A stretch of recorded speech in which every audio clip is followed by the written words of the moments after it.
Editor George Bird Grinnell. 1904. Illustration, Theodore Roosevelt, founder of the Boone and Crockett Club. Contents: Theodore Roosevelt. Wilderness Reserves, Theodore Roosevelt. The Zoology of North American Big Game, Arthur Irwin Brown. Big Game Shooting in Alaska. I. Bear Hunting on Kadiak Island 2.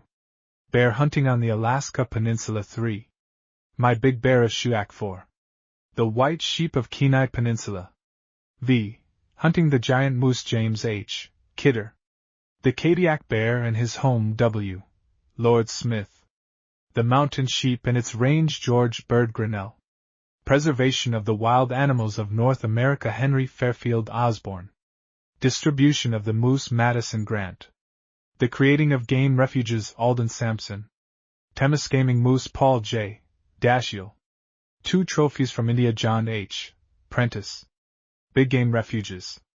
Forest Reserves of North America. Appendix. Forest Reserves as Game Preserves, E. W. Nelson. Constitution of the Boone and Crockett Club. Rules of the Committee on Admission. Former Officers of the Boone and Crockett Club. Officers of the Boone and Crockett Club. List of members. List of illustrations. Theodore Roosevelt. President Roosevelt and Major Pitcher.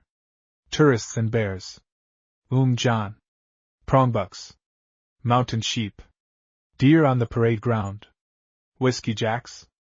Wapiti in Deep Snow. Old Ephraim. Mountain Sheep at Close Quarters. Magpies. A Silhouette of Blacktail. Black Bears at Hotel Garbage Heap. Chambermaid and Bear. Cook and Bear. Bull Bison. Trophies from Alaska. Loaded by Darka, Barra Barra, Base of Supplies, Alaska Peninsula. The Hunter and His Home. By Darka. Heads of Doll Sheep. My Best Head. St. Paul, Kadiak Island. Sunset in English Bay, Kadiak. Sitkalidak Island from Kadiak. A Kadiak Eagle. Bear Paths, Kadiak Island. Bear Paths, Kadiak Island. Maricidus osborni Matthew. Yearling Moose. Maine Moose, about 1890. Moose killed 1892, with unusual development of brow antlers. Alaska Moose Head, showing unusual development of antlers. Bierstadt Head, killed 1880. Probably largest known Alaska Moose Head. Temiskaming Moose. Temiskaming Moose. Temiskaming Moose. Temiskaming Moose. A Carriger Tiger. Indian Leopard. The New Buffalo Herd in the Yellowstone Park. A Bit of Sheep Country. Mountain Sheep at Rest. Mule Deer at Fort Yellowstone. Note. The 4 last illustrations are from photographs taken by Major John Pitcher, Superintendent of the Yellowstone National Park, especially for this volume. Preface. Although the Boone and Crockett Club has not appeared largely in the public eye during recent years, its activities have not ceased. The discovery of gold in Alaska, and the extraordinary rush of population to that northern territory had the usual effect on the wildlife there, and proved very destructive to the natives and to the large mammals. A few years ago it became evident that the Kadiak bear and certain newly discovered forms of wild sheep and caribou were being destroyed by wholesale, and were actually threatened with extermination, and through the efforts of the club, strongly backed by the Biological Survey of the Department of Agriculture, a bill was passed regulating the taking of Alaska large game, and especially the exportation of heads, horns, and hides. The bill promises to afford sufficient protection to some of these rare boreal forms, though for others it perhaps comes too late. The enforcement of the law is in charge of the Treasury Department, and permits for shooting and the export of trophies are issued by the Chief of the Biological Survey. Although a local affair, yet of interest to the whole country, is the remarkable success of the New York Zoological Park, controlled and managed by the New York Zoological Society, brought into existence largely through the efforts of Madison Grant, the present secretary of the club. The society has also recently taken over the care of the New York Aquarium. The society is in a most flourishing condition, and through its extensive collections exerts an important educational influence in a field in which popular interest is constantly growing. Under the administration of President Roosevelt, the good work of national forest preservation continues, and the time appears not far distant when vast areas of the hitherto uncultivated West will prove added sources of wealth to our country. The club has for some time given much thoughtful attention to the subject of game refuges, that is to say, areas where game shall be absolutely free from interference or molestation, as it is today in the Yellowstone Park, to be situated within the forest reserves, and as is elsewhere shown, it has investigated a number of the forest reserves in order to learn something of their suitability for game refuges. It appears certain that only by means of such refuges can some forms of our large mammals be preserved from extinction. The first step to be taken to bring about the establishment of these safe breeding grounds is to secure legislation transferring the Bureau of Forestry from the Land Office to the Department of Agriculture. After this shall have been accomplished, the question of establishing such game refuges may properly come before the officials of the government for action. Among the notable articles in the present volume, one of the most important is Mr. Roosevelt's account of his visit to the Yellowstone National Park in April, 1903. The park is an object lesson, showing very clearly what complete game protection will do to perpetuate species, and Mr. Roosevelt's account of what may be seen there is so convincing that all who read it, and appreciate the importance of preserving our large mammals, must become advocates of the Forest Reserve Game Refuge system. Quite as interesting, in a different way, is Mr. Brown's contribution to the definition and the history of our larger North American mammals. To characterize these creatures in language, understanded of the people, is not easy, but Mr. Brown has made clear the zoological affinities of the species, and has pointed out their probable origin. This is the fourth of the Boone and Crockett Club's books, and the first to be signed by a single member of the editorial committee, one name which usually appears on the title page having been omitted for obvious reasons. The preceding volume, Trail and Campfire, was published in 1897. George Bird Grinnell. New York, April 2, 1904. American Big Game in Its Haunts. Illustration, Theodore Roosevelt. Illustration, President Roosevelt and Major Pitcher, founder of the Boone and Crockett Club. It was at a dinner given to a few friends, who were also big game hunters, at his New York house, in December, 1887, that Theodore Roosevelt first suggested the formation of the Boone and Crockett Club. The association was to be made up of men using the rifle in big game hunting, who should meet from time to time to discuss subjects of interest to hunters. The idea was received with enthusiasm, and the purposes and plans of the club were outlined at this dinner. Mr. Roosevelt was then 8 years out of college, and had already made a local name for himself. Soon after graduation he had begun to display that energy which is now so well known. He had entered the political field, and been elected member of the New York legislature, where he served from 1882 to 1884. His honesty and courage made his term of service one long battle, in which he fought with equal zeal the unworthy measures championed by his own and the opposing political party. In 1886 he had been an unsuccessful candidate for mayor of New York, being defeated by Abram S. Hewitt. Up to the time of the formation of the Boone and Crockett Club, the political affairs with which Mr. Roosevelt had concerned himself had been of local importance, but none the less in the line of training for more important work, but his activities were soon to have a wider range. In 1889 the President of the United States appointed him member of the Civil Service Commission, where he served until 1895.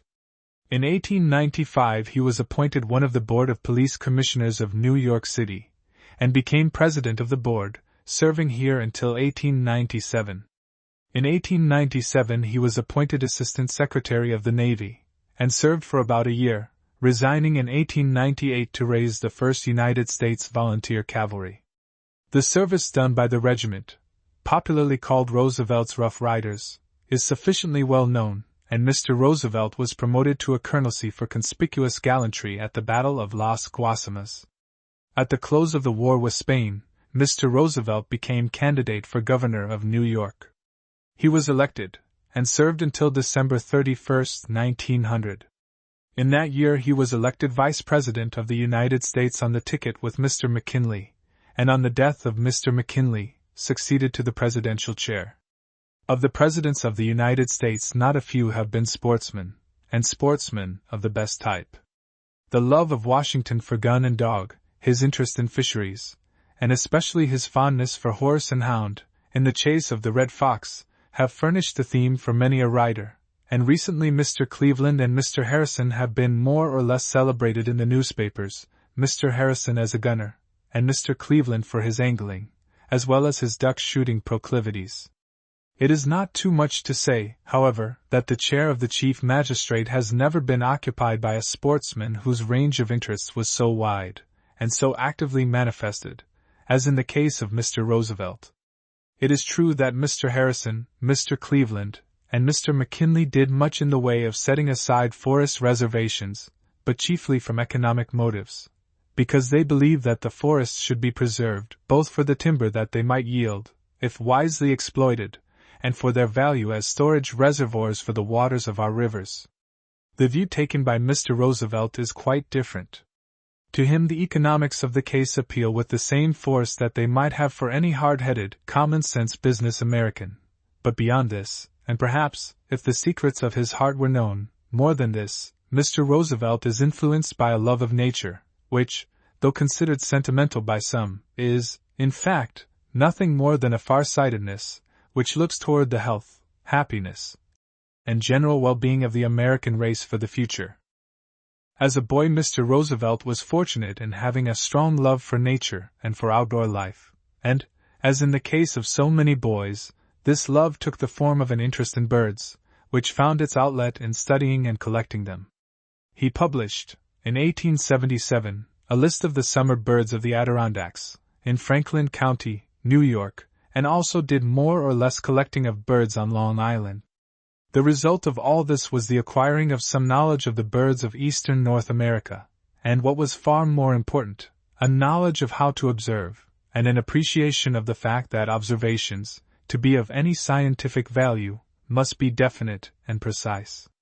In the many hunting tales that we have had from his pen in recent years, it is seen that these two pieces of most important instruction acquired by the boy have always been remembered, and for this reason his books of hunting and adventure have a real value, a worth not shared by many of those published on similar subjects. His hunting adventures have not been mere pleasure excursions. They have been of service to science. On one of his hunts, perhaps his earliest trip after white goats, he secured a second specimen of a certain tiny shrew, of which, up to that time, only the type was known. Much more recently, during a declared hunting trip in Colorado, he collected the best series of skins of the American panther, with the measurements taken in the flesh, that has ever been gathered from one locality by a single individual. Mr. Roosevelt's hunting experiences have been so wide as to have covered almost every species of North American big game found within the temperate zone. Except such Arctic forms as the white and the Alaska bears, and the muskox, there is, perhaps, no species of North American game that he has not killed, and his chapter on the mountain sheep, in his book, Ranch Life and the Hunting Trail, is confessedly the best published account of that species. During the years that Mr. Roosevelt was actually engaged in the cattle business in North Dakota, his everyday life led him constantly to the haunts of big game, and almost in spite of himself, gave him constant hunting opportunities. Besides that, during dull seasons of the year, he made trips to more or less distant localities in search of the species of big game not found immediately about his ranch. His mode of hunting and of traveling was quite different from that now in vogue among big game hunters. His knowledge of the West was early enough to touch upon the time when each man was as good as his neighbor, and the mere fact that a man was paid wages to perform certain acts for you did not in any degree lower his position in the world, nor elevate yours.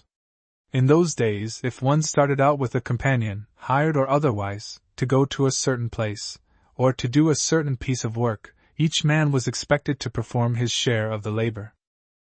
This fact Mr. Roosevelt recognized as soon as he went west, and acting upon it, he made for himself a position as a man, and not as a master, which he has never lost, and it is precisely this democratic spirit which today makes him perhaps the most popular man in the United States at large.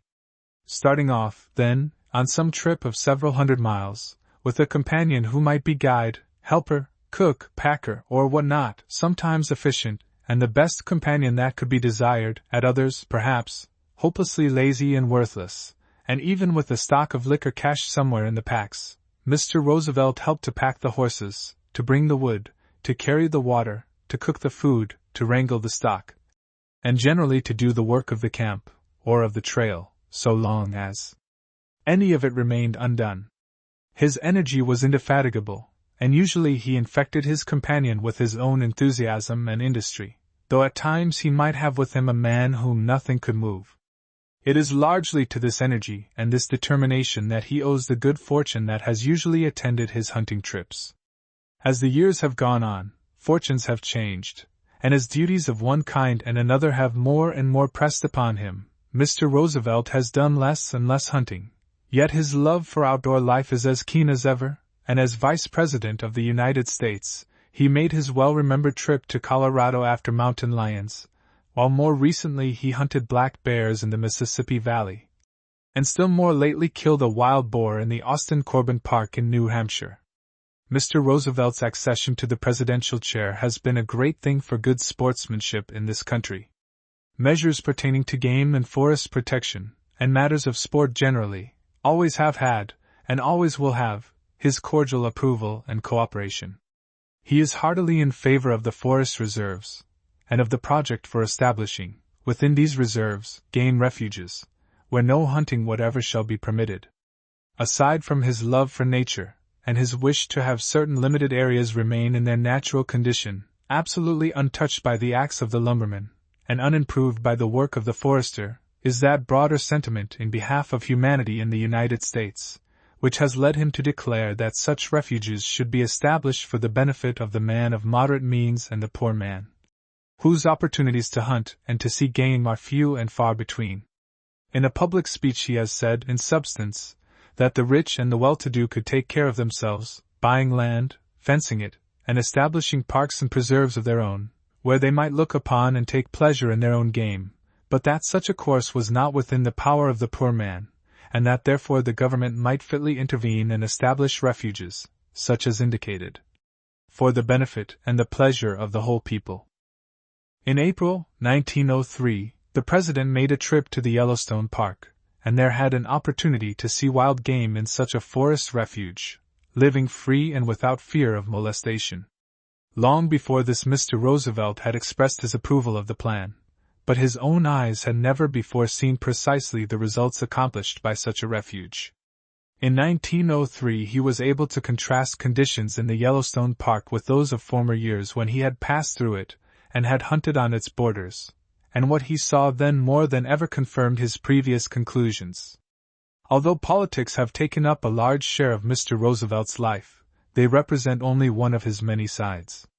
He has won fame as a historical writer by such books as The Winning of the West, Life of Gouverneur Morris, Life of Thomas Hart Benton, The Naval War of 1812, History of New York, American Ideals and Other Essays, and Life of Cromwell. Besides these, he has written The Strenuous Life, and in somewhat lighter vein, his Wilderness Hunter, Hunting Trips of a Ranchman, Ranch Life and the Hunting Trail, and The Rough Riders, deal with sport, phases of nature and life in the wild country. For many years he was on the editorial committee of the Boone and Crockett Club, and edited its publications. American Big Game Hunting, Hunting in Many Lands, and Trail and Camp Fire. Mr. Roosevelt was the first president of the Boone and Crockett Club, and continues actively interested in its work. He was succeeded in the presidency of the club by the late Gen. B. H. Bristow. Illustration: Tourists and Bears. Wilderness Reserves. The practical common sense of the American people has been in no way made more evident during the last few years than by the creation and use of a series of large land reserves, situated for the most part on the Great Plains and among the mountains of the West, intended to keep the forests from destruction, and therefore to conserve the water supply. These reserves are created purely for economic purposes. The semi-arid regions can only support a reasonable population under conditions of the strictest economy and wisdom in the use of the water supply, and in addition to their other economic uses, the forests are indispensably necessary for the preservation of the water supply and for rendering possible its useful distribution throughout the proper seasons. In addition, however, to the economic use of the wilderness by preserving it for such purposes where it is unsuited for agricultural uses, it is wise here and there to keep selected portions of it, of course only those portions unfit for settlement, in a state of nature, not merely for the sake of preserving the forests and the water, but for the sake of preserving all its beauties and wonders unspoiled by greedy and short-sighted vandalism. These beauties and wonders include animate as well as inanimate objects. The wild creatures of the wilderness add to it by their presence a charm which it can acquire in no other way. On every ground it is well for our nation to preserve, not only for the sake of this generation, but above all for the sake of those who come after us, representatives of the stately and beautiful haunters of the wilds which were once found throughout our great forests, over the vast lonely plains, and on the high mountain ranges, but which are now on the point of vanishing save where they are protected in natural breeding grounds and nurseries. The work of preservation must be carried on in such a way as to make it evident that we are working in the interest of the people as a whole, not in the interest of any particular class, and that the people benefited beyond all others are those who dwell nearest to the regions in which the reserves are placed. The movement for the preservation by the nation of sections of the wilderness as national playgrounds is essentially a democratic movement in the interest of all our people. Illustration. John. On April 8, 1903, John Burroughs and I reached the Yellowstone Park and were met by Major John Pitcher of the Regular Army, the superintendent of the park. The Major and I forthwith took horses, he telling me that he could show me a good deal of game while riding up to his house at the Mammoth Hot Springs.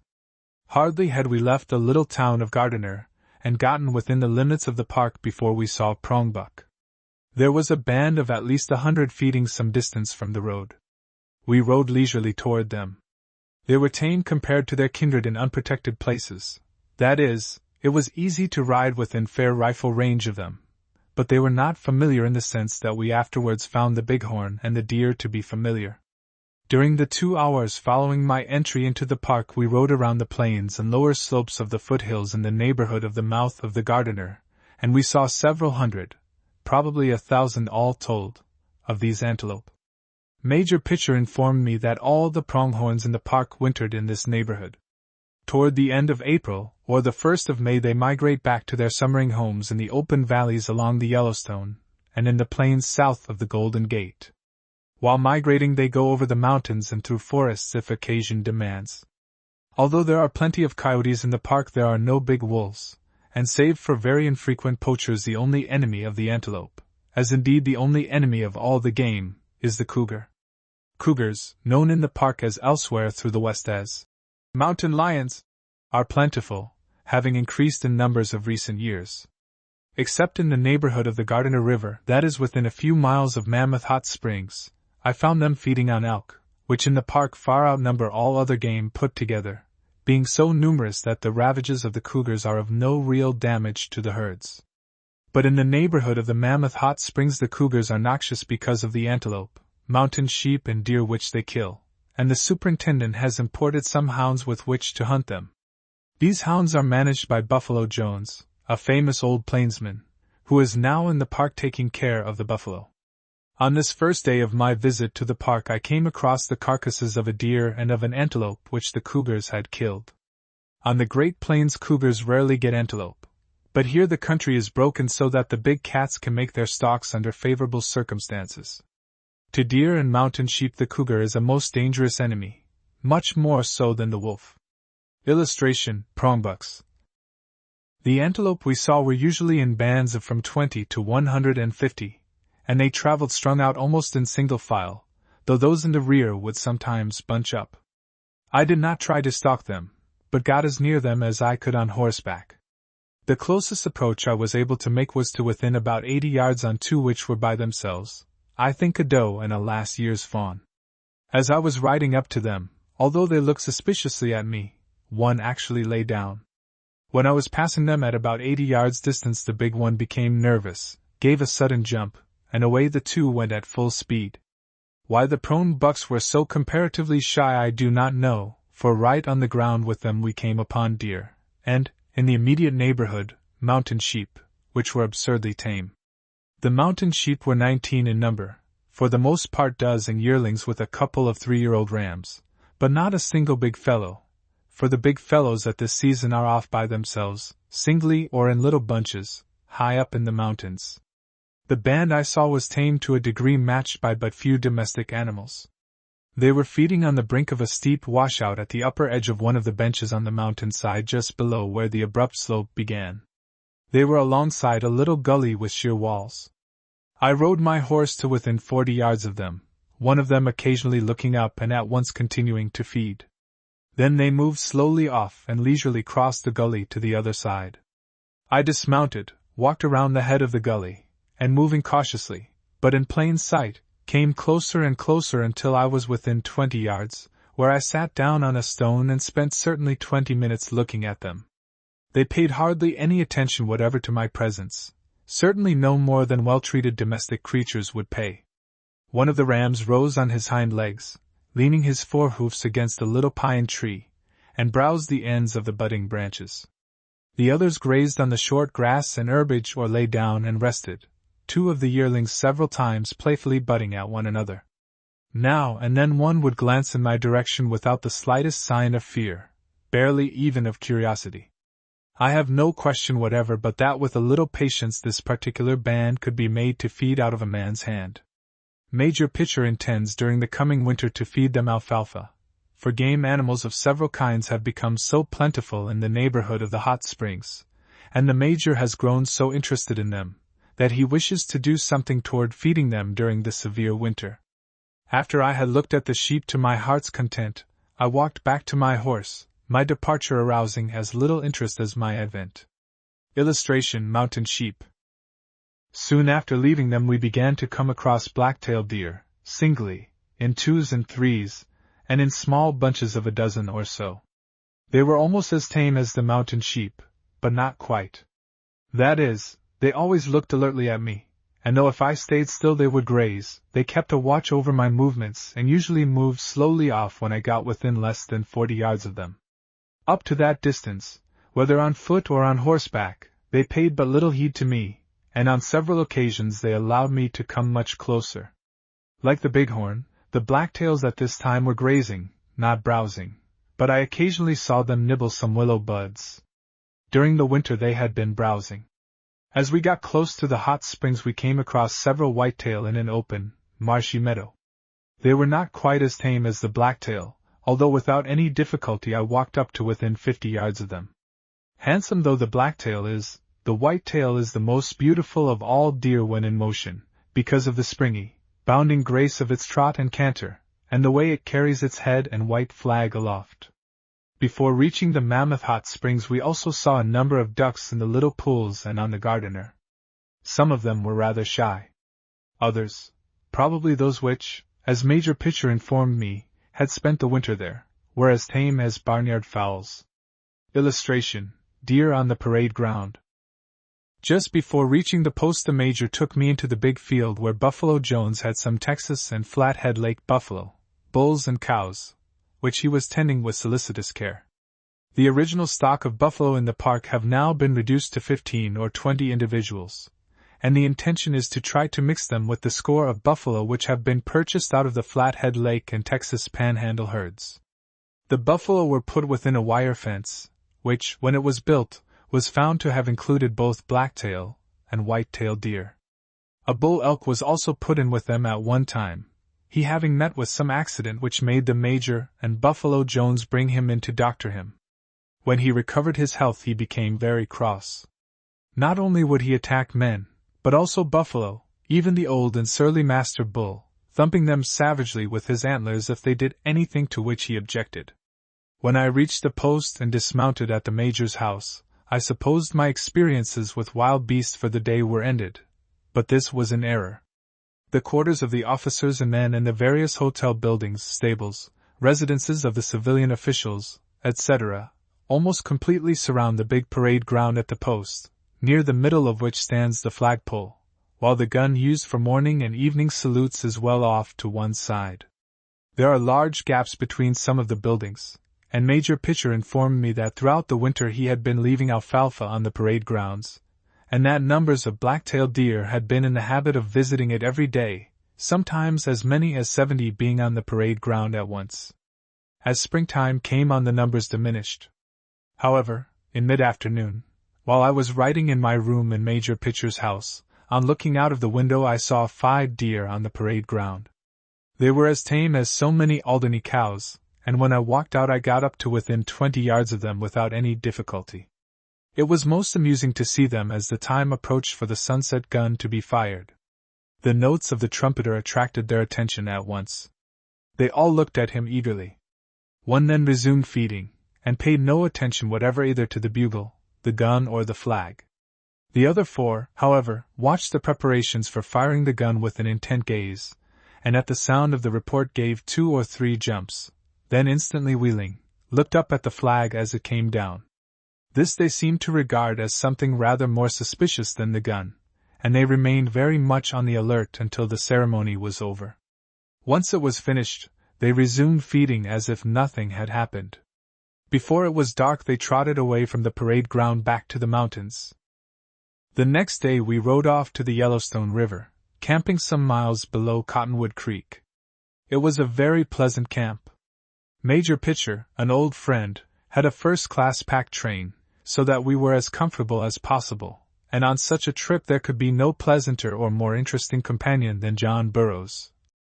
John, as we soon grew to call him.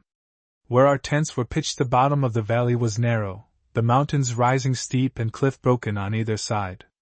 There were quite a number of blacktail in the valley, which were tame and unsuspicious, although not nearly as much so as those in the immediate neighborhood of the Mammoth Hot Springs. One mid-afternoon 3 of them swam across the river 100 yards above our camp. But the characteristic animals of the region were the elk, the wapiti. They were certainly more numerous than when I was last through the park 12 years before. Illustration: Whiskey Jacks. In the summer the elk spread all over the interior of the park. As winter approaches they divide, some going north and others south. The southern bands, which, at a guess, may possibly include 10,000 individuals, winter out of the park, for the most part in Jackson's Hole, though of course here and there within the limits of the park a few elk may spend both winter and summer in an unusually favorable location. It was the members of the northern band that I met. During the winter time they are very stationary, each band staying within a very few miles of the same place, and from their size and the open nature of their habitat it is almost as easy to count them as if they were cattle. From a spur of Bison Peak one day, Major Pitcher, the guide Elwood Hofer, John Burroughs and I spent about 4 hours with the glasses counting and estimating the different herds within sight.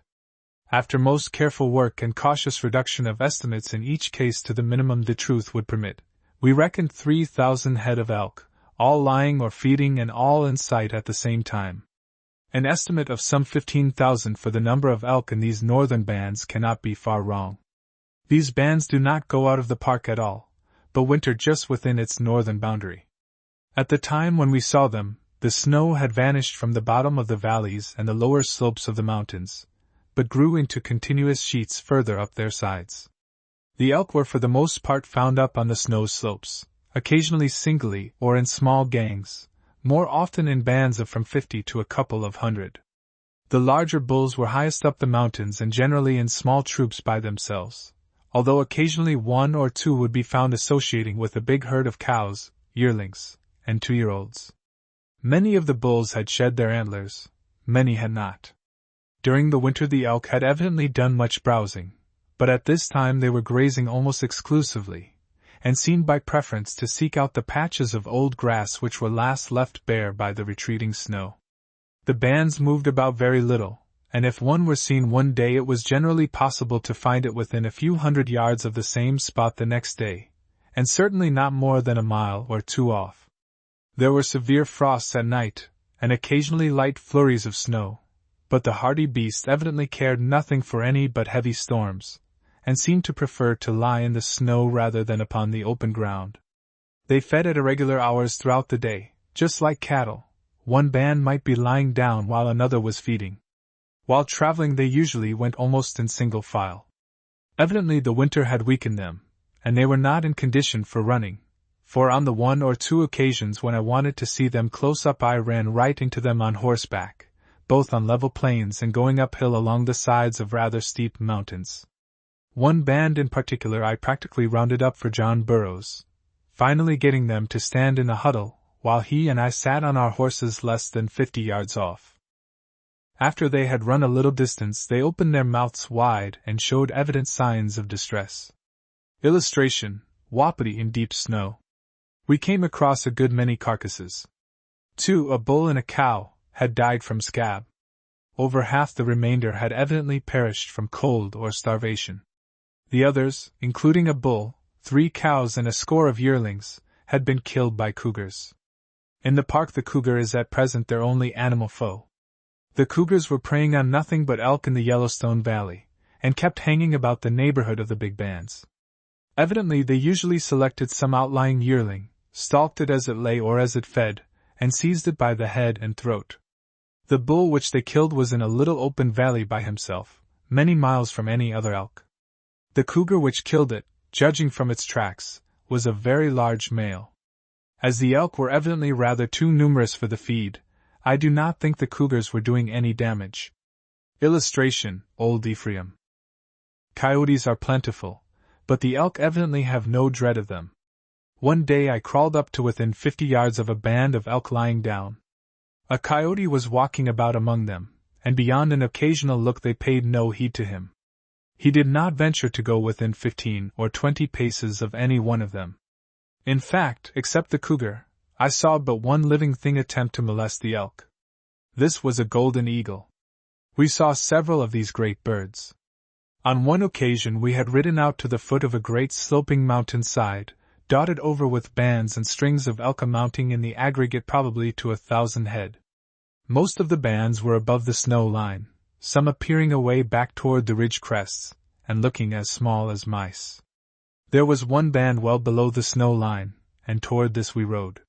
While the elk were not shy or wary, in the sense that a hunter would use the words, they were by no means as familiar as the deer, and this particular band of elk, some 20 or 30 in all, watched us with interest as we approached. When we were still half a mile off they suddenly started to run toward us, evidently frightened by something. They ran quartering, and when about 400 yards away we saw that an eagle was after them. Soon it swooped, and a yearling in the rear, weakly, and probably frightened by the swoop, turned a complete somersault, and when it recovered its feet, stood still. The great bird followed the rest of the band across a little ridge, beyond which they disappeared. Then it returned, soaring high in the heavens, and after 2 or 3 wide circles, swooped down at the solitary yearling, its legs hanging down. We halted at 200 yards to see the end. But the eagle could not quite make up its mind to attack. Twice it hovered within a foot or 2 of the yearling's head, again flew off and again returned. Finally the yearling trotted off after the rest of the band, and the eagle returned to the upper air. Later we found the carcass of a yearling, with 2 eagles, not to mention ravens and magpies, feeding on it, but I could not tell whether they had themselves killed the yearling or not. Here and there in the region where the elk were abundant we came upon horses which for some reason had been left out through the winter. They were much wilder than the elk. Evidently the Yellowstone Park is a natural nursery and breeding ground of the elk, which here, as said above, far outnumber all the other game put together. In the winter, if they cannot get to open water they eat snow, but in several places where there had been springs which kept open all winter, we could see by the tracks they had been regularly used by bands of elk. The men working at the new road along the face of the cliffs beside the Yellowstone River near Tower Falls informed me that in October enormous droves of elk coming from the interior of the park and traveling northward to the lower lands had crossed the Yellowstone just above Tower Falls. Judging by their description, the elk had crossed by thousands in an uninterrupted stream, the passage taking many hours. In fact, nowadays these Yellowstone elk are, with the exception of the Arctic caribou, the only American game which at times travel in immense droves like the buffalo of the old days. A couple of days after leaving Cottonwood Creek, where we had spent several days, we camped at the Yellowstone Canyon below Tower Falls. Here we saw a second band of mountain sheep, numbering only 8, none of them old rams. We were camped on the west side of the canyon. The sheep had their abode on the opposite side, where they had spent the winter. It has recently been customary among some authorities, especially the English hunters and naturalists who have written of the Asiatic sheep, to speak as if sheep were naturally creatures of the plains rather than mountain climbers. I know nothing of old-world sheep, but the Rocky Mountain Bighorn is to the full as characteristic a mountain animal, in every sense of the word, as the chamois, and I think, as the ibex. These sheep were well known to the road builders, who had spent the winter in the locality. They told me they never went back on the plains, but throughout the winter had spent their days and nights on the top of the cliff and along its face. This cliff was an alternation of sheer precipices and very steep inclines. When coated with ice it would be difficult to imagine an uglier bit of climbing, but throughout the winter, and even in the wildest storms, the sheep had habitually gone down it to drink at the water below. When we first saw them they were lying sunning themselves on the edge of the canyon, where the rolling grassy country behind it broke off into the sheer descent. It was mid-afternoon, and they were under some pines. After a while they got up and began to graze, and soon hopped unconcernedly down the side of the cliff until they were halfway to the bottom. They then grazed along the sides, and spent some time licking at a place where there was evidently a mineral deposit. Before dark they all lay down again on a steeply inclined jutting spur midway between the top and bottom of the canyon. Illustration: Mountain sheep at close quarters. Next morning I thought I would like to see them close up, so I walked down 3 or 4 miles below where the canyon ended, crossed the stream, and came up the other side until I got on what was literally the stamping ground of the sheep. Their tracks showed that they had spent their time for many weeks, and probably for all the winter, within a very narrow radius. For perhaps 1.5 miles, or 2 miles at the very outside, they had wandered to and fro on the summit of the canyon, making what was almost a well-beaten path, always very near and usually on the edge of the cliff, and hardly ever going more than a few yards back into the grassy plain and hill country. Their tracks and dung covered the ground. They had also evidently descended into the depths of the canyon wherever there was the slightest break, or even lowering in the upper line of basalt cliffs. Although mountain sheep often browse in winter, I saw but few traces of browsing here. Probably on the sheer cliff side they always got some grazing. When I spied the band they were lying not far from the spot in which they had lain the day before, and in the same position on the brink of the canyon. They saw me and watched me with interest when I was 200 yards off, but they let me get up within 40 yards and sit down on a large stone to look at them, without running off. Most of them were lying down, but a couple were feeding steadily throughout the time I watched them. Suddenly one took the alarm and dashed straight over the cliff, the others all following at once. I ran after them to the edge in time to see the last yearling drop off the edge of the basalt cliff and stop short on the sheer slope below, while the stones dislodged by his hoofs rattled down the canyon. They all looked up at me with great interest, and then strolled off to the edge of a jutting spur, and lay down almost directly underneath me and some 50 yards off. That evening on my return to camp we watched the band make its way right down to the river bed, going over places where it did not seem possible a 4-footed creature could pass. They halted to graze here and there, and down the worst places they went very fast with great bounds. It was a marvelous exhibition of climbing. After we had finished this horseback trip we went on sleds and skis to the upper geyser basin and the falls of the Yellowstone. Although it was the 3rd week in April, the snow was still several feet deep, and only thoroughly trained snow horses could have taken the sleighs along, while around the Yellowstone Falls it was possible to move only on snowshoes. There was very little life in those woods. We saw an occasional squirrel, rabbit or marten, and in the open meadows around the hot waters there were geese and ducks, and now and then a coyote. Around Camp Clark's crows and Steller's jays, and occasionally magpies came to pick at the refuse, and of course they were accompanied by the whiskey axe with their usual astounding familiarity. At Norris Geyser Basin there was a perfect chorus of bird music from robins, purple finches, uncos and mountain bluebirds. In the woods there were mountain chickadees and nuthatches of various kinds, together with an occasional woodpecker. In the northern country we had come across a very few blue grouse and ruffed grouse, both as tame as possible. We had seen a pygmy owl no larger than a robin sitting on top of a pine in broad daylight, and uttering at short intervals a queer unowl-like cry. Illustration: magpies. The birds that interested us most were the solitaires, and especially the dippers or water-ouzels. We were fortunate enough to hear the solitaires sing not only when perched on trees, but on the wing, soaring over a great cannon. The dippers are to my mind well-nigh the most attractive of all our birds. They stay through the winter in the Yellowstone because the waters are in many places open. We heard them singing cheerfully, their ringing melody having a certain suggestion of the winter wrens. Usually they sang while perched on some rock on the edge or in the middle of the stream, but sometimes on the wing. In the open places the western meadow larks were also uttering their singular beautiful songs. No bird escaped John Burroughs' eye, no bird note escaped his ear.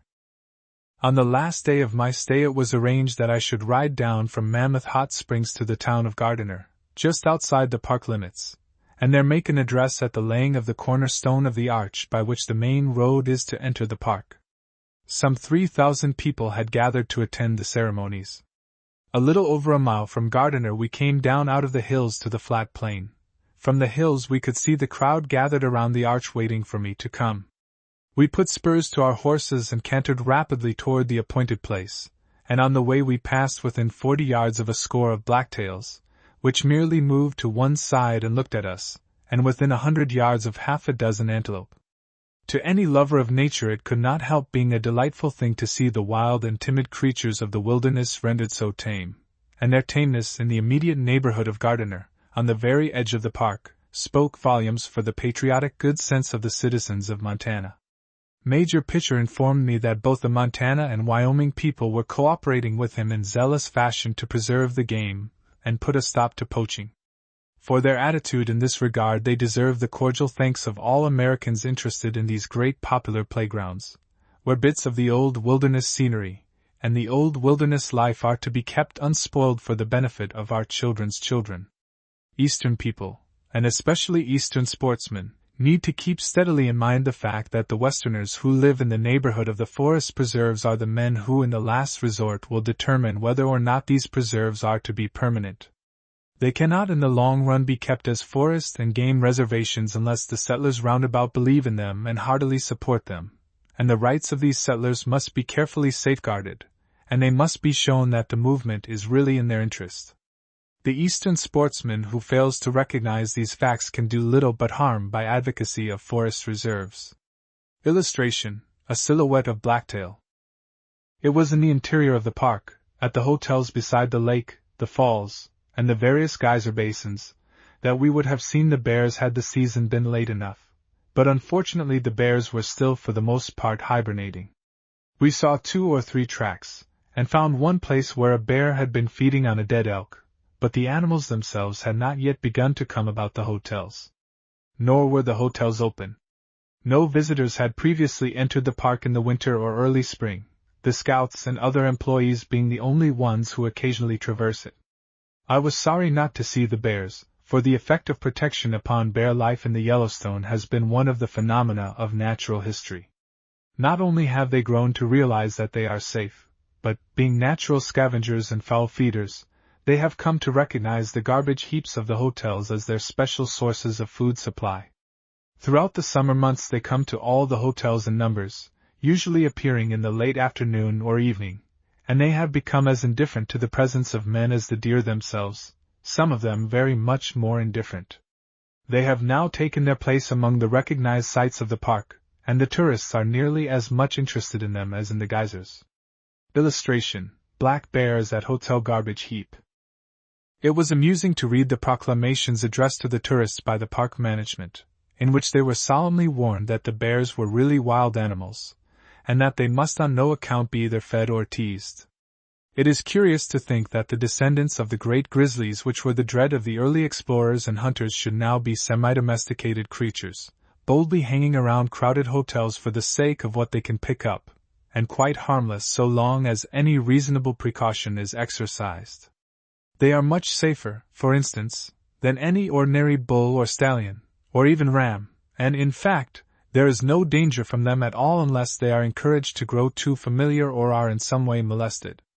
Of course, among the thousands of tourists there is a percentage of thoughtless and foolish people, and when such people go out in the afternoon to look at the bears feeding they occasionally bring themselves into jeopardy by some senseless act. The black bears and the cubs of the bigger bears can readily be driven up trees, and some of the tourists occasionally do this.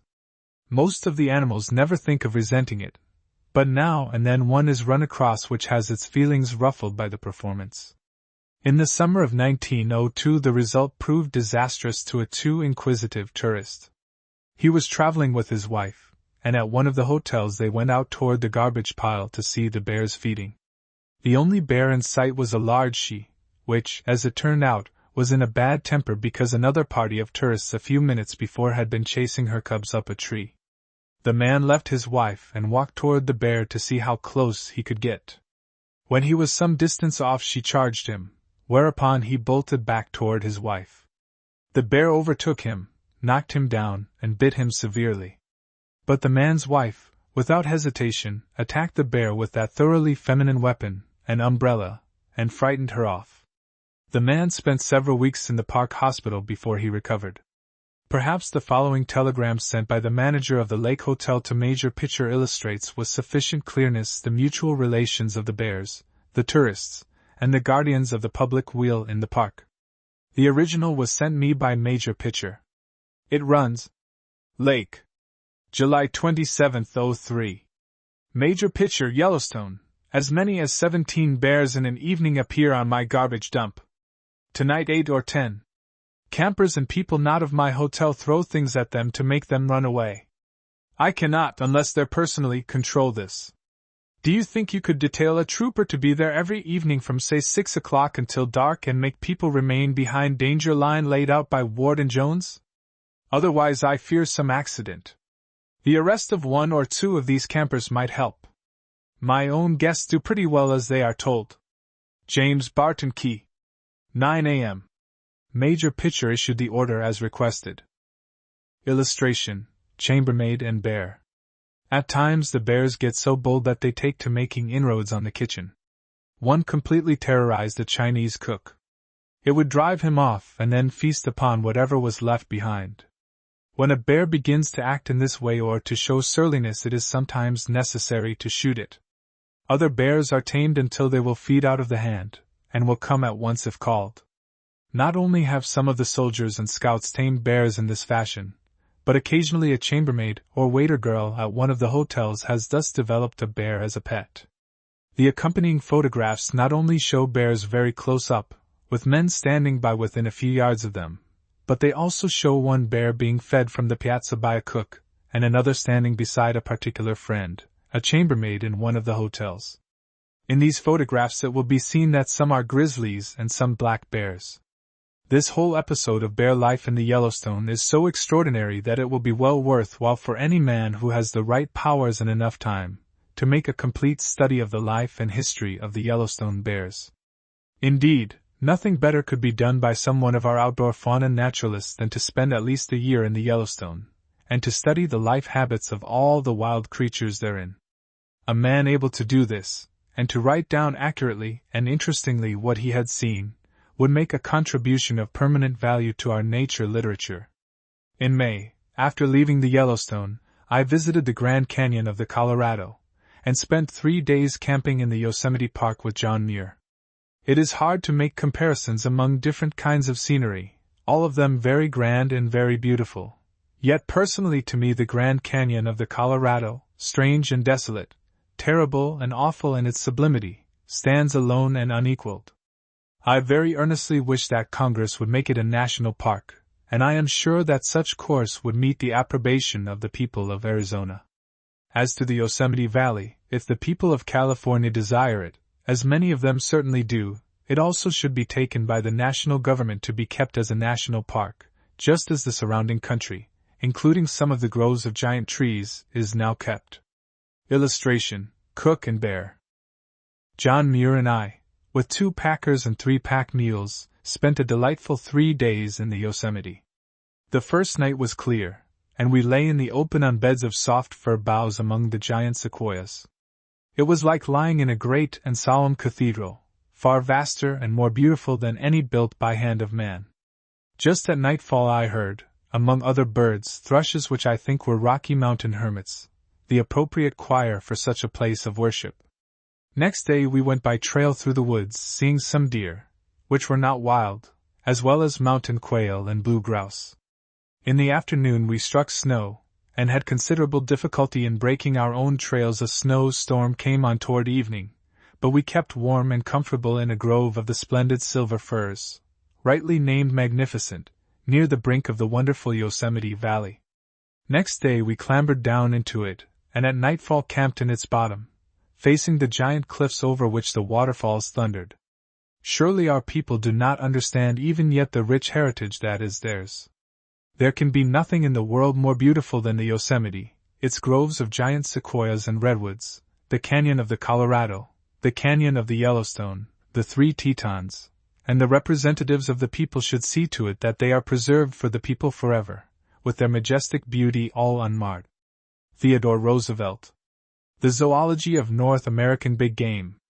Among the many questions asked of the naturalist by an inquiring public, few come up more persistently than, "What is the difference between a bison and a buffalo, and which is the American animal?" The interest which so many people find in questions such as this must serve as a justification for the present paper, which proposes no more than to put into concise form what is known of the zoological relations of the animals which come within the special interest of the Boone and Crockett Club. In doing this, conclusions must, as a rule, be stated with few of the facts upon which they rest, for to give more than the plainest of these would be to far outrun the possible limits of space, and would furthermore lead into technical details which to most readers are obscure and wearisome. Illustration: Bull Bison. Anyone who consults Dr. Johnson's famous dictionary will be illuminated by the definition of camelopard.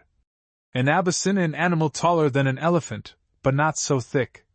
And even but a few years back all that was considered necessary to answer the question, "What is a bison?"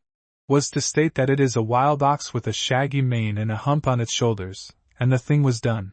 But in our own time a satisfactory answer must take account of its relationship to other beasts, for we have come to believe that the differences between animals are simply the blank spaces upon the chart of universal life, against which are traced the resemblances, which, as we follow them back into remote periods of geologic time, reveal to us definite lines of succession with structural change, and these, correctly interpreted, are nothing less than actual lines of blood relationship. To know what an animal is, therefore, we must know something of its family tree. It is perhaps well to emphasize the need of correct interpretation, for there are no bridges on the paths of paleontology, and as we go back, more than one great gap occurs between series of strata, marking periods of intervening time which there is no means of measuring, but during which we know that the progress of change in the animals then living never ceased. When such a break is reached, the course of phylogeny is like picking up an interrupted trail, with the additional complication that the one we find is never quite like the one we left, and it is in such conditions that the systematist must apply his knowledge of the general progressive tendencies through the ages of change, to the determination of the particular changes he should expect to find in the special case before him, and so be enabled to recognize the footprints he is in search of. The genius to do this has been given to few, but in their hands the results have often been brilliant. Back in the very earliest tertiary deposits, and in all certainty even earlier, a group of comparatively small mammals was extensively spread through America, and apparently less widely in Europe, characterized by a primitive form of foot structure, each of which had 5 complete digits, the whole sole being placed upon the ground, as in the animals we call plantigrade. The grinding surfaces of their molar teeth were also primitive, bearing none of the complicated, curved crests and ridges possessed by present ruminants, but instead they had conical cusps, usually not more than 3 to a tooth, this tritubercular style of molar crown being about the earliest known in true mammals. In the opinion of many paleontologists, the ancestors of the present hoofed beasts, or ungulates, were contained among these Condylarthra, as they were named by Professor Cope. Of course, these early mammals are known to us only by their fossil and mostly fragmentary skeletons, but it may be said that at least in the ungulate line, the successive geological periods show steady structural progression in certain directions. Of great importance are a decrease in the number of functional digits, a gradual elevation of the heel, so that their modern descendants walk on the tips of their toes, instead of on the whole sole, a constant tendency to the development of deeply grooved and interlocked joints in place of shallow bearing surfaces, and to a complex pattern of the molar crowns instead of the simple type mentioned. To this may be added, as the most important factor of all in survival, that these changes have progressed together with an increase in the size of the brain and in the convolutions of its outer layer. The Condylarthra seem to have gone out of existence before the time of the Middle Eocene, but before this they had become separated into the two great divisions of odd-toed and even-toed ungulates, into which all truly hoofed beasts now living fall. The first group, Perissodactyla, has always one or three toes functionally developed, either the third, second and fourth, the two others having entirely disappeared, except for a remnant of the fifth in the forefoot of tapers. They have retained some at least of the upper incisor teeth, and except in some rhinoceroses, the canines are also left. The molars and premolars are practically alike in all recent species, and in all of which we know the soft parts. The stomach has but one compartment, and there is an enormous cecum. It is probable that they took rise earlier than their split-footed relations, and their tertiary remains are far more numerous, but their tendency is toward disappearance, and among existing mammals they are represented only by horses, asses, rhinoceroses, and tapirs. Contrasted with these, Artiodactyla have always an even number of functional digits, the third and fourth reaching the ground symmetrically, bearing the weight and forming the split hoof.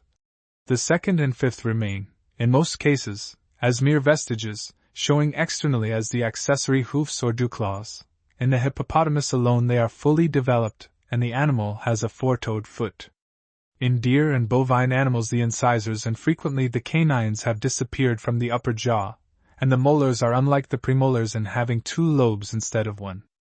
The stomach is always more or less complex, at its extreme reaching the ruminant type with four compartments, in association with which is a cecum reduced in size and simple in form. Nearly all have horns or antlers, at least in one sex. Most split-hoofed animals are ruminants, but there is a small remnant, probably of early types, which are not. The present ungulates may be summed up in this way: odd-toed, Perissodactyla, horse, ass, rhinoceros, tapir; even-toed, Artiodactyla; non-ruminants, hippopotamus, swine, peccaries; ruminants, camels, llamas, chevrotains, giraffe, antelopes, sheep, goats, muskox, oxen, deer. The non-ruminant artiodactyls need not detain us long. Hippopotamuses are little more than large pigs with four toes. They were never American, though many species, some very small, are found in the European tertiary.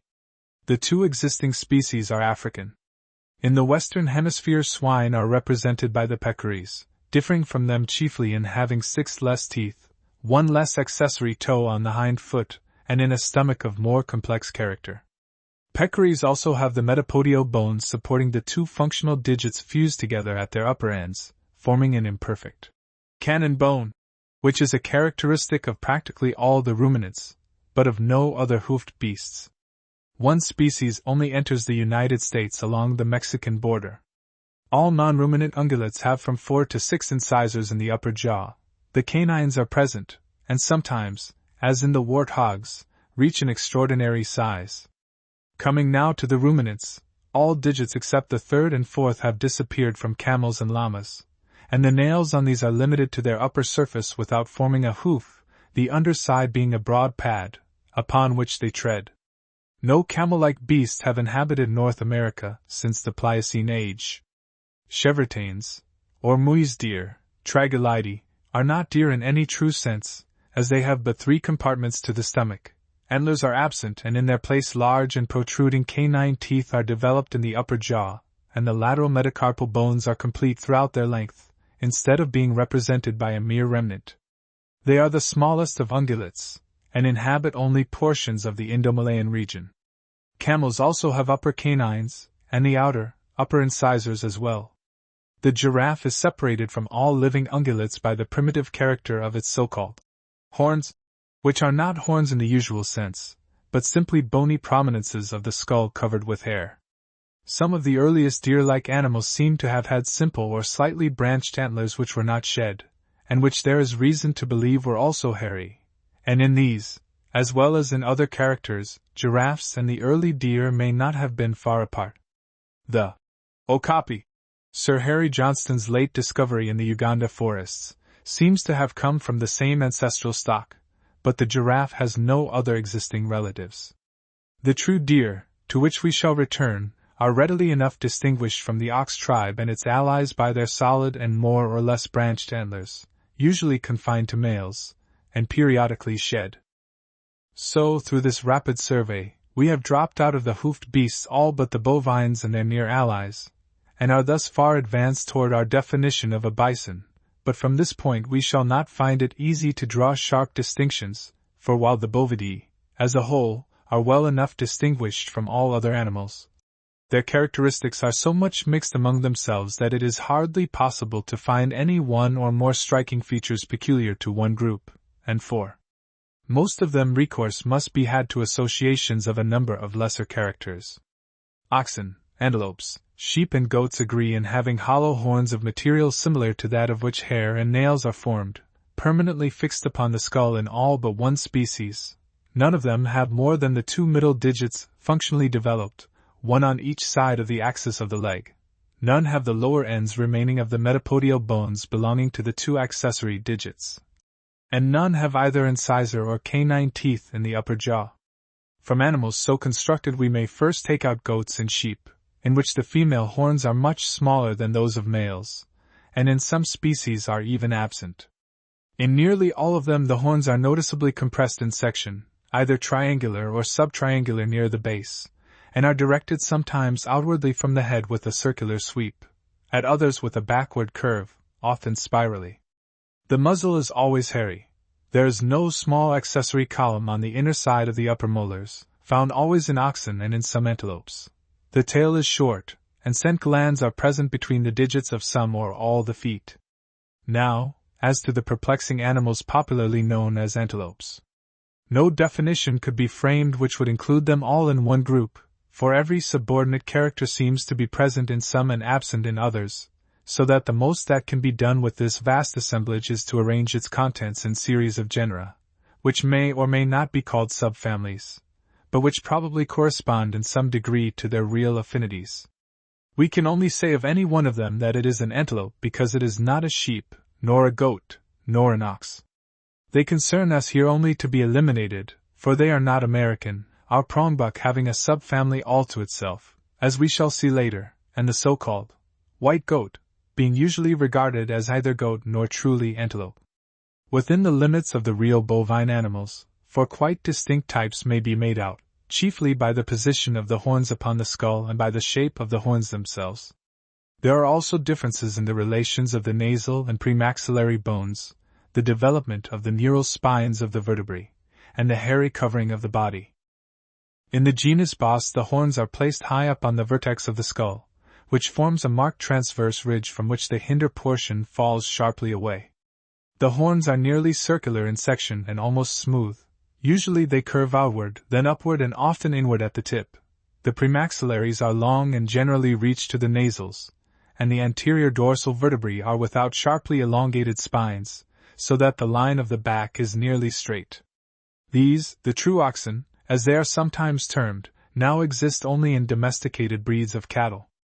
In the Gaur oxen, bibbos, the horns are situated as in Bos, high up on the vertex, but are more elliptical in section. The premaxillaries are short.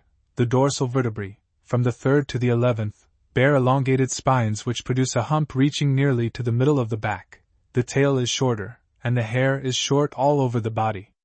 The 3 species, Gaur, Gael and Banting, inhabit Indo-Malayan countries, and all of them are dark brown with white stockings.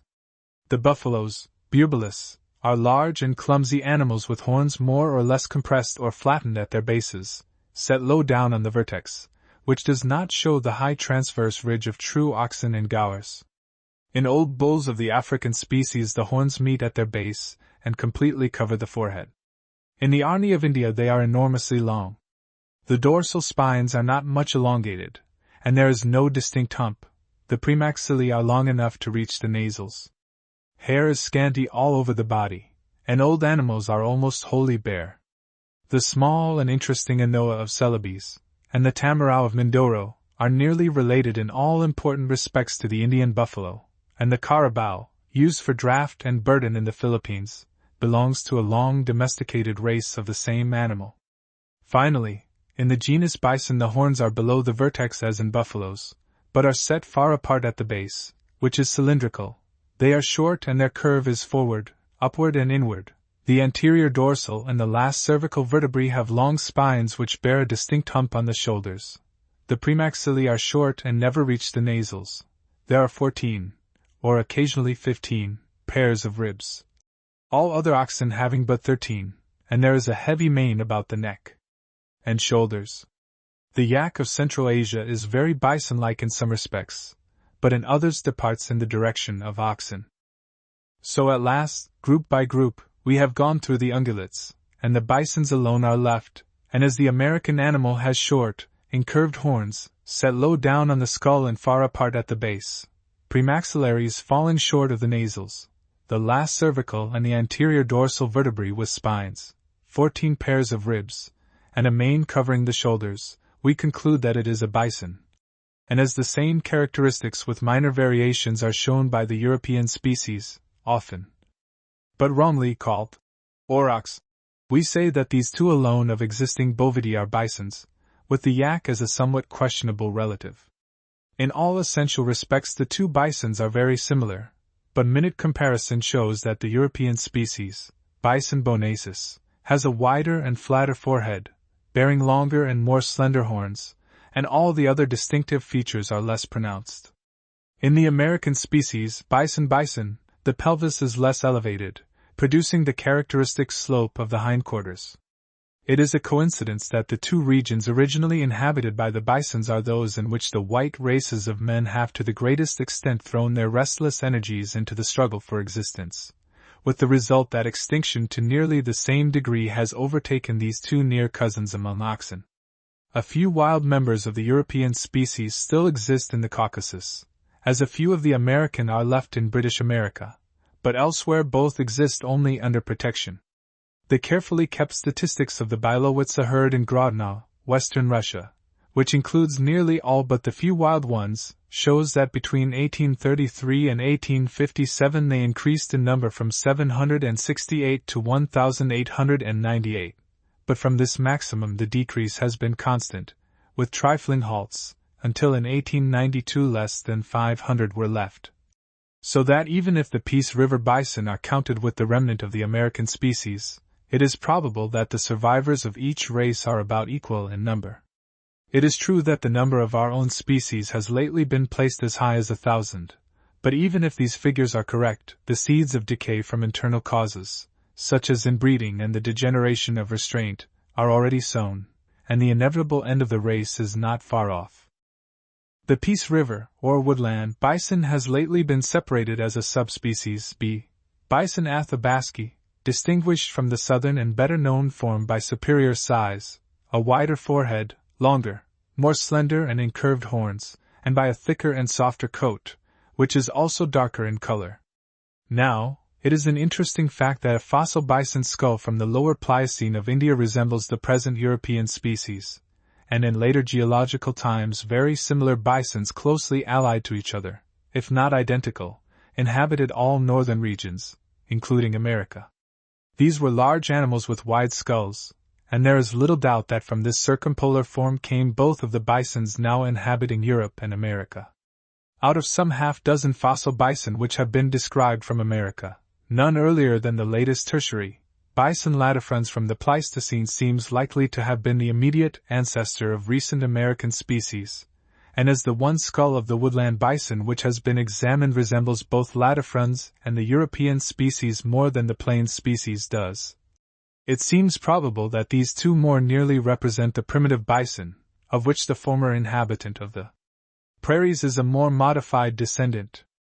The process of elimination has at last led to this outline definition of a bison, but among the ungulates we have passed over, there are certain others which concern us because they are American.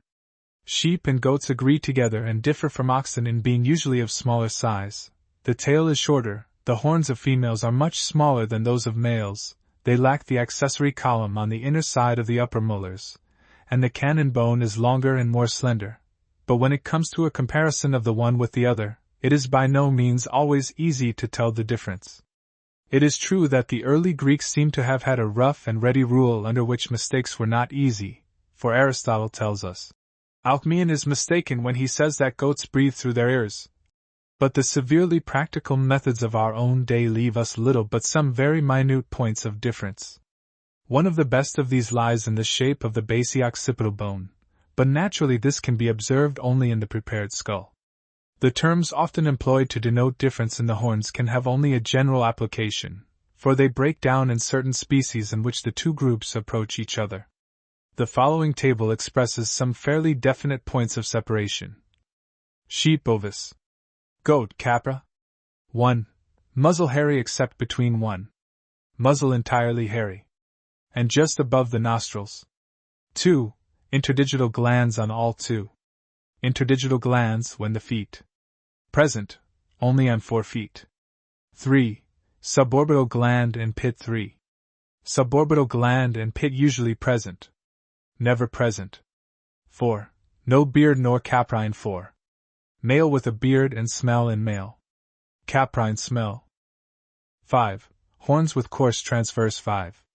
Horns with fine transverse wrinkles, yellowish striations, or bold knobs or brown, subtriangular in front, blackish, in male and male, spreading outward more compressed or angular, and forward with a sweeping backward circular sweep, points with a scythe-like curve or turned outward and forward spirally, points turned upward and backward.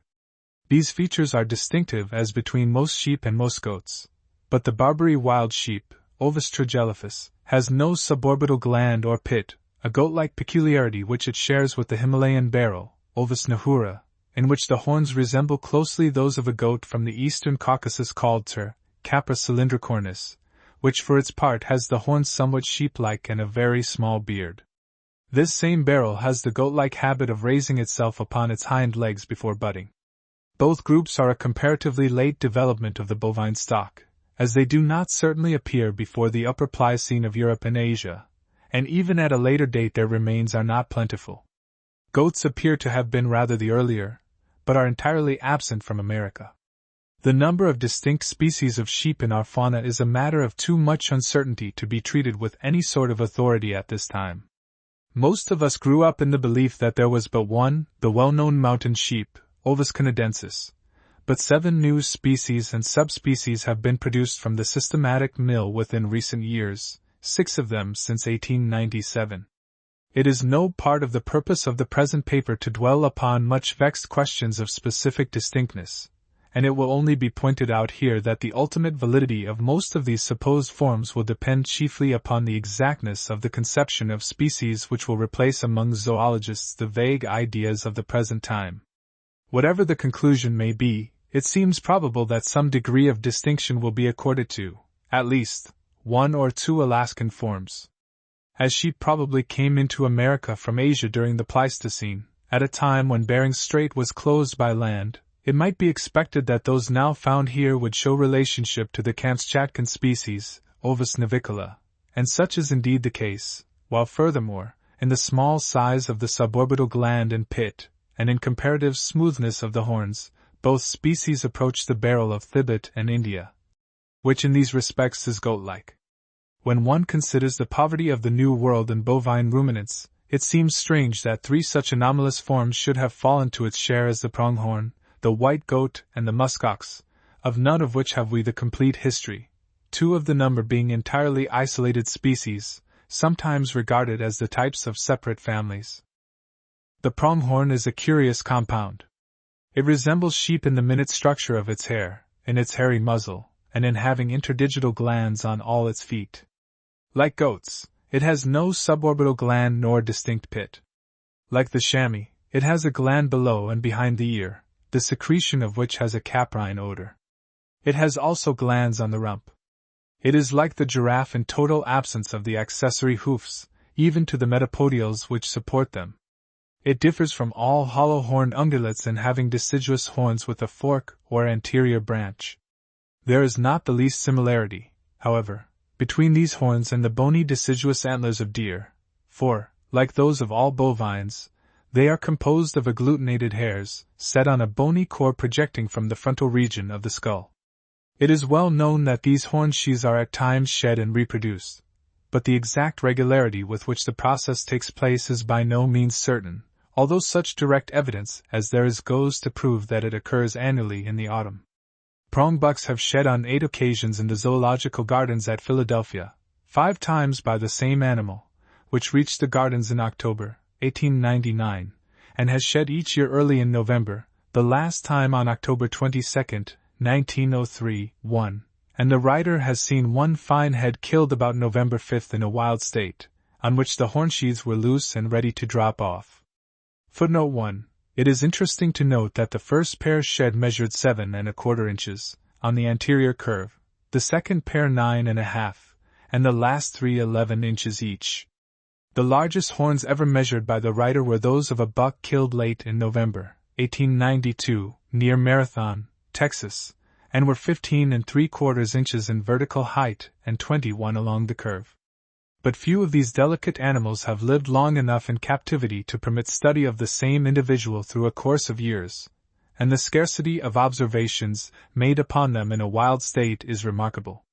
That irregularity in the process would not be without analogy is shown by the case of the Indian sombre deer, of which there is evidence from such authority as that king of sportsmen, Sir Samuel Baker, and others, that the shedding does not always occur at the same season, nor is it always annual in the same buck, and by poor David's deer, which has been known to shed twice in 1 year.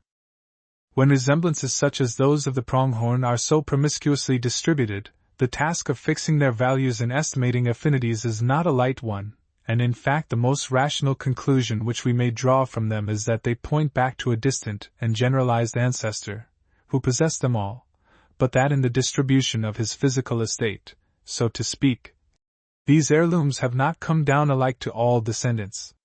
There is again a complicating possibility that some may be no more than adaptive or analogous characters, similarly produced under like conditions of life, but quite independent of a common origin, and it is seldom that we know enough of the history of development of any species to conclude with certainty whether or not this has been the case.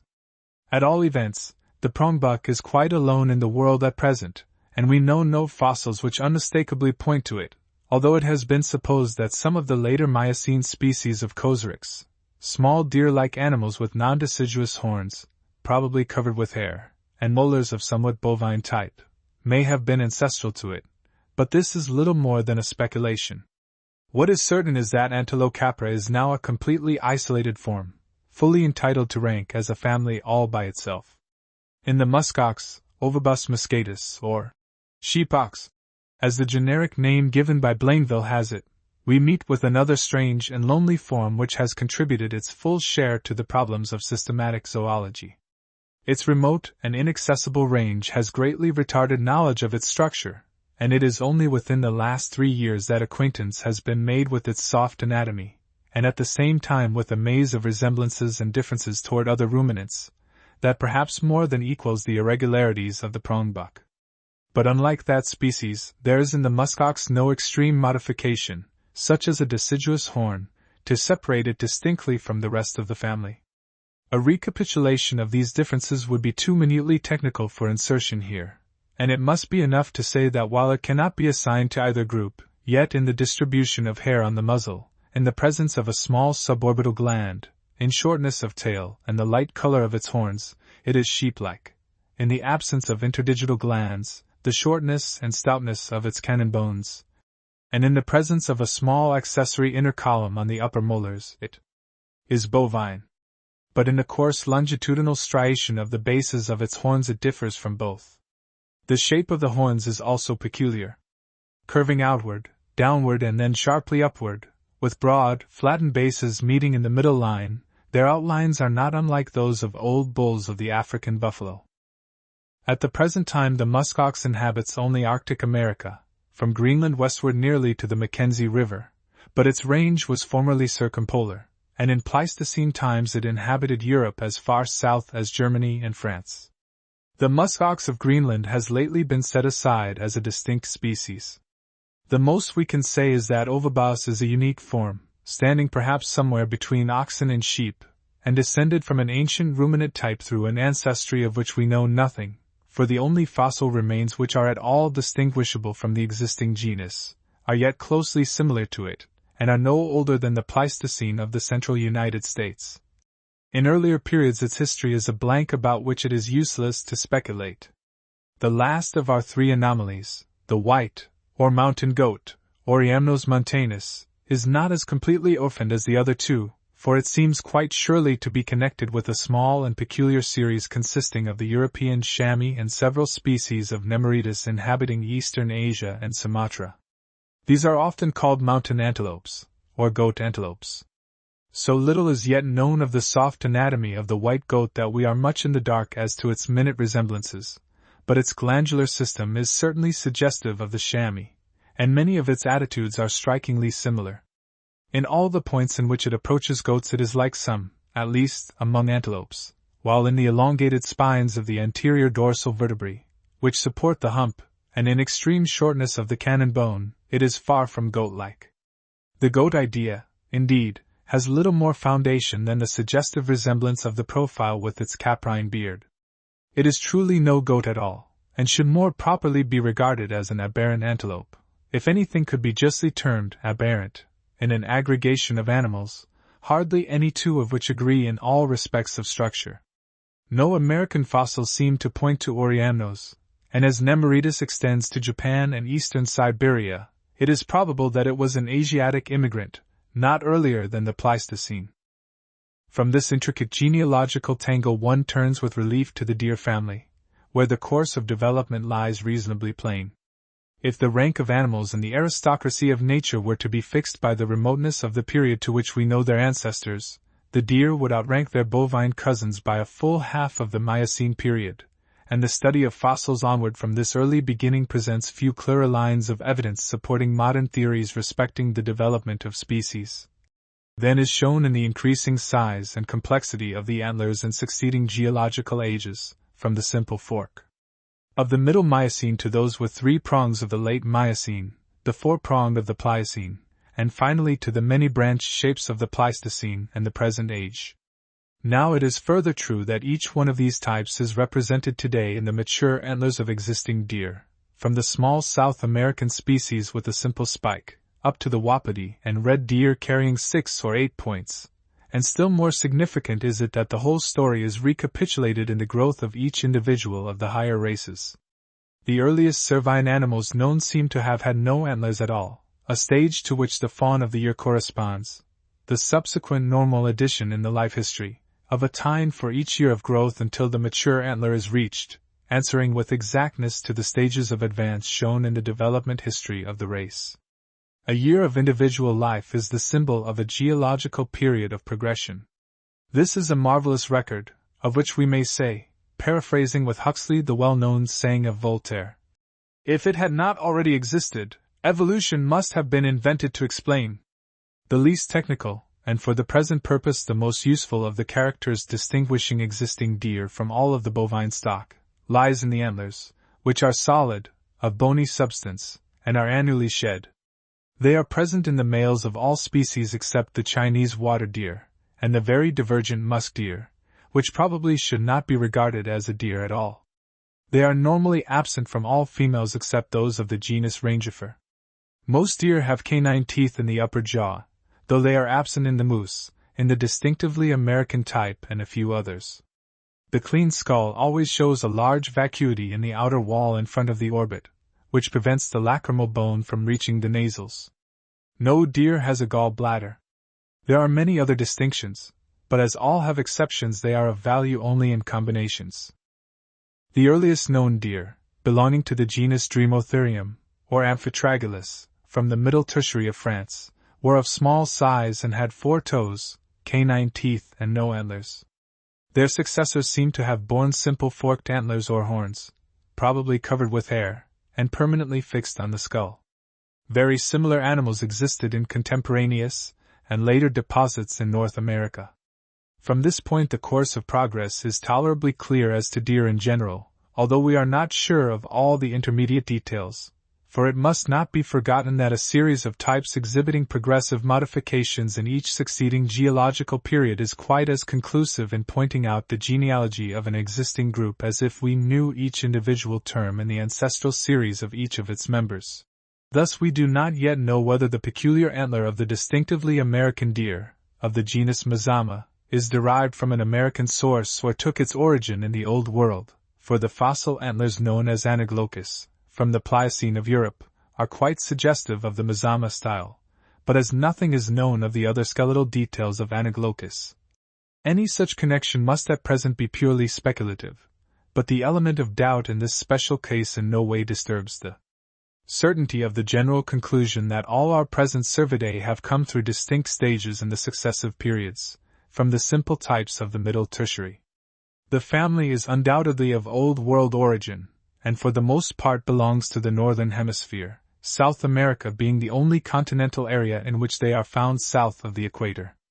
The analytical habit of mind which finds vent in the subdivision of species is also exhibited in a tendency to break up large genera into a number of small ones, but in the present group this practice has the disadvantage of obscuring a broad distinction between the dominant types inhabiting respectively the Old World and the New. The former, represented by the genus Cervus, has a brow tine to the antlers, has the posterior portion of the nasal chamber undivided by the vertical plate of the vomer, and the upper ends only of the lateral metacarpals remain, whereas in all these particulars the typical American deer are exactly opposite. As there are objections to considering these characters as of family value, arising from the intermediate position of the circumpolar genera Alces and Rangifer, as well as the water deer and the roe, a broader meaning is given to classification by retaining the comprehensive genera Cervus and Mazama, and recognizing the subordinate divisions only as subgenera. The one representative of Cervus inhabiting America is the wapiti, or elk, C. canadensis, which is without doubt an immigrant from Asia by way of Alaska, and it may be of interest to state the grounds upon which this conclusion rests, as they afford an excellent example of the way in which such results are reached. It is an accepted truth in geographical distribution that the portion of the earth in which the greatest number of forms differentiated from one type are to be found is almost always the region in which that type had its origin. Now, out of about a dozen species and subspecies of wapiti and red deer to which names have been given, not less than 8 are Asiatic, so that Asia, and probably its central portion, is indicated as the region in which the elephine deer arose. In confirmation of which is the further fact that the antler characteristic of these deer seems to have originated from the same ancestral form as that which produced the Sycian and Rhizine types, which are also Asiatic. From this center the elephines spread westward and eastward, resulting in Europe in the red deer, which penetrated southward into North Africa at a time when there was a land connection across the Mediterranean. In the opposite direction, the nearer we get to Bering Straits the closer is the resemblance to the American wapiti, until the splendid species from the Altai Mountains, C. canadensis asiaticus, and Lidorf's deer, C. lidorfi, from Manchuria, are regarded only as subspecies of the Eastern American form, which they approach through C. occidentalis of Oregon and the northwestern Pacific coast. This evidence is conclusive in itself, and is further confirmed by the geological record, from which we know that the land connection between Alaska and Kamchatka was of Pliocene age, while we have no knowledge of the wapiti in America until the succeeding period. While there is not the least doubt that the smaller American deer had an origin identical with those of the Old World, the exact point of their separation is not so clear. 2 possibilities are open to choice. Mazama may be supposed to have descended from the group to which Blastomeryx belonged, this being a late Miocene genus from Nebraska, with cervine molars, but otherwise much like Cosyryx, which we have seen to be a possible ancestor of the pronghorn. Or we may prefer to believe that the differentiation took place earlier in Europe or Asia, from ancestors common to both. But there is a serious dilemma. If we choose the former view, we must conclude that the deciduous antler was independently developed in each of the 2 continents, and while it is quite probable that approximately similar structures have at times arisen independently, it is not easy to believe that an arrangement, so minutely identical in form and function, can have been twice evolved. On the second supposition, we have to face the fact that there is very little evidence from paleontology of the former presence of the American type in Eurasia. But on the whole, the latter hypothesis presents fewer difficulties and is probably the correct one, in which case two migrations must have taken place, an earlier one of the generalized type to which Blastomeryx and Kozerix belonged, and a later one of the direct ancestor of Mazama. There is little difficulty in the assumption of these repeated migrations, for evidence exists that during a great part of the last half of the Tertiary this continent was connected by land to the northwest with Asia, and to the northeast, through Greenland and Iceland, with Western Europe. The distinction between the two groups is well marked. All the Mazama type are without a true brow tine to the antlers. The lower ends of the lateral metacarpals only remain.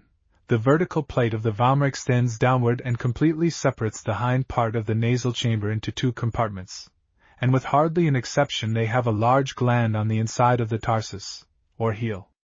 The complete development of these characters is exhibited in northern species, and it has been beautifully shown that as we go southward there is a strong tendency to diminish size, towards smaller antlers and reduction in the number of tines, to smaller size, and finally complete loss of the metatarsal gland on the outside of the hind leg, and to the assumption of a uniform color throughout the year, instead of a seasonal change. The two styles of antler which we recognize in the North American deer are too well known to require description. That characterizing the mule deer, Mazama hemianus, and the Columbia black-tailed deer, M. columbiana, seems never to have occurred in the east, nor south much beyond the Mexican border, and these deer have varied little except in size, although 3 subspecies have lately been set off from the mule deer in the extreme southwest. The section represented by M. virginiana, with antlers curving forward and tines projecting from its hinder border, takes practically the whole of America in its range, and under the law of variation which has been stated, has proved a veritable gold mine to the makers of names. At present it is utterly useless to attempt to determine which of the forms described will stand the scrutiny of the future, and no more will be attempted here than to state the present gross contents of cervine literature. The subgenus Dorcelaphus contains all the forms of the United States. Of these, the deer belonging east of the Missouri River, those from the Great Plains to the Pacific, those along the Rio Grande in Texas and Mexico, those of Florida, and those again of Sonora, are each rated as subspecies of Virginiana, to which we must add 6 more, ranging from Mexico to Bolivia. One full species, M. truei, has been described from Central America, and another rather anomalous creature, M. crukei, resembling both white-tail and mule deer, from New Mexico. The other subgenera are Blastoceros, with branched antlers and no metatarsal gland, Xenelaphus, smaller in size, with small, simply forked antlers and no metatarsal gland, Mazama, containing the so-called brockets, very small, with minute spike antlers, lacking the metatarsal and sometimes the tarsal gland as well. The last 3 subgenera are South American and do not enter the United States. Another genus, Pujua, from Chile, is much like the brockets, but has exceedingly short cannon bones, and some of the tarsal bones are united in a manner unlike other deer. In all, 30 specific and subspecific names are now carried on the roll of Mazama and its allies. Attention has already been directed to the parallelism between the course of progress from simple to complex antlers in the development of the deer tribe, and the like progress in the growth of each individual, and to the further fact that all the stages are represented in the mature antlers of existing species. But a curious result follows from a study of the past distribution of deer in America. At a time when the branch stage had been already reached in North America, the Isthmus of Panama was under water. Deer were then absent from South America, and the earliest forms found fossil there had antlers of the type of M. virginiana.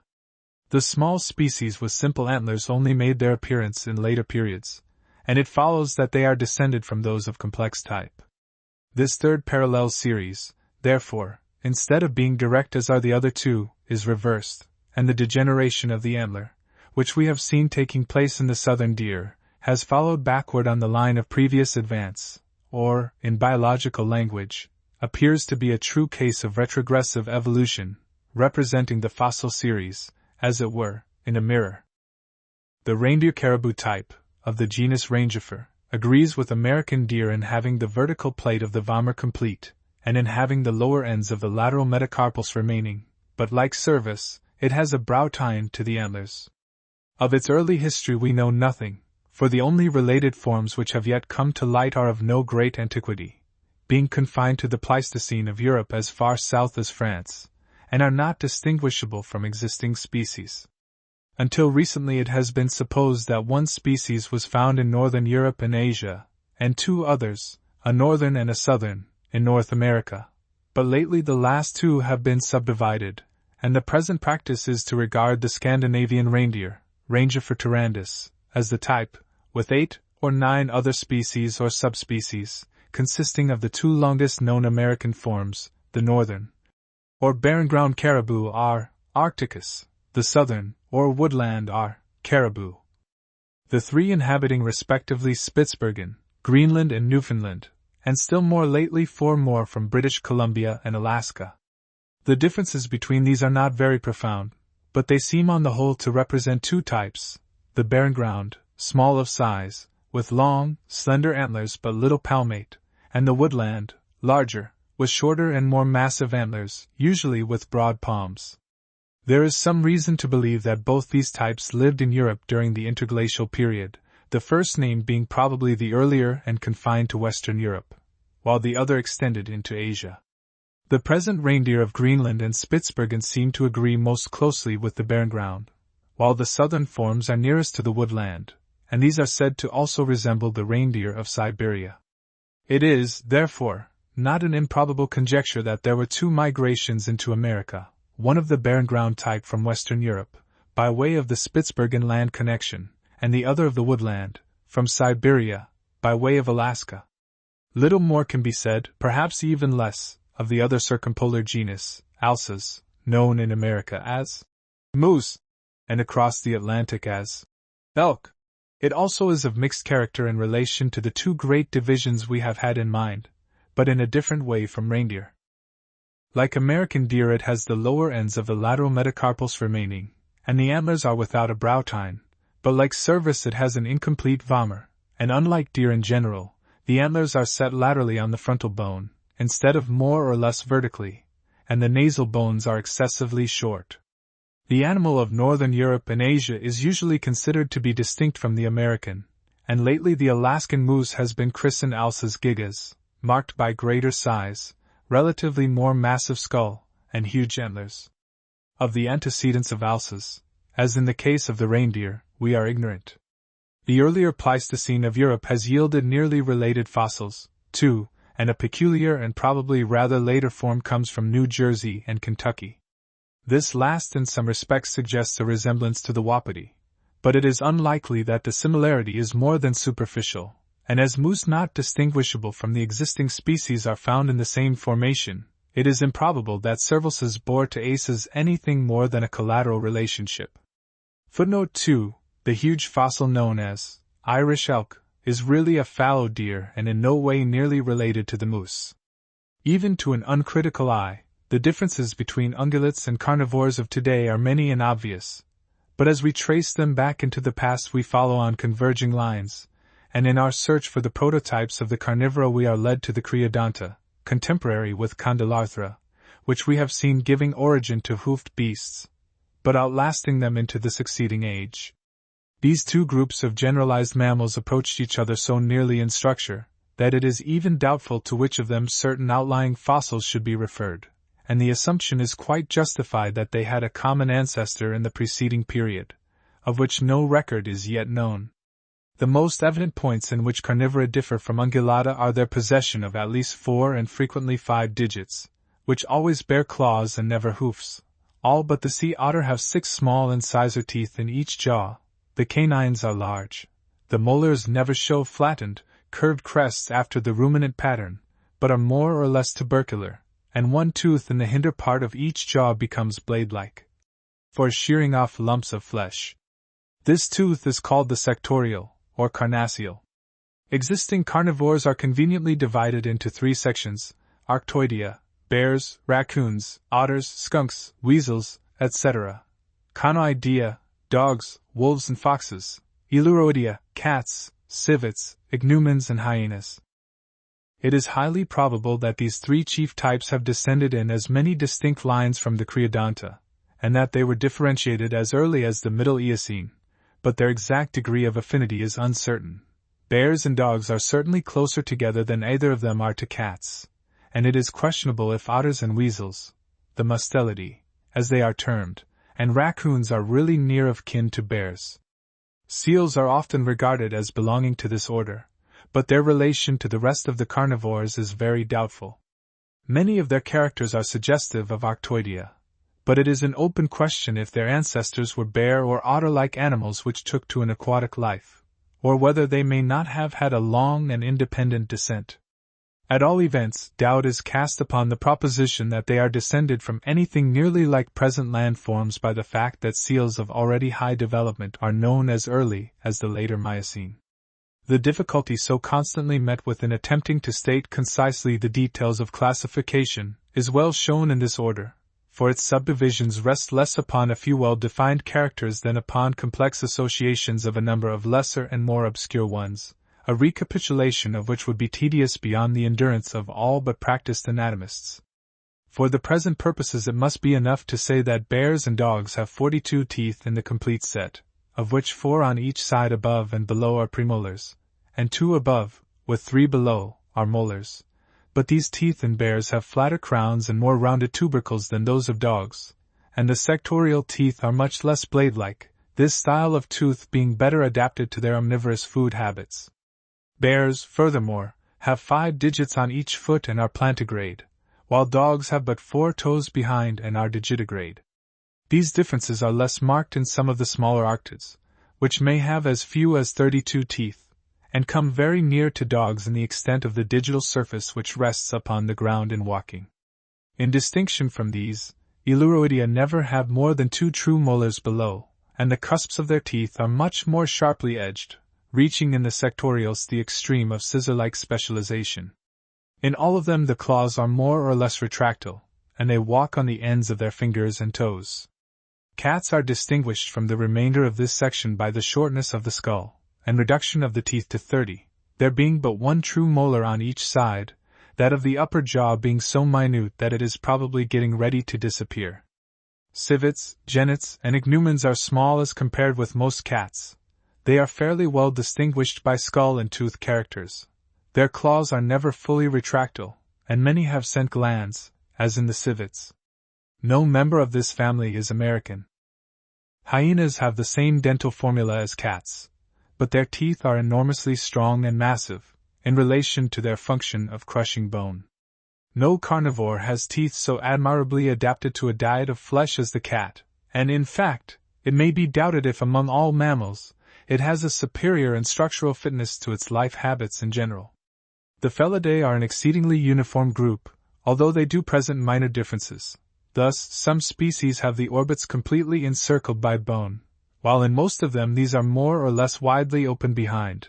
In some the first upper premolar is absent, and some have a round pupil, while in others it is elliptical or vertical. But if there is a key to the apparently promiscuous distribution of these variations, it has not yet been found, and no satisfactory subdivision of the genus has been made, beyond setting aside the hunting leopard or cheetah as Cynaelurus, upon peculiarities of skull and teeth. True cats of the genus Felis were in existence before the close of the Miocene, and yet earlier related forms are known. Throughout the greater part of the Tertiary the remarkable type known as saber-toothed cats were numerous and widely spread, and in South America they even lasted so far into the Pleistocene that it is probably true that they existed side by side with man. Some of them were as large as any existing cat, and had upper canines 6 inches or more in length. Cats have no near relations upon the American continent, nor do they appear to have ever had many except the saber-tooths.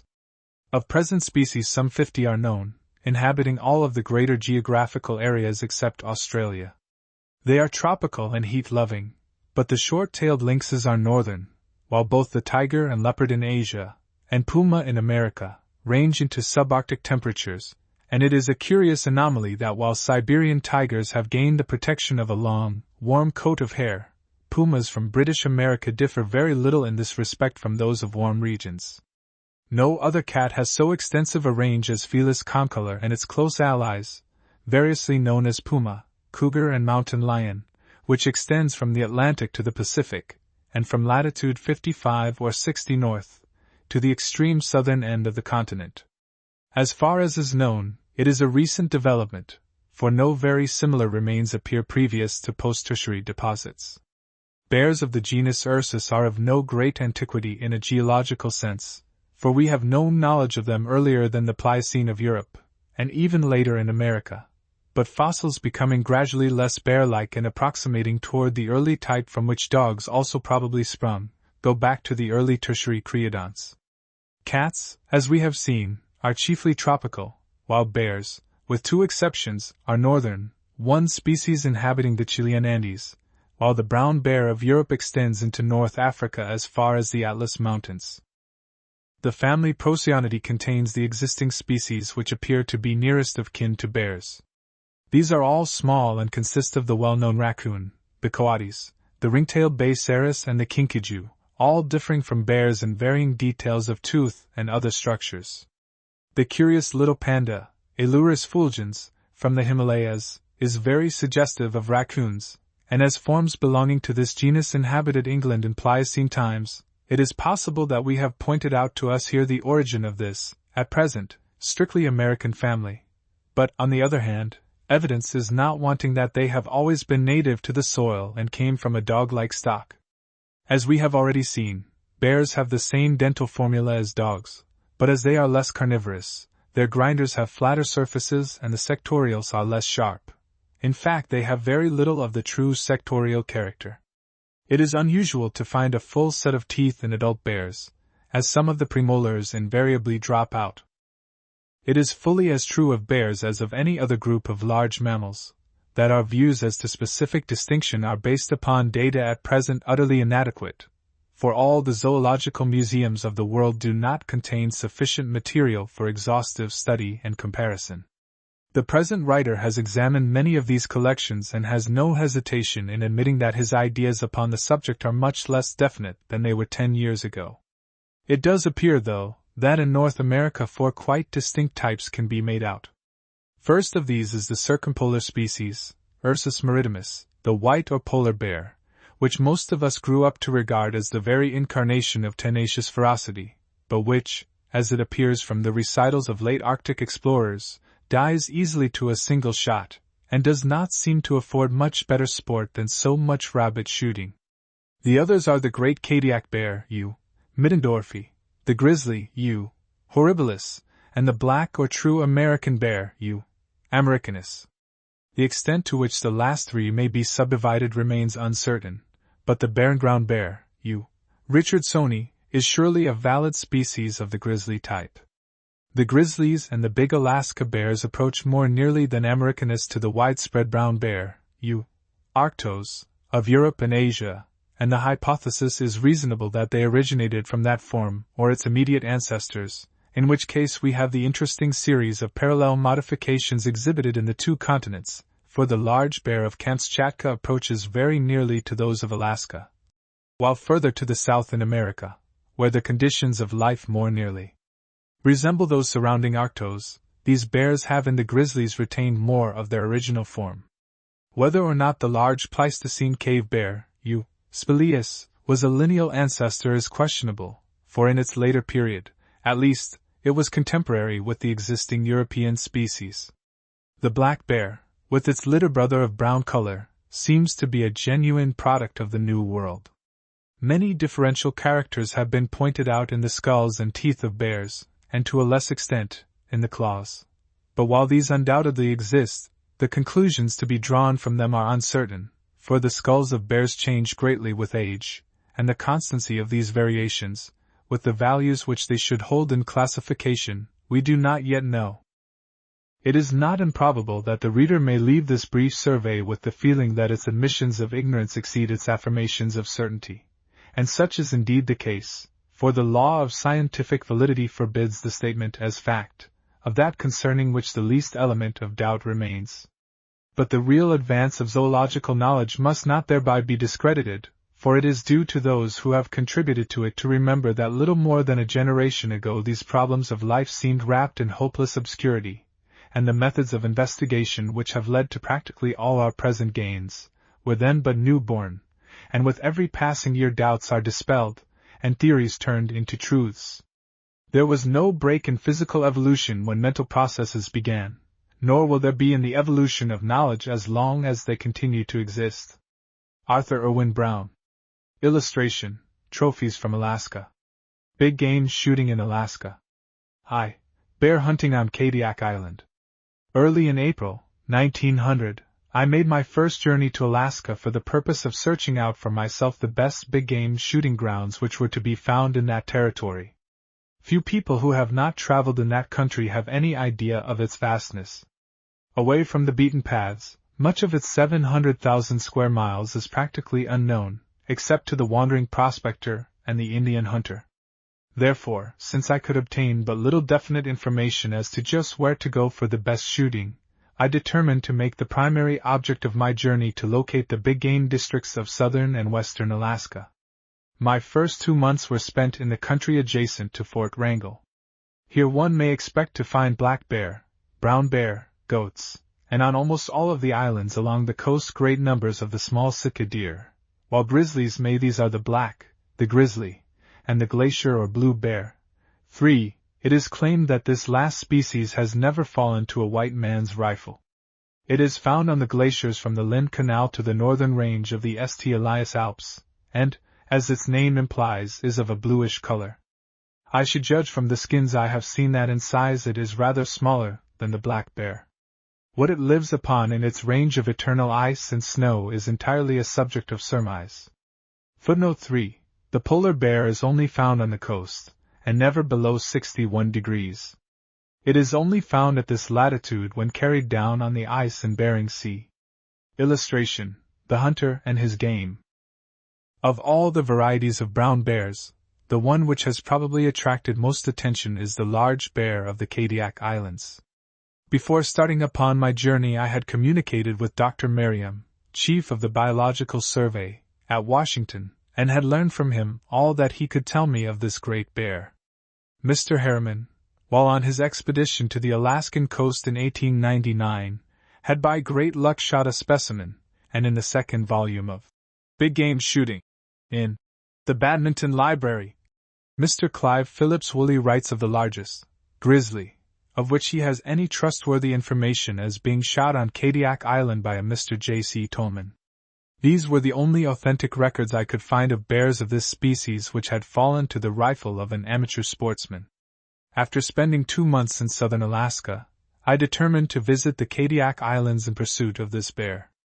I reached my destination the latter part of June, and 3 days later had started on my shooting expedition with native hunters. Unfortunately, I had come too late in the season. The grass had shot up until it was shoulder high, making it most difficult to see at any distance the game I was after. The result of this, my first hunt, was that I actually saw but 3 bear, and got but 1 shot, which, I am ashamed to record, was a miss. Tracks there were in plenty along the salmon streams, and some of these were so large I concluded that as a sporting trophy a good example of the Kadiak bear should equal, if not surpass, in value any other kind of big game to be found on the North American continent.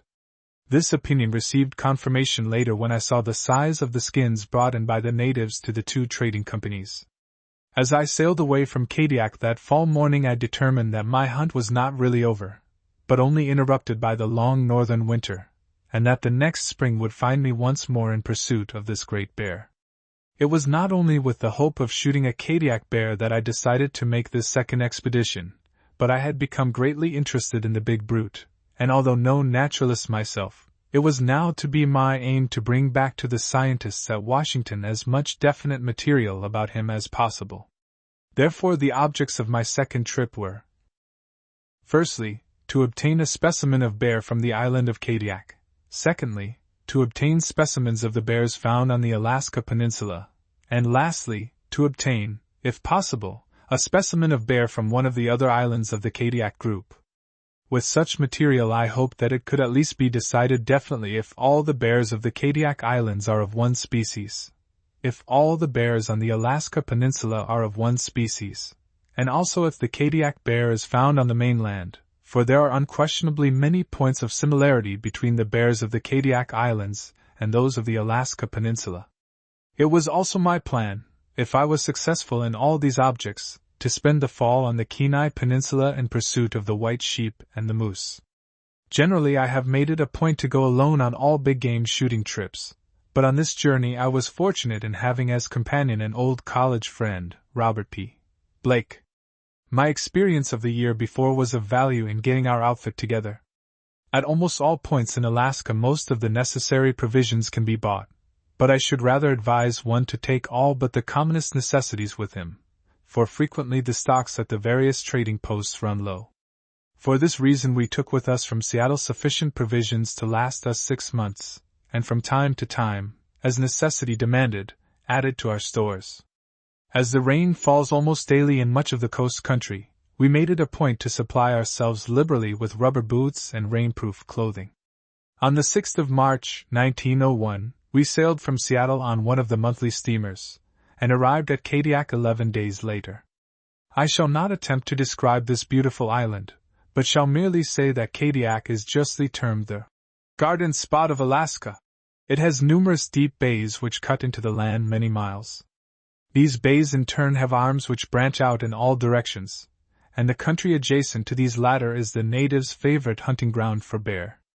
Illustration: loaded by Darka, Bara Bara, base of supplies, Alaska Peninsula.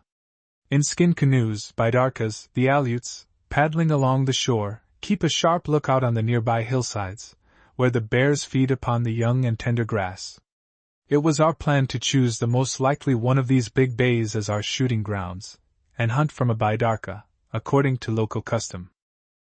It may be well to explain here that the different localities of Alaska are distinctly marked by the difference in the canoes which the natives use. In the southern part, where large trees are readily obtained, you find large dugouts capable of holding from 5 to 20 persons. At Yakutat, where the timber is much smaller, the canoes, although still dugouts, have decreased proportionately in size, but from Yakutat westward the timber line becomes lower and lower, until the western half of the island of Kodiak is reached, where the trees disappear altogether, and the dugout gives place to the skin canoe or baidarka.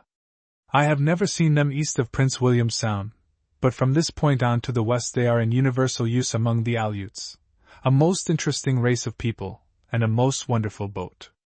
The natives of Kodiak are locally called Aleuts, but the true Aleuts are not found east of the Aleutian Islands. The cross between the Aleut and white, principally Russian, is known as the Creole. The natives whom I met on the Kodiak Islands seemed to show traces of Japanese descent, for they resembled these people both in size and features.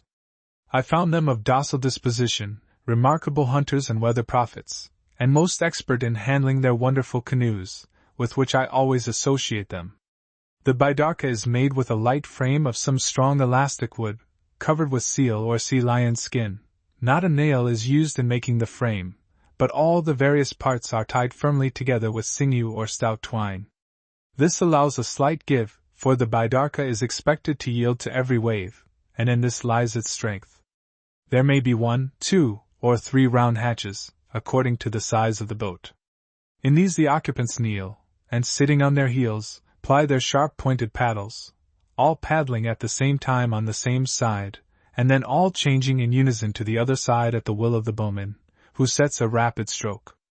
In rough water kamlekas, large shirts made principally of stretched and dried bear gut are worn, and these are securely fastened around the hatches. In this way the Aleuts and the interior of the baidarka remain perfectly dry, no matter how much the sea breaks and passes over the skin deck. I had used the baidarka the year before, having made a trip with my hunters almost around the island of Afognak, and believed it to be an ideal boat to hunt from. It is very speedy, easily paddled, floats low in the water, will hold much camp gear, and when well handled, is most seaworthy. So it was my purpose this year to again use one in skirting the shores of the deep bays, and in looking for bears, which show themselves in the early spring upon the mountain sides, or roam the beach in search of kelp. The Kodiak bear finds no trouble in getting all the food he wants during the berry season and during the run of the various kinds of salmon, which lasts from June until October. At this period he fattens up, and upon this fat he lives through his long winter sleep. When he wakes in the spring he is weak and hardly able to move, so his first aim is to recover the use of his legs. This he does by taking short walks when the weather is pleasant, returning to his den every night. This light exercise lasts for a week or so, when he sets out to feed upon the beach kelp, which acts as a purge. He now lives upon roots, principally of the salmonberry bush, and later nibbles the young grass. These carry him along until the salmon arrive, when he becomes exclusively a fish eater until the berries are ripe. I have been told by the natives that just before he goes into his den he eats berries only, and his stomach is now so filled with fat that he really eats but little. The time when the bears go into their winter quarters depends upon the severity of the season. Generally it is in early November, shortly after the cold weather has set in. Most bears sleep uninterruptedly until spring, but they are occasionally found wandering about in midwinter. My natives seem to think that only those bears are restless which have found uncomfortable quarters, and that they leave their dens at this time of year solely for the purpose of finding better ones. They generally choose for their dens caves high up on the mountain sides among the rocks and in remote places where they are not likely to be discovered. The same winter quarters are believed to be used year after year. The male, or bull bear, is the first to come out in the spring. As soon as he recovers the use of his muscles he leaves his den for good and wanders aimlessly about until he comes upon the track of some female. He now persistently follows her, and it is at this time that the rutting season of the Kodiak bear begins, the period lasting generally from the middle of April until July. In Eagle Harbor, on Kodiak Island, a native, 3 years ago, during the month of January, saw a female bear which he killed near her den. He then went into the cave and found 2 very small cubs whose eyes were not yet open. This would lead to the belief that this species of bear brings forth its young about the beginning of the new year. At birth the cubs are very small, weighing but little more than 1.5 pounds, and there are from 1 to 4 in a litter. 2, however, is the usual number. The mother, although in a state of semi-torpor, suckles these cubs in the den, and they remain with her all that year, hole up with her the following winter, and continue to follow her until the second fall, when they leave her and shift for themselves. For many years these bears have been so persistently hunted by the natives, who are constantly patrolling the shores in their skin canoes, that their knowledge of man and their senses of smell and hearing are developed to an extreme degree. They have, however, like most bears, but in different sight. They range in color from a light tawny lion to a very dark brown. In fact, I have seen some bears that were almost black. Many people have asked me about their size, and how they compare in this respect with other bears. The Kodiak bear is naturally extremely large. His head is very massive, and he stands high at the shoulders. This latter characteristic is emphasized by a thick tuft of hair which stands erect on the dorsal ridge just over the shoulders. The largest bear of this kind which I shot measured 8 feet in a straight line from his nose to the end of the vertebrae, and stood 51.5 inches in a straight line at the shoulders, not including between 6 and 7 inches of hair. Most people have an exaggerated idea of the number of bears on the Kodiak Islands. Personally, I believe that they are too few ever to make shooting them popular. In fact, it was only by the hardest kind of careful and constant work that I was finally successful in bagging my first bear on Kodiak. When the salmon come it is not so difficult to get a shot, but this lying in wait at night by a salmon stream cannot compare with seeking out the game on the hills in the spring, and stalking it in a sportsmanlike manner. It was more than a week after our landing at Kodiak before the weather permitted me to go to a fognac, where my old hunters lived, to make our final preparations. One winter storm after another came in quick succession, but we did not mind the delay, for we had come early and did not expect the bears would leave their dens before April. I decided to take with me on my hunt the same 2 natives whom I had had the year before. My head man's name was Fedor Dierenhoff. He was about 40 years of age, and had been a noted sea otter and bear hunter. In size he was rather larger than the average of his race, and absolutely fearless. Many stories are told of his hand-to-hand encounters with these big bears. I think the best one is of a time when he crawled into a den on his hands and knees, and in the dark, and at close quarters shot 3. He was unable to see, and the bear's heavy breathing was his only guide in taking aim. Nikolai Paikun, my other native, was younger and shorter in stature, and had also a great reputation as a hunter, which later I found was fully justified, and furthermore was considered the best Baidarka man of Afognak. He was a nice little fellow, always good-natured, always keen, always willing, and the only native whom I have ever met with a true sense of gratitude. The year before I had made all arrangements to hire for this season a small schooner, which was to take us to our various shooting grounds. I was now much disappointed to find that the owner of this schooner had decided not to charter her. We were, therefore, obliged to engage a very indifferent sloop, but she was fortunately an excellent sea boat. Her owner, Charles Pageman, a Russian, went with us as my friend's hunter. He was a fisherman and a trapper by profession, and had the reputation of knowing these dangerous island waters well. His knowledge of Russian we expected to be of great use to us in dealing with the natives. Alaska was under Russian control for so many years that language is the natural local tongue. It was the 1st of April before we got our entire outfit together, and it was not until 4 days later that the weather permitted us to hoist our sail and start for the shooting grounds, of which it was of the utmost importance that we should make good choice. All the natives seemed to agree that Kaluta Bay, some 75 miles below the town of Kadiak, was the most likely place to find bear, and so we now headed our boat in that direction. It was a most beautiful day for a start, with the first faint traces of spring in the air. As we skirted the shore that afternoon I sighted, through the glasses, on some low hills in the distance, bear tracks in the snow. My Aleuts seemed to think that the bears were probably near, having come down to the shore in search of kelp.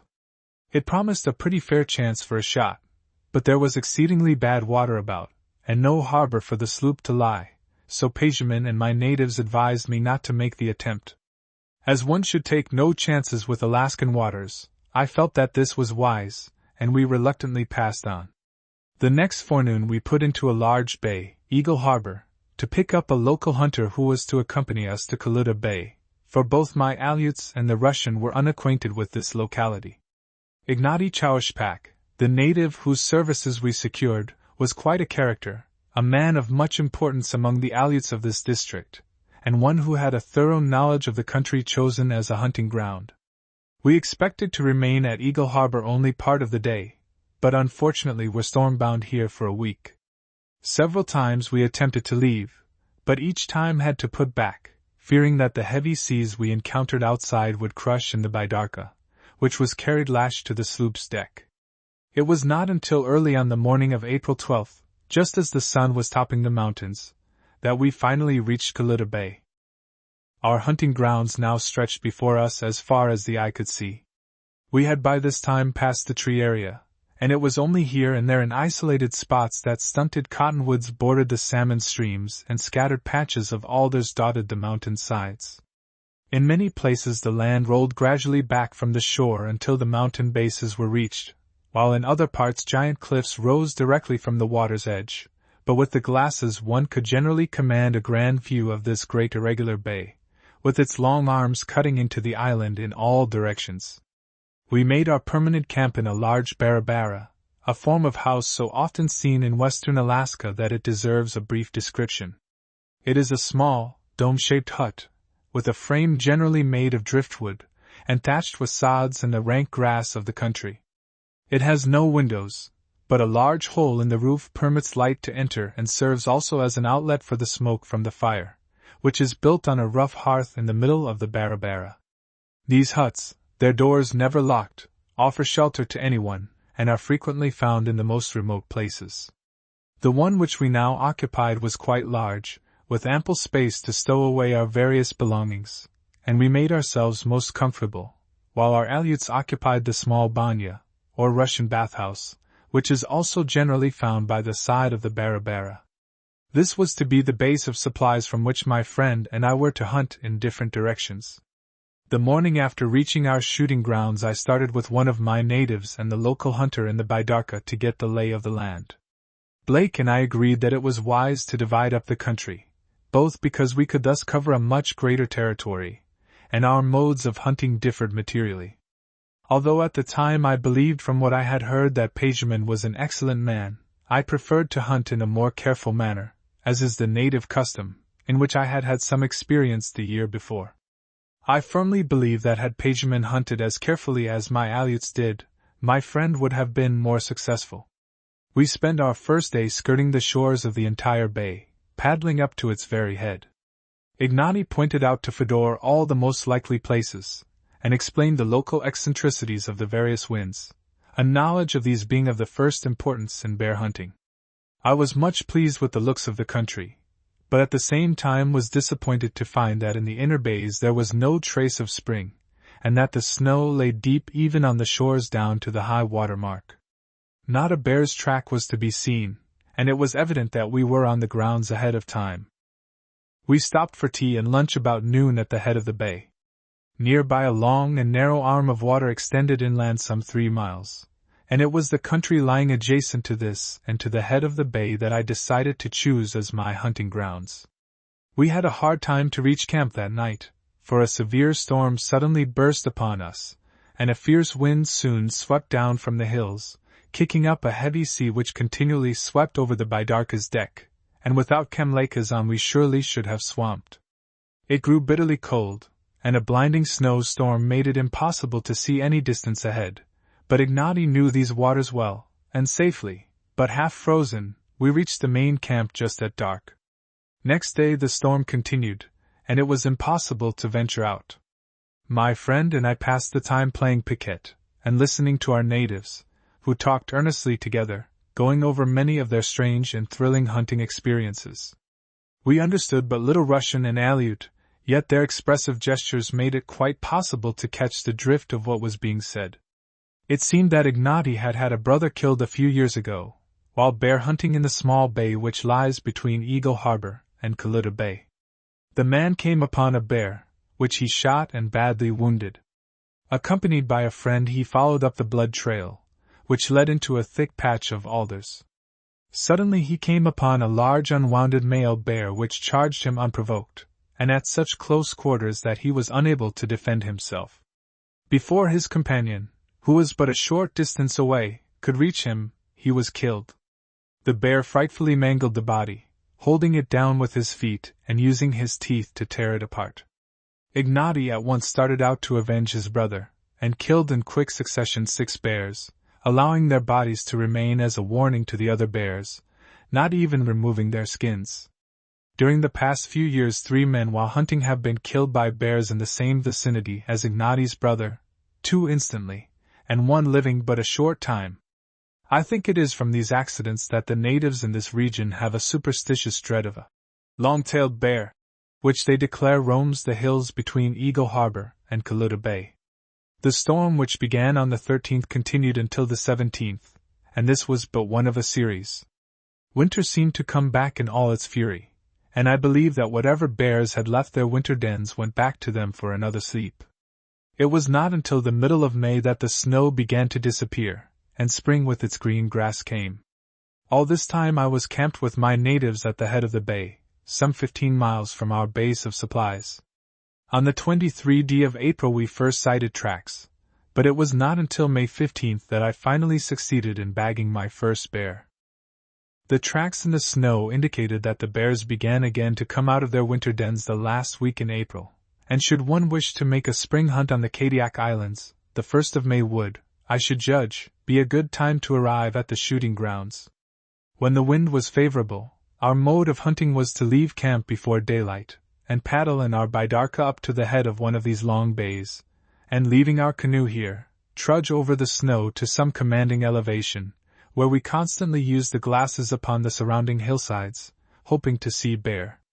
We generally returned to camp a little before noon, but in the afternoon returned to the lookout, where we remained until it was too dark to see. When the wind was blowing into these valleys we did not hunt, for we feared that whatever bears might be around would get our scent and quickly leave. New bears might come, but none which had once scented us would remain. For days at a time we were stormbound, and unable to hunt, or even leave our little tent, where frequently we were obliged to remain under blankets both day and night to keep warm. On May 15th, by 4 o'clock, I had finished a hurried breakfast, and with my 2 Aleuts had left in the bidarka for our daily watching place. This was a large mound lying in the center of a valley, some 3 miles from where we were camped. On the right of the mound rose a gently sloping hill with its sides sparsely covered with alders, and at right angles and before it, extended a rugged mountain ridge with rocky sides stretching all across our front, while to the left rose another towering mountain ridge with steep and broken sides. All the surrounding hills and much of the low country were covered with deep snow. The mountains on 3 sides completely hemmed in the valley, and their snowy slopes gave us an excellent chance to distinguish all tracks. Such were the grounds which I had been watching for over a month whenever the wind was favorable. The sun was just topping the long hill to our right as we reached our elevated watching place.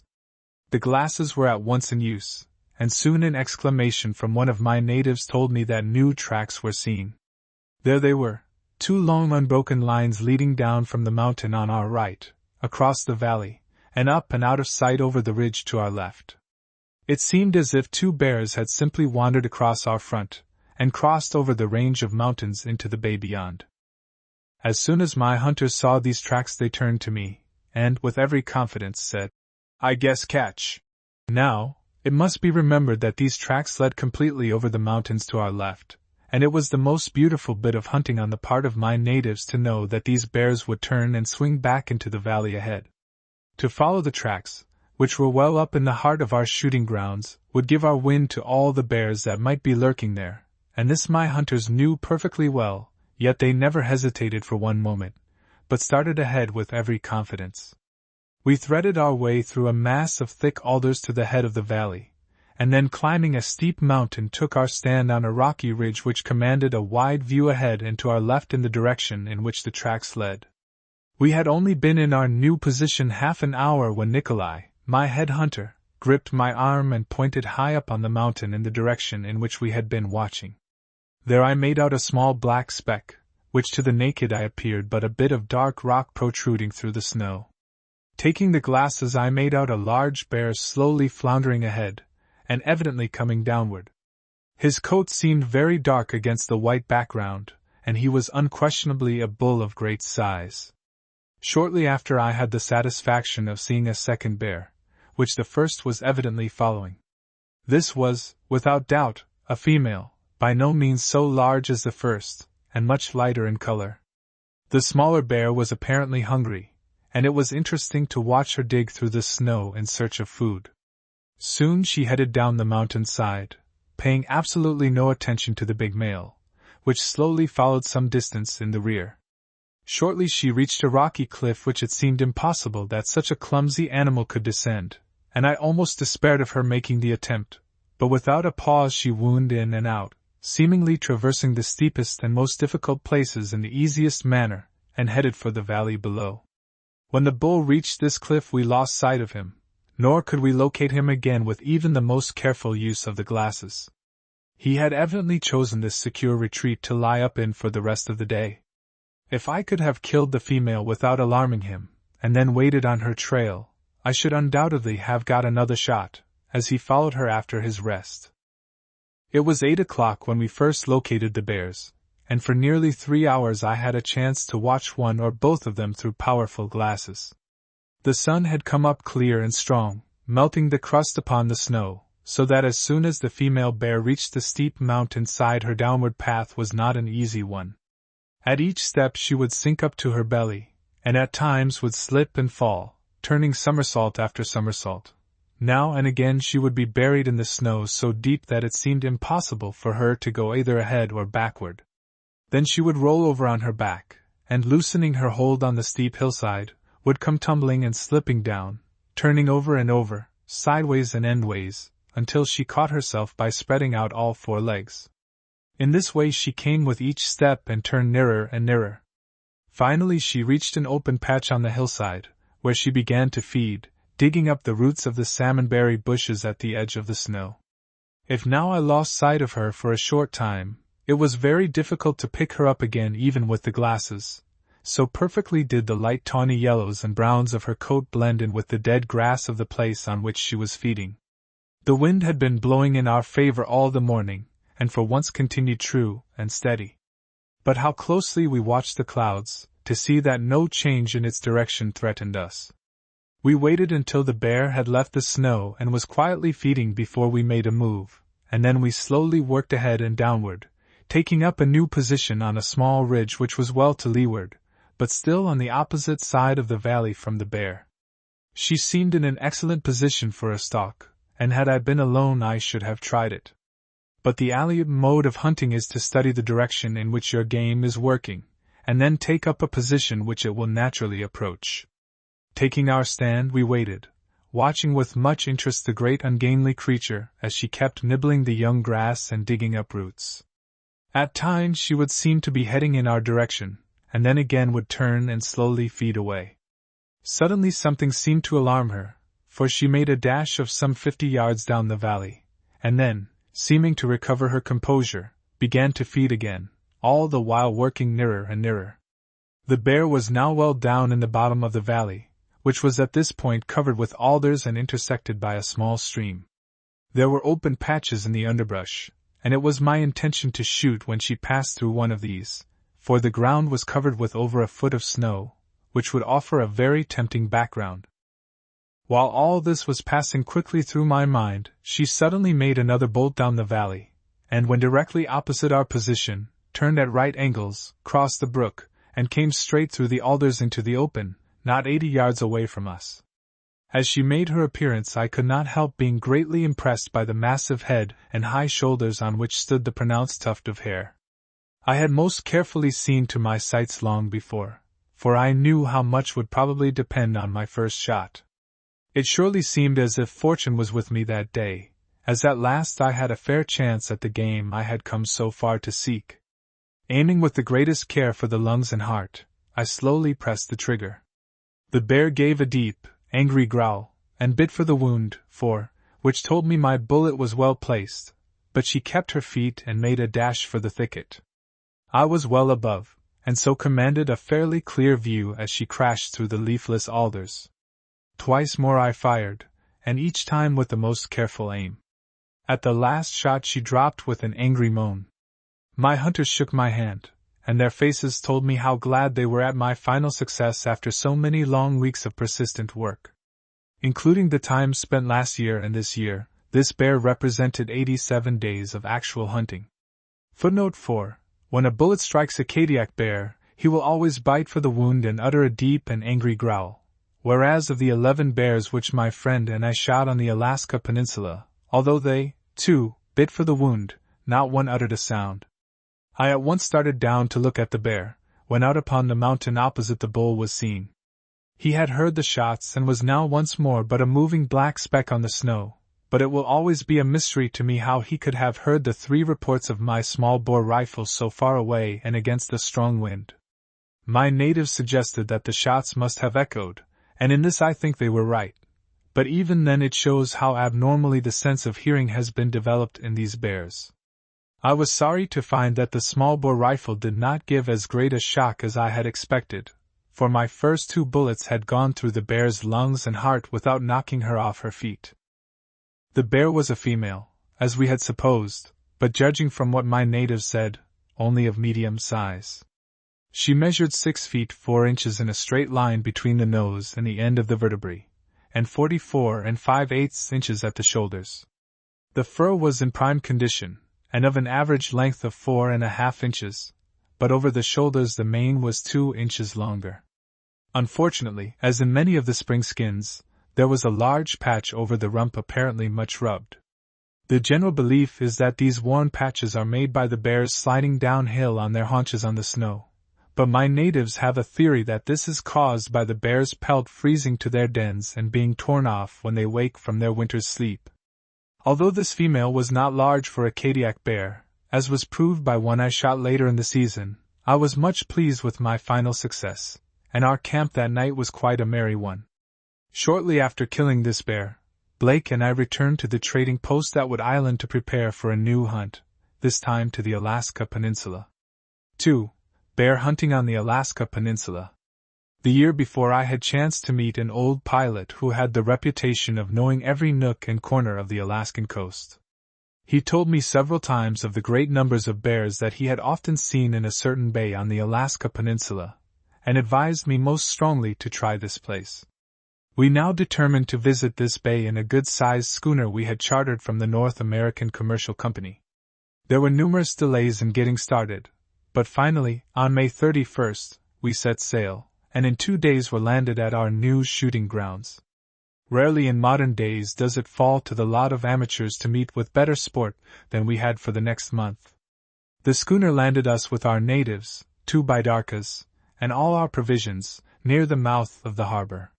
Here we made our base of supplies, and the next morning in our 2 canoes started with our hunters to explore this wonderful bay. At high tide Chinitna Bay extends inland some 15 miles, but at low water is one vast bog of glacial deposit. Rugged mountains rise on all sides, and at the base of these mountains there are long meadows which extend out to the high water mark. In these meadows during the month of June the bears come to feed upon the young and tender salt grass. There was a long swell breaking on the beach as we left our base of supplies, but we passed safely through the line of breakers to the smooth waters beyond, and now headed for the upper bay. The 2 bidarkas kept side by side, and Blake and I chatted together, but all the while kept the glasses constantly fixed upon the hillsides. We had hardly gone a mile before a small black bear was sighted, but the wind was unfavorable, and he got our scent before we could land. This looked decidedly encouraging, and we continued on in the best of spirits. About midday we went on shore, lunched, and then basked in the sun until the afternoon, when we again got into the bidarkas and paddled further up the bay to a place where a wide meadow extends out from the base of the mountains. Here Nikolai, my head hunter, went on shore with the glasses, and raising himself cautiously above the bank, took a long look at the country beyond. It was at once quite evident that he had seen something, and we all joined him, keeping well hidden from view. There, out upon the marsh, could be seen 2 large bears feeding upon the young grass. They seemed in an almost unapproachable position, and we lay and watched them, hoping that they would move into a more advantageous place. After an hour or so they fed back toward the trees, and soon passed out of sight. We matched to see which part of the meadow each should watch, and it fell to my lot to go further up the marsh. I had been only a short time in this place when a new bear came into sight. We now made a most beautiful stalk right across the open to within 100 yards. All this while a new dog, which I had bought at Kadiak and called Starik, had crawled with us flat on his stomach, trembling all over with excitement as he watched the bear. I had plenty of time to take aim, and was in no way excited, but missed clean at 100 yards. At the report of my rifle Starik bit himself clear from Nikolai, who was holding him, and at once made for the bear, which he tackled in a most encouraging manner, nipping his heels, and then quickly getting out of the way as the bear charged. But I found that one dog was not enough to hold these bears, and this one got safely away. It was a dreary camp that night, for I had missed an easy shot without a shadow of excuse. We pitched our small tent at the extreme edge of the marsh behind a large mass of rocks. I turned in thoroughly depressed, but awoke the next morning refreshed, and determined to retrieve my careless shooting of the day before. A bad surf breaking on the beach prevented our going further up the bay in our bidarkas, as we had planned to do. We loafed in the sun until evening, while our natives kept constant watch of the great meadow where we had seen the bears the day before. We had just turned in, although at 10 o'clock it was still daylight, when one of the natives came running up to say that a bear was in sight, so Blake, with 3 natives and Starik, made the stalk. I had a beautiful chance to watch it from the high rocks beside our camp. The men were able to approach to within some 50 yards, and Blake, with his first shot, hit, and with his third killed the bear before it could get into the brush. Starik, when loosed, acted in a gallant manner, and tackled the bear savagely. Unfortunately no measurements were taken, but the bear appeared to be somewhat smaller than the female I killed at Kalita Bay, and weighed, I should judge, some 450 pounds. It appeared higher on the legs and less massive than the Kadiak bear, and had a shorter mane, but was of much the same tawny color on the back, although darker on the legs and belly. 2 days later we set out from our camp behind the rocks and paddled a short distance up the bay. Here we left the bidarkas and crossed a large meadow without sighting bear. We then followed some miles the banks of a small stream. Leaving my friend with his 2 men, I pushed ahead with my natives to investigate the country beyond. But the underbrush was so dense it was impossible to see more than a few yards ahead. We had gone some distance, and Fedor and I had just crossed a deep stream on a rickety fallen tree, while the other native was following, when I chanced to look back and saw a small black bear just opposite. He must have smelt us, and wanting to see what sort of creature man was, had deliberately followed up our tracks. Nikolai had my rifle on the other side of the brook, so I snatched up Fedor's and twice tried to shoot, but the safety bolt would not work, and when I had it adjusted the bear showed only one shoulder beyond a tree. It was just drawing back when I pressed the trigger. The bullet grazed the tree, was deflected, and a patch of hair was all that I had for what promised the surest of shots. In the afternoon we made for a place which our hunters declared was a sure find for bear, but unlike most sure places, we sighted our game even before we reached the ground. There they were, 2 large grizzled brutes, feeding on the salt marsh grass like 2 cows. We made a most exciting approach in our bidarkas, winding in and out, across the open, up a small lagoon which cut into the meadow where the bears were feeding. We got to within 200 yards when they became suspicious, but could not quite make us out. One now rose on his hind legs to get a better view, and offered a beautiful chance, but I waited for my friend, whose turn it was to have first shot, and he delayed, thinking that I was not ready. The result was that the bears at once made for the woods, and we both missed. Starik again did his part well, catching one of the bears and tackling him in a noble manner, turning him and doing his best to hold him, but this was more than one dog could do, and the bear broke away and soon reached cover. I am glad to record that with this day's miss ended some of the most careless shooting I have ever done. This evening we made our camp on the beach on the other side of the bay. I was up frequently during the night, for bears were constantly moving about on the mountain side just behind our sleeping place, but although I could distinctly hear them, the thick brush prevented my getting a shot. In this latitude there is practically no night during the month of June, and I can recall no more enchanting spot than where we were now camped. Even my hard day's work would not bring sleep, and I lay with my faithful dog at my feet and gazed on the vast mountains about us, their summits capped with snow, while their sides were clothed in the dull velvet browns of last year's herbage, through which the vivid greens of a northern summer were rapidly forcing themselves. It was after 5 next morning when we left in our 2 bidarkas for the extreme head of the bay, where there was another vast meadow. My friend chose to hunt the right side of this marsh, while I took the left. On reaching our watching place I settled myself for the day in my fur rug, and soon dozed off to finish my night's rest, while my men took turns with the glasses. About 10 o'clock a black bear was sighted a long way off, but he soon wandered into the thicket which surrounded the marsh on 3 sides. At 12 o'clock he appeared again, and we now circled well to leeward and waited where 2 trails met at the edge of the meadow, expecting the bear would work down one of them to us. It was a long tiresome wait, for we were perched upon some tussocks through which the water soon found its way. About 5 o'clock we returned to our original watching place, where my friend joined me. The wind had been at a slant, and although we had worked safely around the bear, he must have got the scent of Blake's party, although a long way off, for my friend reported that the bear was coming in our direction, as we had counted upon, when he suddenly threw up his head, gave one whiff, and started for the woods.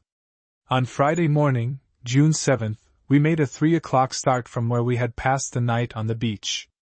The sun was not over the mountains for another hour, and there was that great charm which comes in the early dawn of a summer's day. Blake in his bidarka, and I in mine, paddled along, side by side, and pushed up to the extreme head of the bay, where we came upon an old deserted Indian camp of the year before. Numerous structures told of their success with bear, but the remains of an old fire in the very heart of our shooting grounds warned us that in this section the bears might have been disturbed, for the Alaskan bear is very wary, and is quick to take alarm at any unusual scent. We came back to our camp on the beach by 10 o'clock, and had our first substantial meal of the day, for we had now adopted the Aleutian habit of taking simply a cup of tea and a piece of bread in order to make the earliest of starts each morning. After our midday breakfast, we usually took a nap until afternoon, but this day I was not sleepy, and so read for a while. Then I loaded my rifle, which I always kept within arm's reach, and was just settling my rugs to turn in, when Sarik gave a sharp bark, and Blake shouted, "Bear!" Seizing my rifle I looked up, and walking toward us on the beach, just 110 yards away, was a good-sized bull bear. My dog at once made for him, while Blake jumped for his rifle. The bear was just turning when I fired. He bit for the wound, but uttered no sound, and was just disappearing in the brush when I fired a hasty second. Blake and I followed into the thick alders after the dog, which was savagely attacking the bear. His barking told us where the bear was, and I arrived just in time to see him make a determined charge at the dog, which quickly avoided him, and just as quickly renewed the attack. I forced my way through the alders and got in 2 close shots, which rolled him over. It appeared that my first shot had broken his shoulder, as well as cut the lower portion of the heart, but this bear had gone some 50 yards, and was still on his feet, when I came up and finished him off. He was a fair-sized bull, 6 feet 2 inches in a straight line along the vertebrae, and stood exactly 3 feet at the shoulders. He had evidently been fighting, for one ear was badly torn, and his skin was much scarred with old and recent wounds. After removing the pelt, the carcass was thrown into the bay, so that there might be no stench, which my natives declared would be enough to spoil any future shooting in this locality. This same afternoon we moved our camp to a new marsh, but the wind was changeable, and we saw nothing. The next morning we sighted a bear, which fed into the woods before we had time to come up with him. Shortly after 5 o'clock the brute made a second appearance, but as the wind had changed and now blew in the wrong direction, a stalk could not be made without our scent being carried into the woods, where many bears were apt to be. We made it a great point never to make a stalk unless the wind was right, for we were extremely anxious not to spoil the place by diffusing our scent, and driving away whatever bears might be lurking near. Therefore, many times we had a chance to watch bears at only a few hundred yards distance. It was most interesting to see how careful these big animals were, and how, from time to time, they would feel the wind with their noses, and again stop feeding and listen. No 2 bears seemed to be built on quite the same lines. Some were high at the shoulders and then sloped down toward the rump and nose, and again, others were saddle-backed. Still others stood with their front feet directly under them, making a regular curve at the shoulders, while others had the front legs wide apart, and seemed to form a triangle, the apex of which was at the shoulders. Their range of color seemed to be from very dark, silver-tipped, to a very light dirty yellow, but with dark legs and belly. This evening, just as we were having our tea, another bear made his appearance. The first, which we had been watching, evidently heard him coming through the woods, and as the second came out into the open the former vanished. The new one was a dirty yellowish-white, with very dark belly and legs, which gave him a most comical appearance. The wind still continued unfavorable, and my friend and I passed an extremely interesting evening with the glasses, for this watching game, especially bear, gives me almost as much pleasure as making the actual stalk. About 10 o'clock the wind changed, and Blake went after the bear, but unfortunately missed at about 100 yards. The following day opened dull, and we spent the morning keeping a sharp watch on the marsh. About 10 o'clock a large bear was seen to come out from the trees. The wind was wrong, and as the bear was in an unapproachable position I had to sit with folded arms and watch him. I used the glasses with much interest until shortly after 4 o'clock, when he slowly fed into the brush. We had just finished supper when we saw another bear in a better position, and I proceeded to make the stalk, going part of the way in the bidarka, for the great meadow was intersected by a stream from which small lagoons made off in all directions. The wind was very baffling, and although we successfully reached a clump of brush in the middle of the marsh, the bear for some time continued to graze in an unapproachable spot. We had almost given up hope of getting a shot, when he turned and fed slowly some 50 yards in a new direction, which was upwind. This was our chance. Quickly regaining the bidarka, We paddled as noiselessly and rapidly as possible up the main stream of the marsh to a small lagoon, which now at high tide had sufficient water to float us. There was great charm in stalking game in this manner, although I was, in a sense, but a passenger in my natives' hands. But it was fascinating to watch their keenness and skill as they guided the frail craft round the sharp turns, the noiseless use of the paddles, the light in their eye as they constantly stood up in the canoe to keep a hidden gaze upon the game ahead, watching its every movement as well as the local eddies and currents in the light evening breeze. All was so in keeping with the somber leaden clouds overhead, and the grizzled sides of the ungainly brute, blending in with the background of weather-beaten tree trunks and the dull gray rocks. And so, silently and swiftly, stopping many times when the bear's head was up, we approached nearer and nearer, until my headman whispered, "But it, enough," and I knew that I was to have a fair shot. Stealthily raising my head above the bank, I saw the bear feeding, only 75 yards away. Creeping cautiously out of the boat, I lay flat upon my stomach, rifle cocked and ready, waiting for a good shot. Soon it came. The bear heard some sound in the forest, and raised his head. Now was my chance, and the next second he dropped without a sound. He struggled to rise, but I could see he was anchored with a broken shoulder. My men were unable to restrain themselves any longer, and as I shot for the second time, their rifles cracked just after mine. We now rushed up to close quarters. The bear, shot through the lungs, was breathing heavily and rapidly choking.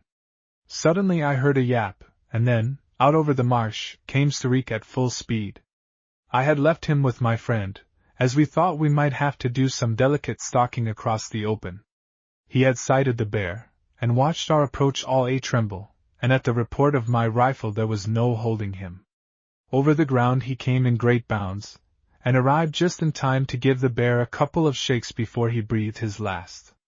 We carried the entire carcass to the bidarka, and even the cartridge shells were taken away, to avoid tainting the place with an unusual scent. The next day we returned to the main camp, for Fedor, who was ill, had become very weak, and was in no condition to stand any hardships. We left him at the main camp in care of Pageman. He was greatly depressed, and seemed to give way completely, frequently saying that he never expected to see his home again. Knowing the Aleut's character so well, I much feared that his mental state might work fatal results. Our medicines were of the simplest, and there was but little we could do. Fortunately he did recover, but it was not until 2 weeks later, when our hunt was nearly over, that he began to get better. 3 days afterward we were back again at our camp behind the rocks. We had wanted rain for some time to wash out all scent. Then again bears are supposed to move about more freely in such weather. Therefore we were rather pleased when the wind changed, bringing a northwest storm which continued all the next day. The lofty mountains were rapidly losing the snow on their summits, and the night's rain had wrought marvels in their appearance, seeming to bring out every shade of green on their wooded slopes. One of our natives was kept constantly on the lookout, and a dozen times a day both Blake and I would leave our books and climb to the watching place for a view across the great meadow. By this time we knew the bear trails and the most tempting feeding grounds, and the surest approaches to the game when it had once come into the open. Therefore when I was told this evening that a bear had been sighted, I felt pretty sure of getting a shot. He had not come well out into the open, and was clearly keeping near cover and working parallel to the brush. If he continued in this direction he would soon be out of sight. Our only chance was to make a quick approach, and Nikolai and I were immediately under way, leaving my dog with my friend, who was to loose him in case I got a shot. The wind was coming in great gusts across our front, and the corner where the bear was feeding offered a dangerous place for eddies and backcurrents against the mountain's side. In order to avoid these, we kept just inside the woods. Nikolai going first showed the greatest skill in knowing just how close to the wind we could go. We quickly reached the place where we expected to sight the bear, but he was hidden in the bed of the river, and it was some minutes before we could make out the top of his head moving above the grass. Then noiselessly we crawled up as the bear again fed slowly into view. He was now about 125 yards away, and offered an excellent shot as he paused and raised his head to scent the breeze. But Nikolai whispered, "No," and we worked nearer, crawling forward when the bear's head was down, and lying flat and close when his head was up.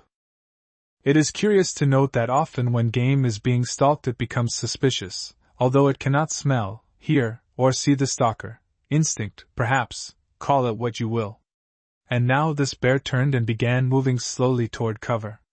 For some time he was hidden from view, and then, just before he would finally vanish from sight, he paused a moment, offering a quartering shot. The lower half of his body was concealed by the grass, but it was my last chance, and I took it, aiming for the lungs and rather high in order to get a clear shot. I saw as he bit for the wound that the bullet was well placed, and as he turned and lumbered across our front, I fired 2 more deliberate shots, one going through the foreleg and one breaking a hind leg. Nikolai also fired, giving the bear a slight skin wound, and hitting the hind leg just above where one of my bullets had previously struck. As the bear entered the brush we both ran up, my hunter going to the left while I went a little below to head the bear off. We soon came upon him, and Nikolai, getting the first sight, gave him another bullet through the lungs with my heavy rifle, and in a few moments he rolled over dead. It was my thought always to keep a wounded bear from getting into the brush, as the blood trail would have ruined future shooting. I think it important to point out that when my bullet struck this bear he bit for the wound. As he did so he was turned from his original direction, which would have carried him in one bound out of sight among the trees, and instead turned and galloped across our front, thereby giving me an opportunity to fire 2 more shots. It frequently happened that bears were turned from their original direction to the sides upon which they received the first bullet, and we always gave this matter careful consideration when making an approach. My Aleuts were not permitted to shoot unless we were following up a wounded bear in the thick brush, but I found it most difficult to keep them to this rule. The large hole of the bullet from my .50 caliber which Nikolai carried made it easy to distinguish his hits, and if a bear had received the mortal wound from his rifle, I should not have kept the skin. The pelt of this bear which we had just killed was in excellent condition, and although he was not fat, he was of fair size, measuring 6 feet 3 1/8 inches along the vertebrae. Great care was taken as usual to pick up the empty cartridge shells, and we pulled up the bloody bits of grass, throwing them into a brook, into which we put also the bear's carcass. The storm continued for several days, and was accompanied by an unfavorable wind, which drew up into all our shooting grounds. We kept quietly in camp, which was so situated that although we were just opposite the great marsh, our scent was carried safely away. Then we were most careful to have only small fires for our cooking, and we were extremely particular to select dry wood, so that there would be as little smoke as possible. All this while we kept a constant watch upon the meadow, but no bears made their appearance. On the morning of the 19th, my friend and his hunter went up the shore to investigate a small marsh lying a mile or so from camp. Here they saw that the grass had been recently nibbled, and that there were fresh signs about. They returned to this spot again that evening and sighted a bear. The bear fed quickly up to within 65 yards, when Blake rolled him over. This bear was not a large one, and was of the usual tawny color. The next morning a bear was seen by my natives in the big meadow by our camp, but he did not remain long enough for a stalk. At 9:30 he again came out into the open, and Nikolai and I made a quick approach, but the bear, although he was not alarmed, did not wait long enough for us to get within range. We had skirted the marsh, keeping just inside of the thicket, and now when the bear disappeared we settled ourselves for a long wait should he again come into the open. We were well hidden from view, and the wind blew slanting in our faces and across our front. I had just begun to think that we should not get a shot until the bear came out for his evening feed, when Nikolai caught my arm and pointed ahead. There, slowly leaving the dense edge of the woods, was a new bear, not so large as the first, but we could see at a glance that she had a beautiful coat of a dark silver-tipped color. Removing boots and stockings, and circling around, we came out about 75 yards from where we had last seen the bear, but she had moved a short distance ahead, and offered us a grand chance for a close approach. Keeping behind a small point which made out into the open, we were able to crawl up to within 50 yards, and then, waiting until the bear's head was up, I gave her a quartering shot behind the shoulders. She half fell, and bit for the wound, and as she slowly started for the woods I gave her another shot which rolled her over. This bear proved to be a female, the first we had shot upon the mainland, probably the mate of the bear we had originally attempted to stalk. The skin, although small, was the most beautiful I have ever killed. Upon examining the internal effects of my shots, I was disappointed to find that my first bullet, on coming in contact with one of the ribs, had torn away from the metal jacket and had expanded to such an extent that it lost greatly in penetration. I had of late been forced to the conclusion that the small-bore rifle I was using on such heavy game lacked the stopping force I had credited it with, and that the bullets were not of sufficient weight. The next morning I sent our men to the main camp for provisions, for we now intended to give this marsh a rest, and go to the head of the bay. They returned that evening, and reported that they had seen a bear on the mountain side. They had stalked to within close range, and had made an easy kill. They had but one rifle with them, and had taken turns, Ivan having the first shot, while Nikolai finished the bear off. This skin was a beautiful one, of light yellowish color, and although our men wanted to present it to us, either Blake nor I cared to bring it home with the trophies we had shot. On June 23 we turned our bidarka's bows to the upper bay, at the head of which we ascended a small river that wound through a vast meadow until the stream met the mountains. Here we unloaded our simple camp gear, and while the men prepared breakfast, Blake and I ascended an elevation which commanded an uninterrupted view of the grassy plain. No bears were in sight, so we had time and undisturbed opportunity to enjoy the beauty of the scene. We lay for some time basking in the sun, talking of books and people, and of many subjects of common interest. Now and then one would take the glasses and scan the outskirts of the vast meadow which stretched before us. All at once Blake gave a low exclamation and pointed to the west. I followed the direction of his gaze, and saw 4 bears slowly leaving the woods. They were at some distance, and we did not think we had time to reach them before they would probably return to the underbrush for their midday sleep, so for the present we let them go. After breakfast, as they were still in the same place, we attempted the stalk, going most of the way in our bidarkas, winding in and out through the meadow and the small lagoons which intersected it in all directions. Every little while the men would ascend the banks with the glasses, thus keeping a watchful eye upon the bears' movements. Taking a time when they had fed into the underbrush, we made a quick circle to leeward over the open, then reaching the edge of the thicket, we approached cautiously to a selected watching place. We reached this spot shortly after 1 o'clock. The bears had entered the woods, so we settled ourselves for a long wait. It was Blake's turn to shoot, which meant that he was to have an undisturbed first shot at the largest bear, and after he had fired I could take what was left. Just before 3 o'clock 3 bears again made their appearance. 2 were yearlings which in the fall would leave their mother and shift for themselves, and 1 much larger, which lay just at the edge of the underbrush.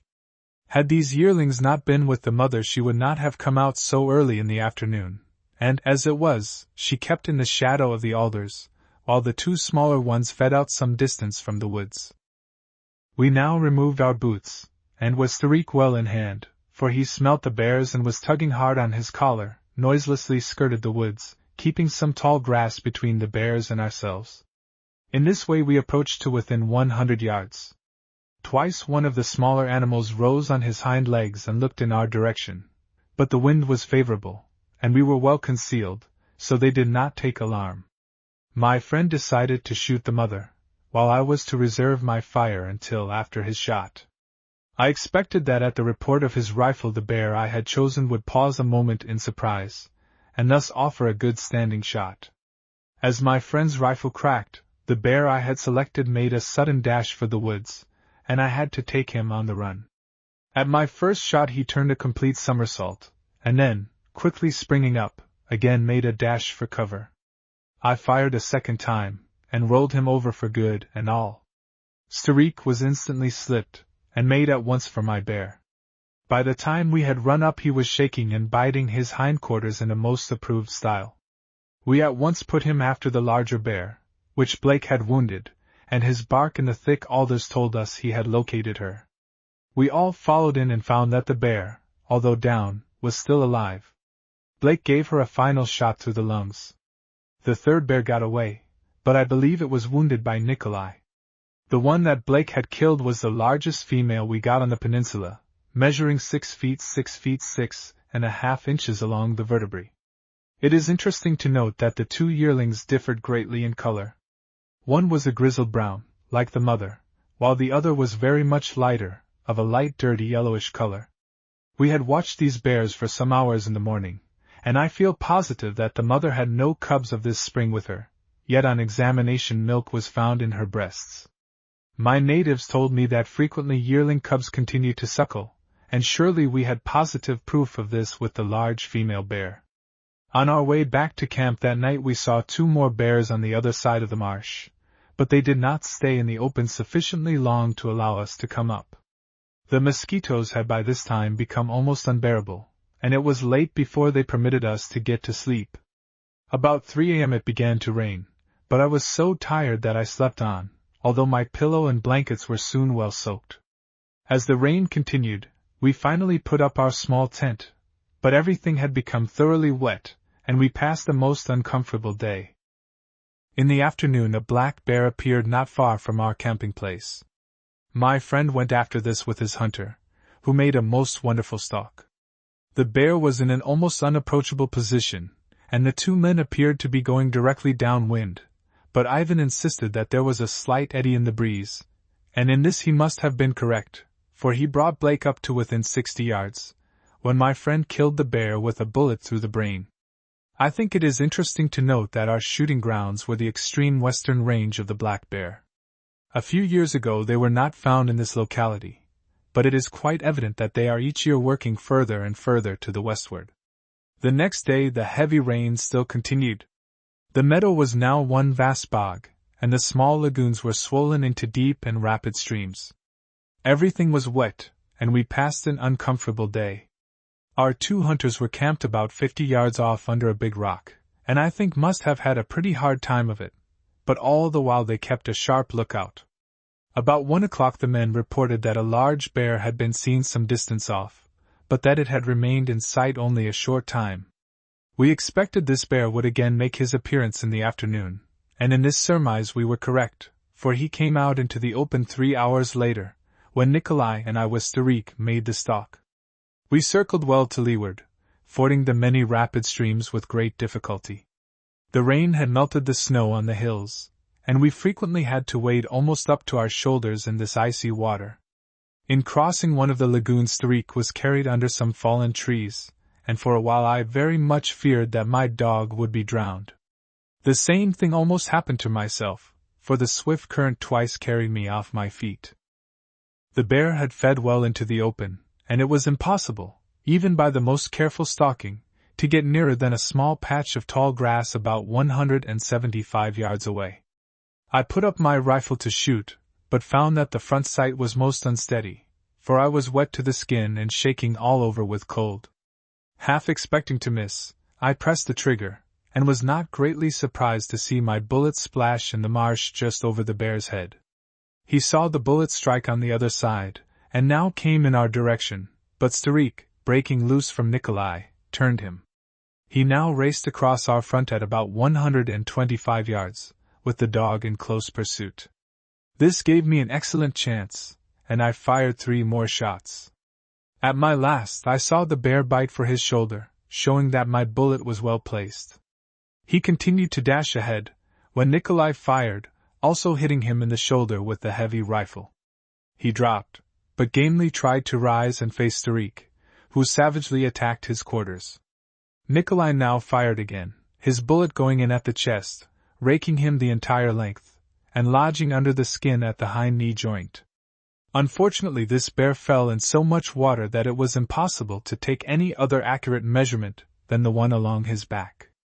This was the largest bear we shot on the mainland, and the one measurement that I was able to take was 6 feet 10 inches along the vertebrae. Illustration: The Hunter and His Home.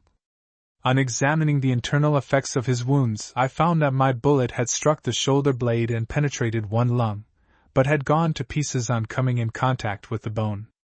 Although it would have eventually proved a mortal wound, the shock at the time was not sufficient to knock the bear off his feet. The next morning the storm broke, and we started back to our camp behind the rocks, for the skins we had recently shot needed to be cleaned and dried. We reached camp that afternoon, where I found my old hunter, Fedor, who was now better, and had come to join us. He had arrived the night before, and reported that he had seen 3 bears on the marsh. He said he had watched them all the evening, and that the next morning 2 more had made their appearance. He could no longer withstand this temptation, and just before we had arrived had shot a small black bear with an excellent skin. 2 days after, a bear was reported in the meadow, and as it was my friend's turn to shoot, he started with his hunter to make the stalk. It was raining at the time, and I was almost tempted to lie among my blankets, but my love of sport was too strong, and armed with powerful glasses, I joined the men on the rocks to watch the hunters. The bear had fed well out into the meadow not far from a small clump of trees. In order to reach this clump of trees, Blake and Ivan were obliged to wade quite a deep stream, and had removed their clothes. Unfortunately, my friend carelessly left his coat, in the pocket of which were all the extra cartridges for his and Ivan's rifles. I saw them reach the clump of trees, and then turned the glasses on the bear. At the first shot he sprang back in surprise, while Blake's bullet went high. The bear now located the shot, and began a quick retreat to the woods, when one of my friend's bullets struck him, rolling him over. He instantly regained his feet, and continued making for cover, walking slowly and looking back over his shoulder all the while. Blake now fired another shot, and again the bear was apparently badly hit. He moved at such a slow pace that I thought he had surely received a mortal wound. Entirely against orders, Ivan now shot 3 times in quick succession, hitting the bear with 1 shot in the hind leg, his other 2 shots being misses. Blake now rushed after the bear with his hunter following some 50 yards behind, and approached to within 10 steps, when he fired his last cartridge, hitting the bear hard. The beast fell upon its head, but once more regaining its feet, continued toward the woods. At this point Ivan fired his last cartridge, but missed. The bear continued for several steps, while the 2 hunters stood with empty rifles watching. Suddenly, quick as a flash, he swung round upon his hind legs and gave 1 spring after Blake, who, not understanding his Aleut's shouts not to run, started across the marsh, with the bear in close pursuit. At every step the bear was gaining, and Ivan, appreciating that unless the bear's attention was distracted, my friend would soon be pulled down, began waving his arms and shouting at the top of his voice, in order to attract the bear's attention from Blake. The latter saw that his hunter was standing firm, and taking in the situation, suddenly stopped. The bear charged to within a few feet of the 2 men, but when he saw their determined stand, paused, and swinging his head from side to side, watched them for some seconds, apparently undecided whether to charge home or leave them. Then he turned, and, looking back over his shoulder, made slowly for the woods. This bear, while charging, had his head stretched forward, ears flat, and teeth clenched, with his lips drawn well back, and his eyes glaring. I am convinced that it was only Ivan's great presence of mind which prevented a most serious accident. It is a strange fact that a well-placed bullet will knock the fight out of such game, but if they are once thoroughly aroused it takes much more lead to kill them. When they had got more cartridges, my friend with 2 natives proceeded to follow this bear up, but though they tracked him some miles, he was never recovered. The Aleuts, when they follow up a wounded bear in thick cover, strip to the skin, for they claim in this way they are able to move with greater freedom, and at the same time there are no clothes to catch in the brush and make noise. They go slowly and are most cautious, for frequently when a bear is wounded, if he thinks that he is being pursued, he will swing around on his own trail and spring out from the side upon the hunters. The next day I started with my 2 natives to visit a meadow well up the bay. As we had but a day or 2 left before the schooner would come to take us away, we headed in the only direction in which the wind was favorable. We left camp about 3 o'clock in the afternoon, following the shore with the wind quartering in our faces. We had gone but a mile from camp when I caught an indistinct outline of a bear feeding on the grass at the edge of the timber, about 125 yards away. I quickly fired, missing through sheer carelessness. At the report the bear jumped sideways, unable to locate the sound, and my next bullet struck just above his tail and ranged forward into the lungs. Fedor now fired, missing, while I ran up with Nikolai, firing another shot as I ran, which knocked the bear over. Starik savagely attacked the bear, biting and shaking him, and seeing that he was breathing his last, I refrained from firing again, as the skin was excellent. This bear had had an encounter with a porcupine. One of his paws was filled with quills, and in skinning him we found that some quills had worked well up the leg and lodged by the ankle joint, making a most loathsome wound. This bear was almost as large as the one I had last shot at the head of the bay, and his pelt made a grand trophy. I was much disgusted with myself that afternoon for missing my first shot. It is not enough simply to get your bear, but one should always endeavor to kill with the first shot, otherwise much game will be lost, for the first is almost always the easiest shot, hence one should kill or mortally wound at that chance. This was the last bear that we shot on the Alaska Peninsula. I had been fortunate in killing 7 brown bears, while Blake had killed 3 brown and 1 black, and our natives had killed 1 brown and 1 black bear, making a total of 13 between the 7th and 28th of June. The skulls of these brown bears we sent to Dr. Merriam, Chief of the Biological Survey, at Washington, and they proved to be most interesting from a scientific point of view, for from them the classification of the bears of the Alaska Peninsula has been entirely changed, and it seems that we were fortunate enough to bring out material enough to establish a new species as well as a new subspecies. The teeth of these 2 kinds of bears show a marked and uniform difference, proving conclusively that there is no interbreeding between the species. I was told by Dr. Merriam that the idea which is so commonly believed, that different species of bears interbreed like dogs, is entirely wrong. 3. My big bear of Shuyak. As I had been fortunate in shooting bears upon the island of Kadiak and the Alaska Peninsula, nothing remained but for me to obtain a specimen from one of the outlying islands of the Kadiak group, to render my trip in every way successful. I therefore determined to take my 2 natives and hunt from a bidarka the deep bays of the island of Afognak, while Blake, not yet having obtained his bear from Kadiak, went back to hunt there. He had been extremely good to his men, and in settling with them on his return from the Alaska Peninsula had good-naturedly paid the excessive demands they made. The result was that his kindness was mistaken for weakness, and just as he was about to leave his hunters struck for an increase of pay. He sent them to the right about, and fortunately succeeded in filling their places. A sportsman in going into a new country owes it to those who follow to resist firmly exorbitant demands and at the same time to be fair and just in all his dealings. I have already described bear hunting in the spring, when we stalked our game upon the snowy hillsides, and again on the Alaska Peninsula, where we hunted across the open on foot, and also in the bidarka. I will now speak of another form. Toward the end of June the red salmon begin to run. These go up only the streams that have their sources in lakes. After the red salmon, come the humpbacks, and after the humpbacks, the dog salmon.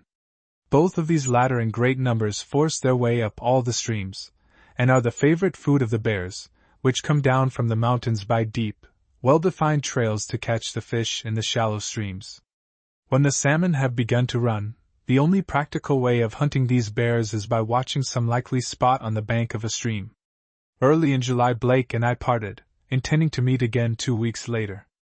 My friend sailed away in a small schooner, while I left with my 2 natives in the bidarka. In Fedor's place I had engaged a native by the name of Lavka. We 3 paddled with a will, as we were anxious to reach a deep bay on the north side of the island of Afognak as soon as possible. This was all familiar country to me, for I had spent over a month in this locality the year before, and as we camped for the night I could hardly realize that 12 months had gone by since I left this beautiful spot. For the island of Afognak, with its giant cliffs and deep bays, is to my mind one of the most picturesque regions I have ever seen. The next morning the wind was unfavorable, but in the afternoon we were able to visit one of the salmon streams. The red salmon had come, but it would be another week or more before the humpbacks would begin their run. It was a bleak day, with the rain driving in our faces. We forced our way up the banks of a stream for some miles, following well-defined bare trails through the tall grass. Some large tracks were seen, but we sighted no game. We returned to camp after 10 o'clock that night, wet to the skin and chilled through. The following day was a repetition of this, only under worse weather conditions, if that were possible. I now decided to push on to a large bay on the northeast side of the island.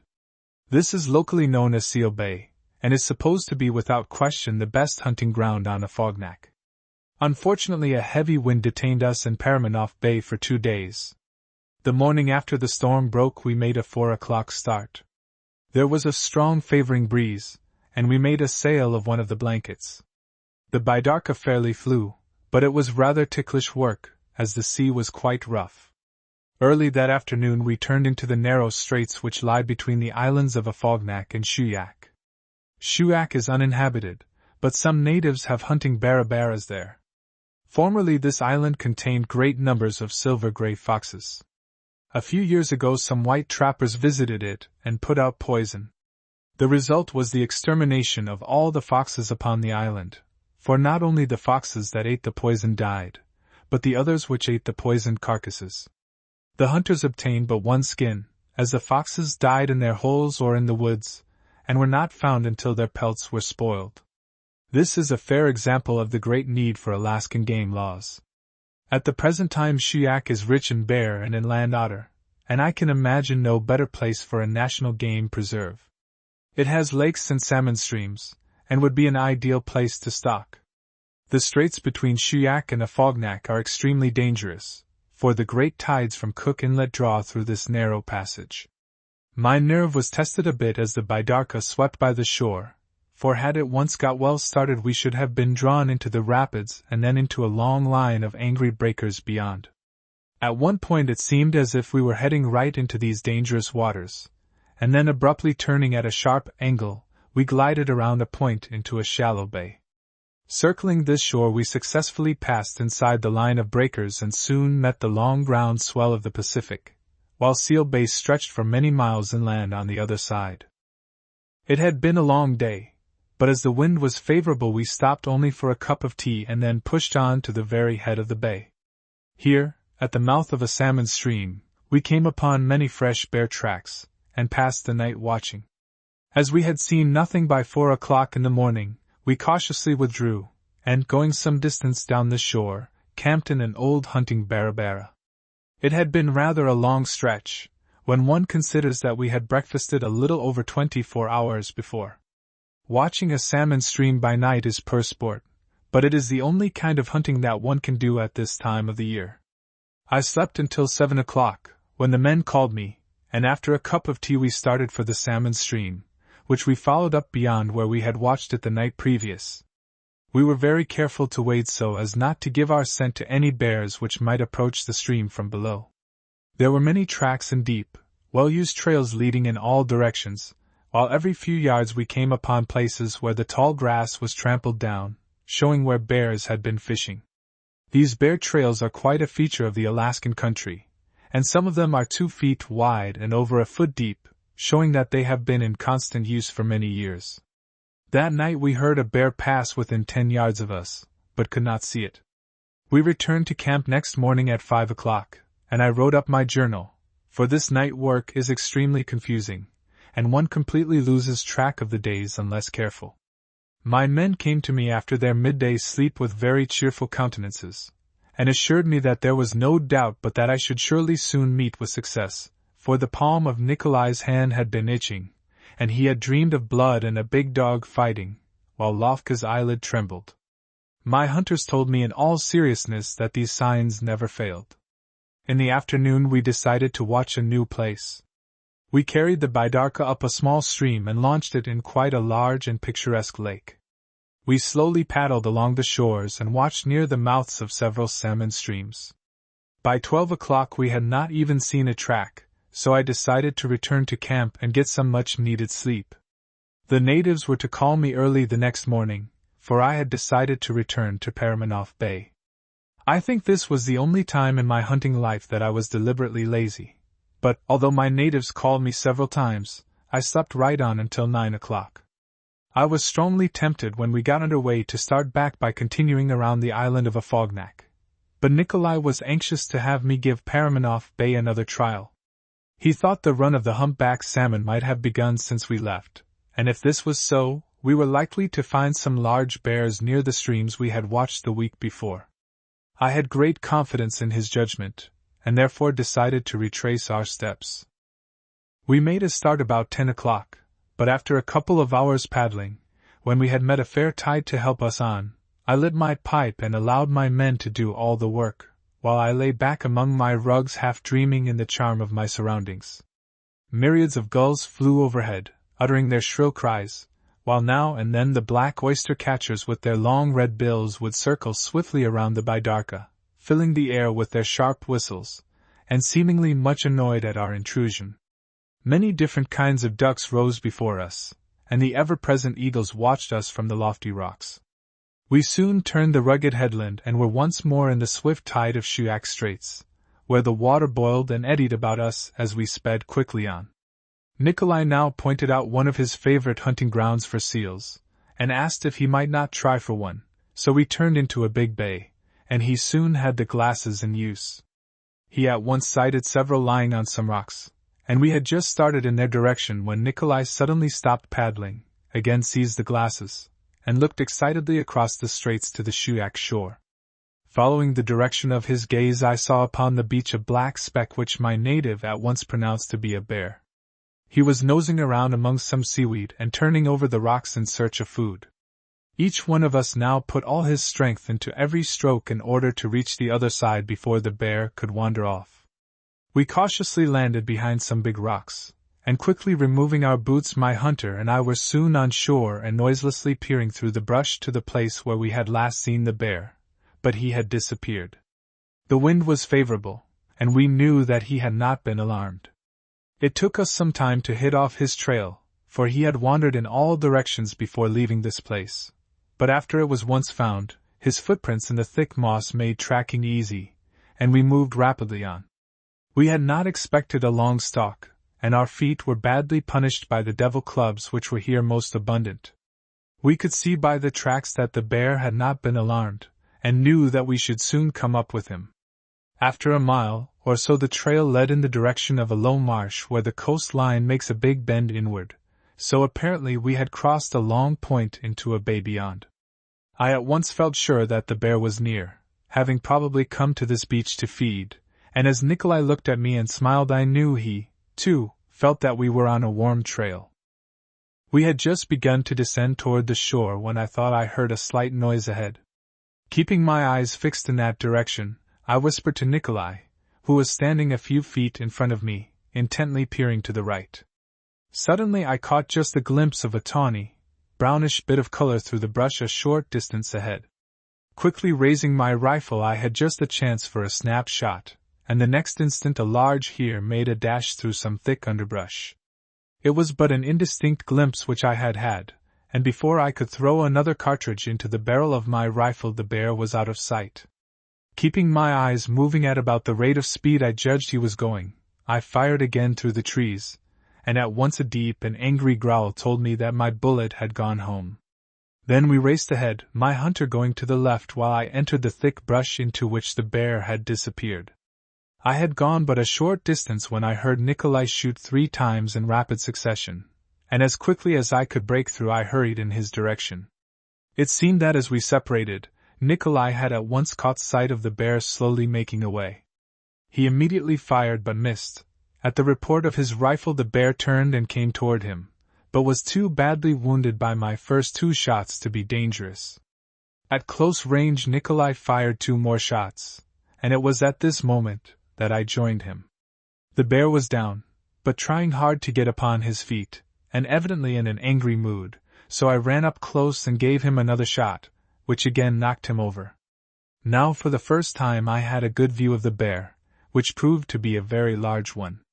As my men declared that this was one of the largest they had ever seen, I think we may safely place it as a fair example of the Kadiak species.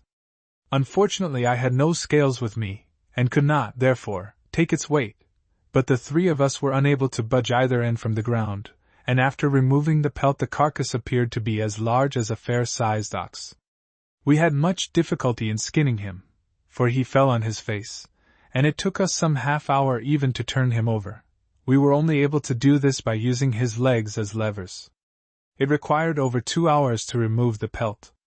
Then we had tea and shot the bear all over again many times, as we sat chatting before the fire. It seemed that at the time when I had first caught sight of this bear, Nikolai had just located the bear which we had originally seen and were following, and it was a great piece of luck my taking this snapshot, for the other bear was much smaller. We took the skin and skull with us, while I made arrangements with my natives to return some months later and collect all the bones, for I decided to present the entire skeleton to the National Museum. It was 6 o'clock when we again made a start. I had a deep sense of satisfaction as I lay lazily back in the bidarka with the large skin at my feet, only occasionally taking the paddle, for it had been a hard trip, and I felt unlike exerting myself. We camped that night in a hunting barabara which belonged to Nikolai, and was most picturesquely situated on a small island. My natives were extremely fond of bear meat, and they sat long into the night gorging themselves. Each one would dig into the kettle with his fork, and bringing out a big chunk would crowd as much as possible into his mouth, and holding it there with his teeth would cut off with his hunting knife a liberal portion, which he would swallow after a munch or two. I had tried to eat Kadiak bear before, but it has rather a bitter taste, and this one was too tough to be appetizing. The flesh of the bears which we had killed on the Alaska Peninsula was excellent, and without this strong gamey flavor. 5. Footnote 5. The true Kadiak bear is found only on the Kadiak Islands and not on the mainland. The next morning we made an early start, for to save this large skin I had decided to push on with all haste to the little settlement of Afognak, where I had arranged to meet my friend some days later. It was a beautiful morning, and once more we had a favoring breeze. Some 40 miles across Shelikof Straits was the Alaskan shore. The rugged, snow-clad mountains seemed to be softened when seen through the hazy blue atmosphere. One white-capped peak boldly pierced the line of clouds and stood forth against the pale blue of the sky beyond, while the great Douglas Glacier, ever present, wound its way down to the very sea. It was all grandly beautiful, and seemed in keeping with the day. We paddled steadily, stopping only once for tea, and at 6 o'clock that evening were back at the little fishing hamlet of Malina Place. Here I was asked to drink tea with a man whom my hunters told me had killed many bears on these islands.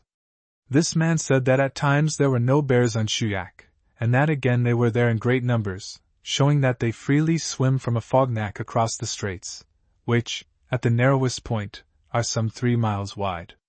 Illustration by Darka. While I was having tea in one of the barabaras I heard much shooting outside, which announced the return of a sea otter party that had been hunting for 2 months at Cape Douglas.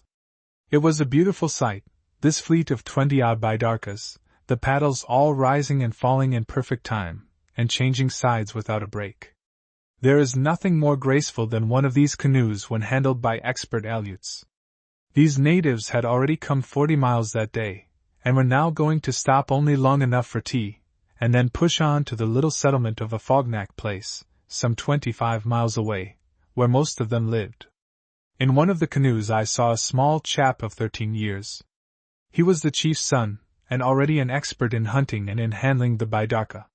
So is the Aleut hunter trained. As it had been a very warm day, I feared that the skin might spoil. Therefore I concluded to continue to Afognak Place without camping for the night, and so we paddled on and on. As darkness came, the mountains seemed to rise grander and more majestic from the water on either side of us. At midnight we again stopped for tea, and while we sat by the fire the host of bidarkas of the sea otter party silently glided by like shadows. We joined them, for my men had much to tell of their 4 months with the white hunter, and many questions were asked on both sides. Some miles from Afognak the bidarkas drew up side by side in a long, even line, our bidarka joining in. Drasti and Kemi, 6, came to me from all sides, for I had from time to time met most of the native hunters of this island, and they seemed to regard me as quite one of them. Footnote 6, Russian and Aleut 4. How do you do? When all the straggling bidarkas had caught up and taken their places in the line, the chief gave the word Kedar, come on, and we all paddled forward, and just as the sun was rising above the hills we reached our journey's end. 2 days later my friend joined me. He also had been successful, and had killed a good-sized male bear in Little Yuganuk Bay on Kadiak Island. Our bear hunt was now over, and we had been fortunate in accomplishing all we had hoped for. 4. The White Sheep of Kenai Peninsula. The last of July Blake and I sailed from the Kadiak Islands, and 1 week later were landed at the little settlement of Kenai, on the Kenai Peninsula. The mountains of this region are unquestionably the finest big game shooting grounds in North America at the present day. Here one may expect to find 4 different kinds of bears, black, 2 species of brown, and the Alaska grizzly, the largest of moose, and the Kenai form of the white sheep, Ovis dulli. These hills lie back from the coast some 30 miles, and may be reached by one of several rivers. It takes a couple of days to ascend some of these streams, but we determined to select a country more difficult to enter, thinking it would be less often visited by the local native hunters. We therefore chose the mountains lying adjacent to the Kenai Lake, a district which it took from a week to 10 days to reach. On August 14th, shortly after noon, we started up the river which was to lead us to our shooting grounds. One cannot oppose the great tides of Cook Inlet, and all plans are based on them. Therefore we did not leave until the flood, when we were carried up the stream some 12 miles, the tide limit, where we camped. The next morning we were up at daylight, for at this point began the hard river work. There was much brush on the banks, but our natives proved themselves most expert in passing the line, for from now on until we reached the lake our boats had to be towed against a swift current. That day we made about 8 miles, and camped shortly after 5 o'clock. It rained hard during the night, and the next morning broke cloudy. The river for the first 2 days wound through the lowlands, but from this point on the banks seemed higher and the current perceptibly swifter, while breaking water showed the presence of rocks under the surface. The country back from the stream began to be more rolling, and as the river occasionally made some bold bend, the Kenai Mountains could be seen in the distance. Again it rained hard during the night and continued well on into the next morning, so we made a late start, breaking camp at 8 o'clock.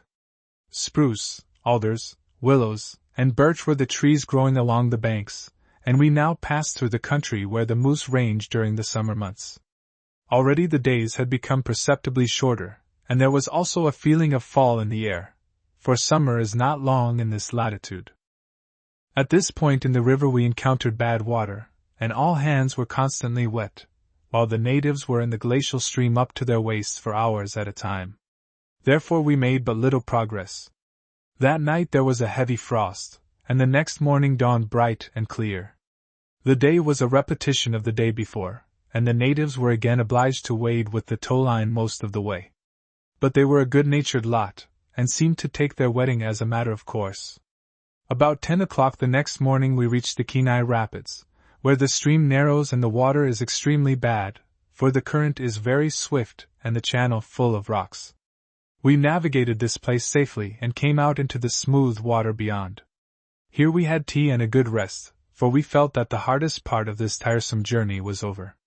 Above the rapids there are a few short stretches of less troubled water where the oars can be used, but these are few and far between, and one must count upon warping the boat from tide water to within 2 miles of the lake, an estimated distance of between 35 and 40 miles.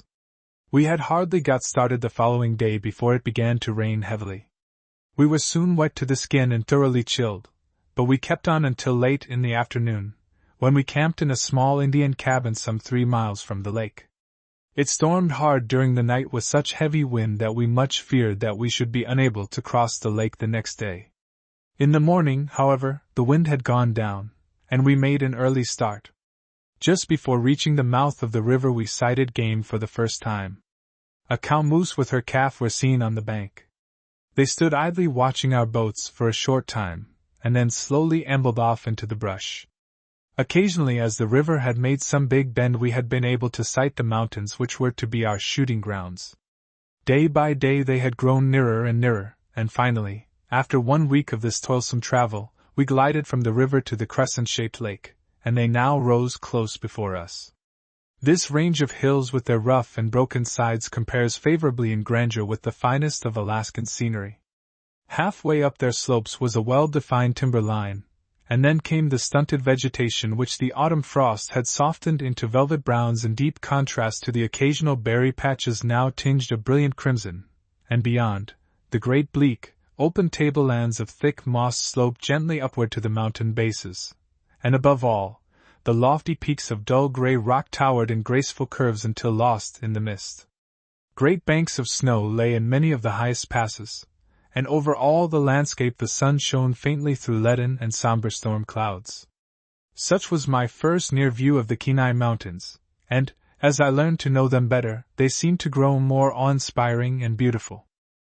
When we reached Kenai Lake, Blake and I decided that it would probably be the wisest plan to divide things up into 2 separate shooting outfits. We could then push over the hills in different directions until we came upon the sheep. Each would then make his own shooting camp, and our natives would carry out the heads we might shoot to our united base of supplies on the lake, and pack back needed provisions. At noon of August 22, Blake and outfit started for his shooting grounds at the eastern end of the sheep range, and shortly after my outfit was underway. My head man and the natives carried packs of some 60 pounds, while I carried about 50 pounds besides my rifle, glasses, and cartridges. Even my dog Starik had some 30 pounds of canned goods in a pack saddle. Our first march led up the mountain over a fairly steep trail, a gale accompanied by rain meeting us as we came out from the timber on to the high mossy plateau. The wind swept down from the hills in great gusts, and our small tent tugged and pulled at its stakes until I greatly feared it would not stand the strain. It had moderated somewhat by the next morning, and we made an early start. Our line of march, well above timber, led along the base of the summits for some miles, then swinging to the left we laboriously climbed over one range and dropped into the valley beyond. A strong wind made it hard going, and sometimes turned us completely around as it struck slanting upon the packs which we carried.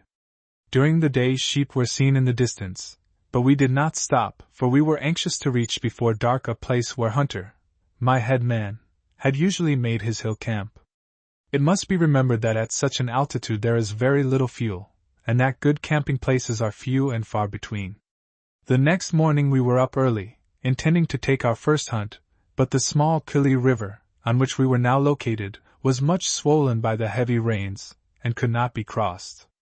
We devoted the forenoon to bridging this stream, but during the afternoon a small bunch of sheep was sighted low down on the mountains, and I started with Hunter to see if it contained any good rams. We left camp about noon and reached the sheep in a little over an hour. There was one ram which I shot for meat, but unfortunately his head was smaller than I thought, and valueless as a trophy. As sheep hunting in these hills is at best hard work, I decided to move the camp as high up as we could find wood and water. The next morning as we started on our first real hunt, we took the native with us, and after selecting a spot at the edge of the timber line, left him to bring up our camp to this place while my man and I continued over the mountains in search of rams. The day was dull and the wind was fortunately light. After a stiff climb we came out upon a mossy tableland, intersected by several deep gulches, down which tumbled rapid glacial streams from many perpetual snow banks. Above this high plateau rose sharp and barren mountains which seemed but glacial heaps of jagged boulders and slide rock all covered with coarse black moss or lichen, which is the only food of sheep during the winter months. It is generally supposed that when the heavy snows of winter set in the sheep seek a lower level, but my guide insisted that they work higher and higher up the mountain sides, where the winds have swept the snow away, and they are able to get this coarse but nourishing food. The skyline of these hills made a series of unbroken curves telling of the mighty power of the glaciers which once held this entire country in their crushing grasp. We passed over the great plateau, which even at this latitude was sprinkled generously with beautiful small wild flowers. Crossing gulch after gulch we continually worked higher and higher by a gradual and easy ascent. We had been gone from camp but little over an hour, when, on approaching a small knoll, I caught sight of the white coat of a sheep just beyond. At once dropping upon my hands and knees I crawled up and carefully peered over to the other side. We had unknowingly worked into the midst of a big band of ewes, lambs, and small rams. I counted 27 on my left and 25 on my right, but among them all there was not a head worth shooting. This was the first great band of white sheep I had seen, and I watched them at this close range with much interest. Soon a telltale eddy in the breeze gave them our scent, and they slowly moved away, not hurriedly nor in great alarm, but reminding me much of tame sheep, or deer in a park. Man was rather an unfamiliar animal to them, and his scent brought but little dread. From this time until darkness hid them, sheep were in plain view the entire day. In a short while I counted over 100 ewes and lambs. We worked over one range and around another with the great valley of the river lying at our feet, while beyond were chain upon chain of bleak and rugged mountains. Finally we came to a vast gulch supposed to be the home of the large rams. My men had hunted in this section 2 years before, and had never failed to find good heads here, but we now saw nothing worth stalking. By degrees we worked to the top of the gulch, and coming to the summit of the ridge paused, for at our feet was what at first appeared but a perpendicular precipice of jagged rock falling hundreds of feet. The clouds now lifted a bit, and we could see below a vast circular valley with green grass and rapid glacial streams. On all sides it was hemmed in and guarded by mighty mountains with giant cliffs and vast slides of broken rocks reaching from the bottom to the very summits. Opposite was a great dull blue glacier from which the north fork of the Kili River belched forth, while other smaller glaciers and snow banks seemed kept in place only by granite barriers. We seated ourselves on the brink of this great cliff, and the glasses were at once in use. Soon Hunter saw rams, but they were so far below that even with my powerful binoculars it was impossible to tell more than that they carried larger heads than other sheep near them. It was impossible to descend the cliff at the point where we then were, so we moved around, looking for a place where we might work down, and finally found one where it was possible to descend some 50 yards to a sort of chute. From where we were we could not see whether we should be able to make a still further descent, and if we did go down that far it would be an extremely difficult climb to get back, but we thought it probable that there would be slide rock at the other end of this chute, in which case the rest would be fairly easy. Moving with the greatest caution, we finally reached the chute, and after a bit of bad climbing found the slide rock at the lower end as we had expected. But it took us a good 2 hours to get low enough to tell with the glasses how big were the horns the sheep carried. There were 8 rams in all. A bunch of 3 small ones about half a mile away, and just beyond them 4 with better heads, but still not good enough to shoot, and apart from these, a short distance up the mountain side, was a solitary ram which carried a really good head. The bunch of 3 was unfortunately between us and the big sheep, and it required careful stalking to get within distance of the one we sought. We knew very well that if we suddenly alarmed the 3, and they rushed off, they, in turn, would alarm the 4 and also the big ram. When we were still at some distance we showed ourselves to the 3, and they took the hint and wandered slowly up the mountain side. The others, although they had not seen us, became suspicious, so we remained crouched behind some rocks until they once more began to feed. The big ram now came down from his solitary position and passed from view behind a mass of boulders near the remaining sheep. The head of the ram which I had shot the day before was much smaller than I had supposed at the time. In order to avoid this in future I had asked Hunter to advise me in selecting only really good heads. My man, who now had the glasses, declared that the big sheep had not joined the bunch of 4, and I must confess that I was also deceived. Although the 4 had become suspicious from seeing the 3 go slowly up the cliff, still they had not made us out, and the wind remained favorable. Lying close only long enough for them to get over their uneasiness, we cautiously stalked up to within some 200 yards. Again we used the glasses most carefully, but could not see the big ram. Suddenly the sheep became alarmed and started up the mountain. I expected each second to see the large ram come out from behind the boulders, and therefore withheld from shooting. But when he did not appear I turned my attention to the 4 which had paused and were looking down upon us from a rocky ridge nearly 400 yards above. As they stood in bold relief against the black crags, I saw that one carried horns much larger than the others, and that it was the big ram. My only chance was to take this long shot. We had been crossing a snow bank at the time, and I settled myself, dug my heels well in, and with elbows resting on my knees took a steady aim. I was fortunate in judging the correct distance, for at the report of the rifle the big ram dropped, gave a few spasmodic kicks, and the next minute came rolling down the mountain side, tumbling over, and bringing with him a great shower of broken rocks. I feared that his head and horns would be ruined, but fortunately found them not only uninjured, but a most beautiful trophy. The horns taped a good 34 inches along the curve and 13.5 inches around the butts. That night the weather changed, and thenceforth the mountains were constantly enveloped in mist, while it rained almost daily. These were most difficult conditions under which to hunt, for sheep have wonderful vision and can see a hunter through the mist long before they can be seen. I was anxious to bring out as trophies only the finest heads, and daily refused chances which some might have gladly taken. If we could not plainly see with the naked eye horns at 300 to 400 yards, we always let the sheep pass, knowing that the head was small, but if at any time we could make out that a sheep carried a full turn to his horns, we knew that the head was well matured. If we saw a sheep facing us we could always tell when the horns made a full turn, for then the tips curved outward. A week after killing the big ram we again visited the Great Basin, but found nothing, and cautiously moved a little higher to a sheltered position. From here we carefully scanned the bottom of this large gulch, and soon spied a bunch of ewes and lambs, and shortly afterward 3 medium-sized rams.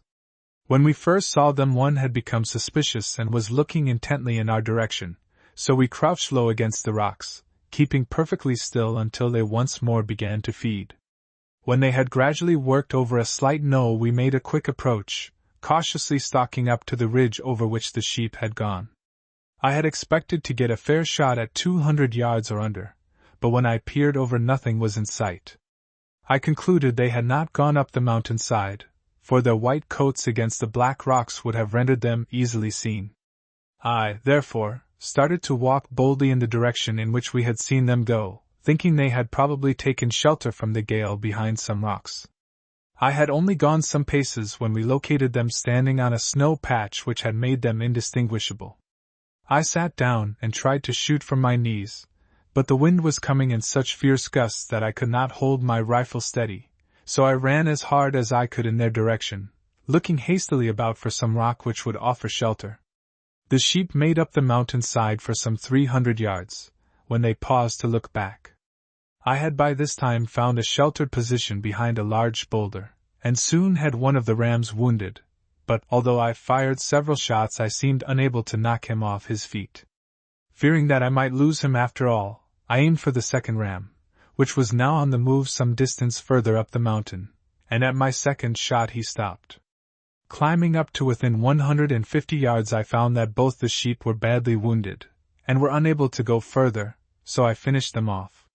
What was my surprise to find that the larger ram had 7 bullets in him, while the smaller one had 3. These sheep would almost never flinch to the shot, and it was difficult to tell when you had hit, unless in an immediately vital spot. The weather continued unfavorable for hill shooting until the 3rd of September, but that day opened bright and clear, and fearing lest the good conditions might not last, we made an early start. Crossing the high plateau we followed the valley of the Kili River, keeping well up and skirting the bases of the mountain summits. As we trudged along, the shrill cries of alarm of the whistling marmots were heard, and the little fellows could be seen in all directions scampering for their holes. Ptarmigan were also frequently met with, but not in such great numbers as one would have supposed in a region where they had never been hunted. On several occasions we found these birds on the highest summits where there was nothing but rocks covered with black moss. It would have been interesting to have shot one of them and learned upon what they were then feeding, but it was just in the locality where we hoped to find rams, and this was out of the question. That morning we traveled some distance before we saw sheep, but having once reached their feeding ground I had the satisfaction of watching more wild game than on any previous day. The Kusalov hills were dotted with scattered bands, and I counted in one large flock 48, while the long and narrow valley on both sides of the stream was sprinkled with smaller bunches containing from 2 or 3 to 20. It was a beautiful sight, for every ewe had at least one, and many of them, too, lambs frolicking at her side. In addition to these sheep we saw 3 moose feeding in a small green valley at the base of the opposite hills. The river was impassable for some miles, and although they were hardly more than a mile away in a straight line, they were quite unapproachable, so we sat and watched them with much interest until they slowly fed into the timber. Shortly after noon we located some large sheep on a rocky knoll across the Kili River just below where the stream gushes out from a mighty glacier. They were a long way off, but with the glasses we could see that one lying apart from the others was a ram, and we surmised that if we could see his horns at such a distance even through the glasses he probably carried a good head. Working down to the stream we finally found a point shallow enough to wade. We now made a cautious and careful stalk to the place where we had last located the sheep, but a bunch of ewes and a small ram were all that we could see. Hunter and I were both much disgusted, for we had expected surely to find a head that was up to our standard. It was well on in the afternoon when we started back to camp. We had been going steadily over the broken hillsides since early morning, and had met sheep at almost every turn. At the sight of us some would bound up the steep mountain sides in great alarm, while several times at only a couple of 100 yards others merely turned their heads in our direction, and after observing us for a short time continued to graze. Somehow these ewes seemed to understand that I had no intention of molesting them. It is strange how the hope of seeing game keeps one from feeling tired, but as we trudged homeward, a bit depressed that in all the great number of sheep seen, there had not been one good head, and that our hard day was all to no purpose, my man and I both began to feel pretty well faggied out. Late in the afternoon we paused for a brief rest and a smoke, and here Hunter sighted 2 lone rams in a gulch at the top of the mountain above us. By this time we were both pretty well used up, but the glasses showed that they carried good heads, and I determined to stalk them, even if it meant passing the night on the hills. So we worked our way up to the top of a ridge which commanded a view of the gulch in which the sheep were grazing, but they had fed some distance away by the time we reached the place where I had expected to shoot, and were at too long a range to make my aim certain. If we had had plenty of time, we should have worked up the ridge nearer, and this Hunter was still anxious for me to do. But when I saw one of the sheep suddenly raise his head and look intently in our direction I knew my only chance was to take the long shot. He had seen what the .30-40 Winchester rifle would do in the hills, and the question was one of holding. However, I could count on several shots before they ran out of sight, and even at such a distance I hoped to get one and possibly the pair. Both sheep carried good heads, but I aimed at the one which stood broadside to me. Hunter, who had the glasses, told me afterward that the ram with the more massive horns got away, but I succeeded in wounding the other so that he was unable to move. Knowing he would shortly die, and that I could find him the next morning, we at once started at our best pace for camp. We only reached our tent at 9 o'clock that night, both completely faggied out. A cup of tea made us feel better, but it was late before I could get to sleep. Such days are a bit too much for steady practice, but if they end in success the trophy means all the more. The following day we were literally windbound, and not until the day after could we set out for the wounded sheep, which we eventually found, not 50 yards from where we had last seen him. It was a long and hard climb to reach him, but he carried a very pretty head with massive horns of over a full turn. I found that 2 shots of the 7 which I had fired had taken effect. 2 days later the native arrived from the main camp with more provisions, and brought an interesting letter from Blake.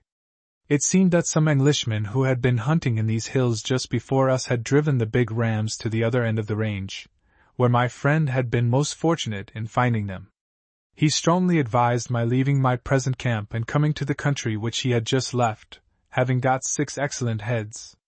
This was the limit which we had decided upon as the number of sheep that we each wanted. It was now apparently clear that I had been hunting at a great disadvantage in my district.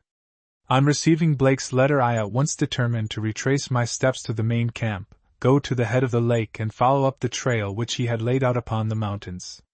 Therefore the next morning, September 7th, we shouldered our packs and went over the hills to our main camp. Instead of following the trail by which we had come, we decided to push straight across country, hoping in this way to reach our main camp in one march. Our change of route was unfortunate, and this day I can easily put down as the hardest one I ever passed in the mountains. In order to bring out all our belongings in one trip we had extra heavy packs, and the country over which we marched was very trying. About noon I spied sheep on one of the outlying hills, and as we came nearer I made out through the glasses that this was a bunch of 5 rams, and that 3 of them carried exceptionally good heads. My only chance was to push ahead of my men, and this I did, but stalking sheep over a rough country with a heavy pack on your back is very trying work, and I failed to connect with these rams. About 5 o'clock in the afternoon we came down over the mountains on to the high plateau above our main camp. We were all too used up to go any further, or even put up our light tent, although it soon began to rain. We made a rude camp in a patch of stunted hemlocks, and as I sat before the fire having my tea, I chanced to look up on the hills before me, and there was the bunch of 5 rams I had tried so hard to stalk early in the afternoon. They were at no great distance, but it was rapidly growing dark, and there was not time to get within range while it would be light enough to shoot. So I sat and studied these sheep through the glasses, determined to find them later, even if it took me a month. One of them had a most beautiful head, with long and massive horns well over the full turn. Another had a head which would have been equally good if the left horn had not been slightly broken at the tip. The third also had an excellent head, and although not up to the other 2, his horns made the full turn. The remaining 2 rams were smaller. I watched them until darkness came on, and all this while they fed slowly back toward the mountains on which my friend had been hunting the week before. I am convinced that this bunch of sheep had been driven out of these hills by Blake, and had been turned back again by me. It rained hard that night, and the next morning the clouds were so low that it was impossible to go in search of the rams I had seen the evening before. I, therefore, determined to push immediately to the main camp, which we reached 3 hours later. We at once lunched, and putting our light outfit in one of the boats, rowed up to the head of the lake. This range of hills is surrounded by a mighty glacier, and at the foot of the glacier is a moraine some 10 miles long extending down to Kenai Lake. On one side of this moraine you can walk by skirting the shore and using care, but on the other side the quicksands are deep and dangerous. We camped for the night in a place which my friend had used as his base of supplies. The next morning opened dull, and I felt the effects of my hard work and did not greatly relish the idea of shouldering a 50-pound pack. But my time was now getting short. In 2 weeks the rutting season of the moose would begin, and in the meantime I wanted 4 more fine specimens of the white sheep. Any day we might expect a heavy fall of snow, for the northern winter had already begun in the hills. We soon found the tracks of Blake's party, which led up the moraine, and carried us over quicksand and through glacial streams, icy cold. Finally we came to where Blake had started up the mountain side, and with all due regard to my friend, his trail was not an easy one. About noon it began to rain, but we pushed upward, although soon soaked to the skin, and came out above timber just at dark. We were all fagged out and shaking with cold by the time we reached Blake's old camp. The next morning broke dismally with the floodgates of the heavens open and the rain coming down in torrents. I lay among my rugs and smoked one pipe after another in order to keep down my appetite, for there was little chance of making a fire to cook with. In fact, most of the day was passed in this way, for all the wood had become thoroughly water-soaked. Late in the afternoon we succeeded in getting a fire started and had a square meal. While we were crouched around the blaze the natives saw sheep on the hills just above us, but it was raining so hard that it was impossible to tell if they were rams. In fact, when sheep's coats are saturated with water they do not show up plainly when seen at any distance, and might easily be mistaken for wet rocks. The next day opened just as dismally, with the storm raging harder than ever, but by 11 o'clock it began to let up, and we soon had our things drying in the wind, for the clouds looked threatening, and we feared the rain would begin again at any time. As we were short of provisions and depended almost entirely upon meat, my head man and I started at once for the hills. The little stream by our camp was swollen into a rushing torrent, and we were obliged to go almost to its source, a miniature glacier, before we could wade it. Climbing to the crest of the mountains on which we had seen the sheep the evening before, and following just under the skyline, we soon saw a large and 2 small rams feeding on a sheltered ledge before us. We much feared that they would get our scent, but by circling well around we succeeded in making a fair approach. I should have had an excellent shot at the big ram had not one of the smaller ones given the alarm. The gale was coming in such gusts that it was difficult to take a steady aim, and at my first shot the bullet was carried to one side. I fired again just as the sheep were passing from view, and succeeded in breaking the leg of the big ram. Hunter and I now raced after him, but the hillside was so broken that it was impossible to locate him, so my man went to the valley below where he could get a good view and signal to me. It is always well in hill shooting to have an understood code of signals between your man and yourself. The one which I used and found most satisfactory provided that if my man walked to the right or left it meant that the game was in either of these directions. If he walked away from the mountain, it was lower down.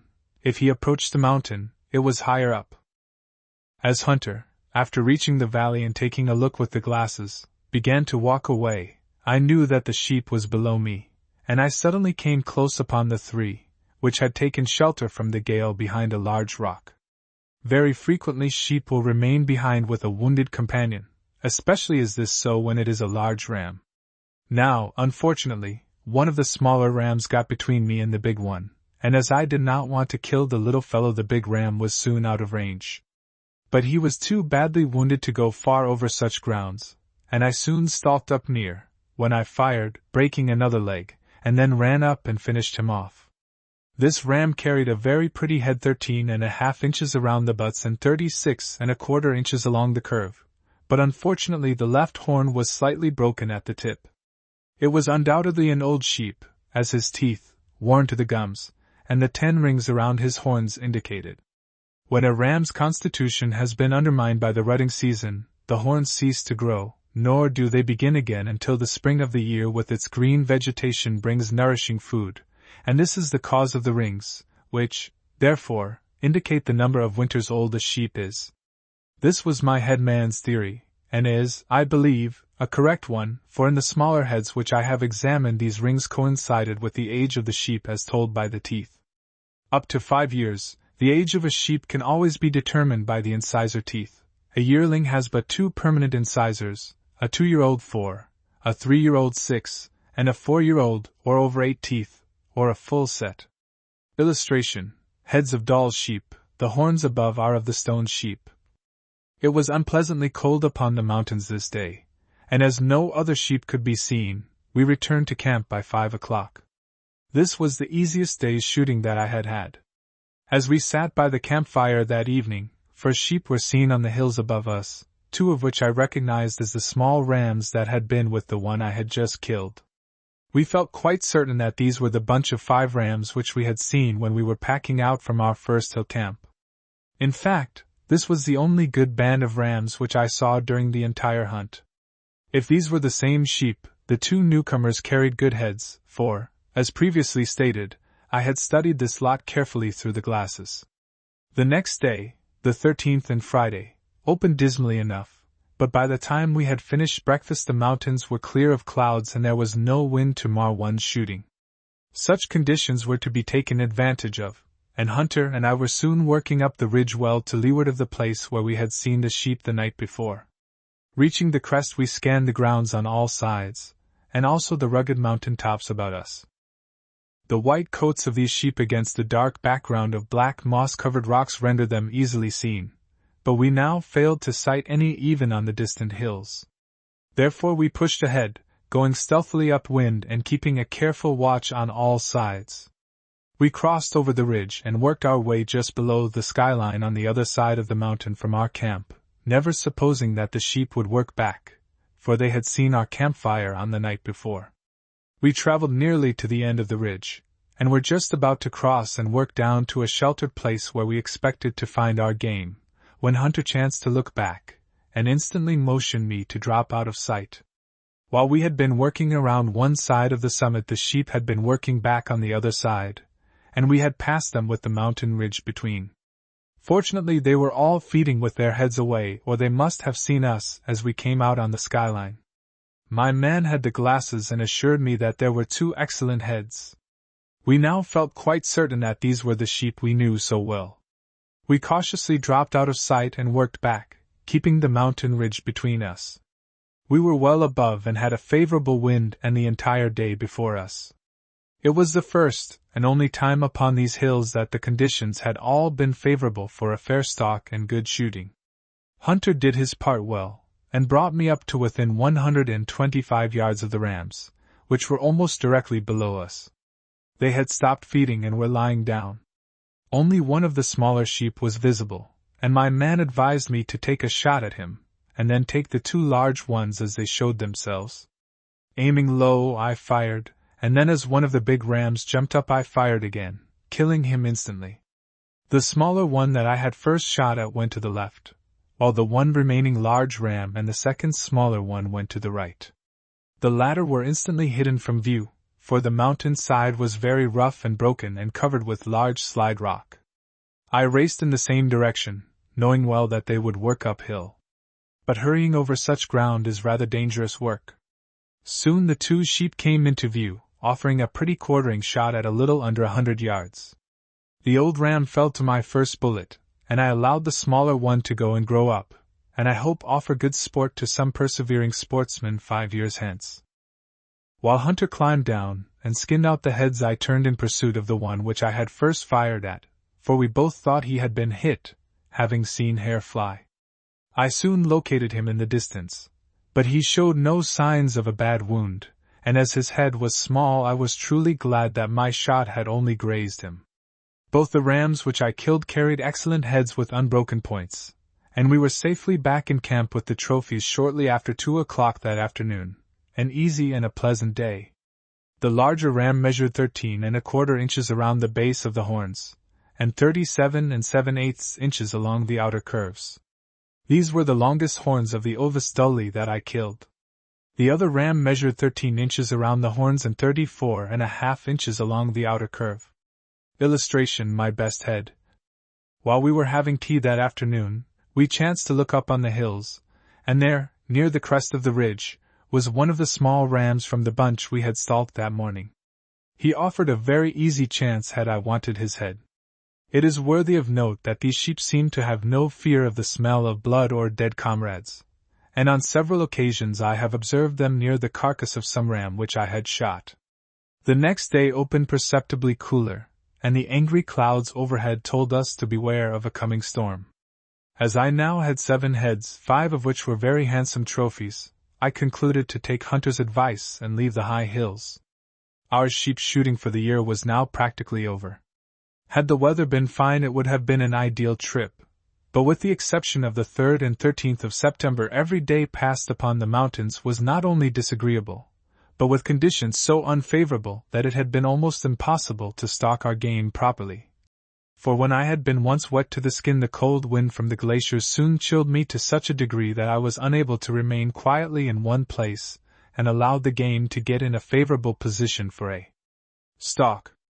I had been obliged to keep constantly going, and this frequently meant shooting at long range. With the exception of the rams shot on the 11th and 13th of September, I had killed nothing under 300 yards. Therefore much of the sport in making a careful and proper stalk had been lost. My success with the white sheep had come only with the hardest kind of work, but I now had 5 really fine heads, which I later increased to 6, my limit. I was quite satisfied with the measurements of these horns along the curve, but had hoped to have shot at least one which would tape over 14 inches around the butts, although this would be extreme, for the horns of the white sheep do not grow so large as the common Rocky Mountain variety. They are also much lighter in color. I believe that large and perfect heads will be most difficult to find a few years hence in this section, and the sportsman who has ambitions in this direction would do well not to delay his trip too long, for this range of hills is not over large, and unless these sheep have some protection, it is only a question of time before they will be almost entirely killed off. Hunting the giant moose. On September 17th we packed up and moved down the lake several miles, where we made another base of supplies, for we were now going upon the moose range. The rutting season of the moose begins on the Kenai Peninsula about the 15th of September, and lasts, roughly speaking, for 1 month. At this time the bulls come from the remote places where they have passed the summer and seek the cows, and the country which they now roam is generally the high tablelands which lie at the base of the mountains just below the timberline. We had timed our hunt to be in the moose range during this season, for then the bulls are bold, and not so difficult to find. Bull moose differ from the rest of the deer family in not getting together a big band of cows, but pair off. The female remains with the bull only a short time, and then slips away, and then the bulls roam the forest in search of other partners. They are now very fearless, and if they come upon a female accompanied by another bull, fight gallantly to get possession of her. Their sense of smell is rather dulled at this time, for I have often seen their tracks following the trail which my native was constantly traveling. The calves are born in May or June, and are weaned during the rutting season, for the bulls are very apt to drive them away from their mothers. The antlers are hardly out of the velvet before the rutting season begins. They are then a light yellowish color, but are later stained dark brown by constant rubbing and scraping against bushes and tree trunks. The moose of Alaska undoubtedly carry heads far grander than those found in the East. In fact, the antlers of the Kenai Peninsula moose equal, if they do not exceed in size, those from any other part of the world, and it was my ambition to kill by still hunting a good example of one of these. Calling moose I have never looked upon as true sport, unless the hunter does his own calling, and I am glad to see that many feel in the same way about this mode of hunting. After we had made our base of supplies on the shore of the lake, we shouldered our packs and climbed up through the forest for several hours, until we came to the shore of a small lake, where we made camp. The scrubby woods were very thick, and extended up the sides of the mountains for some distance. Then came a broad belt of thick alders, and beyond that the high open tablelands, which rolled back to the base of the Sheep Hills. In all directions deep game trails, traveled by the moose for many years, wound through the forest. In the afternoon my man and I took our first hunt. Fresh tracks were seen in the much-used runways, which were often worn 2 feet deep by constant travel. Late in the afternoon I saw 5 sheep feeding on some low hills at no great distance, and as there were no lambs among the lot, we supposed that this was a band of rams, but we had not time to reach them before dark. We were just about to return to camp when Hunter saw glistening in the sun among the thick alders, just above the timber line, the massive antlers of a moose. There was no time to be lost if we meant to come up with him, and so my man and I raced the entire way through the woods, and then up the steep ascent, but failed to reach him. When I started on this hunt I had a thorough understanding with Hunter and my native that no one was to carry a rifle but myself, for I was determined not to allow my natives to molest the game. Indians do not like to wander through the forests without a gun, and my native had lately borrowed a rifle from one of Blake's men, but I insisted upon his leaving it at our base of supplies. That afternoon, as Hunter and I started from camp, we sent the native back to the lake to bring us more provisions. He told us that he had no sooner reached the shore than he had heard a splash in the water near him, and looking up had seen a large moose swimming across to a neck of land at no great distance. He described this moose as at times being completely submerged by the weight of his antlers, and said that he had apparently great difficulty in swimming. This temptation was too great for Lorashka, and, as his rifle was at hand, he pushed off in the boat, and coming up close to the moose, shot him just as he was leaving the water. He offered to give me the head, and seemed greatly surprised when I refused it, and told him I did not wish to bring out any trophies which I had not shot myself. I was sorry to learn that some men who have hunted in this region did not hesitate to class among their trophies the heads which had been shot by their men. I went to sleep that night with the expectation of a fair day and good sport on the morrow, but woke next morning to find it raining hard. Since reaching our hunting grounds on the 22d of August, we had had only 5 pleasant days, and 3 of these were used up in marching from one camp to another. It was now raining so hard that I determined not to hunt, and turned in among my blankets with my pipe, but after a time this failed to satisfy me, and by 11 o'clock Hunter and I decided that even a thorough wetting was preferable to doing nothing. The 5 sheep which we had seen the evening before were still in view from our camp. One bunch of 3 lay in a commanding position on an open hillside, and were unapproachable, but the other 2 had left the main mountain range and were feeding on one of the outlying foothills. These offered an excellent chance, and Hunter and I started in their direction. Nothing so thoroughly wets one as passing through thick underbrush which is laden with raindrops, and we were both soon drenched, but we were now quite used to this discomfort, and had expected it. After coming out above timber, we reached the belt of alders through which we were working upward, when one of the sheep appeared upon the rugged skyline some half-mile above us. The glasses showed that he was a young ram with a head not worth shooting, but as his mate followed, we could see at a glance that his horns made the full turn, and were well up to the standard that I had set. The smaller one soon wandered down the hill to our left, but the old fellow was more wary, and kept to the rocky summit. We gradually worked nearer and nearer as his head was turned, or as he slowly fed behind some rocks. In this way we had almost reached a dip in the hillside which would hide us from view until I could approach near enough for a shot, when the ram suddenly appeared on the skyline above. We both crouched to the ground and kept perfectly still, while he stood in bold relief against the clouds intently gazing in all directions. For almost a half-hour he never moved, except to slowly turn his head. It was evident that he was restless, and missed his young companion which had wandered away. Then he gradually moved off and sank behind a rock, and as Hunter and I had seen his hindquarters disappear last, we knew he was lying down, for a sheep goes down on his front knees first. This was our chance, and we hastened to take advantage of it. In fact, Hunter had crossed the last open and I was halfway over, when the ram suddenly appeared again on the crest of the hill, and by his side was his young companion. Again I dropped to the ground, while the sheep gazed down at me. I was almost tempted to take the shot, for the distance was now not over 400 yards, and I had killed several sheep at this range. But hoping that they had not made me out, I kept perfectly still. I could see Hunter crouching behind a bush a short distance ahead, and soon he beckoned. I now looked up only to find that the sheep had vanished. As I was wearing a dark green shooting suit, I do not think they quite made me out, but their suspicions were aroused, and they headed for the main range of mountains.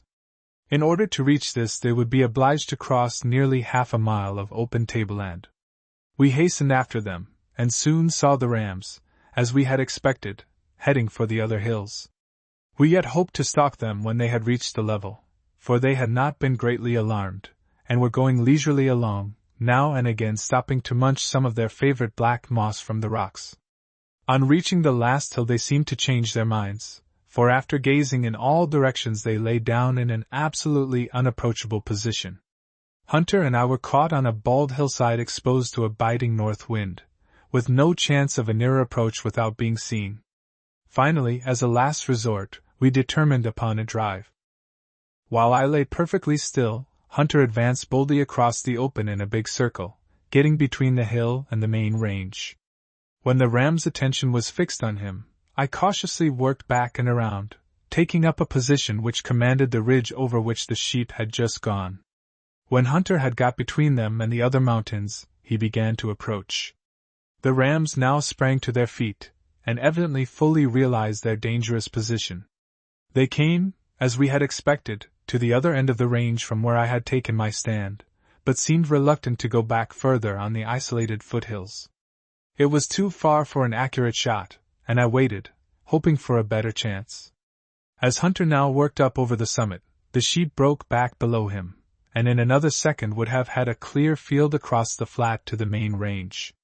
Running up as quickly as the nature of the ground would permit, I lessened the distance some 50 yards, and just as they were about to disappear from view, I fired twice, carefully aiming at the larger sheep, which I knew to be the big ram. There was a strong wind blowing, and accurate shooting at such a long distance was out of the question, so I must regard it as an exceptionally lucky shot which broke his leg. Hunter now signaled me to continue around the hill, and I soon came upon the old fellow lying down. I seated myself well within range, intending to catch my breath before shooting, when he suddenly sprang to his feet and bounded down the hill. I fired and missed, and started in pursuit. Although a sheep with a broken leg finds it hard to go uphill over rough ground, it is surprising how fast they can go downhill or across the open. When this ram came to the base of the mountain he started in a straight line across the tableland, and led me a long chase before I ran him down and shot him. He carried quite a pretty head, measuring 13.5 inches around the butts and 32 inches along the curve. I had now reached the limit I had set on sheep, and although I saw some later, I did not go after them. It stormed hard all that night, and we woke the next morning to another wet and dismal day. I, therefore, determined to remain in camp, and was mending my much-worn knickerbockers by the fire when a moose was sighted on the mountain above timber, making for the thick belt of alders. He was soon hidden from view, and as we could not see that he passed through any of the open patches lower down, we hoped that he had chosen this secure retreat to lay up in. The rain was coming down in torrents, but the bull carried a large and massive pair of antlers, and as I did not want to allow a chance to go by, Hunter and I were soon in pursuit. We circled well around in order to get the wind, and then forced our way through the heavy underbrush for some hours until we finally came to the belt of alders where we had last seen him. I now climbed a tree at the edge of the timber, hoping that from a lofty position I should be able to locate him, but met with no success. It was now my intention to take a stand upon the hillside above timber, hoping that the moose would show himself toward evening, but in our wet clothes we were soon too chilled to remain inactive. As a last resort, Hunter forced his way back into the alders, while I kept in the open above. After going some distance my man turned to the right for the purpose of driving him out in my direction, but our hard and disagreeable hunt was to no purpose, and we returned to camp just before dark, having passed a wetter and more uncomfortable day than any yet. Both Hunter and I thought this was the same bull which we had twice seen before, as he carried rather an unusual head, and had come from the same direction and to the same place.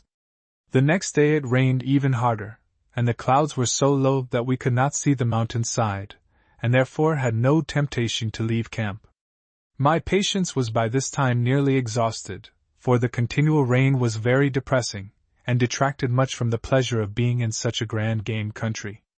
About noon I was sitting before the fire when Lorashka went to the lake, only some 10 steps away, for a pail of water. Here he saw a bull moose standing on the other side. He beckoned to me, and I seized my rifle and cautiously approached the native. The moose offered an easy shot at 250 yards, and my first bullet rolled him over. His head was disappointing, but it is often difficult to tell the size of a moose's antlers when they are half hidden in the trees.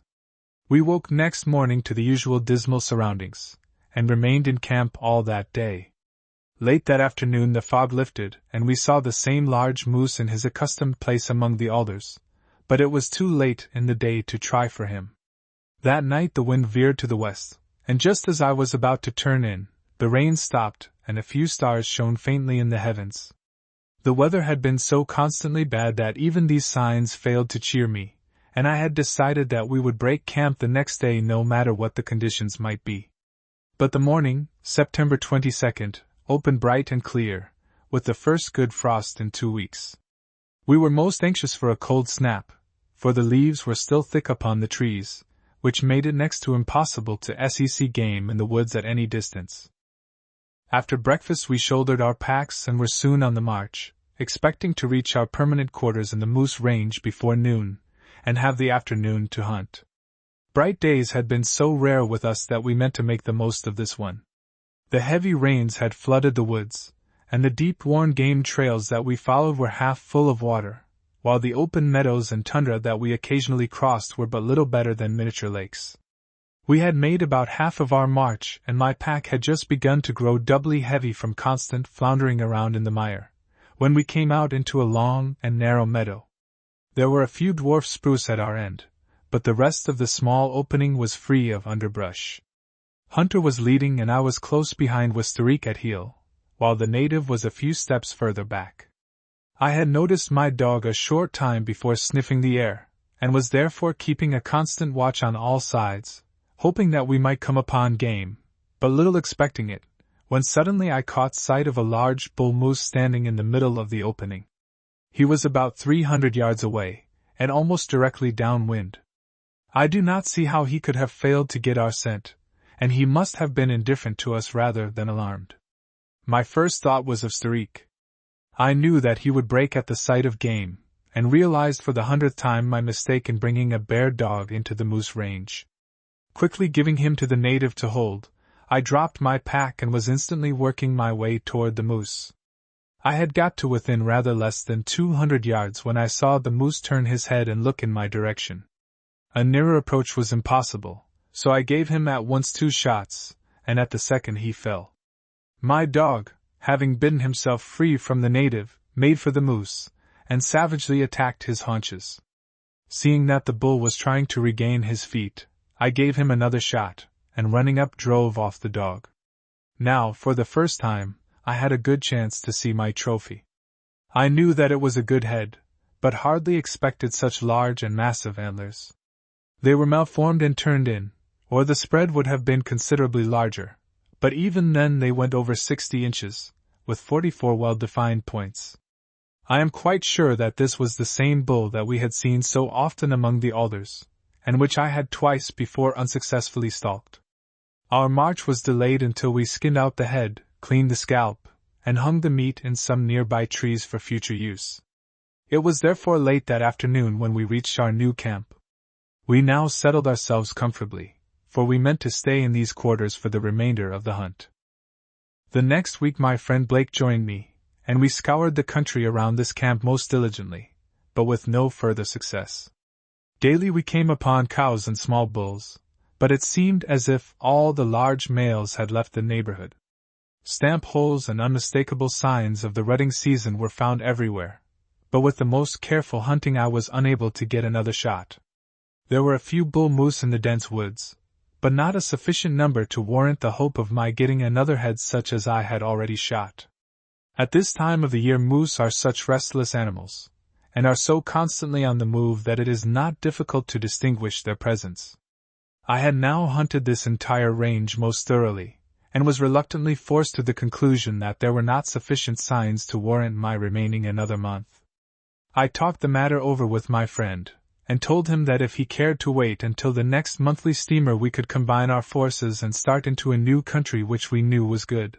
But Blake did not want to delay his departure so long, and as he now decided to return to the coast, I made up my mind to go out with him, take the steamer to Seattle, and thence go to British Columbia, where I would finish my long hunt by a trip after Rocky Mountain sheep. Shortly after this we broke camp and started back to Cook Inlet, which we reached October 2nd. A few days later the steamer arrived, and that same night I was on my way from Alaska. Unfortunately, my hunting for the year was over, for on my arrival at Seattle I found that I had been too much pulled down by the hard work upon the hills to make it wise for me to go into British Columbia. 7. Transcriber's note, footnote numbered in the text, but no associated text. J.S.H. Kidder. The Kadiak Bear and His Home. In 1901 the opportunity came to me to make a trip to the island which the Kadiak Bear inhabits, and to become slightly acquainted with this largest of all carnivora. My companion was A. W. Merriam of Milton, Massachusetts. We were under great obligations to Dr. C. Hart Merriam, of the Biological Survey, Washington, who, before we left home, gave us valuable information about the large game of Alaska. He told us of investigations which might prove of scientific value, and helped us to place our trip on a much broader base than a mere shooting expedition. One of the pleasantest features of such a trip was to see how freely information came in from all sides from those who could help in rounding out our work. In order to find the Alaskan bears in their best pelage one must be on the ground in April, and this made it necessary for us to sail from Seattle April 1st, on the Pacific Steam Whaling Company's boat, Excelsior. Seattle proved a very good outfitting place, and before sailing we had safely stowed away below, in waterproof canvas bags, the provisions necessary to last us 3 months, in the most condensed and evaporated form. Most of our fellow passengers were miners. One of them interested me particularly. He was a Finn, one of the pioneer white hunters in the Aleutian country, and his drawn face and stooping shoulders told the tale of trails too long and packs too heavy. I passed much time with him, and learned a good deal about the habits of the big, brown, barren bear, and his methods of fighting when hard-pressed. Our first Alaskan port was Hunter's Bay, Prince of Wales Island, interesting because here is Klinkin, one of the old settlements of the Haida Indians, famed for their wonderful totem poles, which tell in striking symbolic language the family histories of the tribe. There were many good faces among these people, and we asked ourselves and others the puzzling question, are they Aztecs, New Zealanders, or Japanese in origin? Among these people families with the same totem pole may not intermarry. An old man, the special wood carver of the tribe, does wonderful work. An offshoot of the tribe inhabits Annette Island, under the kindly governorship of an old priest named Duncan. At first he founded his colony on the mainland, in British territory, but was there so hampered by religious rules that, with almost all his followers, he moved to Annette, where he is still beloved by the natives, to whom he has taught right living and many valuable arts of civilization. We kept the inland route until icy straits took us away from Glacier Bay, and out into the open ocean. Early the next morning Yakutat came into view, and our boat was quickly surrounded by canoes filled with Indians, their wives, and woven baskets. These natives, supposed to belong to the Tlinkits, were distinctly less advanced than the Haida Indians. In Yakutat we thought we were lucky in buying 3 Siwash bear dogs, but were not long in discovering our mistake. One of the dogs was so fierce we had to shoot him. Another was wild and ran away at the first opportunity, and the last of the Siwash, though found wanting in every hunting instinct, had a kindly disposition and stayed with us. We could not bring ourselves to the shooting point. Finally we found a Creole, who kept a store in a remote village on Kadiak Island, willing to take him off our hands.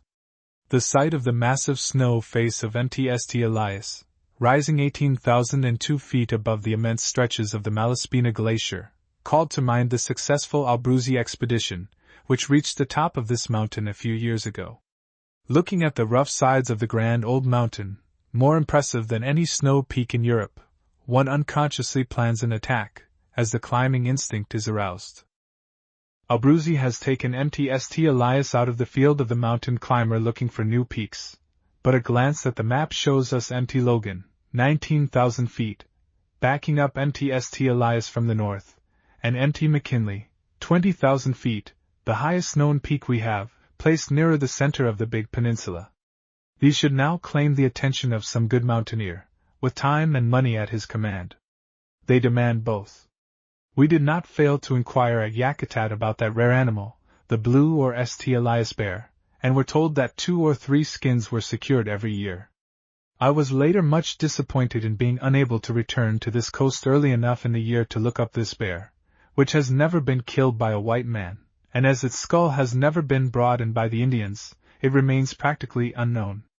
The island of Kayak, the next calling place for boats, played a very important part in the early history of Alaska. This is the first land that Bering sighted, and where he landed after the memorable voyage of his 2 boats, the St. Peter and St. Paul, from Kamchatka. The early Russian adventurers of this part of the world have, it seems, been lost sight of, and have not had justice done them.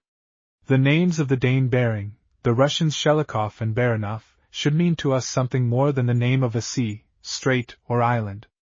A man who fitted out his expedition in Moscow, carried much of the building material for his 2 boats across Siberia to the rough shores of Kamchatka, and sailed boldly eastward, deserves our warmest admiration. Bering never reached home.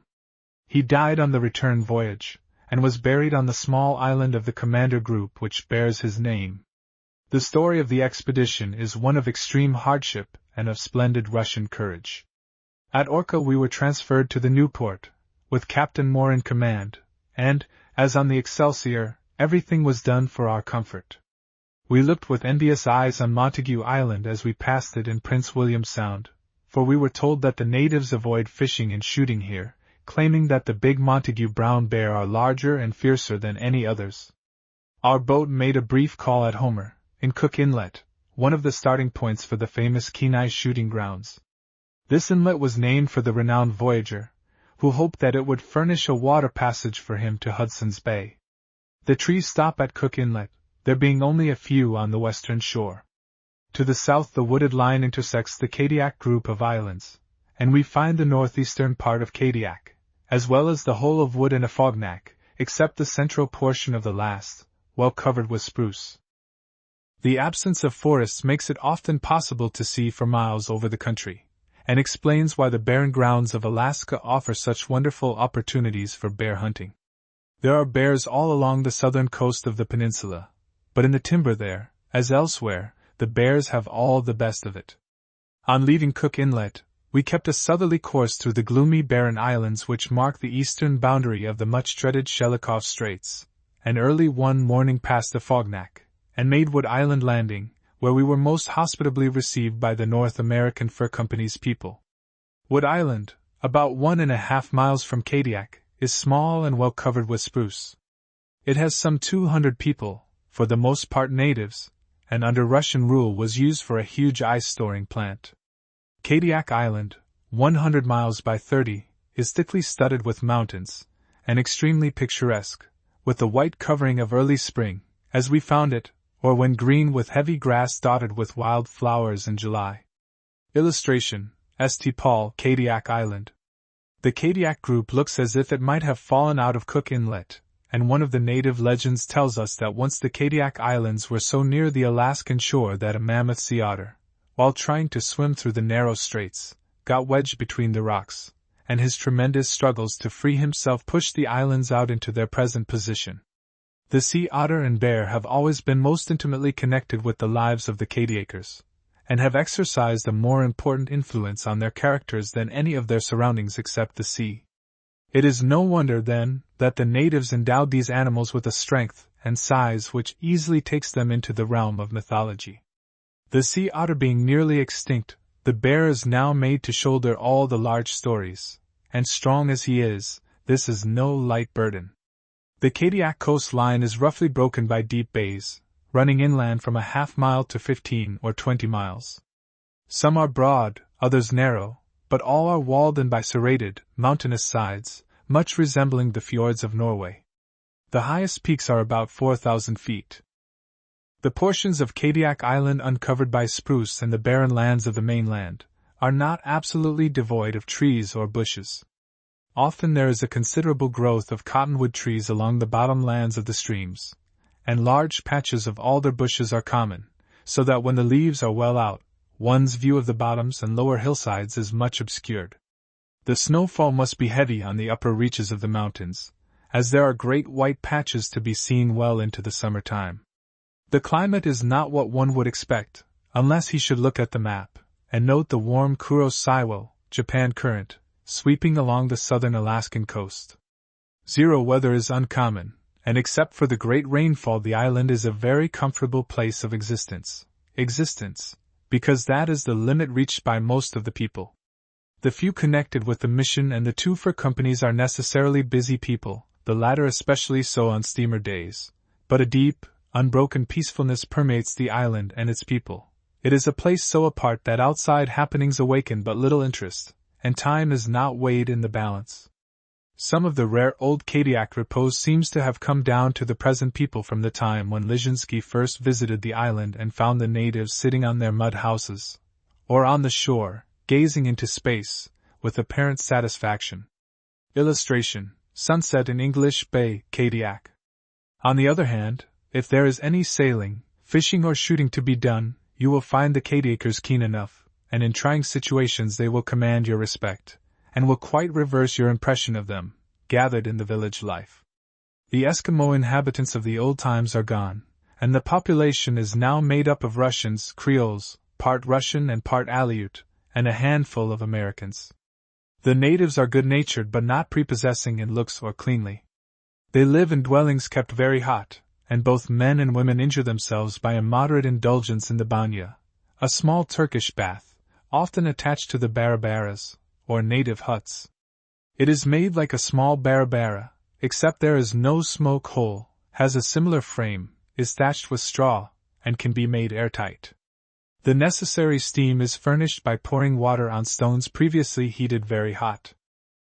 The women are frail and many die of consumption. When once sick, they appear to have no physical or mental resistance. They must be attractive, however, as there is a considerable population of white men here who have taken native wives. From a condition of comparative wealth, 8 or 10 years ago, when fur was plenty and money came easily, and was as promptly spent on all sorts of unnecessary luxuries, these people are now rapidly coming down to salmon, codfish and potatoes. When a native wants anything, he will sell whatever he owns for it, even to his rifle or wife. They almost all belong to the Greek Church, the Russians, when we bought Alaska, having reserved the right to keep their priests in the country. The bidarka, the most valuable possession of the native in a country so cut up by waterways that little traveling is done by land, deserves a word. These are trusted in the roughest water more than any other craft, except the largest. A trip from Kadiak to Seattle in a bidarka is in fact on record. With a light framework of wood, covered bottom and deck, excepting the hatches, with the skin of the hair seal. It is lighter than any other canoe, pliable, but very staunch, and works its way over the waves more like a snake than a boat. The lines are such that friction is done away with, and driven through the water by good men. It is the most graceful craft afloat. It has a curious split prow, so made for ease in lifting with one hand, and may have 1, 2, or 3 hatches, according to its size. The paddles used are curiously narrow and pointed. What still remains unexplained is the native one-sided method of paddling, that is to say, in a 2-hatch bidarka, both natives make 6 or 7 short strokes on one side together, and then change to the other side. An absolutely straight course is thus impossible, but the Aleut is a creature of habit, and smiles at all new suggestions. In the canoe is plenty of room for provisions and livestock. I speak of the latter because a native will often carry his wife, children, and dog inside a 1-hatch bidarka while he paddles. Water is kept out of the hatches by the kamlekas which the natives wear. This is a long jacket made of bear's intestines, very light and watertight, and when the neck and sleeve bands are made fast, and the skirts secured about the hatch with a thong, man and canoe alike are dry as a chip.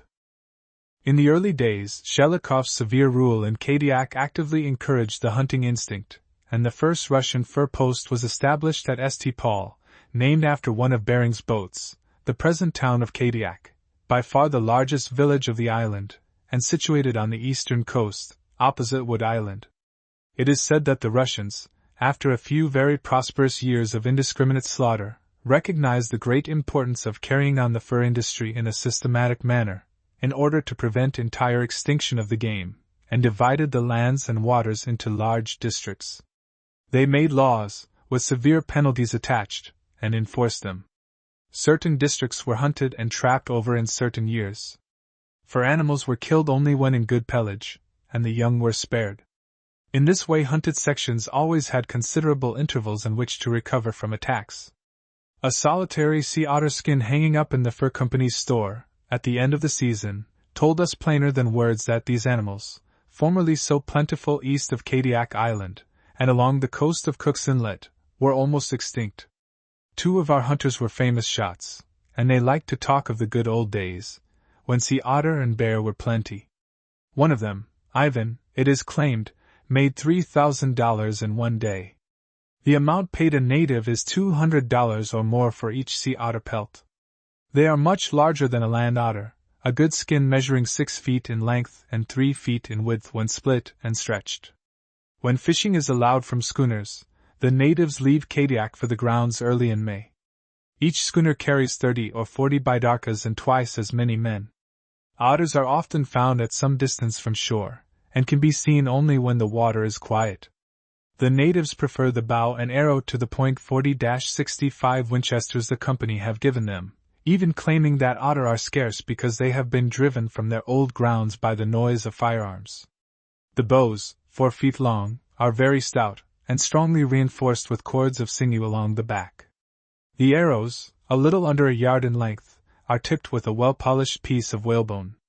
A sharp and barbed piece of whale's tooth fits into a hole bored in the end of the bone, and a cord of considerable length is tied to the detachable arrowhead, the other end of the cord being wound around and fastened to the middle of the shaft. The advantages of this arrow are obvious. When the game is struck, its struggles disengage the arrowhead, and the shaft being dragged by the cord attached to its middle, soon tires the otter out. The seal spears, used for the finishing coup, are made in the same way, and in addition have attached to the long shaft a bladder, which continually draws the animal to the surface. So expert are the natives, that, after shooting several arrows, they gather them all up together in one hand as they sweep by in a bidarka. The arrow is not sent straight to the mark, but describes a considerable curve. Good bows are valued very highly, and on an otter expedition will not be swapped even for a rifle. On a favorable morning the bidarkas leave the schooners, and holding their direction so as to describe a large fan, can view a good piece of water. A paddle held high in air shows that game has been sighted, and a large circle, perhaps a mile in circumference, is at once formed around the otter, each bidarka trying to get in the first successful shot. To the man who first hits home belongs the skin, but as an otter can stay under water 20 minutes, and when rising for air exposes only his nose, a long and exciting chase follows. Some natives patrol the small island shores, and during the winter make a good harvest picking up dead otters which have washed ashore. This happens in winter, because it is during severest weather that the otter freezes his nose, which means death. The pelts from these frozen animals, however, bring only a small price. In earlier days nets were spread beneath the water around rocks shown by the hair rubbings to be resting places of otter. The method was often successful, as the poor beast swam over the trap in gaining his rock, but when leaving dove well below the surface, and was caught. This barbarous custom, together with the netting of ducks in narrow passageways, has, fortunately, long been a thing of the past. In Kadiak village, we met a Captain Nelson, the first man down from the north that spring, who had sled from Nome to Katmai on Shelikof Straits in 2 months. At Katmai he was held up several days, his men refusing to cross the straits until the local weather prophet, or astronome, as he is called, gave his consent. 7 hours of hard paddling carried them over the 27 miles, the most treacherous of Alaskan narrows. These astronomes are relics of an interesting type, who formerly held firm sway over the natives. They are supposed to know much about the weather from reading the sunrises, sunsets, stars, moon and tides, and often sit on a hilltop for hours studying the weather conditions. They are still absolutely relied upon to decide when sea otter parties may start on a trip, and are looked up to and trusted as chiefs by the people of the villages in which they live. At Wood Island we heard of Messrs. Kidder and Blake, 2 other sportsmen from Boston, who had already left for their hunting grounds in Kaluta Bay. The spring was backward, and the bears still in their dens, but Miriam and I decided to take the North American Company's schooner Maxoutoff on its spring voyage around the island, when it carries supplies and collects furs from the natives. We were to sail as far as Kagwiak, a small village on the south shore, and were here promised a 30-foot sloop by the company. We added to our equipment 2 native bidarkas for hunting and a bear dog belonging to an old Russian hunter, Walter Matrikin. Short, Russian for devil, looked like a cross between a water spaniel and a Newfoundland, and though old and poorly supplied with teeth, many of which he had lost during his acquaintance with bears, he proved a good companion, game in emergencies, and a splendid retriever. Our rifle and camera batteries were as follows. Miriam had 8.45-70 and 8.50-110 Winchester, both shooting half-jacketed bullets. My rifles were 8.30-40 Winchester, a double .577, and a double .40-93-400, kindly lent me by Mr. S.D. Warren, of Boston, and on which I relied. Besides the pocket cameras and a small goers, I carried 1 camera with double lenses of 17.5-inch focus, and 1 with single lens of 30-inch focus. The last 2 were, of course, intended for animals at long range. Hoping to prove something in regard to the weight of the Kadiak bear, I brought a pair of Fairbanks spring scales, weighing up to 300 pounds, and some watertight canvas bags for weighing blood and the viscera. We selected 2 good men as hunters for the trip, Vassal and Clamp. On the second day out from Wood Island a storm came on, and though the Maxoutoff was staunch, we could not hold for our port, owing to the exposed coast, where squalls come sweeping without warning from the mountain tops, driving the snow down like smoke, the so-called wallies. It was wild and wintry enough when we turned into the sheltered protection of Stergowan Harbor. A few mallards and a goose were here added to the ship's store next morning from the flats, and the weather clearing, we made Kagwiak, and found our sloop in good condition. In addition we took along an otter boat, a large rowboat, from here, as our bidarkas proved rather unseaworthy. Besides Mr. Heitman, the fur company's man, there was 1 other white settler in Kagwiak named Walsh, who came to Kadiak 27 years ago at the time of the first American military occupation, and though he had served in many an exciting battle in the Civil War, the Kadiak calm appealed to him. He married, settled down among the natives contentedly, and has never moved since. This, curiously, is the case of many men who come to the north, after leading wandering and adventurous lives. Unfavorable winds at Kagwiak delayed our sailing, so we passed the time in excursions after ptarmigans and mallards. We also secured here another native, a strong, willing worker, who knew the coast. The weather cleared suddenly, the wind shifting from northeast to northwest, and enabled us to make a run to our first good hunting ground in Windy Bay, a large piece of water 5 miles long by 3 wide, and surrounded by rock mountains covered with snow, the only bare ground to be seen at this time being on the low foothills, and in the sunny ravines. We made ourselves at home at the only good anchorage in a small cove with high crags on 2 sides and a ravine running off toward the east. The following morning, April 28th, opened bright and calm, and we were soon viewing the snow slopes with our glasses. Ivan, the new man, was the first to call our attention to a streak on a distant mountain side, and although perhaps 2.5 miles away, we could make out, even with the naked eye, a deep furrow in the snow running down diagonally into the valley below, undoubtedly a bear road. I took a 5-cent piece from my pocket, tossed for choice of shot, and lost to Miriam. Once on land, we found the going very bad, and often wallowed in the snow mid-thigh deep. Then was the time for snowshoes, which we had been told were unnecessary. Floundering along in this soft snow began to tell a little on the keenness of the party, when Vassal and Ivan, who were off on one side, suddenly waved, and hunting on to them we were shown the bear far up the valley in some bushes. As he lay on his side in the snow he looked much like a cord of wood, and very large. The wind came quartering down the valley, and made a stalk difficult, so it was thought best to wait, as the bear would probably come down nearer the water in the evening.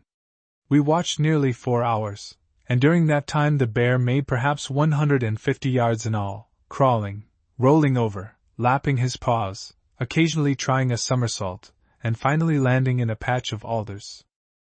As night was upon us, we decided to chance the situation, and approached along a ridge on one side of the valley until almost above the bear. At this point Chort, the dog, caught the scent, broke away, and raced down over the bluff out of sight. Almost immediately the bear appeared in the open 200 yards away, legging as fast as he could in the snow, and headed for the hillside. Miriam made a good shot behind the shoulder with his .50. The bear fell, caught his feet again, and was in and over a small brook, leaving a bloody road behind him, which Chort was quick in following. The dog was soon nipping the bear's heels, and giving him a good deal of trouble. Up the side of the hill they raced, Miriam firing when the dog gave him opportunity. The bear, angry and worried, suddenly whipped around and made for the dog, which in the soft snow at such close quarters could not escape. But Chort, a born fighter, accepted the only chance and closed in. He disappeared completely between the forelegs of the bear, and we felt that all was over. To our great wonder in a few seconds he crawled out from beneath the hindquarters of his enemy, and engaged him again. One more shot and the bear lay quiet. The skin was a beauty, dark brown, with a little silvering of gray over the shoulders, without any rubbed spots, such as are common on bears only just out of their dens. Some brush was thrown over the bear, and we rowed back to the sloop, well content. The next day, which was foggy and rainy, was spent in getting off the skin, measuring and weighing the animal piecemeal, and carrying all back to the sloop. Contrary to expectation, the bear was found to be still covered with a thin layer of fat, even after his long hibernation. Before weighing, our men, who had killed some 30 bear among them, said that this one was 2/3 as large as any they had seen. The measurements and weights were as follows: height at shoulder, about 4 feet length in straight line from nose to root of tail, 6 feet 8 inches. Total weight, 625 pounds. Weight of middle piece, 260 pounds. Weight of skull, skin removed, 20 pounds. Weight of skin, 80 pounds. The right forearm weighed 50 pounds, and the left 55. This supports the theory that a bear is left-handed. Right hindquarter, 60 pounds. Left hindquarter, 60 pounds. The stomach was filled with short alder sticks, not much chewed, and one small bird feather. Organic acids were present in the stomach, but no free hydrochloric for digestion of flesh. It was a great satisfaction to see that none of the bear was wasted, which fact brings up one very good trait of the Creole hunters. They dislike to go after bear into a district situated far from the coast, because in so rough a country it is almost impossible to get all the meat out. They sell the skin, eat the meat, and make the intestines into kamlakas for bidarka work. April 30th, a strong wind kept us from trying the head of the bay, and a short trip was made up into a low-lying valley, near the sloop, but without results. Our men had already proved themselves good. Vassal was the best waterman and a good cook, Clamp the best hunter, and Ivan a glutton for all sorts of work. The underlying principle on which the Aleut hunter works was brought out on our short bear hunt. After sighting the game, he waits until he is sure of his wind, then takes a stand where the bear will pass close by, and shows himself a monument of patience. Almost all the viewing is done from the water, a small hill near the shore being occasionally used for a lookout. They get up at daylight, and 2 men in a bidarka patrol both sides of a big bay, watching carefully for bear tracks on the mountain sides, as this is the surest indication of their presence. As soon as the bears come from their dens they always make a climbing tour, the natives claiming that this exercise is taken to strengthen them. Personally, I believe the Kadiak bear has very good reasons for keeping on the move continually outside of his hibernating season. If the natives find no sign on their morning tour, they rest all day, perhaps taking a Turkish bath in a banya, which is not infrequently attached to the hunting barabara. Another trip of inspection is made again in the afternoon at 4 or 5 o'clock, as the bear usually lies up between 9 and 3. A bay is watched for several days in this way, and if nothing is seen the natives return to their village, or hunt the hair seal, which are still to be found in fair numbers, especially on Afognak Island. When you are with these men you must either conduct the shooting trip on your own lines or give yourself entirely into the native's hands, and do as he thinks best. You must leave him alone, and not bother him with many questions, and in any case you usually get Nishneu, "I don't know," for answer. The native gives this reply without thinking, it is so much easier.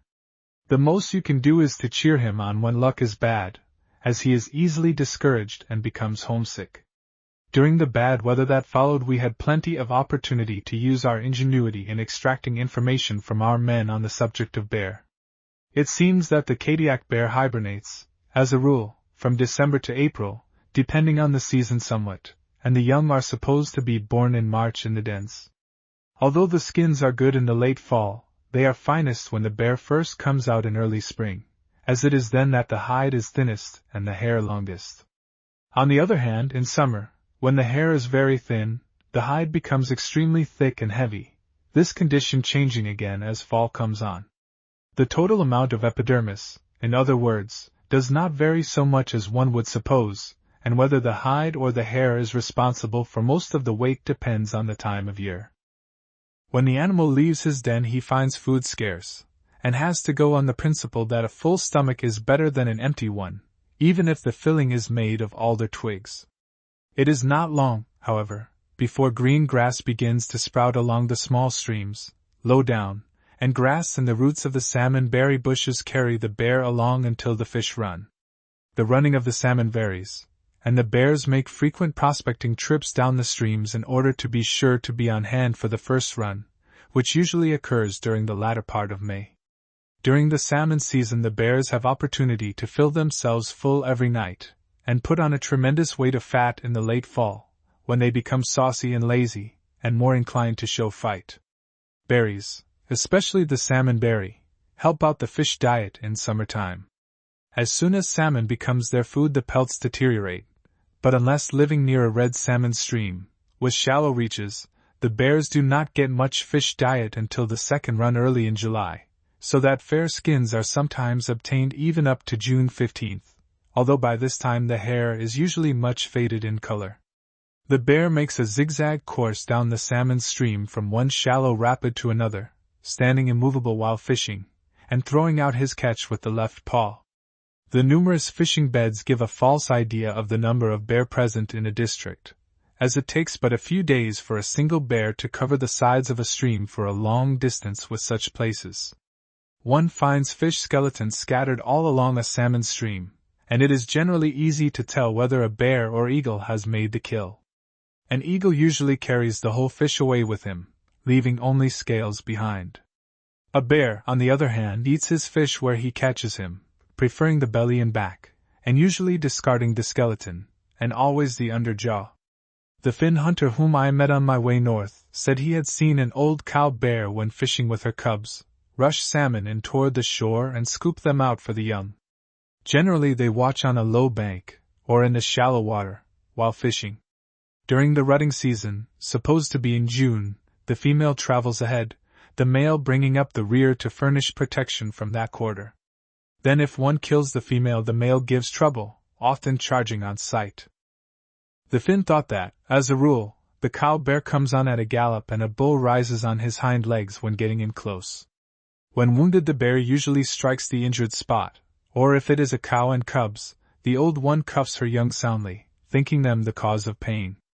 The nose is the main source of protection, as, like all bears, these are followed to their very dens in the fall by the keenest of hunters, and their only restful sleep is the long winter one.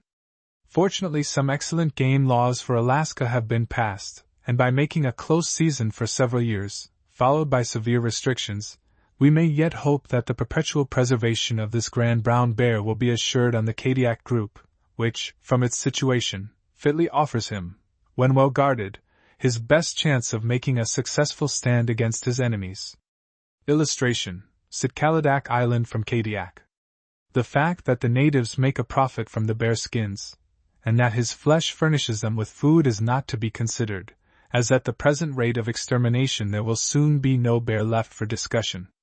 The natives certainly could and should be helped out in their living, as competition in the fur trade of late has so exterminated fur-bearing animals that hunting and trapping bring them in little, and their diet is indeed low.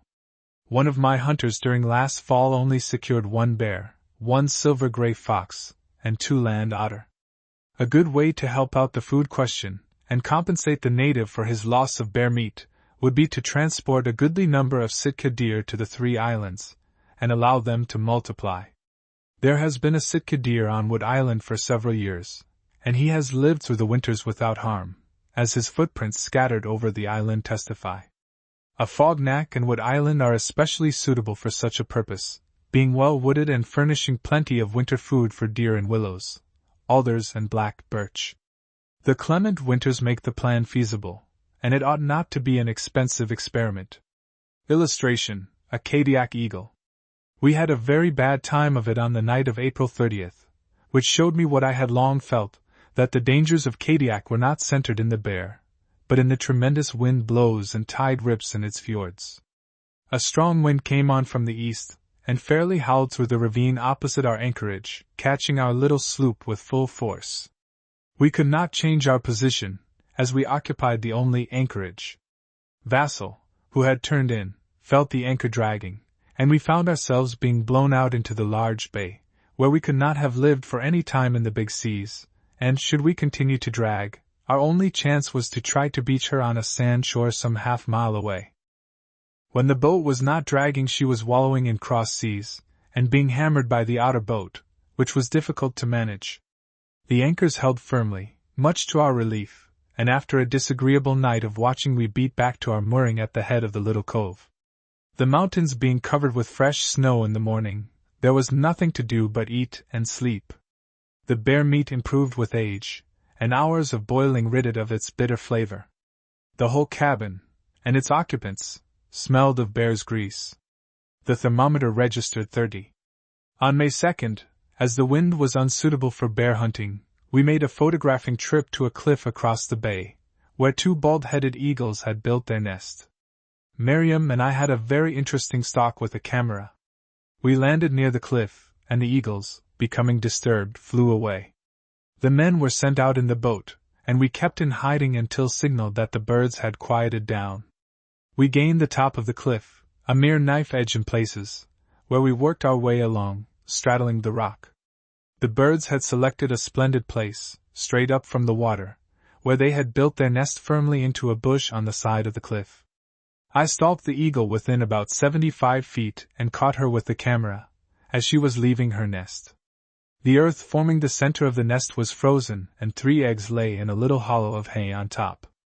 The big birds circled about us all the time, but did not offer to attack.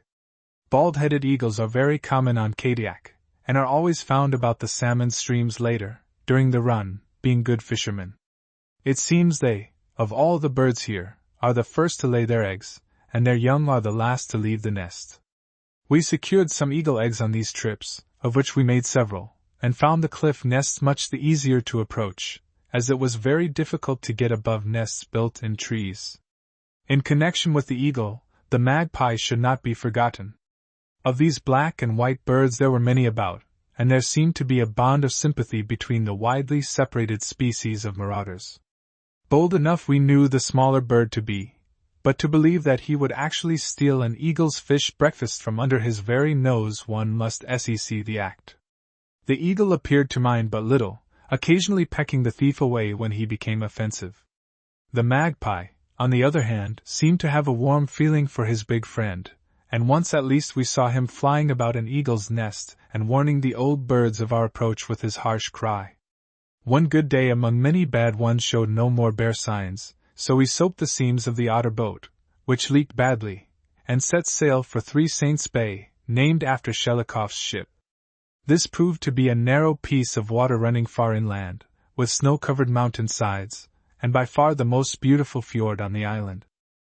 There were no bare signs, however, and a favorable wind carried us eastward toward Kalutta Bay, where Kidder and Blake were hunting. On our way we stopped at Stergowan, an interesting little village, bought a few stores, and secured some interesting stone lamps, and whale spears, with throwing sticks. Once in Kalutta Bay, we found Kidder's and Blake's Barabara where they made headquarters, and their cook informed us that both sportsmen were many miles up the bay after bear. Several years ago there was a flourishing colony of natives at the entrance to Kalutta Bay, but now there are only 2 hunting Barabaras, a broken-down chapel, and a good-sized graveyard. The village prospered until one day a dead whale was reported not far from land. All the inhabitants gorged themselves on the putrid blubber, and they died almost to a man. The Kadiakers show a good deal of courage in whale hunting. With nothing but their whale spears tipped with slate, 2 men will run close up to a whale, drive 2 spears home with a throwing stick, and make off again. The slate is believed in some way to poison the animal, and he often dies within a short time. The natives go home, return in a few days, and if lucky, find the whale in the same bay. Whales are plenty, and were sometimes annoying to us, playing too near our otter boat. On one occasion we tried a shot at one that was paying us too much attention, and persuaded the big chap to leave us in peace. Bad weather held us fast several days, but we finally made the southeast corner of the island, and from there had good wind to Kadiak. On our way we passed Wyack, one of the Blue Fox Islands. Raising these animals for their fur has become a regular business, and when furs are high it pays well.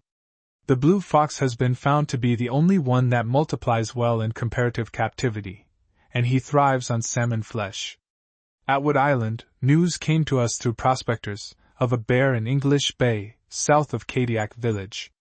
This bay is well known as a good bear ground, and at the end of the bay there are some huge iron cages weighing tons which were used as bear traps, some years ago, by men working for the Smithsonian Institution.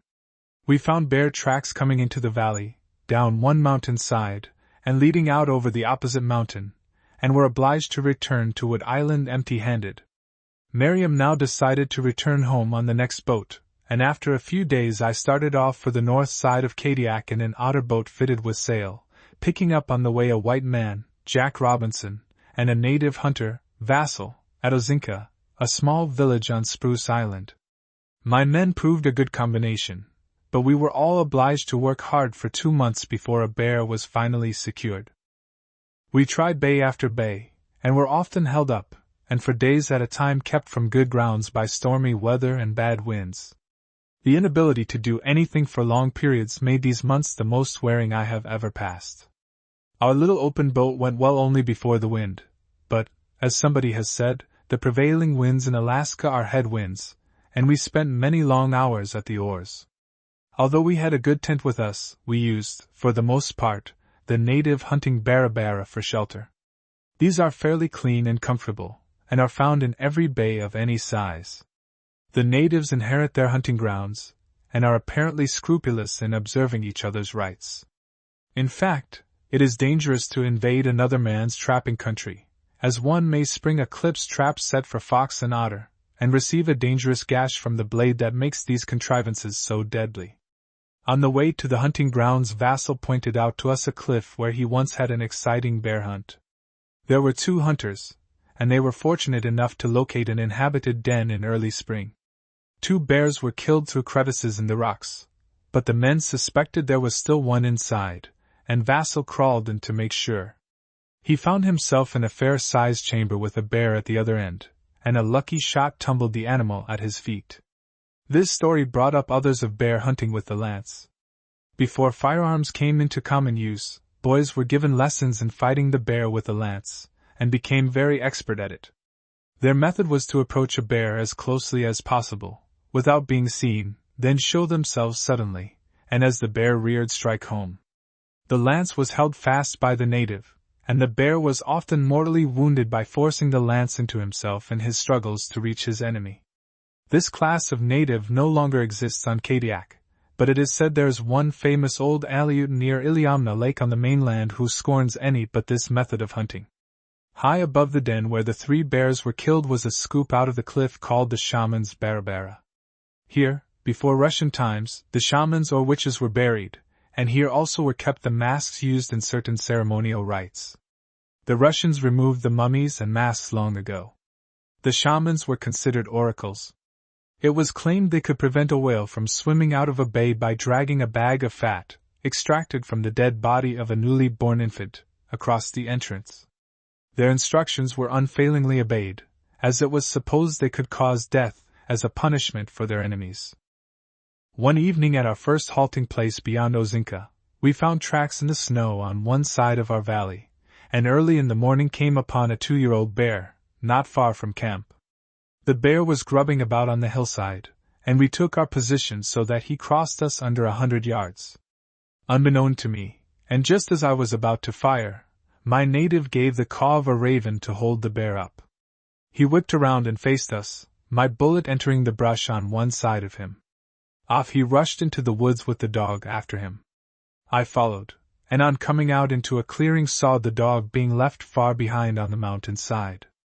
Old Short was not in condition. This was sad and illustrated the fact that it is sometimes best to be alone. Illustration: Bear Paths, Kodiak Island. We next tried Kagwiak Bay and here spent many days. 2 bears had been killed by the natives near the Barabara where we camped, and there was plenty of sign. Before sunrise we were watching from a good position, and it was scarcely light when Vassal made out a big bear, 2 miles or more away. He was traveling the snow arade of the mountain opposite, and trying to find a good descent into our valley. One could see the huge body and head plainly with the naked eye against the skyline as he made his way rapidly through the deep snow. Finally he found a place somewhat bare of snow and gave us a splendid exhibition of rock climbing. It took little time for him to get down into the alders, where he apparently dropped asleep. To our astonishment he woke up about 10 o'clock and worked down toward the bottom land. We stalked him in the woods and alders, which were very thick, within 300 yards, and here I should have risked a shot at his hindquarters showing up brown against the hillside, and seemingly as large as a horse. We chanced a nearer approach, though the wind was treacherous, and coming up to a spot where we could have viewed him found the monster had decamped. All attempts to locate him again were fruitless. The bear paths around this bay were a very interesting study. They are hammered deep into the earth, and afford as good means of traveling as the New Brunswick moose paths. Sometimes instead of a single road we have a double one, the bear using one path for the legs of each side of his body. Again, on soft mossy side hills, instead of paths we find single footprints which have been used over and over, and made into huge saucers, it being the custom of the bear to take long strides on the side hills, and to step into the impressions made by other animals which had traveled ahead of it.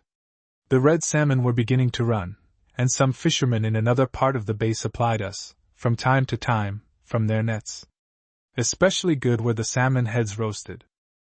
Bear sign failed, and Afognak Island, where Vassal shot and trapped, had been so much talked about, that I determined to see it for myself, and with a good wind we rowed across the straits and sailed 12 miles into the island by Kofikoski Bay. Illustration: Bear Paths, Kodiak Island.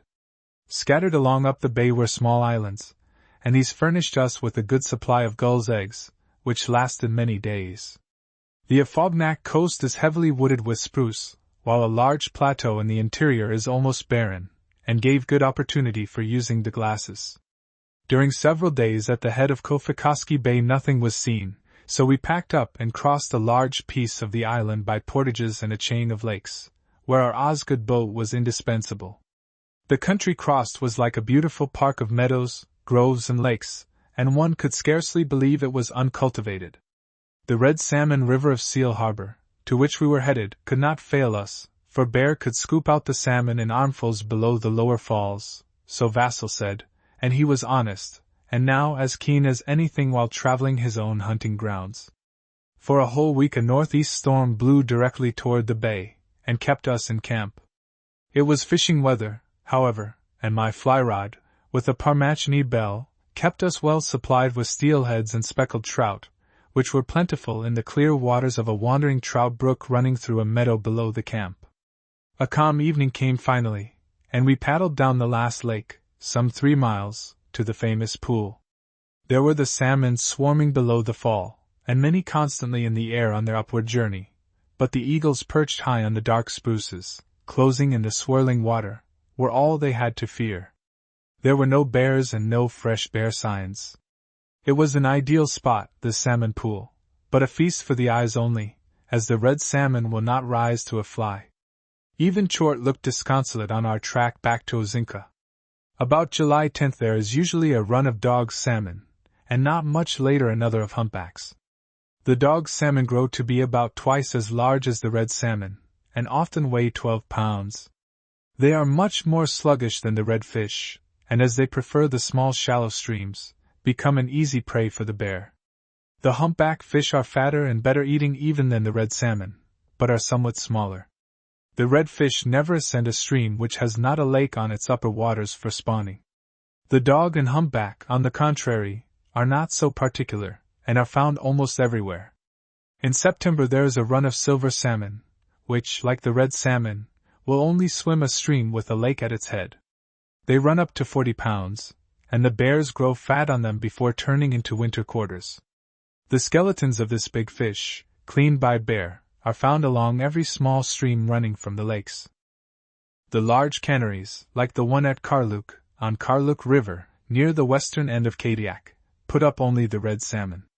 They are not nearly as good eating as the humpback or silver salmon, but are red, and this color distinction the market demands. The catches at Karluk run up into the tens of thousands, and one thinks of this with many misgivings, remembering the fate of the sea otter and bear. Good hatcheries are constantly busy, keeping up the supply, but it appears that though 1 in every 10,000 of these fish is marked before being set free, so far as known no marked fish have ever been captured. On our return to Kadiak Island, we found the streams still free of salmon, and the vegetation had become so rank as to interfere a good deal with traveling and sighting game.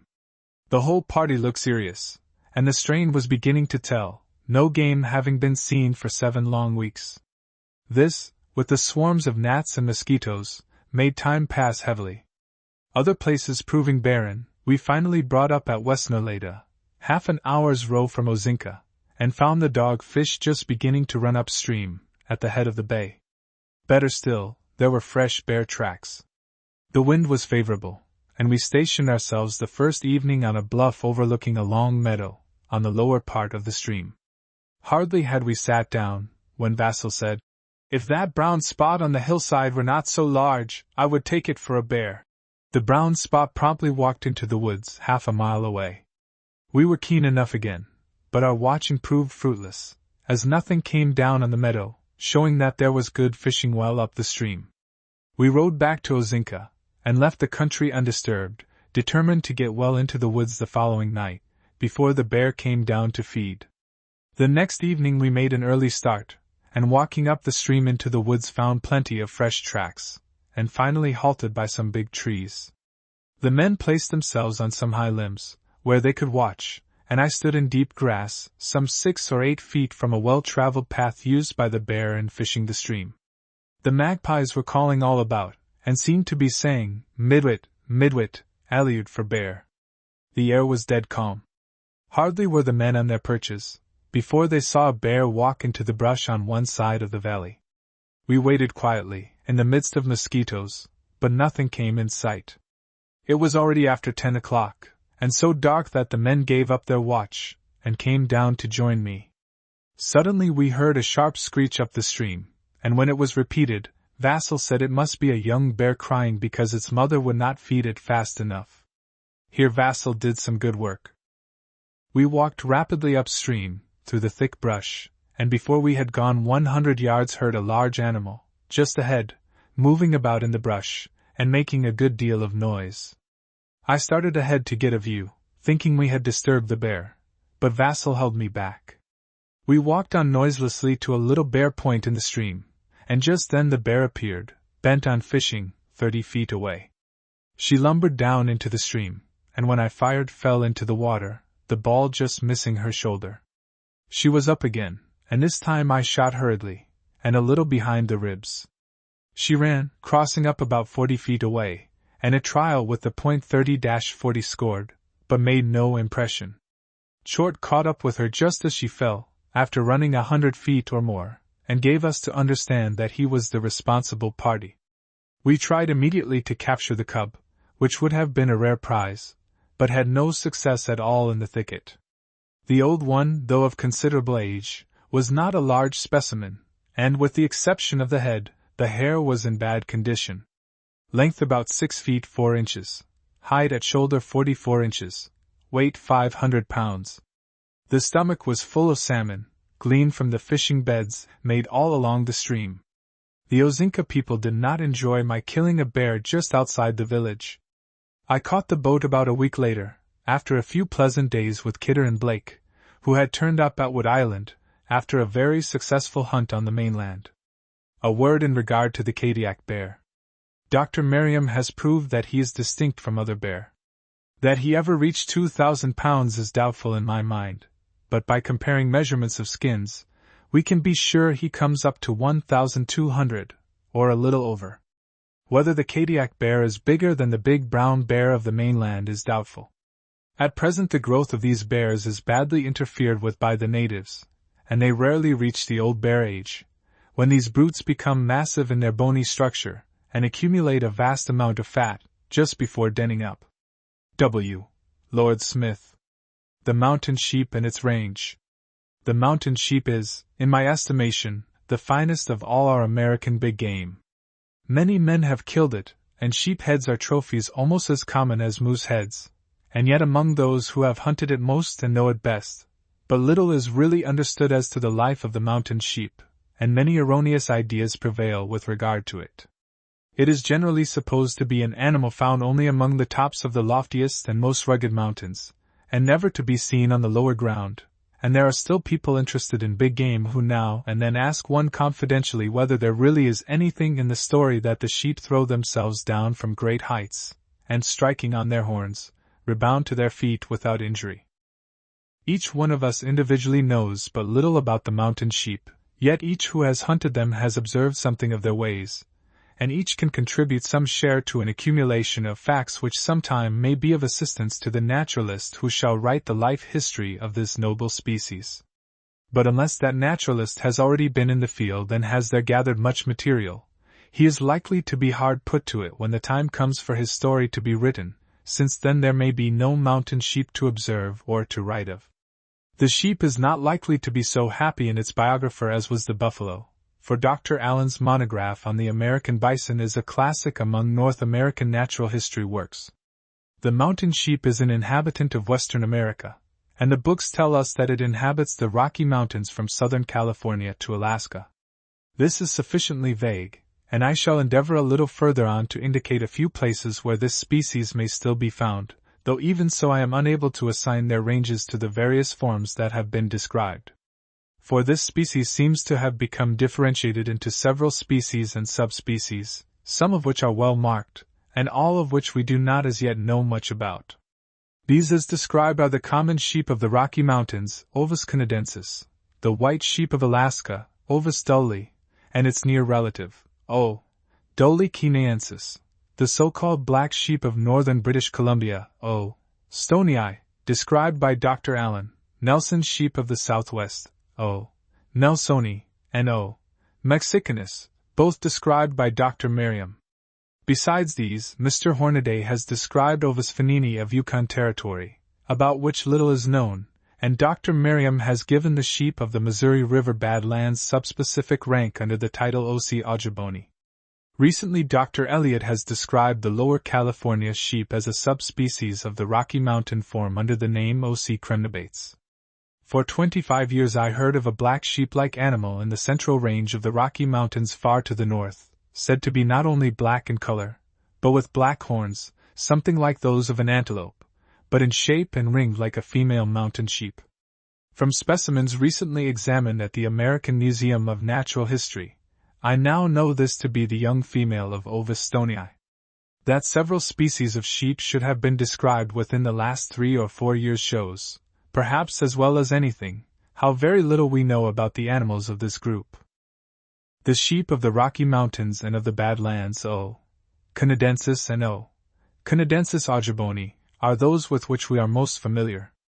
Both forms are called the Rocky Mountain sheep, and from this it is commonly inferred that they are confined to the mountains, and live solely among the rocks. In a measure this belief is true today, but it was not invariably so in old times. As in Asia, so in America, the wild sheep is an inhabitant of the high grassland plateaus. It delights in the elevated prairies, but near these prairies it must have rough or broken country to which it may retreat when pursued by its enemies. Before the days of the railroad and the settlements in the West, the sheep was often found on the prairie. It was then abundant in many localities where today farmers have their wheat fields, and to some extent shared the feeding ground of the antelope and the buffalo.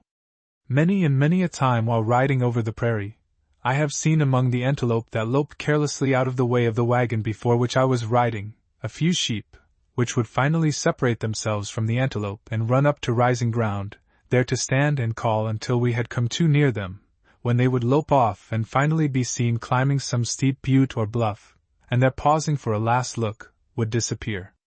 Those were the days when if a man had a deer, a sheep, an antelope, or the boss ribs of a buffalo cow on his pack or in his wagon, it did not occur to him to shoot at the game among which he rode. I have seen sheep feeding on the prairies with antelope, and in little groups by themselves in North Dakota, Montana, and Wyoming, and men whose experience extends much further back than mine, men, too, whose life was largely devoted to observing the wild animals among which they lived, unite in telling me that they were commonly found in such situations. Personally, I never saw sheep among buffalo, but knowing as I do the situations that both inhabited and the ways of life of each, I am confident that sheep were often found with the buffalo, just as were antelope. The country of northwestern Montana, where high prairie is broken now and then by steep buttes rising to a height of several hundred feet, and by little ranges of volcanic uplifts like the Sweet Grass Hills, the Bear Paw Mountains, the Little Rockies, the Judith, and many others, was a favorite locality for sheep, and so, no doubt, was the butte country of western North Dakota, South Dakota, and Nebraska. This being roughly the eastern limit of the species. In general, it may be said that the plains sheep preferred plateaus much like those inhabited by the mule deer, a prairie country where there were rough broken hills or buttes, to which they could retreat when disturbed. That this habit was taken advantage of to destroy them will be shown further on. Today, if one can climb above timber line in summer to the beautiful green alpine meadows just below the frowning snow-clad peaks in regions where sheep may still be found, his eye may yet be gladdened by the sight of a little group resting on the soft grass far from any cover that might shelter an enemy. If disturbed, the sheep get up deliberately, take a long, careful look, and walking slowly toward the rocks, clamber out of harm's way. It will be labor wasted to follow them. Such sights may be witnessed still in portions of Montana and British Columbia, Idaho, Wyoming, and Colorado, where bald, rolling mountains, showing little or no rock, are frequented by the sheep, which graze over the uplands, descending at midday to the valleys to drink, and then slowly working their way up the hills again to their illimitable pastures. Of Dall's sheep, the white Alaskan form, we are told that its favorite feeding grounds are bald hills and elevated plateaus, and although when pursued and wounded it takes to precipitous cliffs, and perhaps even to tall mountain peaks, the land of its choice appears to be not rough rocks, but rather the level or rolling upland. The sheep formerly was a gentle, unsuspicious animal, curious and confiding rather than shy. Now it is noted in many regions for its alertness, wariness, and ability to take care of itself. Richardson, in his Fauna Boreale Americana, says, Mr. Drummond informs me that in the retired part of the mountains, where hunters had seldom penetrated, he found no difficulty in approaching the Rocky Mountain sheep, which there exhibited the simplicity of character so remarkable in the domestic species, but that where they had been often fired at they were exceedingly wild, alarmed their companions on the approach of danger by a hissing noise, and scaled the rocks with a speed and agility that baffled pursuit. The mountain men of early days tell precisely the same thing of the sheep. 50 or 60 years ago they were regarded as the gentlest and most unsuspicious animal of all the prairie, excepting, of course, the buffalo.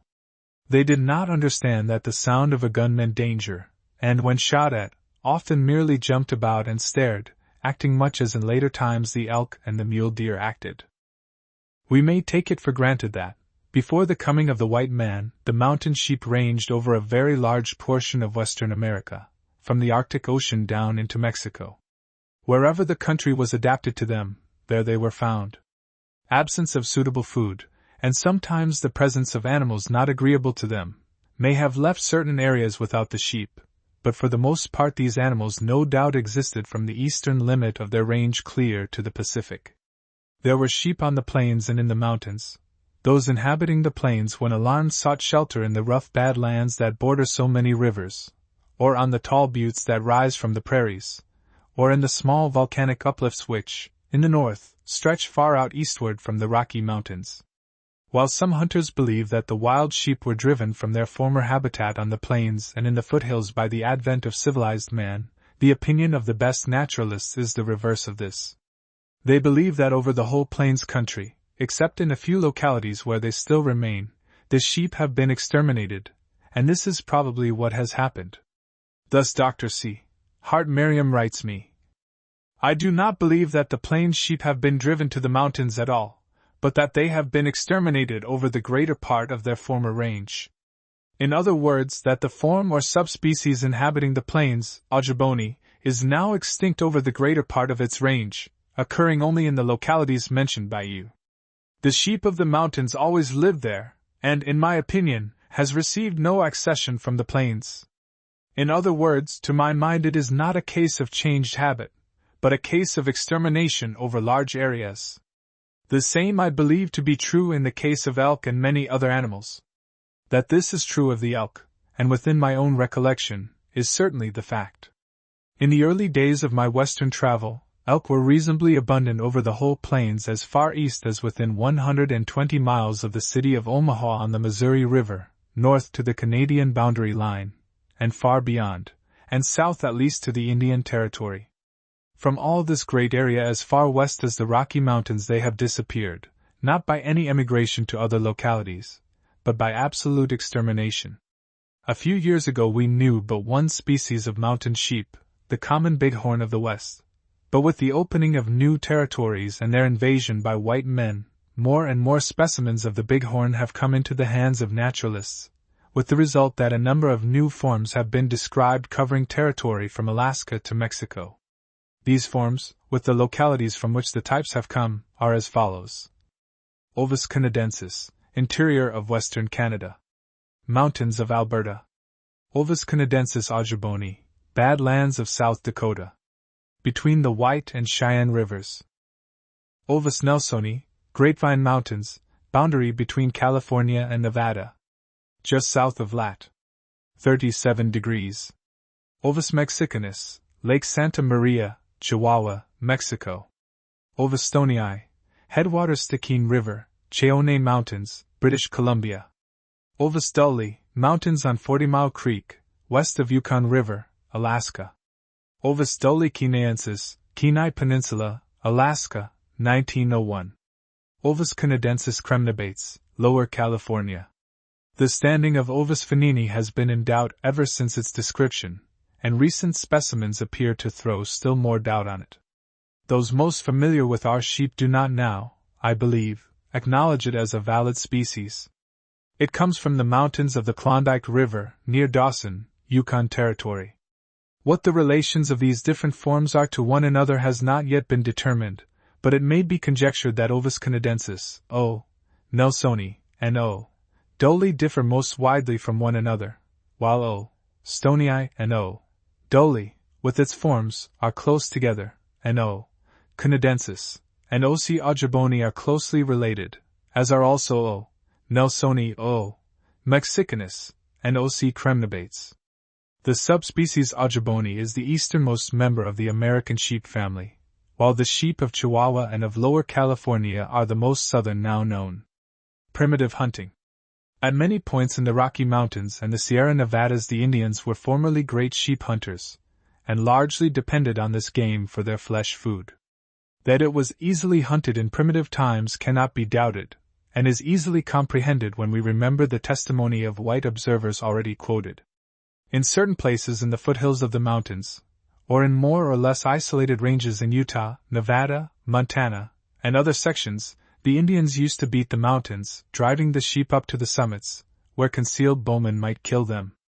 On the summits of certain ranges which formerly were great resorts for sheep, I have found hiding places built of slabs of the trachyte which forms the mountain, which were used by the Indians for this purpose in part, as, later, they were also used by the scouting warrior as shelters and lookout stations from which a wide extent of plain might be viewed. The sheep on the prairie or on the foothills of such ranges, if alarmed, would of course climb to the summit, and there would be shot with stone-headed arrows. Mr. Muir has seen such shelters in Nevada, and he tells us also that the Indians used to build corrals or pounds with diverging wings, somewhat like those used for the capture of antelope and buffalo on the plains, and that they drove the sheep into these corrals, about which, no doubt, men, women, and children were secreted, ready to destroy the game. Certain tribes made a practice of building converging fences and driving the sheep toward the angle of these fences, where hunters lay in wait to kill them, as elsewhere mentioned by Mr. Hofer. In fact, sheep in those old times shared with all the other animals of the prairie that tameness to which I have often adverted in writing on this subject, and which now seems so remarkable. The Bannocks and sheep-eaters depended for their food very largely on sheep. In fact, the sheep-eaters are reported to have killed little else, whence their name. Both these tribes hunted more or less in disguise, and wore on the head and shoulders the skin and horns of a mountain sheep's head, the skin often being drawn about the body, and the position assumed a stooping one, so as to simulate the animal with a considerable closeness. The legs, which were uncovered, were commonly rubbed with white or gray clay, and certain precautions were used to kill the human odor. A Cheyenne Indian told me of an interesting happening witnessed by his grandfather very many years ago. A war party had set out to take horses from the Shoshone. One morning just at sunrise the 15 or 16 men were traveling along on foot in single file through a deep cañon of the mountains, when one of them spied on a ledge far above them the head and shoulders of a great mountain sheep which seemed to be looking over the valley. He pointed it out to his fellows, and as they walked along they watched it. Presently it drew back, and a little later appeared again further along the ledges, and stood there on the verge. As the Indians watched, they suddenly saw shoot out from another ledge above the sheep a mountain lion, which alighted on the sheep's neck, and both animals fell whirling over the cliff and struck the slide rock below. The fall was a long one, and the Cheyennes, feeling sure that the sheep had been killed, either by the fall or by the lion, rushed forward to secure the meat. When they reached the spot, the lion was hobbling off with a broken leg, and one of them shot it with his arrow, and when they made ready to skin the sheep, they saw to their astonishment that it was not a sheep, but a man wearing the skin and horns of a sheep. He had been hunting, and his bow and arrows were wrapped in the skin close to his breast. The fall had killed him. From the fashion of his hair and his moccasins they knew that he was a Bannock. A reference to the hunting methods of the sheep-eaters reminds one very naturally of that pursued by the Blackfeet, when sheep were needed, for their skins or for their flesh. These animals were abundant about the many buttes which rise out of the prairie on the flanks of the Rocky Mountains, in what is now Montana, and when disturbed retreated to the heights for safety. Hugh Monroe, a typical mountain man of the old time, who reached Fort Edmonton in the year 1813, and died in 1893, after 80 years spent upon the prairie in close association with the Indians, has often told me of the Blackfoot method of securing sheep when their skins were needed for women's dresses. On such an occasion a large number of the men would ride out from the camp to the neighborhood of one of these buttes, and on their approach the sheep, which had been feeding on the prairie, slowly retreated to the heights above. The Indians then spread out, encircling the butte by a wide ring of horsemen, and sending 3 or 4 young men to climb its heights, awaited results. When the men sent up on the butte had reached its summit, they pursued the sheep over its limited area, and drove them down to the prairie below, where the mounted men chased and killed them. In this way large numbers of sheep were procured. Of the hunting of the sheep by the Indians who inhabited the rough mountains in and near what is now the Yellowstone National Park, Mr. Hofer has said to me, "It is supposed that when the sheep-eater Indians inhabited the mountains about the park they kept the sheep down pretty close, but after they went away the sheep increased in that particular range of country, the whole Absaroka Range, that is to say, the country from Clark Fork of the Yellowstone down to the Wind River drainage. The greatest number of sheep in recent years was pretty well toward the head of Gray Bull, Meeteetse Creek and Stinking Water. In those old times the Indians used to build rude fences on the sides of the mountains, running down a hill, and these fences would draw together toward the bottom, and where they came nearly together the Indians would have a place to hide in. 15 years ago there was one such trap that was still quite plainly visible. One fence follows down pretty near the edge of a little ridge, draining steeply down from Crandall Creek divide to Miller Creek. There was no pen at the bottom, and no cliff to run them off, so that the Indians could not have killed them in that way, but near where the fences came together there was a pile of dead limbs and small rocks that looked to me as if it had been used by a person lying in wait to shoot animals which were driven down this ridge, and it was near enough to the place that they must pass to shoot them with arrows. These Indians had arrows, and hunted with them, and up on top of the ridges you will find old stumps that have been hacked down with stone hatchets. Some of the tree trunks have been removed, but others have been left there. I think that some Indians would go around the sheep and start them off, and gradually drive them to the pass where the hunter lay. I remember following along this ridge, and then on another ridge that went on toward the Clark Fork Ridge to quite a high little peak, and on top of this peak was quite a large bed for a man to lie in. He could watch there until the sheep should pass through, and then he could come out and drive them on. Agents of destruction. The settling up of much of their former range, with pursuit by skin hunters, head hunters, and meat hunters, has had much to do with the reduction in numbers of the mountain sheep, but more important than these have been the ravages by diseases brought into their range by the domestic sheep, and then spread by the wild species among their wild associates. For many years it has been known that the wild sheep of certain portions of the Rocky Mountain region are afflicted with scab, a disease which in recent years seems to have attacked the elk as well. Testimony is abundant that wild sheep are killed by scab as domestic sheep are. On a few occasions I have seen animals that appear to have died from this cause, but Mr. Hofer, to be quoted later, has had a much broader experience. More sweeping and even more fatal has been the introduction among the wild sheep of an anthrax, of which, however, very little is known. Aside from man, the most important enemies of the sheep in nature are the mountain lion and eagles of 2 species. These last I believe to be so destructive to newly born sheep and goats that I think it a duty to kill them whenever possible. Dr. Edward L. Munson, at that time Assistant Surgeon, U.S. Army, but whose services in more recent years have won him so much credit and such well-deserved promotion, wrote me in 1897 the following interesting paragraphs with relation to disease among sheep. He said, "The Bear Paw Mountains were full of mountain sheep a dozen years ago. One was roped last summer, and this is the only representative which has been seen or heard of there in 10 years.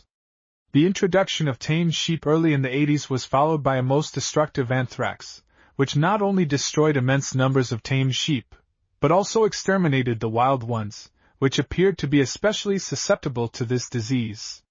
In going through these mountains one often finds the skeletons of a number huddled together, and the above is the explanation given by some of the older settlers. The mountains are small, and the wild sheep could not climb up out of the infected zone. Immediate contact is, of course, not necessary in the propagation of anthrax, and the bacilli and spores left on soil grazed over by an infected band would readily infect another animal feeding over such a country even a long time afterward. I have also heard that the introduction of dog distemper played havoc with wolves, coyotes, and Indian dogs, when it first came into the country. This is the case with regard to any disease introduced into a virgin human population, in which there is no immunity due to the prevalence of such a disease for hundreds of years previously. Mr. Elwood Hofer, discussing this subject in conversation, says, "There are not a great many sheep in the park now, anywhere. They have died off from sickness, the scab. This is a fact known to everyone living in the neighborhood of the park. I have killed only one that had the disease badly, but I used to see them every day, and pay no attention to them. I did not hunt for them, for I did not want them in that condition. I remember that once a man came out to gardener who did not know that the sheep were sick. He saw some when he was hunting, and rushed up in great excitement, and killed 3 of them. They seemed to be weak and were pretty nearly dead with scab before he saw them. Sometimes they become so weak from this disease that they lie down and die. I first noticed sheep with the scab around the canyon by the Yellowstone. I never saw any troubled with this disease around Meeteetse or Stinking Water. I have been there in winter, and hunted them as late as November, and Colonel Pickett used to kill some still later. I never heard him speak of the scab. In spring and early summer, when the young sheep are small, the eagles are constantly on the watch for them, and unquestionably capture many lambs. I have been told by my friend, Mr. J.B. Monroe, who has several times captured lambs alive, that when they heard the rope whistling as he threw it toward them, they would run directly toward him, seeming to fear some enemy from above. He believes that they took the sound of the rope flying through the air for the sound of the eagle's wings. While, of course, the mountain lions cannot overtake the sheep in fair chase, they lie in wait for them among the rocks, killing many, because the sheep range on ground suitable for the lions to stalk them on, that is to say, among the rocks on steep mountain sides, or at the edges of canyons. A conversation had with Mr. Hofer a year or 2 since is so interesting that I offer no apology for giving the gist of it here. It has to do with the enemies of the sheep, especially the mountain lion, and with some of the sheep's ways. In substance, Mr. Hofer said, "One day about the 1st of January I was in my cabin looking through the window, and up through the Cinnabar Basin, over the snow-covered mountains. As I was looking, I saw a dark patch disappear in the snow and then rise out of it again.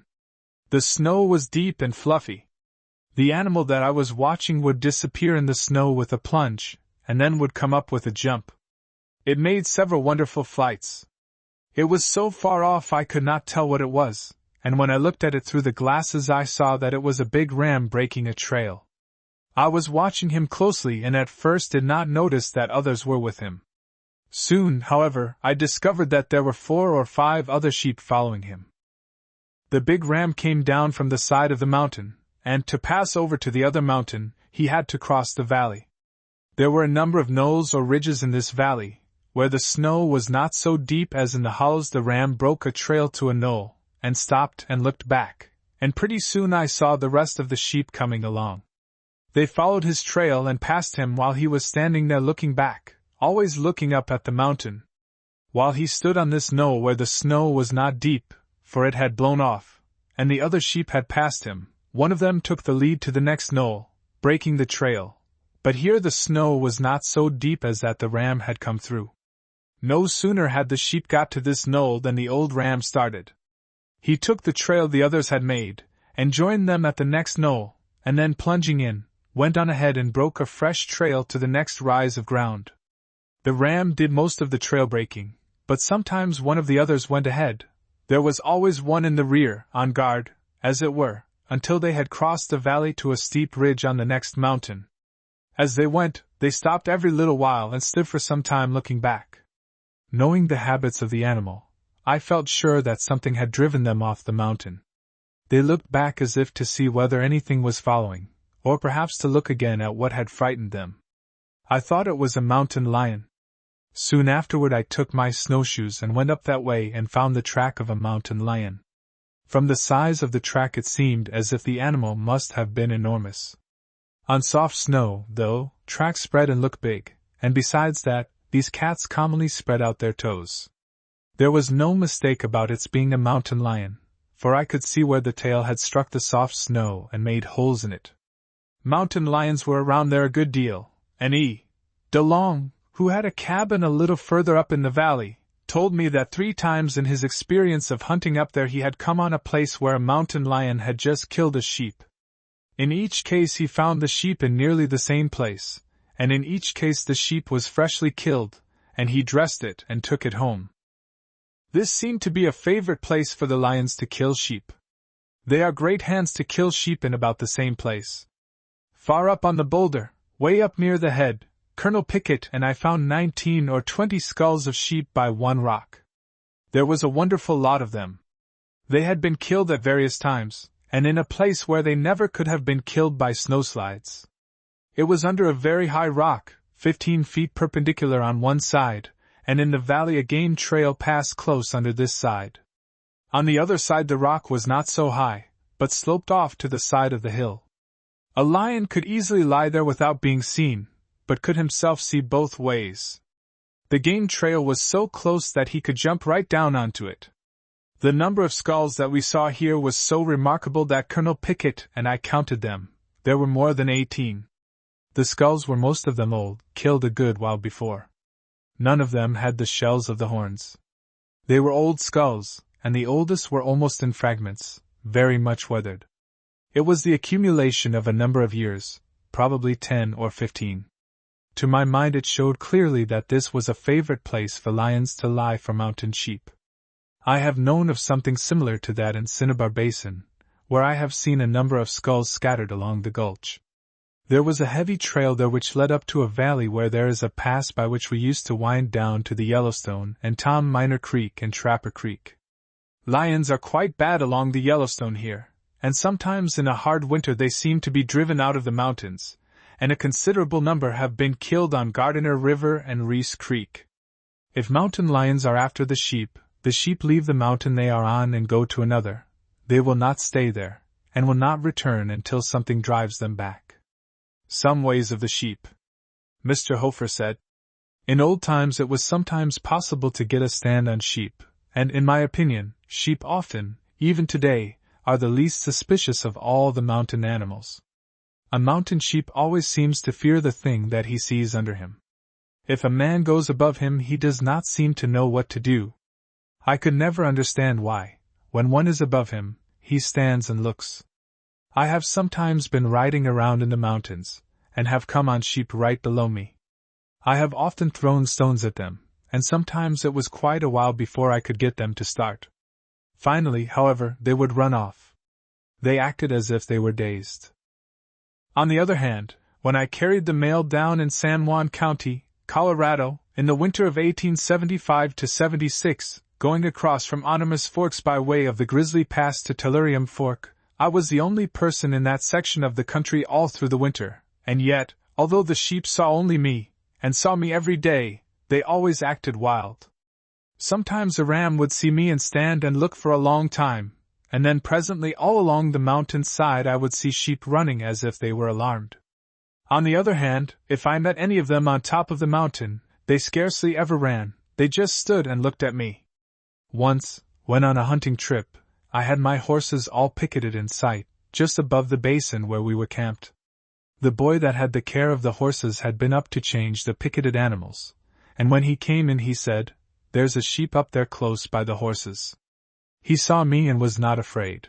We went out of the tent and presently I could see the sheep, a small one about 4 years old. We went up toward it, and I saw the sheep moving about. It went out to a little flat place on the slide rock, where the slide rock had pushed out a little further, making a little low butte, or flat-top table. It was loose rock, with snow. Here the sheep lay down.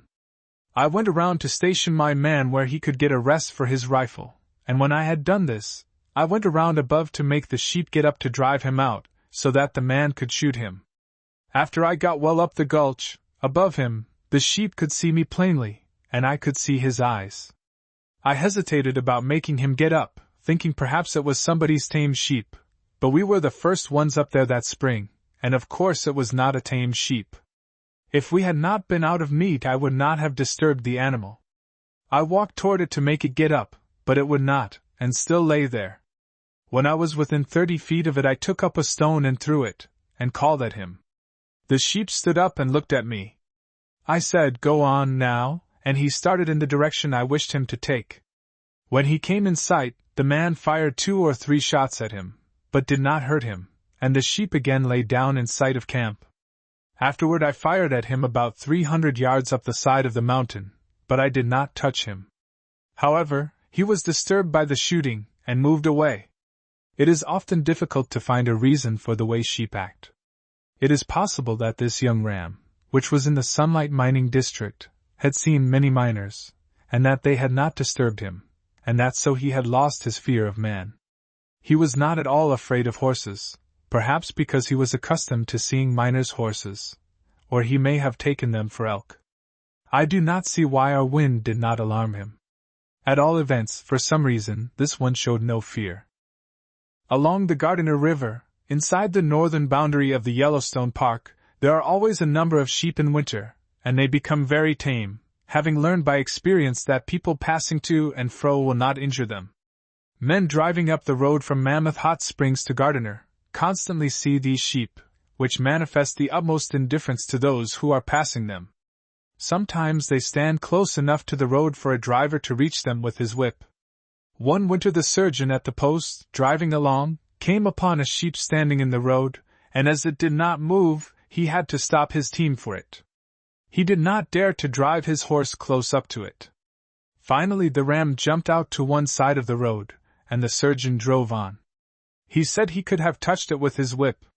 One winter when Mr. Hofer made an extended snowshoe trip through the park, he passed very close to sheep. It appeared to him that they fear man less along the wagon roads than when he is out on the benches and in the mountains. They seem to care little for man, but if a mountain lion appears in the neighborhood, the sheep are no longer seen. Just where they go is uncertain, but it is believed that they cross the Yellowstone River by swimming. In winter, and especially late in the winter, sheep frequent southern and southwestern exposures, and spend much of their time there. I have seen places on the St. Mary's Lake, in northern Montana, where there were cartloads of droppings, apparently the accumulation of many years, and have seen the same thing in the cliffs along the Yellowstone River. On the rocks here there were many beds among the cliffs and ledges. Often such beds are behind a rock, not a high one, but one that the sheep could look over. In places such as this the animals are very difficult to detect. Although the wild sheep was formerly, to a considerable extent, an inhabitant of the western edge of the prairies of the high dry plains, it is so no longer. The settling of the country has made this impossible, but long before its permanent occupancy the frequent passage through it by hunters had resulted in the destruction of the sheep or had driven it more or less permanently to those heights where, in times of danger, it had always sought refuge. To the east of the principal range of the wild sheep in America today there are still a few of its old haunts not in the mountains which are so arid or so rough, or where the water is so bad that as yet they have not to any great extent been invaded by the white man. Again to the south and southwest, in portions of Arizona, Old Mexico, and Lower California, there rise out of frightful deserts buttes and mountain ranges inhabited by different forms of sheep. In that country water is extremely scarce, and the few water holes that exist are visited by the sheep only at long intervals. There are many men who believe that the sheep do not drink at all, but it is chiefly at these water holes that the sheep of the desert are killed. At the present day the chief haunts of the mountain sheep are the fresh alpine meadows lying close to timberline, and fenced in by tall peaks, or the rounded grassy slopes which extend from timberline up to the region of perpetual snows. Sitting on the point of some tall mountain the observer may look down on the green meadows, interspersed perhaps with little clumps of low willows which grow along the tiny watercourses whose sources are the snow banks far up the mountain side, and if patient in his watch and faithful in his search, he may detect with his glasses at first 1 or 2, and gradually more and more, until at length perhaps 10, 15 or 30 sheep may be counted, scattered over a considerable area of country.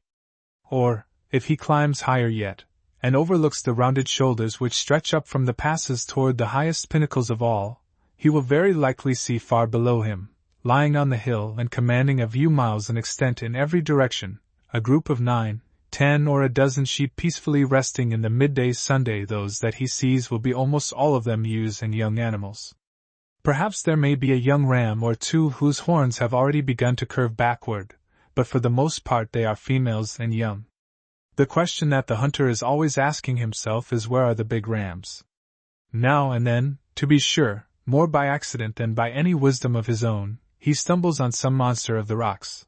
But of the sheep that he sees in his wanderings, not one in 100 has a head so large as to make him consider it a trophy worth possessing. It is commonly declared that in summer the big rams are back along the range, by which it is meant that they are close to the summits of the tallest peaks. It is probable that this is true, and that they gather by twos and threes on these tall peaks, and not moving about very much, escape observation. During the spring, summer, and early fall the females and their young keep together in small bands in the mountains, well up, close under what is called the rim rock, or the reefs, where the grass is sweet and tender, the going good, and where a refuge is within easy reach. While hunting in such places in September and October, when the first snows are falling, one is likely to find the trail of a band of sheep close up beneath the rock.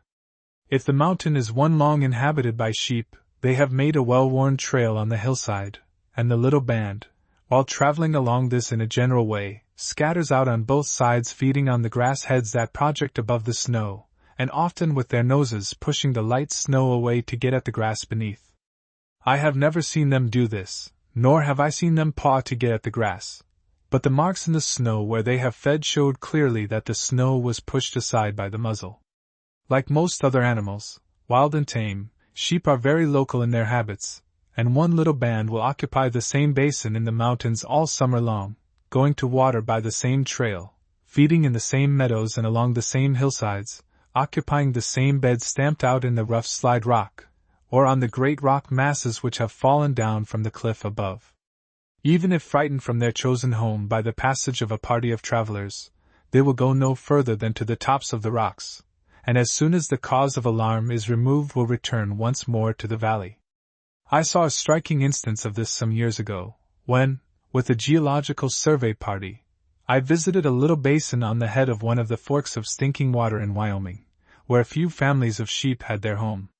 Our appearance alarmed the sheep, which ran a little way up the face of the cliff, and then, stopping occasionally to look, clambered along more deliberately. When we reached the head of the basin we found that there was no way down on the other side, and that we must go back as we had come. The afternoon was well advanced and the pack train started back and camped only a mile or two down the valley, while I stopped among some great rocks to watch the movements of the sheep. Though at first not easy to see, the animals' presence was evident by their calling, and at length several were detected almost at the top of the cliff, but already making their way back into the valley. I was much interested in watching a ewe, which was coming down a steep slope of slide rock. There was apparently no trail, or if there was one, she did not use it, but picked her way down to the head of the slope of slide rock, stood there for a few moments, and then, after bleating once or twice, sprang well out into the air and alighted on the slide rock, it seemed to me, 25 feet below where she had been. A little cloud of dust arose and she appeared to be buried to her knees in the slide rock.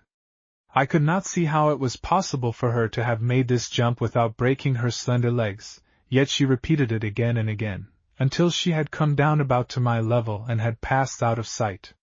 Nor was this ewe the only one that was coming down.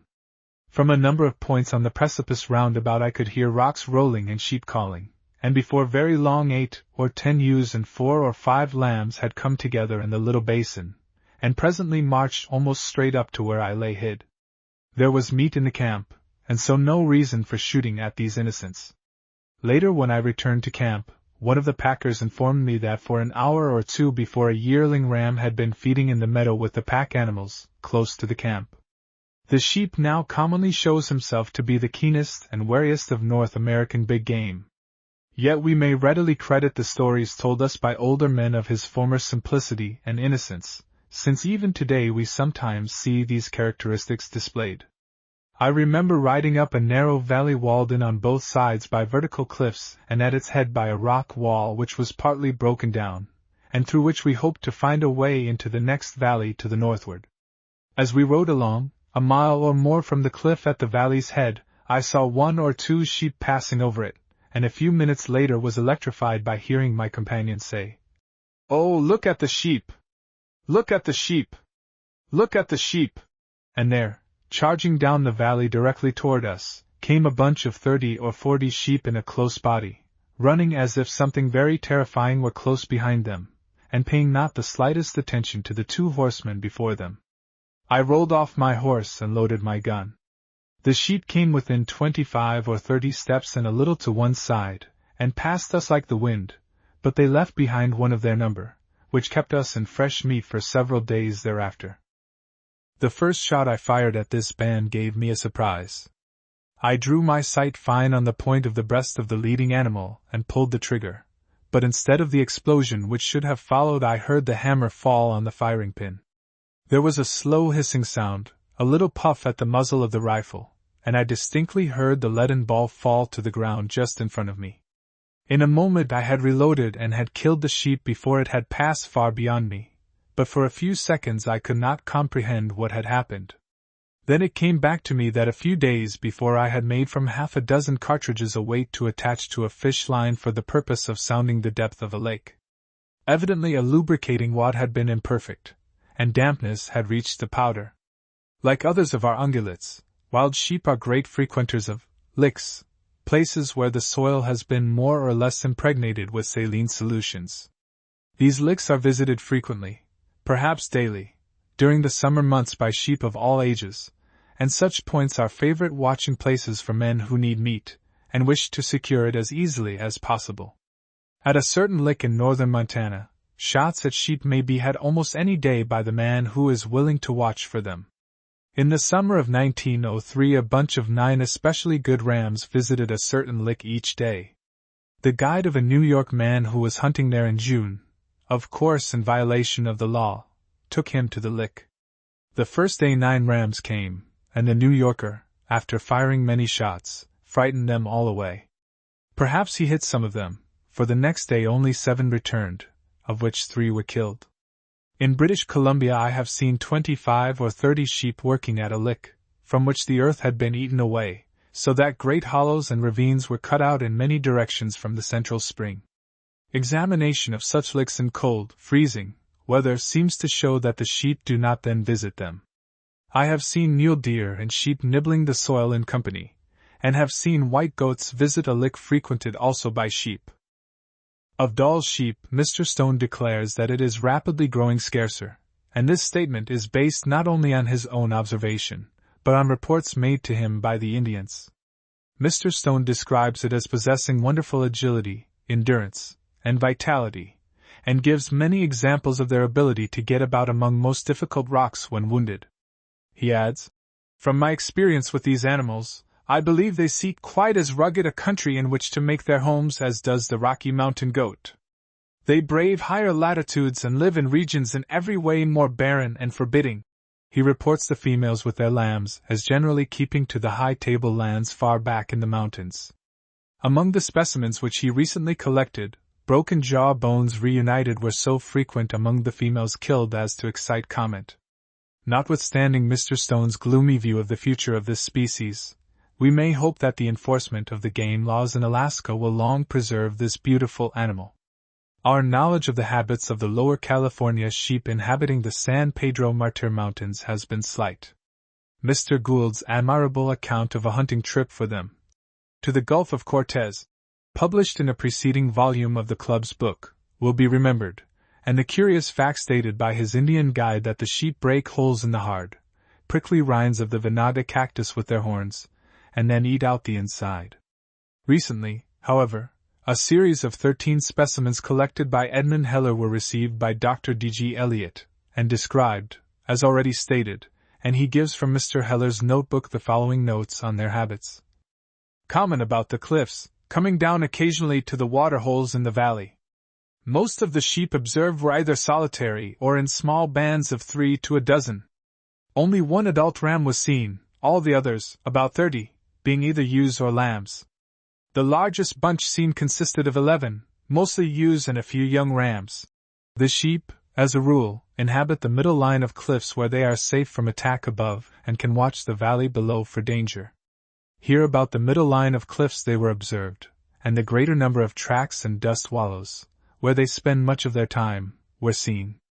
A few were seen on the level stretches of the mesas, and a considerable number of tracks, but these were made by those traveling from one line of cliffs to another.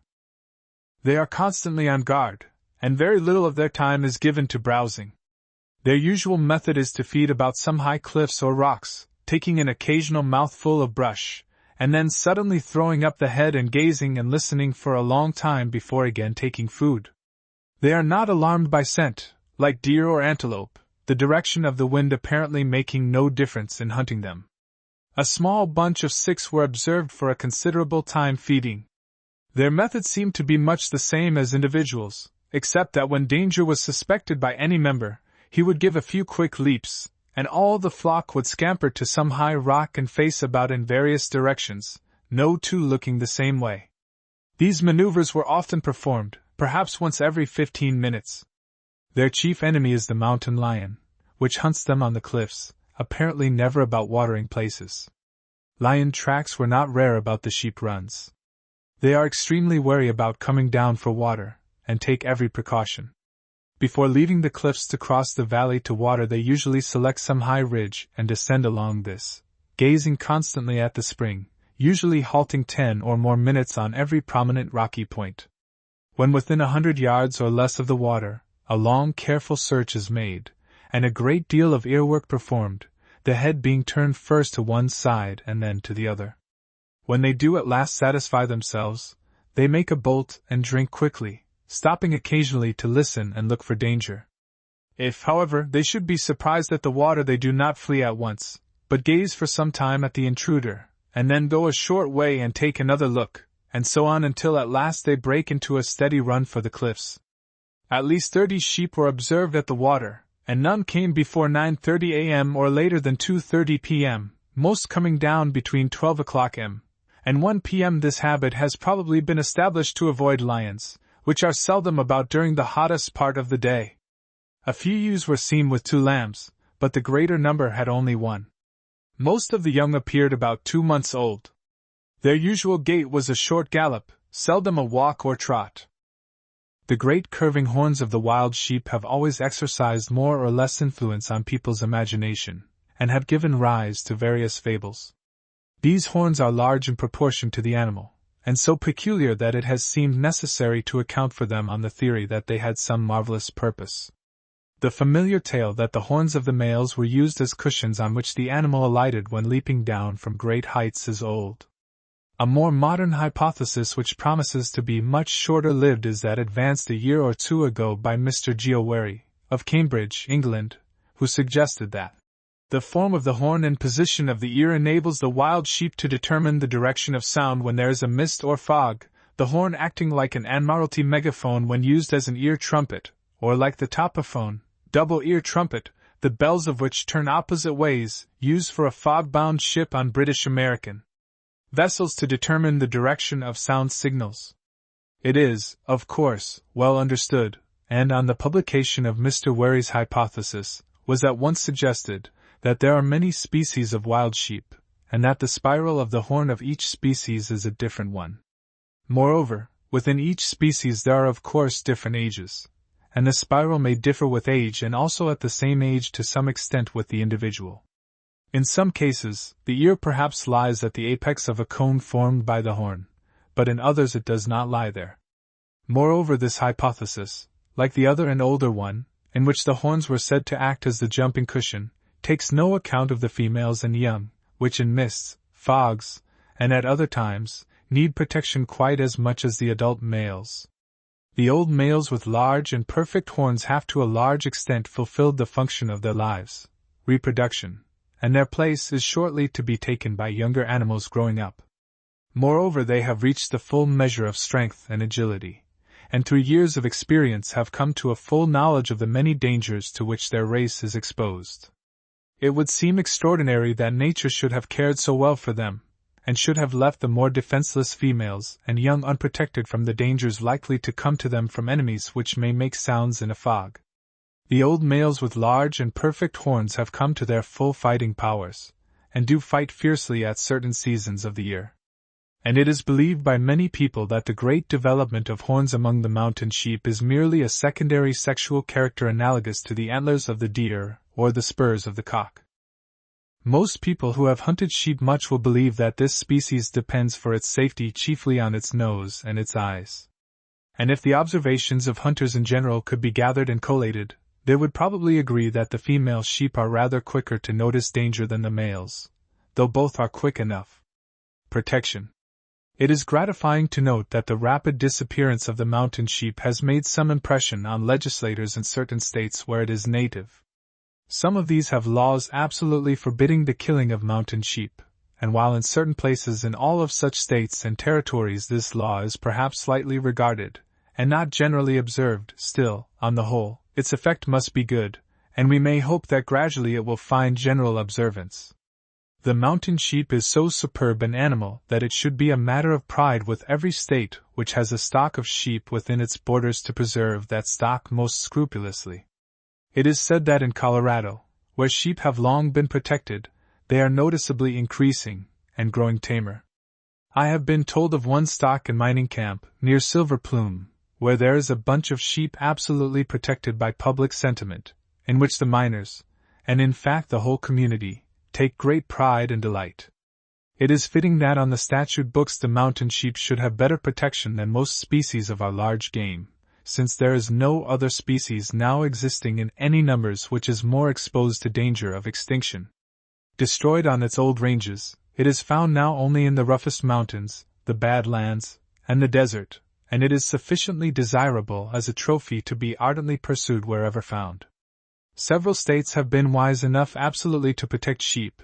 These are North Dakota, California, Arizona, Montana, Colorado, until 1907, Utah, New Mexico, until March 1, 1905, and Texas, until July, 1908. 3 other states, South Dakota, Wyoming and Idaho, permit one mountain sheep to be killed by the hunter during the open season of each year. Oregon, which has a long season, from July 15 to November 1, puts no limit on the number to be killed, while in Nevada there appears to be no protection for the species. If these protective laws were enforced, sheep would increase, and once more become delightful objects of the landscape, as they have in portions of Colorado and in the National Park, where, as already stated, they are so tame during certain seasons of the year that they will hardly get out of the way.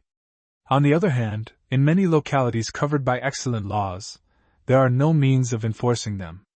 Montana, which perhaps has as many sheep as any state in the Union, does not, and perhaps cannot, enforce her law, the sheep living in sections distant from the localities where game wardens are found, and so difficult to watch. In some cases where forest rangers are appointed game wardens, they are without funds for the transportation of themselves and prisoners over the 100 or 200 miles between the place of arrest and the nearest justice of the peace, and cannot themselves be expected to pay these expenses. In the summer of 1903 sheep were killed in violation of law in the mountains of Montana, and also in the bad lands of the Missouri River. On the other hand, in Colorado there are many places where the law protecting the sheep is absolutely observed. Public opinion supports the law, and those disposed to violate it dare not do so for fear of the law. Near Silver Plume, already mentioned, a drive to see the wild sheep come down to water is one of the regular sights offered to visitors, and while there may be localities where sheep are killed in violation of the law in Colorado, it is certain that there are many where the law is respected. There are still a few places where sheep may be found today, living somewhat as they used to live before the white men came into the western country. Such places are the extremely rough bad lands of the Missouri River, between the Little Rocky Mountains and the mouth of Milk River, where, on account of the absence of water on the upper prairie and the small areas of the bottoms of the Missouri River, there are as yet few settlements. The bad lands are high and rough, scarcely to be traversed except by a man on foot, and in their fastnesses the sheep, protected formally by state law, but actually by the rugged country, are still holding their own. They come down to the river at night to water, and returning spend the day feeding on the uplands of the prairie, and resting in beds pawed out of the dry earth of the washed bad lands, just as their ancestors did. In old times this country abounded in buffalo, elk, deer of two species, sheep, and antelope, and if set aside as a state park by Montana, it would offer an admirable game refuge, and one still stocked with all its old-time animals, except the elk and the buffalo. Range. The present range of the different forms of mountain sheep extends from Alaska and from the Pacific Ocean east to the Rocky Mountains, with a tongue extending down the Missouri River as far as the Little Missouri, south to Sonora and Lower California. The various forms from north to south appear to be Dall's sheep, the saddleback sheep, stone sheep, the common bighorn, with the Missouri River variety, existing to the east, in the Badlands, and with Nelson's, the Mexican and the Lower California sheep running southward into Mexico. Among the experienced hunters of both forms of Dall's sheep are Messrs. Dolly DeWeese, of Colorado, and A.J. Stone, collector of Arctic mammals for the American Museum of Natural History. Mr. Stone gives two distinct ranges for this sheep: 1, the Alaska Mountains and Kenai Peninsula, and 2, the entire stretch of the Rocky Mountains north of latitude 60 degrees to near the Arctic coast just at the Mackenzie, reaching thence west to the headwaters of the Noatak and Cowak rivers that flow into Kotzebue Sound. Stone's sheep, which was described by Dr. Allen in 1897, came from the head of the Stikine River, and 2 years after its description Dr. J. A. Allen quotes Mr. A. J. Stone, the collector, as saying, "I traced the Ovis stonii, or black sheep, throughout the mountainous country of the headwaters of the Stikine, and south to the headwaters of the Nass, but could find no reliable information of their occurrence further south in this longitude. They are found throughout the Cassiar Mountains, which extend north to 61 degrees north latitude and west to 134 degrees west longitude. How much further west they may be found I have been unable to determine. Nor could I ascertain whether their range extends from the Cassiar Mountains into the Rocky Mountains to the north of Francis and Liard River. But the best information obtained led me to believe that it does not. They are found in the Rocky Mountains to the south as far as the headwaters of the Nelson and Peace Rivers in latitude 56 degrees, but I proved conclusively that in the main range of the Rocky Mountains very few of them are found north of the Liard River. Where this river sweeps south through the Rocky Mountains to Hell's Gate, a few of these animals are found as far north as Beaver River, a tributary of the Liard. None, however, are found north of this, and I am thoroughly convinced that this is the only place where these animals may be found north of the Liard River. I find that in the Cassiar Mountains and in the Rocky Mountains they everywhere range above timberline, as they do in the mountains of Stikine, the Cheenes, and the Etsizas. Directly to the north of the Beaver River, and north of the Liard River below the confluence of the Beaver, we first meet with Ovis dulli. A Stony Indian once told me that in his country, the main range of the Rocky Mountains, there were two sorts of sheep, one small, dark in color, and with slender horns, which are seldom broken, and another sort larger and pale in color, with heavy, thick horns that are often broken at the point. He went on to say that these small black sheep are all found north of Bow River, Alberta, and that on the south side of Bow River the big sheep only occur. The country referred to all lies on the eastern slope of the Rocky Mountains. The hunting ground of the Stonies runs as far north as Peace River, and it is hardly to be doubted that they know Stone's sheep. The Brewster brothers, of Banff, Alberta, inform me that Stone's sheep is found on the head of Peace River. A dozen or 15 years ago one of the greatest sheep ranges that was at all accessible was in the mountains at the head of the Ashnola River, in British Columbia, and on the head of the Methal, which rises in the same mountains and flows south into Washington. This is a country very rough and without roads, only to be traversed with a pack train. Mr. Lou Wilmot writes me that there are still quite a number of sheep ranging from Ntichapaka, up through the Ashnola, and on the headwaters of the Methal. Indeed, it is thought by some that sheep are more numerous there now than they were a few years ago. In Dyches Campfires of a Naturalist, a record is given of sheep in the Palmer Lake region, at the east base of the Cascade Range in Washington. The Rev. John McDougall, of Morley, Alberta, wrote me in 1899, in answer to inquiries as to the mountain sheep inhabiting the country ranged over by the Stony Indians, that it is the opinion of these Indians that the sheep which frequent the mountains from Montana northward as far as our Indians hunt, are all of one kind, but that in localities they differ in size, and somewhat in color.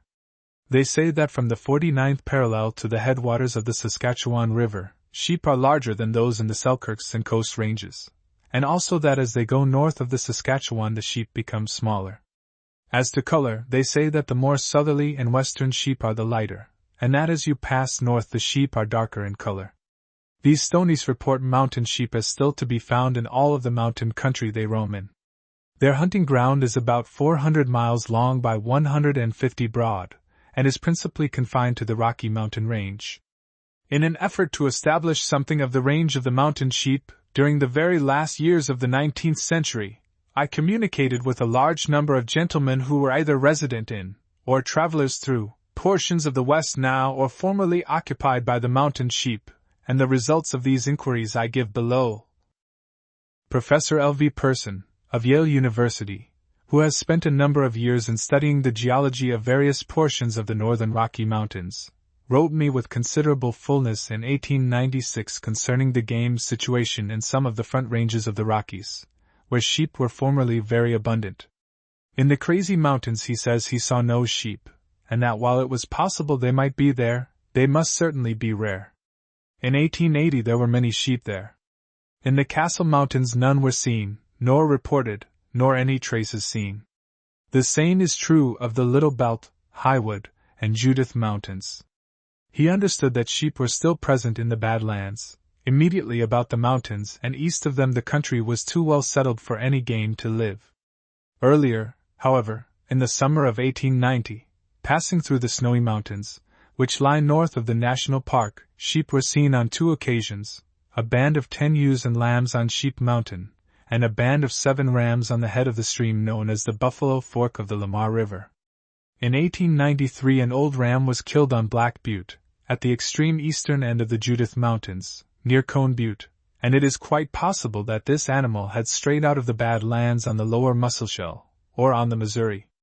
Even at that time there were said to be no sheep on the Little Rockies, Bearpaws, or Sweetgrass Hills.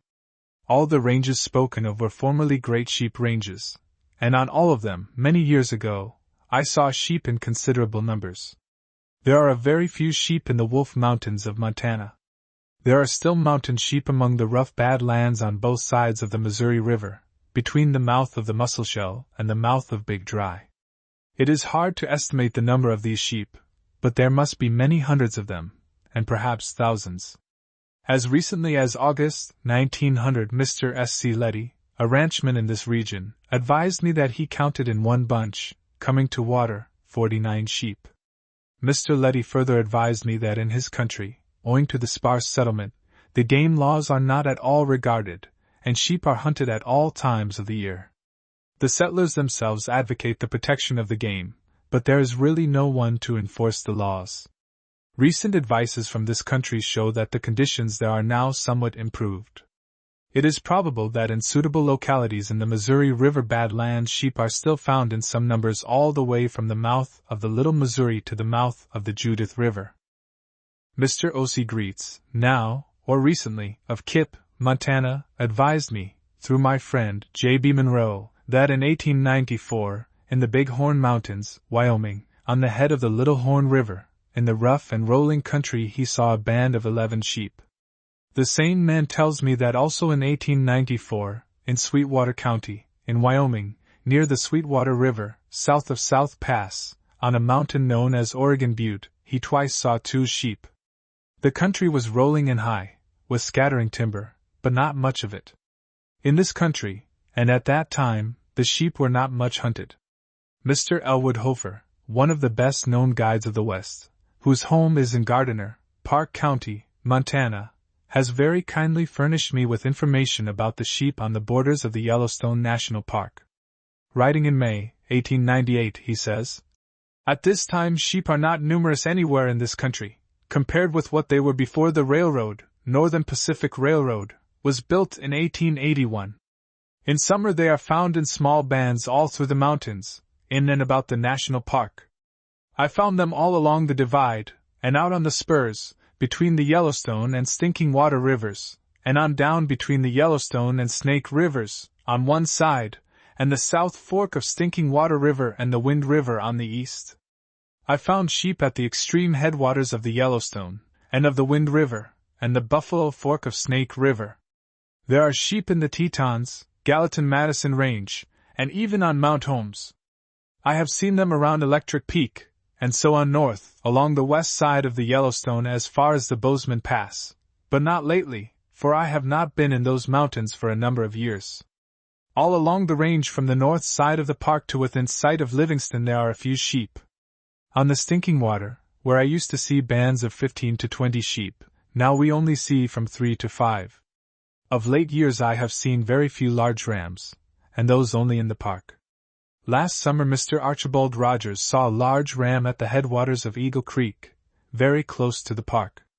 In winter there are usually a few large rams in the Gardiner Canyon. I hear that there are a few sheep out toward Bozeman, on empty Blackmore, and the mountains near there. I believe that some of the reasons for the scarcity of mountain sheep in this country are these. First, the settlement of the plains country close to the mountains prevents their going to their winter ranges, and so starves them. Secondly, the same cause keeps them in the mountains, where the mountain lions can get at them. And thirdly, the scab has killed a good many. I do not think that the rifle has had much to do with destroying the sheep. Sheep were formerly exceedingly abundant in all the bad lands along the Yellowstone and Missouri rivers, and in the rough, broken country from Powder River west to the Big Horn. The Little Missouri country was a good sheep range, and also the broken country about Fort Laramie. In the Black Hills of Dakota they were formerly abundant, and also along the North Platte River, near the canyons of the Platte, in the Casper Mountain, and in all the rough country down nearly to the forks of the Platte. The easternmost locality which I have for the Big Horn is the Birdwood Creek in Nebraska. This lies just north of O'Fallon Station on the Union Pacific Railroad and flows nearly due south into the North Platte River. It is in the northwestern corner of Lincoln County, Nebraska, just west of the meridian of 101 degrees. Here, in 1877, the late Major Frank North, well known to all men familiar with the West between the years 1860 and 1880, saw, but did not kill, a male mountain sheep. The animal was only 100 yards from him, was plainly seen and certainly recognized. Major North had no gun, and thought of killing the sheep with his revolver, but his brother, Luther H. North, who was armed with a rifle, was not far from him, and Major North dropped down out of sight and motioned his brother to come to him, so that he might kill it. By the time Luther had come up, the sheep had walked over a ridge and was not seen again, but there is no doubt as to its identification. It had probably come from Courthouse Rock in Scotts Bluff County, Nebraska, where there were still a few sheep as recently as 25 years ago. These animals were also more or less abundant along the Little Missouri River as late as the late 80s, and perhaps still later. This had always been a favorite range for them, and in 1874 they were noticed and reported on by government expeditions which passed through the country, and the hunters and trappers who about that time plied their trade along that river found them abundant. Mr. Roosevelt has written much of hunting them on that stream. The low bluffs of the Yellowstone River, in the days when that was a hostile Indian country, and only the hunter who was particularly reckless and daring ventured into it, were a favorite feeding ground for sheep. They were reported very numerous by the first expeditions that went up the river, and a few have been killed there within 5 or 6 years, although the valley is given over to farming and the upper prairie is covered with cattle. This used to be one of the greatest sheep ranges in all the West. The wide flats of the river bottom, the higher table lands above, and the warm bad lands between, furnishing ideal sheep ground. The last killed there, so far as I know, were a ram and 2 ewes, which were taken about 40 miles below Rosebud Station, on the river, in 1897 or 1898. Of Wyoming, Mr. W.M. Wells writes, I have only been up here in northwestern Wyoming for a year, but from what I have seen, sheep are holding their own fairly well, and may be increasing in places. In 1897, Mr. H. D. Sheldon, of Detroit, Michigan, and myself were hunting sheep just west of the headwaters of Hoback's River. There was a sort of knife-edge ridge running about 15 miles north and south, the summit of which was about 2,000 feet above a bench or tableland. The ridge was well watered, and in some places the timber ran nearly up to the top of the ridge. On this ridge there were about 100 sheep, divided into 3 bands. Each band seemed to make its home in a cup-like hollow on the east side of the ridge, about 500 feet below the crest, but the members of the different bands seemed to visit back and forth, as the numbers were not always the same. We could take our horses up into either one of the 3 hollows, and some of the sheep were so tame that we have several times been within 50 yards in plain sight, and had the sheep pay very little attention to us. In one instance 2 ewes and lambs went on ahead of us at a walk for several hundred yards, often stopping to look back, and in another a sheep, after looking at us, 2 horses and 2 dogs, across a canyon 200 yards wide, pawed a bed in the slide rock and lay down. In another case I drove about 30 head of ewes and lambs to within 35 yards of Mr. Sheldon, and when he rose up in plain sight, they stood and looked at him. When he saw that there was no ram there, he yelled at them, upon which they ran off about 400 yards, and then stood and looked at us. I do not think that these sheep had been hunted, until this time, for several years. As nearly as I could tell, they ranged winter and summer on nearly the same ground. At the top of the range, facing the east, were overhanging ledges of rock, and under these the dung was 2 feet or more deep. Either during the winter or early spring the sheep had been down in the timber on the east side of the ridge, as I found the remains of several, in the winter coat, that had been killed by cougars. Mr. D.C. Nowlin, of Jackson, Wyoming, was good enough to write me in 1898 concerning the sheep in the general neighborhood of Jackson's Hole, that is to say, in the ranges immediately south of the National Park, a section not far from that just described. He says, "In certain ranges near here sheep are comparatively plentiful, and are killed every hunting season. Occasionally a scabby ram is killed. I killed one here which showed very plainly the ravages of scab, especially around the ears, and on the neck and shoulders. Evidently the disease is identical with that so common among domestic sheep, and I have heard more than one creditable account of mountain sheep mingling temporarily with domestic flocks, and thus contracting the scab. I am confident that the same parasite which is found upon scabby domestic sheep is responsible for the disease which affects the bighorn. It is not difficult to account for the transmission of the disease, as western sheepmen roam with their flocks at will, from the Peach Belt to timberline, regardless alike of the legal or inherent rights of man or beast. Partly through isolation, and partly through moral suasion by our people, no domestic sheep have invaded Jackson's Hole."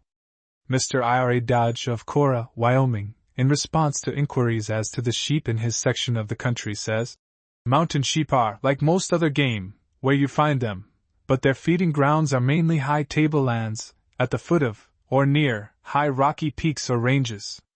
These tablelands occur at or near timberline, varying 1 or 2,000 feet either way. In this latitude timberline occurs at about 11,500 feet. In all the ranges in this locality, namely, the Wind River, Gros Ventre, and Uinta, water is found in abundance, and, as a rule, there is plenty of timber. I think I have more often found sheep in the timber, or below timberline, than at higher altitudes, although sometimes I have located the finest rams far above the last scrubby pine. The largest bunch of sheep that I have seen was in the fall of 1893. I estimated the band at 75 to 100. In that bunch there were no rams, and they remained in sight for quite a long time, so that I had a good opportunity to estimate them. I do not profess to know where the majority of these sheep winter, but undoubtedly, a great number winter on the tablelands before mentioned, where a rich growth of grass furnishes an abundance of feed. At this altitude the wind blows so hard and continuously, and the snow is so light and dry, that there would be no time during the whole winter when the snow would lie on the ground long enough to starve sheep to death. Several small bunches of sheep winter on the Big Gros Ventre River. These, I think, are the same sheep that are found in summertime on the Gros Ventre Range. I have occasionally killed sheep that were scabby, but I have no positive knowledge that this disease has killed any number of sheep. In the fall of 1894 I discovered 11 large ram skulls in one place, and since that time found 4 more nearby. My first impression was that the 11 were killed by a snowslide, as they were at the foot of one of those places where snowslides occur, but finding the other 4 within a mile, and in a place where a snowslide could not have killed them, it rather dispelled my first theory. As mountain sheep can travel over snow drifts nearly as well as a caribou, I do not believe that they were stranded in a snowstorm and perished, and no hunter would have killed so great a number and left such magnificent heads. The scab theory is about the only solution left. The sheep are not hunted very much here, and I believe their greatest enemy is the mountain lion. There is one isolated bunch of mountain sheep on the Colorado Desert, situated in Fremont and Sweetwater counties, Wyoming, which seems to be holding its own against many range riders, meat and specimen hunters, as well as coyotes. They are very light in color, much more so than their cousins found higher up in the mountains, and locally they are called ibex, or white goats. The country they live in is very similar to the Badlands of Dakota, and I dare say that their long life on the plains has created in them a distinct subspecies of the bighorn. The Colorado Desert is situated in Wyoming, between the Green River on the west and the Red Desert on the east. The sheep are seen mostly on the breaks on Green River. They are sometimes chased by cowboys, but I have never known of one being caught in that way. I am told that in some bad lands in the Red Desert, locally known as Dobetown, there is a herd of wild sheep, which are occasionally pursued by range riders. Rarely one is roped. Mr. Freddie White, of Jackson, Wyoming, advised me in 1898 of the existence of sheep in the mountains which drain into Gros Ventre Fork, the heads of Green River and Buffalo Fork of Snake River. Mr. White was with the Webb party, some years ago, when they secured a number of sheep. The same correspondent calls attention to the very large number of sheep which in 1888, and for a few years thereafter, ranged in the high mountains between the waters of the Yellowstone and the Stinking Water. This is one of the countries from which sheep have been pretty nearly exterminated by hunters and prospectors. Within the past 20 or 30 years, mountain sheep have become very scarce in all of their old haunts in Wyoming and northern Colorado.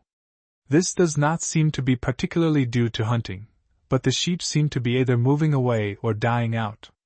Mr. W. H. Reed, in 1898, wrote me from Laramie, Wyoming, saying, "At present there are perhaps 30 head on Sheep Mountain, 22 miles west of Laramie, Wyoming. On the west side of Laramie Peak there are perhaps 20 head, on the east side of the peak 12 to 15 head, and near the Platte Canyon, at the head of Medicine Bow River, there are 15. In 1894 I saw at the head of the Green River, Hobax River, and Gros Ventre River, between 200 and 300 mountain sheep. There are sheep scattered all through the Wind River, and a very few in the Bighorn Mountains, but all are in small bunches, and these widely separated. Some of the old localities where they were very abundant in the early 70s, but now are never seen, are Wayland Canyon, Rawhide Buttes, Hartville Mountains 30 miles northwest of Foote Laramie, Elk Mountains, and the adjacent hills 15 miles east of Fort Steele, near Old Fort Halleck. They seem to have disappeared also from the bad lands along Green River, south of the Union Pacific Railroad, from the Freeze-Out Hills, Platte Canyon, at the mouth of Sweetwater River, from Browns Canyon, 40 miles northwest of Rawlins, from the Seminole and Ferris Mountains, and from many other places in the middle and northeastern part of Wyoming. In Colorado, the mountains surrounding North Park and west of the Utah line had many mountain sheep 25 years ago, but today old hunters tell me that there are only 2 places where one is sure to find sheep. These are Hans Peak and the Rabbit Ears, 2 peaks at the south end of North Park. There were sheep in and about the Black Hills of Dakota as late as 1890, for Mr. W. S. Phillips has kindly informed me that about June of that year he saw 3 sheep on empty Indian Cara. These were the only ones actually seen during the summer, but they were frequently heard of from cattlemen, and Mr. Phillips considers it beyond dispute that at that time they ranged from Sundance, Indian Cara and Bear Lodge Mountains, all on the western and southwestern slope of the Black Hills, on and near the Wyoming-Dakota line, on the east, westerly at least to Pumpkin Buttes and Big Powder River, and in the edge of the bad lands of Wyoming as far north as the Little Missouri Buttes, and south to the South Fork of the Cheyenne River, and the Big Bend of the North Fork of the Platte, and the head of Green River. This range is based on reports of reliable range riders, who saw them in passing through the country. It is an ideal sheep country, rough, varying from sagebrush desert, out of which rises an occasional pine ridge butte, to Badlands, and the mountains of the Black Hills. There are patches of grassy, fairly good pasture land. The country is well watered, and there are many springs hidden under the hills which run but a short distance after they come out of the ground and then sink. Timber occurs in patches and more or less open groves on the pine ridges that run sometimes for several miles in a continuous hill, at a height of from 1 to 300 or 400 feet above the plain. The region is a cattle country. In 1893 and 97 fresh heads and hides were seen at Pocatello, Idaho, and at one or two other points west of there in the lava country along Snake River and the Oregon Short Line. The sheep were probably killed in the spurs and broken ranges that run out on the west flank of the main chain of the Rockies toward the Blue Mountains of Oregon. Mr. William Wells, of Wells, Wyoming, has very kindly given me the following notes as to Colorado, where he formerly resided. He says, during 1890, 91, 92, there were a good many mountain sheep on the headwaters of Roan Creek, a tributary of Grand River, in Colorado. Roan Creek heads on the south side of the Roan or Book Plateau, and flows south into Grand River. The elevation of Grand River at this point is about 5,000 feet, and the elevation of the Book Plateau is about 8,500 feet. The side of the plateau toward Grand River consists of cliffs from 2,000 to 3,000 feet high, and as the branches of Roan Creek head on top of the plateau they form very deep box canyons as they cut their way to the river. It is on these cliffs and in these canyons that the sheep were found. I understand that there are some there yet, but I have not been in that section since 1892. On all the cliffs are benches or terraces, a cliff of 300 to 1,000 feet at the top, then a bench, then another cliff, and so on to the bottom. The benches are well grassed, and there is more or less timber, quaking asp, spruce and juniper in the side canyons. There are plenty of springs along the cliffs, and as they face the south, the winter range is good. The top of the plateau is an open park country, and at that time was, and is yet, for that matter, full of deer and bear, but I never saw any sheep on top, though they sometimes come out on the upper edge of the cliffs. There were, and I suppose are still, small bands of sheep on Dome and Shingle Peaks, on the headwaters of White River, in northwestern Colorado. There was also a band of sheep on the Williams River Mountains which lie between Bear River and the Williams Fork of Bear River, in northwestern Colorado, but these sheep were killed off about 1894 or 95. The Williams River Mountains are a low range of grass-covered hills, well watered, with broken country and cliffs on the south side, toward the Williams Fork.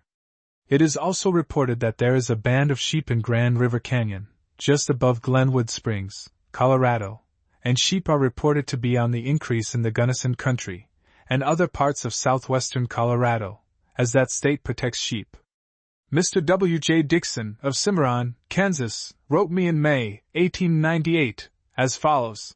In 1874 or 75 I killed sheep at the head of the North Fork of the Pertori, or Rio de los Animas, on the divide between the Spanish Peaks and main range of the Rocky Mountains, southwest by west from the South Peak. I was there also in November, 1892, and saw 3 or 4 head at a distance, but did not go after them. They must be on the increase there. In 1899 there was a bunch of sheep in east-central Utah, about 30 miles north of the station of Green River, on the Rio Grande Western Railroad, and on the west side of the Green River. These were on the ranch of ex-member of Congress, Hon. Clarence E. Allen, and were carefully protected by the owners of the property. The ranch hands are instructed not to kill or molest them in any manner, and to do nothing that will alarm them. They come down occasionally to the lower ground, attracted by the lucerne, as are also the deer, which sometimes prove quite a nuisance by getting into the growing crops. The sheep spend most of their time in the cliffs not far away. When first seen, about 1894, there were but 5 sheep in the bunch, while in 1899 20 were counted. This information was very kindly sent to me by Mr. C. H. Blanchard, at one time of Silver City, but more recently of Salt Lake City, in Utah. Mr. W. H. Hollibird, formerly of Eddy, New Mexico, but more recently of Los Angeles, California, tells me that during the fall of 1896 a number of splendid heads were brought into Eddy, and he is told that mountain sheep are quite numerous in the rugged ridge of the Guadalupe Mountains, bands of from 5 to 12 being frequently seen. As to California, he reports, we have a good many mountain sheep on the isolated mountain spurs putting out from the main ranges into the desert. I frequently hear of bands of 2 to 10, but our laws protect them at all seasons. My friend, Mr. Herbert Brown, of Yuma, Arizona, so well known as an enthusiastic and painstaking observer of natural history matters, has kindly written me something as to the mountain sheep in that territory. He says, under the game law of Arizona, the killing of mountain sheep is absolutely prohibited, but that does not prevent their being killed. It does, however, prevent their being killed for the market, and it was killing for the market that threatened their extermination. So far as I have ever been able to learn, these sheep range, or did range, on all the mountains to the north, west, and south of Tucson, within 100 miles or so.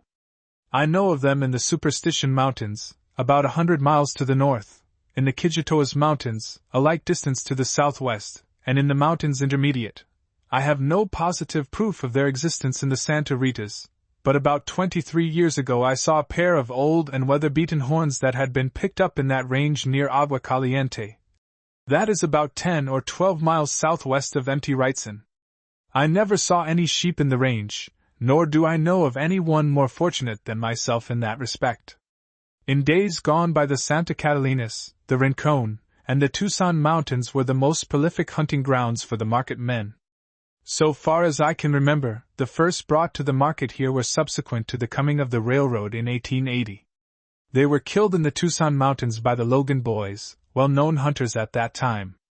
Later the Logans made a strike in the mines and disappeared. For several years no sheep were seen, but finally Mexicans began killing them in the Santa Catalinas, and occasionally 6 or 8 would be hung up in the market at the same time.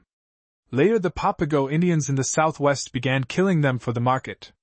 These people, as did also the Mexicans, killed big and little, and the animals, never abundant, were threatened with extermination. Those killed by the Logans came from the Tucson Mountains, those killed by the Mexicans from the Santa Catalinas, and those killed by the Indians probably from the Babacavari or Comobabi ranges. I questioned the hunters repeatedly, but they never gave me a satisfactory answer. Although I never saw the sheep, I have repeatedly seen evidence of them in both the ranges named. Inasmuch as I have not seen one in several years past, I feel very confident that there are not many to see. Last year I learned of a large ram being killed in the Superstition Mountains, which was alone when killed. About 3 years ago the head of a big ram was brought to this city. It is said to have weighed 70 pounds. I did not see it, nor did I learn where it came from. The Superstition and the Santa Catalinas are the very essence of ruggedness, but notwithstanding this I am constrained to believe that the days of big game are nearly numbered in Arizona. The reasons for this are readily apparent. The mountain ranges are more or less mineralized. To this there is hardly an exception. There is no place so wild and forbidding that the prospector will not enter it. If pay rock or pay dirt is struck, then goodbye solitude and big game. A second cause is to be found in the cattle industry, which, as a rule, is very profitable. One of the most successful cattle growers in the country once told me that cattle in Arizona would breed up to 95%. These breeders during the dry season leave the mesas and climb to the top of the very highest mountains, and of course, the more cattle the less game. A year ago I was in the Harsha Mountains, and was told by a young man named Sorel that a bunch of wild cattle occupied a certain peak, and that on a certain occasion he had seen a big mountain sheep with the cattle. So far as I know, I never saw or heard of a case of scab among wild sheep. Later, but still in 1898, Mr. Brown wrote me that, according to Mr. J. D. Thompson, mountain sheep are common in all the mountains bordering the Gulf Coast in Sonora, and also in Lower California. Mr. Thompson is operating mines in the Sierra Pinto, Sonora, 180 miles southeast of Yuma. This range is about 6 miles long and 800 feet high. The mule deer and sheep are killed according to necessity. Indians do the killing. A mule deer is worth $2, Mexican money, and a sheep but little more, although the former are much more abundant than the latter. The last sheep taken to camp was traded off for a pair of overalls. It is reasonably certain that with sheep in southern Arizona and southern Sonora, Every mountain range between the two must be tenanted by this species. During the August feast days, the Papago Indians living about Cuitavac generally have a Montezuma celebration, in which live deer are employed. For this purpose several are caught. Subsequently they are killed and eaten. They are taken by relays of men or horses, sometimes both. In northern Arizona sheep are still common. Dr. C. Hart Merriam, in his report on the San Francisco Mountain North American fauna, 3. Recorded the San Francisco herd, of which he saw 8 or 9 together. He also recorded their presence at the Grand Canyon, where they are still fairly common, though very wary. Mr. A. W. Anthony, of California, wrote me in 1898 concerning sheep in Southern California, and I am glad to quote his letter almost in full. He says, "In San Diego County, Cal, there are a few sheep along the western edge of the Colorado Desert. So far as I know, these are all in the first ranges above the desert, and do not extend above the Pinyon Belt. These barren hills are dry, broken and steep, with very little water, and except for the stock men, who have herds grazing on the western edge of the desert, they are very seldom disturbed. Along the line of the old Carrizo Creek stage road from Yuma to Los Angeles, between Warner Pass and the mouth of Carrizo Creek, where it reaches the desert, are several water holes where sheep have, up to 1897, at least, regularly watered during the dry season. I have known of several being killed by stock men there during the past few years, by watching for them about the water. As a rule, the country is too dry, open and rough to make still hunting successful. At the same time, I think they would have been killed off long since except for reinforcements received from across the line in Lower California. Up to 1894 a few sheep were found as far up the range as Mt. Baldy, Los Angeles County, and they may still occur there, but I cannot be sure. 1 or 2 of the larger ranges west of the Colorado River, in the desert, were, 2 years ago, and probably are still, blessed with a few sheep. I have known of 2 or 3 parties that went after them, but they would not tell where they went, not far north of the Southern Pacific Railroad, I think. In Lower California sheep are still common in many places, but are largely confined to the east side of the peninsula, mostly being found in the low hills between the Gulf and the main divide. A few reach the top of San Pedro Martir, 12,000 feet, but I learned from the Indians they never were common in the higher ranges. The Pinyon Belt and below seem to be their habitat, and in very dry, barren ranges. I have known a few to reach the Pacific, between 28 degrees N. lat. and 30 degrees N. lat. But they never seem at home on the western side of the peninsula. Owing to their habitat, few whites care to bother them. It costs too much in cash, and more in bodily discomfort, but the natives kill them at all seasons, not enough, however, to threaten extermination unless they receive help from the north. I have no knowledge of any scab, or other disease, affecting the sheep, either in southern or lower California. For northern California, records of sheep are few. Dr. Merriam, chief of the Biological Survey, tells me that sheep formerly occurred on the Siskiyou Range, on the boundary between California and Oregon, and that some years ago he saw an old ram that had been killed on these mountains. On Mt. Shasta they were very common until recently. In the High Sierra, south of the latitude of Mono Lake, a few still occur, but they are extremely rare. In Oregon records are few. Dr. Merriam informs me that he has seen them on Steam Mountain, in the southeastern part of the state, where they were common a few years ago. Mr. Vernon Bailey, of the Biological Survey, has seen them also in the Wallowa Mountains. The Biological Survey also has records of their occurrence in the Blue Mountains, where they used to be found both on Strawberry Butte and on what are called the Greenhorn Mountains. The last positive record from that region is in 1895. In 1897 Mr. Vernon Bailey reported sheep from Silver and Abbott Lakes in the desert region east of the Cascade. They were formerly numerous in the rocky regions about Silver Lake, and a few still inhabited the ridges northeast of Abbott Lake. In Nevada Mr. Bailey found sheep in the Toad Range. Mr. Bailey found sheep in the Seven Devils Mountains, and he and Dr. Merriam found them in the Salmon River, Pacimaria and Sawtooth Mountains, all in Idaho. Mr. Bailey also found them in Texas in the Guadalupe Mountains, and in most of the ranges thence south to the boundary line in western Texas. From what has already been said, it will be seen that in inaccessible places all over the western country, from the Arctic Ocean south to Mexico, and at 1 or 2 points in the Great Plains, there still remain stocks of mountain sheep. Once the most unsuspicious and gentle of all our large game animals, they have become very shy, wary, and well able to take care of themselves. In the Yellowstone Park, on the other hand, they have reverted to their old-time tameness, and no longer regard man with fear. There, as is told on other pages of this volume, they are more tame than the equally protected antelope, mule deer or elk. Should the Grand Canyon of the Colorado be set aside as a national park, as it may be hoped it will be, the sheep found there will no doubt increase, and become, as they now are in the Yellowstone Park, a most interesting natural feature of the landscape.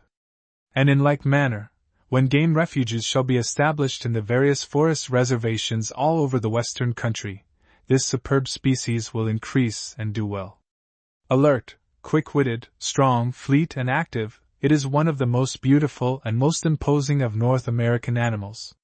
Equally at home on the frozen snowbanks of the mountain top, or in the parched deserts of the south, dwelling alike among the rocks, in the timber, or on the prairie, the mountain sheep shows himself adaptable to all conditions, and should surely have the best protection that we can give him. I shall never forget a scene witnessed many years ago, long before railroads penetrated the Northwest.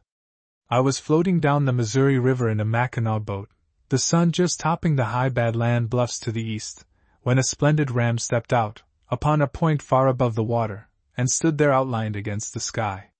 Motionless, with head thrown back, and in an attitude of attention, he calmly inspected the vessel floating along below him, so beautiful an object amid his wild surroundings, and with his background of brilliant sky, that no hand was stretched out for the rifle, but the boat floated quietly on past him, and out of sight. George Bird Grinnell. Illustration, Mericidus osborni Matthew. From the Middle Miocene of Colorado. Discovered and described by Dr. W. D. Matthew. Mounted by Mr. Adam Hermann. Height at withers, 19 inches. Length of antlers, 9 inches. Preservation of the Wild Animals of North America, 8. Footnote 8. Address before the Boone and Crockett Club, Washington, January 23, 1904. The national and congressional movement for the preservation of the sequoia in California represents a growth of intelligent sentiment. It is the same kind of sentiment which must be aroused, and aroused in time, to bring about government legislation if we are to preserve our native animals. That which principally appeals to us in the sequoia is its antiquity as a race, and the fact that California is its last refuge. As a special and perhaps somewhat novel argument for preservation, I wish to remind you of the great antiquity of our game animals, and the enormous period of time which it has taken nature to produce them. We must have legislation, and we must have it in time. I recall the story of the judge and jury who arrived in town and inquired about the security of the prisoner, who was known to be a desperate character. They were assured by the crowd that the prisoner was perfectly secure because he was safely hanging to a neighboring tree. If our preservative measures are not prompt, there will be no animals to legislate for. Sentiment and Science. The sentiment which promises to save the sequoia is due to the spread of knowledge regarding this wonderful tree, largely through the efforts of the Division of Forestry. In the official chronology of the United States Geological Survey, which is no more nor less reliable than that of other geological surveys, because all are alike mere approximations to the truth, the sequoia was a well-developed race 10 million of years ago. It became one of a large family, including 14 genera. The master genus, the sequoia, alone includes 30 extinct species. It was distributed in past times through Canada, Alaska, Greenland, British Columbia, across Siberia, and down into southern Europe.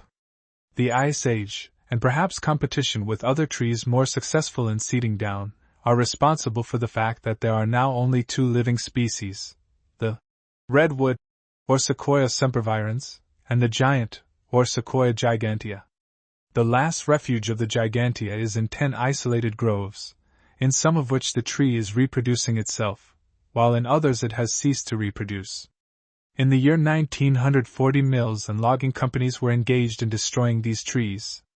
All of us regard the destruction of the Parthenon by the Turks as a great calamity, yet it would be possible, thanks to the laborious studies which have chiefly emanated from Germany, for modern architects to completely restore the Parthenon in its former grandeur. But it is far beyond the power of all the naturalists of the world to restore one of these sequoias, which were large trees, over 100 feet in height, spreading their leaves to the sun, before the Parthenon was even conceived by the architects and sculptors of Greece. Life of the Sequoia and History of Thought. In 1900, 500 of the very large trees still remained, the highest reaching from 320 to 325 feet.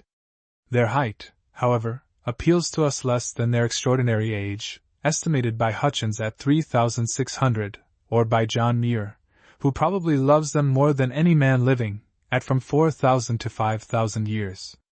According to the actual count of Muir of 4,000 rings, by a method which he has described to me, one of these trees was 1,000 years old when Homer wrote the Iliad, 1,500 years of age when Aristotle was foreshadowing his evolution theory and writing his history of animals, 2,000 years of age when Christ walked upon the earth, nearly 4,000 years of age when the Origin of Species was written.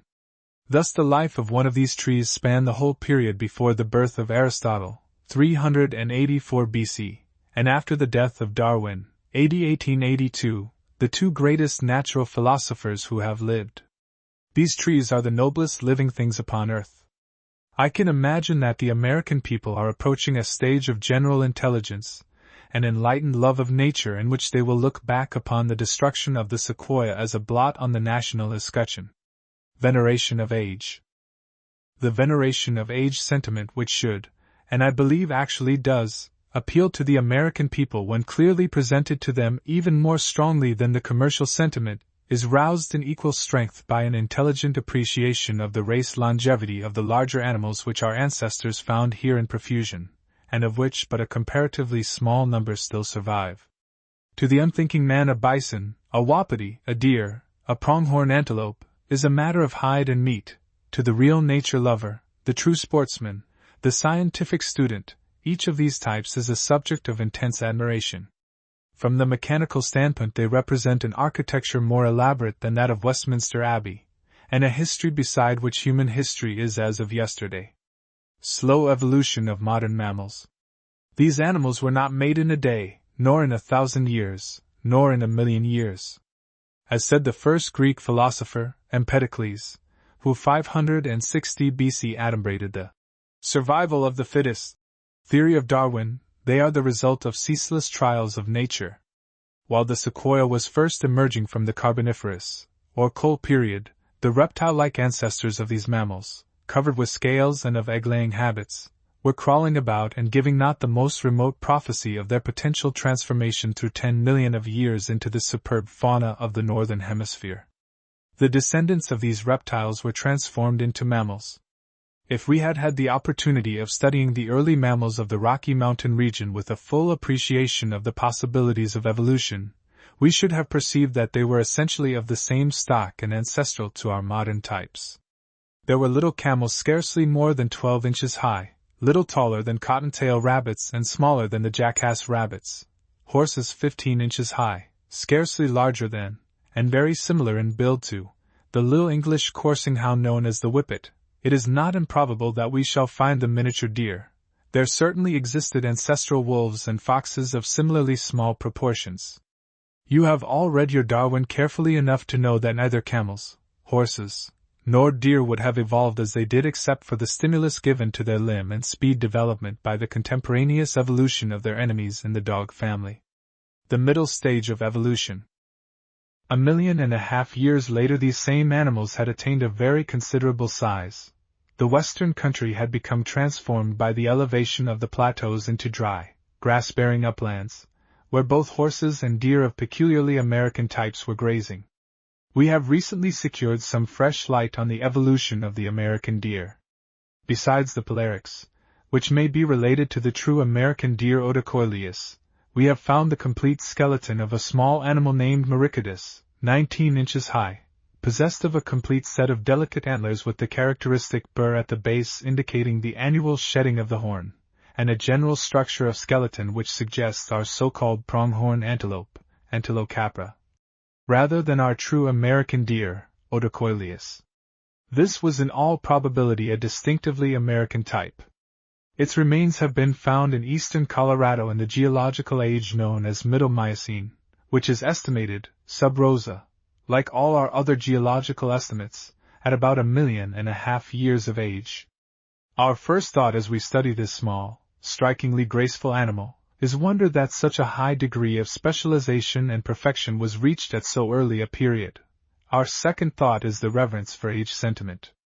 The African period in America. The conditions of environment were different from what they were before or what they are now. These animals flourished during the period in which Western America must have closely resembled the eastern and central portions of Africa at the present time. This inference is drawn from the fact that the predominant fauna of America in the Middle and Upper Miocene age, and in the Pliocene was closely analogous to the still extant fauna of Africa. It is true we had no real antelopes in this country, in fact none of the bovines, and no giraffes, but there was a camel which my colleague Matthew has surnamed the giraffe camel, extraordinarily similar to the giraffe. There were no hippopotami, no hyraces. All these peculiarly African animals, of African origin, I believe, found their way into Europe at least as far as the Savalik hills of India, but never across the Bering Sea Isthmus. The only truly African animal which reached America, and which flourished here in an extraordinary manner, was the elephant, or rather the mastodon, if we speak of the elephant in its Miocene stage of evolution. However, the resemblance between America and Africa is abundantly demonstrated by the presence of great herds of horses, of rhinoceroses, both long and short-limbed, of camels in great variety, including the giraffe-like type which was capable of browsing on the higher branches of trees, of small elephants, and of deer, which in adaptation to somewhat arid conditions imitated the antelopes in general structure. Elimination by the glacial period. The glacial period eliminated half of this fauna, whereas the equatorial latitude of the fauna in Africa saved that fauna from the attack of the glacial period, which was so fatally destructive to the animals in the more northerly latitudes of America. The glaciers, or at least the very low temperature of the period, eliminated especially all the African aspects of our fauna. This destructive agency was almost as baneful and effective as the mythical Noah's flood. When it passed off, there survived comparatively few indigenous North American animals, but the country was repopulated from the entire northern hemisphere, so that the magnificent wild animals which our ancestors found here were partly North American and partly Eurasiatic in origin. Elimination by man. Our animal fortune seemed to us so enormous that it never could be spent. Like a young rake coming into a very large inheritance, we attacked this noble fauna with characteristic American improvidence, and with a rapidity compared with which the glacial advance was eternally slow. The East went first, and in 50 years we have brought about an elimination in the West which promises to be even more radical than that effected by the ice. We are now beginning to see the end of the North American fauna, and if we do not move promptly, it will become a matter of history and of museums. The bison is on the danger line. If it survives the fatal effects of its natural sluggishness when abundantly fed, it still runs the more insidious but equally great danger of inbreeding, like the wild ox of Europe. The chances for the wapiti and elk and the western mule and black-tailed deer are brighter, provided that we move promptly for their protection. The pronghorn is a wonderfully clever and adaptive animal, crawling under barbed wire fences, and thus avoiding one of the greatest enemies of western life. Last summer I was surprised beyond measure to see the large herds of 20 to 40 pronghorn antelopes still surviving on the Laramie Plains, fenced in on all sides by the wires of the Great Four-Bar Ranch, part of which I believe are stretched illegally. Recent disappearance. I need not dwell on the astonishingly rapid diminution of our larger animals in the last few years. It would be like carrying coals to Newcastle to detail personal observations before this club, which is full of men of far greater experience and knowledge than myself. On the White River Plateau Forest Reserve, which is destined to be the Adirondacks of Colorado, with which many of you are familiar, The deer disappeared in a period of 4 years. Comparatively few are left. The most thoroughly devastated country I know of is the Uinta Mountain Forest Reserve, which borders between southwestern Wyoming and northern Utah. I first went through this country in 1877. It was then a wild natural region. Even a comparatively few years ago it was bright with game, and a perfect flower garden. It has felt the full force of the sheep curse. I think any one of you who may visit this country now will agree that this is not too strong a term, and I want to speak of the sheep question from 3 standpoints. First, as of a great and legitimate industry in itself. Second, from the economic standpoint. Third, from the standpoint of wild animals. General results of grazing. The formerly beautiful Uinta mountain range presents a terrible example of the effects of prolonged sheep herding. The underfoliage is entirely gone. The sheep annually eat off the grass tops and prevent seeding down. They trample out of life what they do not eat. Along the principal valley routes even the sagebrush is destroyed. Reforesting by the upgrowth of young trees is still going on to a limited extent, but is in danger. The water supply of the entire Bridger farming country, which is dependent upon the Uinta Mountains as a natural reservoir, is rapidly diminishing. The water comes in tremendous floods in the spring, and begins to run short in the summer, when it is most needed. The consequent effects upon both fish and wild animals are well known to you. No other animal will feed after the sheep. It is no exaggeration to say, therefore, that the sheep in this region are the enemies of every living thing. Balance of nature. Even the owner cannot much longer enjoy his range, because he is operating against the balance of nature. The last stage of destruction which these innocent animals bring about has not yet been reached, but it is approaching. It is the stage in which there is no food left for the sheep themselves. I do not know how many pounds of food a sheep consumes in course of a year. It cannot be much less than a ton. But say it is only half a ton, how many acres of dry western mountain land are capable of producing half a ton a year when not seeding down? As long as the consumption exceeds the production of the soil, it is only a question of time when even the sheep will no longer find subsistence. The last stage to be seen in the Orient. While going through these mountains last summer and reflecting upon the prodigious changes which the sheep have brought about in a few years, it occurred to me that we must look to Oriental countries in order to see the final results of sheep and goat grazing in semi-arid climates. I have proposed as an historical thesis a subject which at first appears somewhat humorous, namely, the influence of sheep and goats in history. I am convinced that the country lying between Arabia and Mesopotamia, which was formerly densely populated, full of beautiful cities, and heavily wooded, has been transformed less by the action of political causes than by the unrestricted browsing of sheep and goats. This browsing destroyed first the undergrowth, then the forests, the natural reservoirs of the country, then the grasses which held together the soil, and finally resulted in the removal of the soil itself. The country is now denuded of soil, the rocks are practically bare, it supports only a few lions, hyenas, gazelles, and Bedouins. Even if the trade routes and mines, on which Brooks Adams in his New Empire dwells so strongly as factors of all civilization, were completely restored, the population could not be restored nor the civilization, because there is nothing in this country for people to live upon.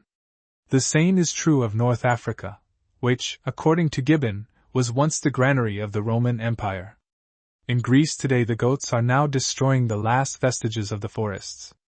I venture the prediction that the sheep industry on naturally semi-arid lands is doomed, that the future feeding of both sheep and cattle will be on irrigated lands, and that the forests will be carefully guarded by state and nature as natural reservoirs. Commercialism and idealism. By contrast to the sheep question, which is a purely economic or utilitarian one, and will settle itself, if we do not settle it by legislation based on scientific observation, the preservation of the sequoia and of our large wild animals is one of pure sentiment, of appreciation of the ideal side of life. We can live and make money without either. We cannot even use the argument which has been so forcibly used in the case of the birds, that the cutting down of these trees or killing of these animals will upset the balance of nature. I believe in every part of the country, east, west, north, and south, We Americans have reached a stage of civilization where if the matter were at issue the majority vote would unquestionably be, let us preserve our wild animals. We are generally considered a commercial people, and so we are. But we are more than this, we are a people of ideas, and we value them. As stated in the preamble of the Sequoia Bill introduced on December 8, 1903, we must legislate for the benefit and enjoyment of the people, and I may add for the greatest happiness of the largest number, not only of the present but of future generations. So far as my observation goes, preservation can only be absolutely ensured by national legislation. Government legislation by England, Belgium, Germany. The English, a naturally law-abiding people, seem to have a special faculty for enforcing laws. By cooperation with the Belgian government they have taken effective and remarkably successful measures for the protection of African game. As for Germany, in 1896 Mr. Gosselin, of the British Embassy in Berlin, reported as follows for German East Africa. That the question of preserving big game in German East Africa has been under the consideration of the local authorities for some time past, and a regulation has been notified at Dar es Salaam which it is hoped will do something toward checking the wanton destruction of elephants and other indigenous animals.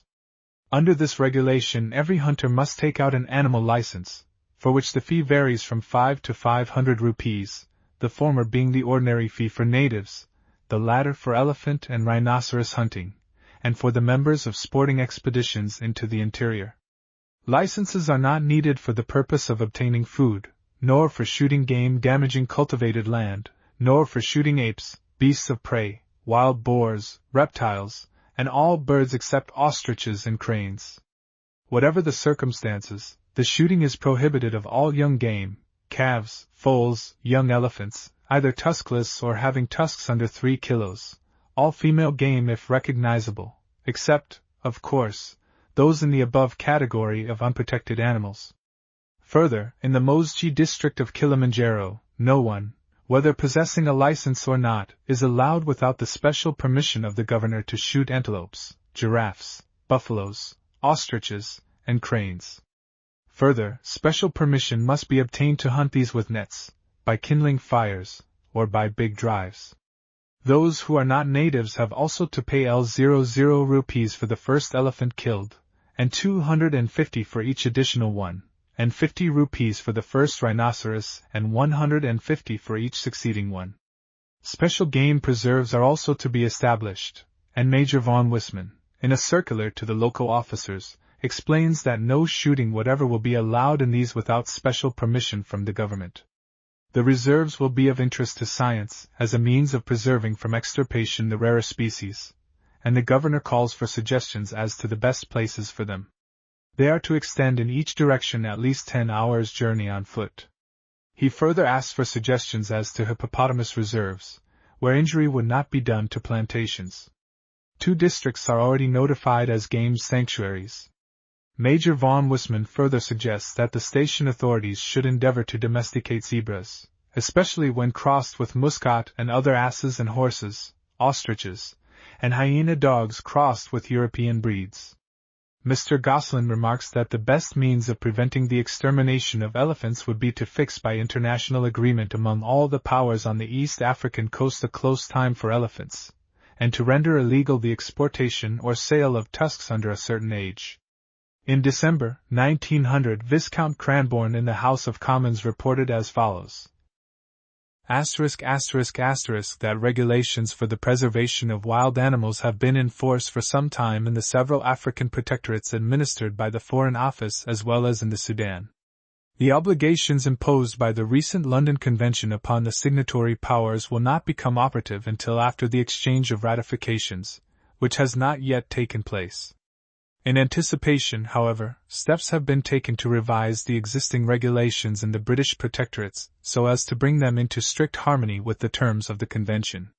The game reserves now existing in the several protectorates are, in A. British Central Africa, the Elephant Marsh Reserve and the Sherwa Reserve, in B. the East Africa Protectorate, the Kenya District, in C. Uganda, the Segota Game Reserve in the northeast of the Protectorate, in D. Somaliland, a large district defined by an elaborate boundary line described in the regulations. The regulations have the force of law in the protectorates, and offenders are dealt with in the protectorate courts. It is in contemplation to charge special officers of the administrations with the duty of watching over the proper observance of the regulations. Under the East African game regulations, only the officers permanently stationed at or near the Kenya Reserve may be specially authorized to kill game in the reserve. Other effective measures have been taken in the Sudan district. Captain Stanley Flower, director of the Gizeh Zoological Gardens, made a very full report, which is quoted in Nature for July 25, 1901, page 318. State laws. The preservation of even a few of our wild animals is a very large proposition. It is an undertaking the difficulty of which grows in magnitude as one comes to study it in detail and gets on the ground. The rapidly increasing legislation in the Western states is an indication of rapidly growing sentiment. A still more encouraging sign is the strong sympathy with the enforcement of the laws which we find around the national park in Wyoming and Montana especially. State laws should be encouraged, but I am convinced that while effective in the East, they will not be effective in the West in time, because of the scattered population, the greater areas of country involved, the greater difficulty of watching and controlling the killing, and the actual need of game for food by settlers. When we study the operation of our state laws on the ground, we find that for various reasons they are not fully effective. A steady and in some cases rapid diminution of animals is going on so far as I have observed in Colorado and Wyoming. Either the wardens strictly enforce the laws with strangers and wink at the breaking of them by residents, or they draw their salaries and do not enforce the laws at all. 9. Footnote 9, Addendum. There is no question as to the good intention of state legislation. The chief difficulty in the enforcement of the law is that officers appointed locally, and partly from political reasons, shrink from applying the penalties of the law to their own friends and neighbors, especially where the animals are apparently abundant and are sought for food. The honest enforcement of the law renders the officer unpopular, even if it does not expose him to personal danger. He is regarded as interfering with long-established rights and customs. The above applies to conscientious officers. Many local game wardens, as in the Colorado White River Plateau, for example, give absolutely no attention to their duties, and are not even on the ground at the opening of the season. In the Plateau in August 1901, the laws were being openly and flagrantly violated, not only by visitors, but by residents.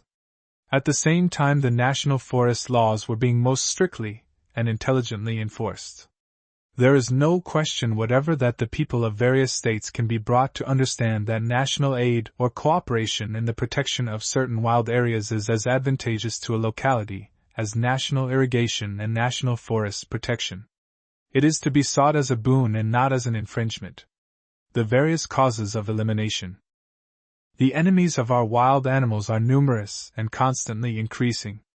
1. There is first the general advance of what we call civilization, the fencing up of country which principally cuts off the winter feeding grounds. This was especially seen in the country south of the national park last winter. 2. The destruction of natural browsing areas by cattle and sheep, and by fire.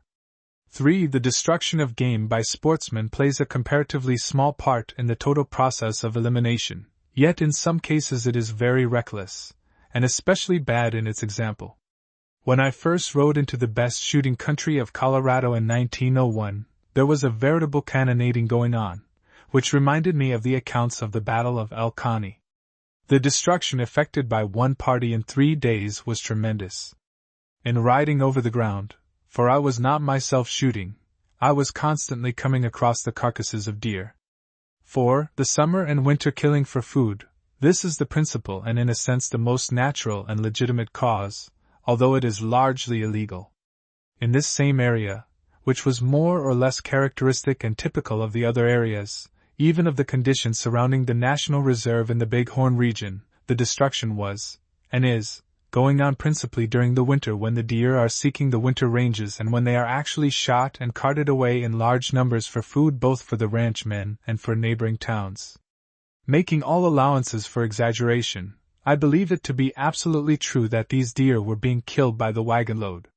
The same is true of the pronghorn antelope in the Laramie Plains district. The most forceful argument against this form of destruction is that it is extremely short-lived and benefits comparatively few people. This argument is now enforced by law and by public sentiment in Maine and New York, where the wild animals, both deer and moose, are actually increasing in number. Granted, therefore, that we have both national and state sentiment, and that national legislation by cooperation with the states, if properly understood, would receive popular support, the carrying out of this legislation and making it fully effective will be a difficult matter. It can be done, and in my judgment, by two measures.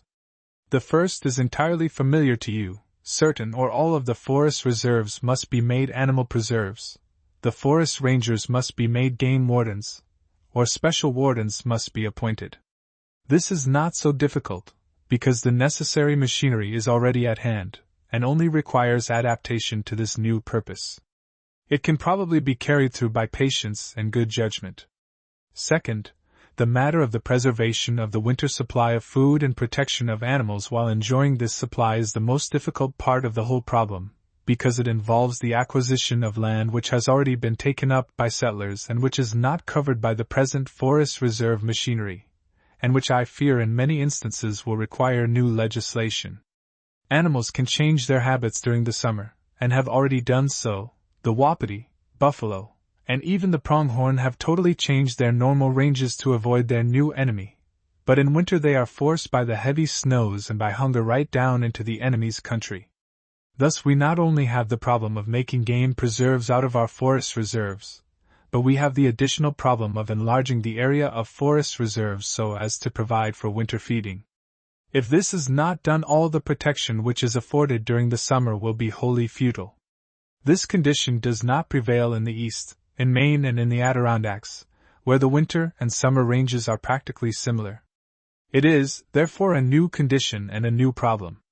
Greater difficulties have been overcome, however, and I have no doubt that the members of this club will be among the leaders in the movement. The whole country now applauds the development and preservation of the Yellowstone Park, which we owe largely to the initiative of Phillips, Grinnell, and Rogers. Grant and Lafarge were pioneers in the New York Zoological Park movement. We know the work of Merriam and Wadsworth, and we always know the sympathies of our honored founder, member, and guest of this evening, Theodore Roosevelt. What the club can do is to spread information and thoroughly enlighten the people, who always act rightly when they understand. It must not be put on the minutes of the history of America, a country which boasts of its popular education, that the sequoia, a race 10 million years old, sought its last refuge in the United States, with individual trees older than the entire history and civilization of Greece, that an appeal to the American people was unavailing, that the finest grove was cut up for lumber, fencing, shingles, and boxes. It must not be recorded that races of animals representing stocks 3 million years of age, mostly developed on the American continent, were eliminated in the course of 50 years for hides and for food in a country abounding in sheep and cattle. The total national investment in animal preservation will be less than the cost of a single battleship. The end result will be that 100 years hence our descendants will be enjoying and blessing us for the trees and animals, while, in the other case, there will be no vestige of the battleship, because it will be entirely out of date in the warfare of the future. Henry Fairfield Osborn. Distribution of the Moose. Republished by permission from the 7th Annual Report of the Forest, Fish and Game Commission of the State of New York. The Scandinavian elk, which is closely related to the American moose, was known to classical antiquity as a strange and ungainly beast of the far north, especially as an inhabitant of the great Teutoburgian forest, which spread across Germany from the Rhine to the Danube. The half-mythical character which has always clung to this animal is well illustrated in the following quotation from Pliny's Natural History, Book 8, Chapter 16. There is also the Aclis, which is produced in the island of Scandinavia. It has never been seen in this city, although we have had descriptions of it from many persons. It is not unlike the elk, but has no joints in the hind leg. Hence it never lies down, but reclines against a tree while it sleeps. It can only be taken by previously cutting into the tree, and thus laying a trap for it, as otherwise it would escape through its swiftness. Its upper lip is so extremely large, for which reason it is obliged to go backwards when grazing, Otherwise, by moving onwards, the lip would get doubled up. Pliny's Achelous and elk were the same animal. The strange stiffness of joint and general ungainliness of the elk, however, were matters of such general observation as to apparently have become embodied in the German name eland, sufferer. Curiously enough, this name eland was taken by the Dutch to South Africa, and there applied to the largest and handsomest of the bovine antelopes, Urias cana. In medieval times there are many references in hunting tales to the elk, notably in the passage in the Nibelungen Lied describing Siegfried's great hunt on the Upper Rhine, in which he killed an elk. Among the animals slain by the hero is the schelk, described as a powerful and dangerous beast. This name has been a stumbling block to scholars for years, and opinions vary as to whether it was a wild stallion, at all times a savage animal, or a lone survivor of the Megaceros, or Irish elk. In this connection it may be well to remark that the Irish elk and the true elk were not closely related beyond the fact that both were members of the deer family. The Irish elk, which was common in Europe throughout the glacial and post-glacial periods, living down nearly or quite to the historic period, was nothing more than a gigantic fallow deer. The Old World elk is still found in some of the large game preserves of eastern Germany, where the emperor, with his somewhat remarkable ideas of sportsmanship, annually adds several to his list of slaughtered game. They are comparatively abundant in Scandinavia, especially in Norway, where they are preserved with great care. They still survive in considerable numbers in Russia and Siberia as far east as Amerland. Without going into a detailed description of the anatomical differences between the European elk and the American moose, it may be said that the Old World animal is much smaller in size and lighter in color. The antlers are less elaborate and smaller in the European animal, and correspond to the stage of development reached by the average 3-year-old bull of eastern Canada. There is a marked separation of the main antler and the brow antlers. That this deterioration of both body and antlers is due partly to long-continued elimination of the best bulls, and partly to inbreeding, is probable. We know that the decline of the European red deer is due to these causes, and that a similar process of deterioration is showing among the moose in certain outlying districts in eastern North America. The type species of this group, known as Alces machlis, was long considered by European naturalists uniform throughout its circumpolar distribution, in the north of both hemispheres. The American view that practically all animals in this country represent species distinct from their European congeners is now generally accepted, and the name Alces americanus has been given to the American form. It would appear, however, that the generic name Alces must soon be replaced by the earlier form Paracelsus. Illustration: yearling moose. The comparatively slight divergence of the two types at the extreme east and west limits of their range, namely, Norway and eastern Canada, would indicate that the period of separation of the various members of the genus is not, geologically speaking, of great antiquity. The name moose is an Algonquin word, meaning a wood-eater or browser, and is most appropriate, since the animal is preeminently a creature of the thick woods. The Old World term elk was applied by the English settlers, probably in Virginia, to the wapiti deer, an animal very closely related to the red deer of Europe. In Canada the moose is sometimes spoken of as the elk, and even in the Rocky Mountain region one hears occasionally of the flat-horned elk. We are fortunate in possessing a native name for this animal, and to call it other than moose can only create confusion. The range of the moose in North America extends from Nova Scotia in the extreme east, throughout Canada and certain of the northern United States, to the limits of tree growth in the west and north of Alaska. Throughout this vast extent of territory but two species are recognized, the common moose, Alces americanus, and the Alaska moose, Alces gigas, of the Kenai Peninsula. What the limits of the range of the Alaska moose are, may not be known for some years. Specimens obtained in the autumn of 1902 from the headwaters of the Stikine River in British Columbia appear to resemble closely, in their large size and dark coloration, the moose of the Kenai Peninsula. The antlers, however, are much smaller.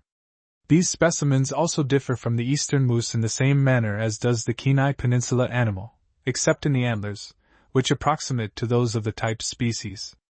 I have no doubt that the moose on the mainland along Cook Inlet will prove to be identical with those of the Kenai Peninsula itself, but how far their range extends we have at present no means of knowing.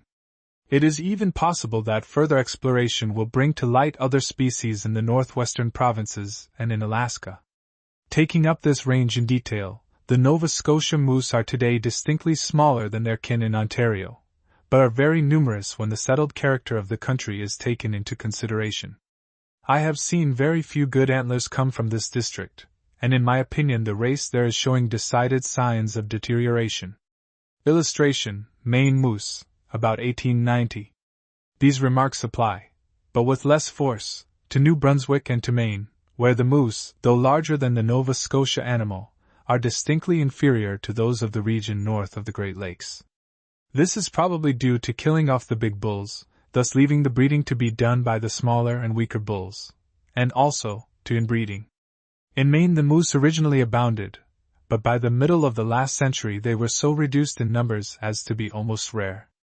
Thanks to very efficient game laws, backed by an intelligent public opinion, moose have greatly increased during the last few days in Maine and also in New Brunswick.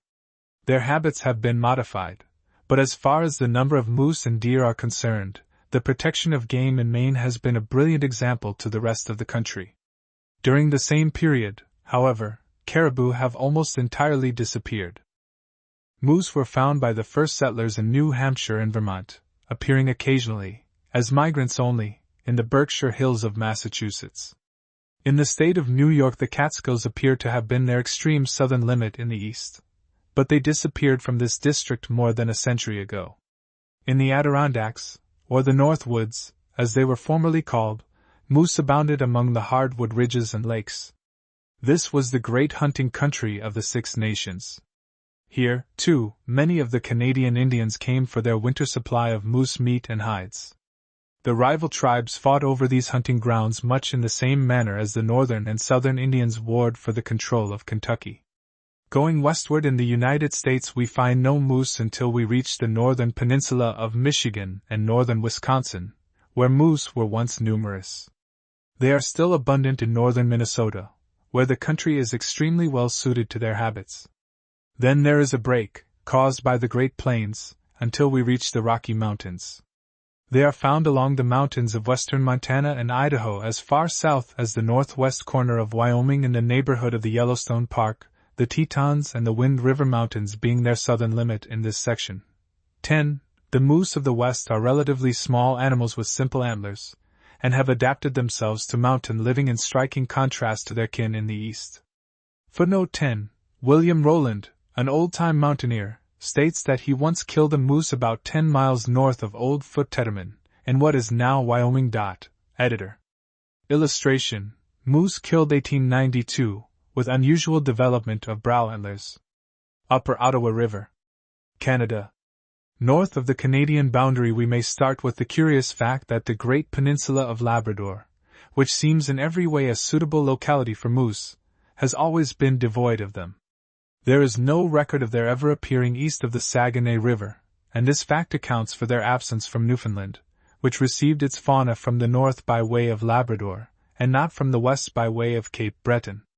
Newfoundland is well suited to the moose, and a number of individuals have been turned loose there, without, as yet, any apparent results. Systematic and persistent effort, however, in this direction should be successful. South of the St. Lawrence River, the peninsula of Gaspé was once a favorite range, but the moose were nearly killed off in the early 60s by hide hunters. Further west they are found in small numbers on both banks of the St. Lawrence well back from the settlements, until on the north shore we reach Trois-Rivières, west of which they become more numerous. The region of the Upper Ottawa and Lake Kipua has been in recent years the best moose country in the east. The moose from this district average much heavier and handsomer antlers than those of Maine and the Maritime provinces. However, the moose are now rapidly leaving this country and pushing further north. 25 years ago they first appeared coming from the south, probably from the Muskoka Lake country, into which they may have migrated in turn from the Adirondacks. This northern movement has been going on steadily within the personal knowledge of the writer. 10 years ago the moose were practically all south and east of Lake Kipua, now they are nearly all north of that lake, and extend nearly, if not quite, to the shores of James Bay.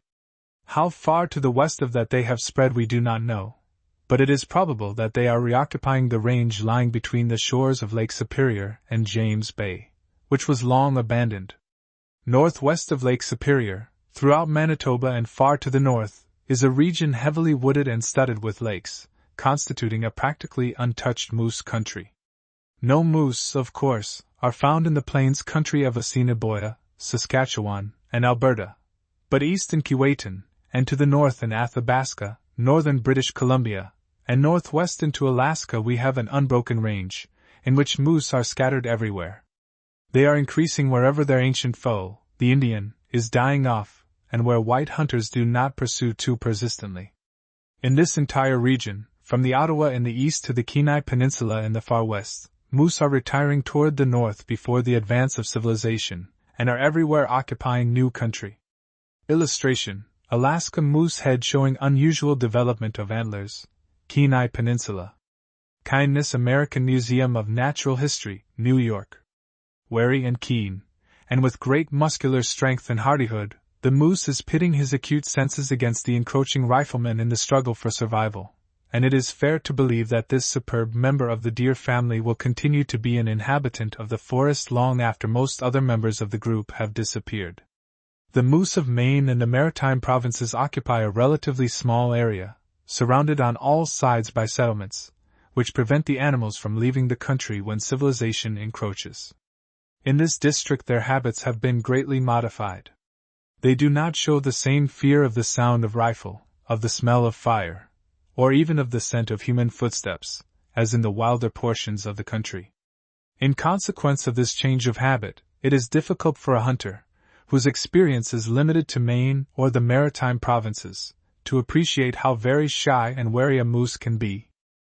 In the upper Ottawa country, when they first began to be hunted by sportsmen, the writer remembers landing from his canoe on the bank of a small stream, and walking around a marsh a few acres in extent to look at the moose tracks. Fresh signs, made that morning, were everywhere in evidence, and it had apparently been a favorite resort all summer. Snow fell that night, and remained continuously on the ground for 2 weeks, when the writer again passed by this swamp and found that during the interval it had not been visited by a single moose. The moccasin tracks had been scented, and the moose had left the neighborhood.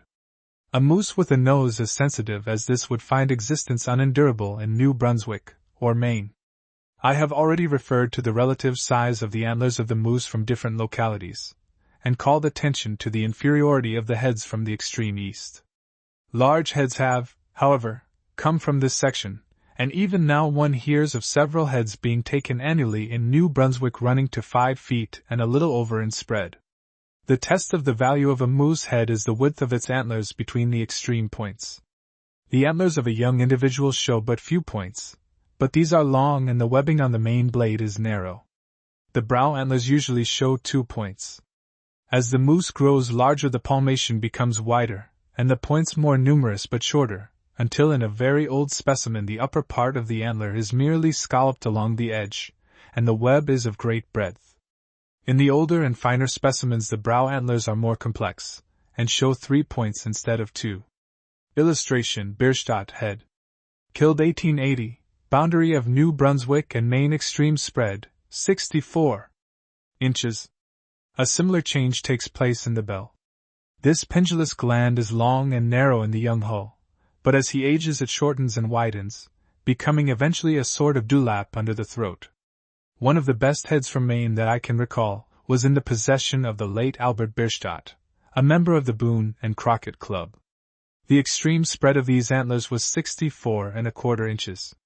This bull was killed in New Brunswick, near the Maine line, some 20 years ago. Another famous Maine head was presented to President Cleveland during his first term. Photographs of both of these heads appear herewith. Many very handsome heads have been taken in the Ottawa district, sometimes running well over 5 feet. It is safe to assume that a little short of 6 feet is the extreme width of an eastern head. The moose of the Rocky Mountains are relatively smaller than the eastern moose, and their antlers are seldom of imposing proportions. As we go north into British Columbia, through the headwaters of the Peace and Liard rivers, the animal becomes very large in size, perhaps larger than anywhere else in the world as far as his body is concerned, and it is highly probable that somewhere in this neighborhood the range of the giant Alaska moose begins. The species, however, does not show great antler development in this locality, but for some reason the antlers achieve their maximum development in the Kenai Peninsula.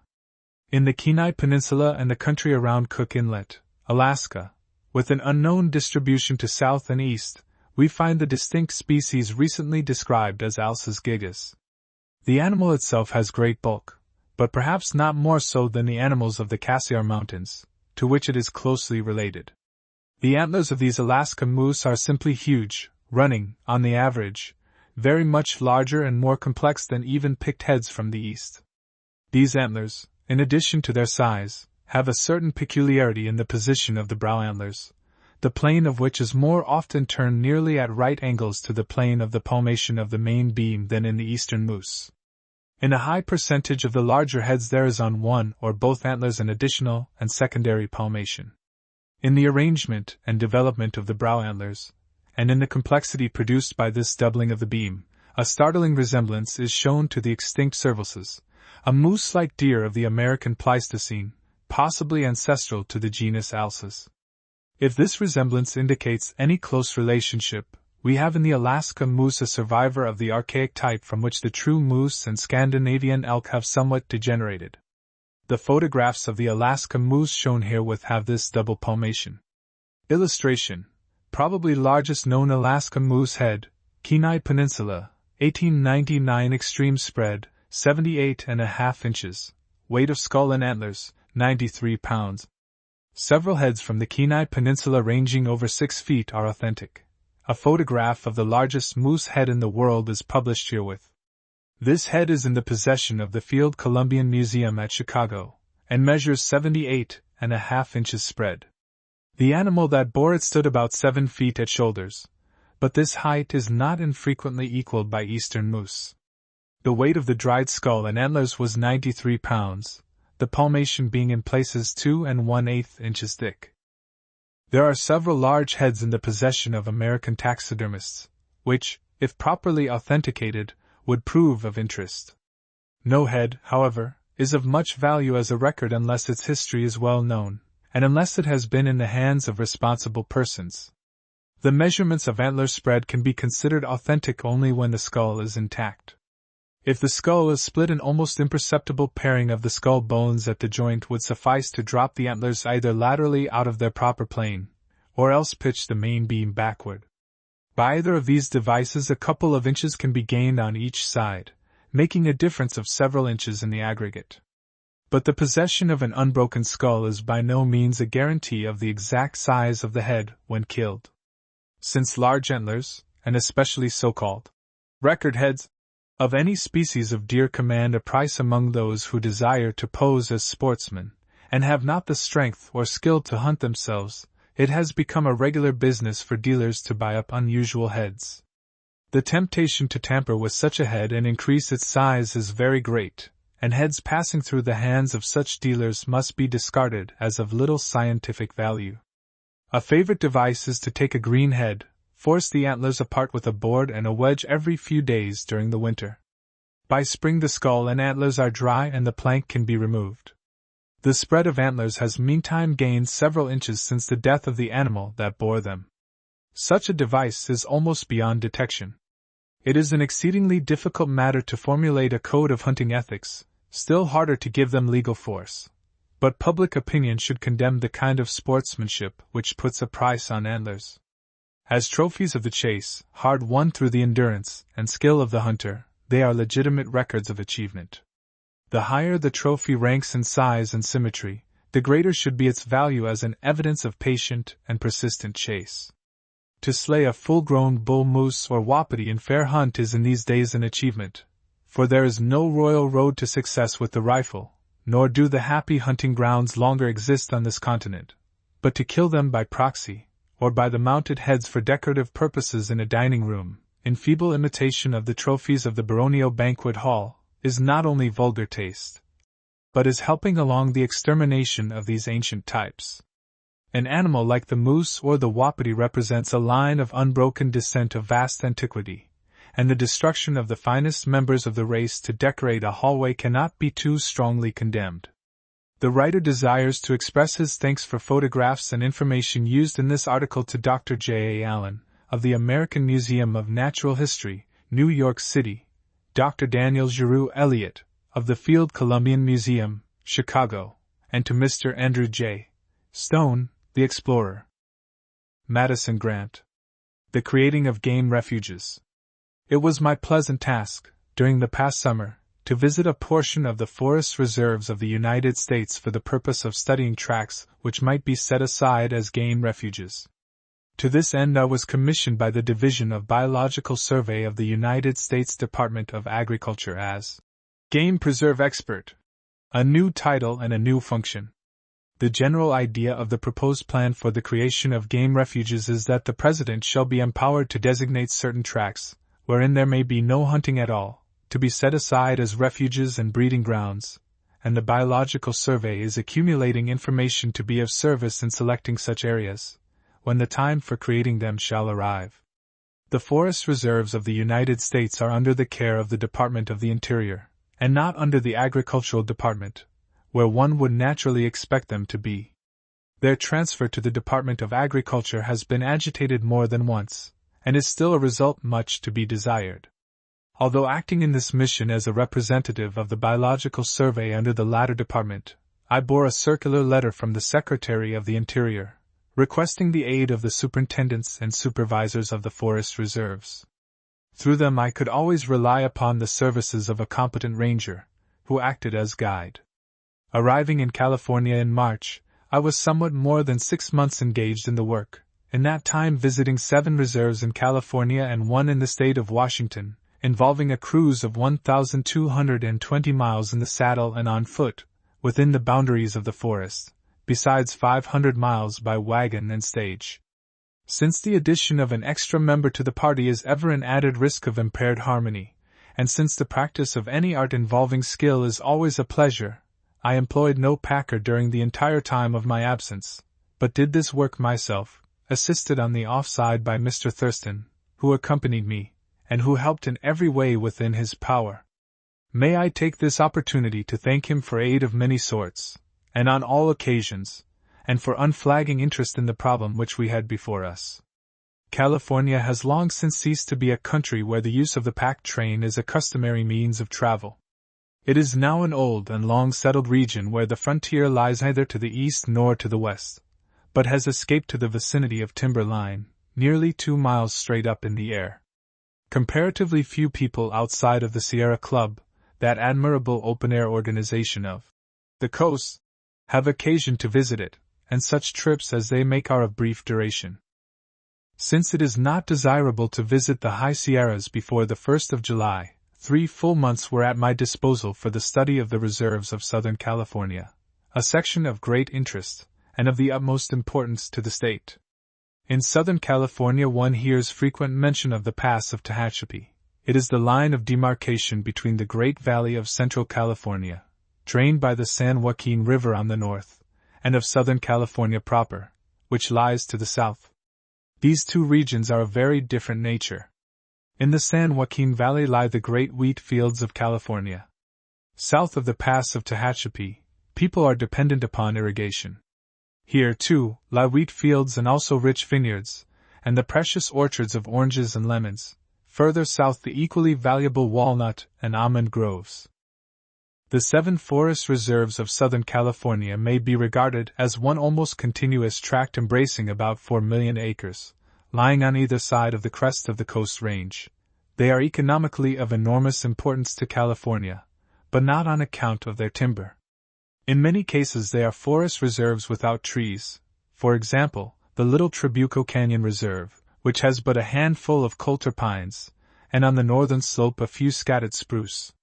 The western slope of the foothills of the San Jacinto, San Bernardino, San Gabriel, Zaca Lake and Pine Mountain, and Santa Ynez reserves, are clad only in chaparral, yet the preservation of these hillsides from fire is of vital importance to the people, since the mantle of vegetation protects, to a certain degree, the sources of the streams from which the supply of water is derived. In this country they believe that water is life, thus harking back to the teaching of the father of philosophy, to Thales of Miletus, who lived 600 years before Christ. The principle of all things is water, all comes from water, and to water all returns. Such trees as there are here possess unusual interest. Approaching the crest of the mountains one finds a scattered growth of pines, the coulter, ponderosa, Jeffreys, the glorious sugar pine, the Pinus contorta, and Pinus flexilis. The single leaf or nut pine, and, in scattered tracts, the queer little knobcone pine. Red and white firs are found, the incense cedar, the Douglas spruce, the big cone spruce, and a number of deciduous trees, mainly oaks of several varieties, with sycamore along the lower creeks, and the alder tree, strikingly like the alder bush of our eastern streams and pastures, but of gargantuan proportions, grown out of all recognition. Scattered representatives of other species are found, the maple, cherry, dogwood, 2 varieties of sumac, the yerba del pasmo, or bastard cedar, madronos, walnut, mesquite, mountain mahogany, cottonwood, willow, ash, many varieties of bushes, also the yucca, mescal, cactus, etc. I have given but a bald enumeration of these, the forming of an acquaintance with so many new trees, shrubs, and flowering herbs is of great interest, and increasingly so from day to day, as one comes to live with them in the different reserves. The pleasure to be derived is cumulative, each acquisition of knowledge adding to the satisfaction of that which comes after. It is of a sort, however, to be experienced in the presence of the thing itself. Any description at a distance must necessarily be shadowy and unreal, only the dry bones of something which one sees there, a thing of beauty and instinct with life. The characteristic feature of these southern forests is their open nature. So far as the roughness of the mountains will permit, one may go anywhere in the saddle without being hindered by underbrush. Outside of their limits, however, and on many hillsides within the reserves, the chaparral offers an impenetrable barrier. In some of them this growth has captured the greater portion of their surface. The forests themselves are often very beautiful, growing, as they do, openly. There is constant sunlight during many months of the year, so that all the ground is warm and vibrant with energy. As a natural consequence, great individuality is shown in the tree forms, as different as possible from the gloom and severe uniformity of the Oregon and Washington forests. The former are dry, light, and cheerful, the latter moist, dark, silent, and somewhat forbidding. The northern forests of the coast have their attractive features, to be sure. They are fecund, solemn, and majestic, but the prevailing note is not cheerfulness, as here in the south. In a paper of the present proportions it is impossible to give, except in outline, a report of the summer's work. I began at San Juan Capistrano, one of the old mission towns with a beautiful ruin, lying near the sea on the west of the Trabuco Canyon Reserve. My first cruise was through a chaparral country on the slope overlooking the Pacific. I learned here a few deer and of relentless warfare against such as remain.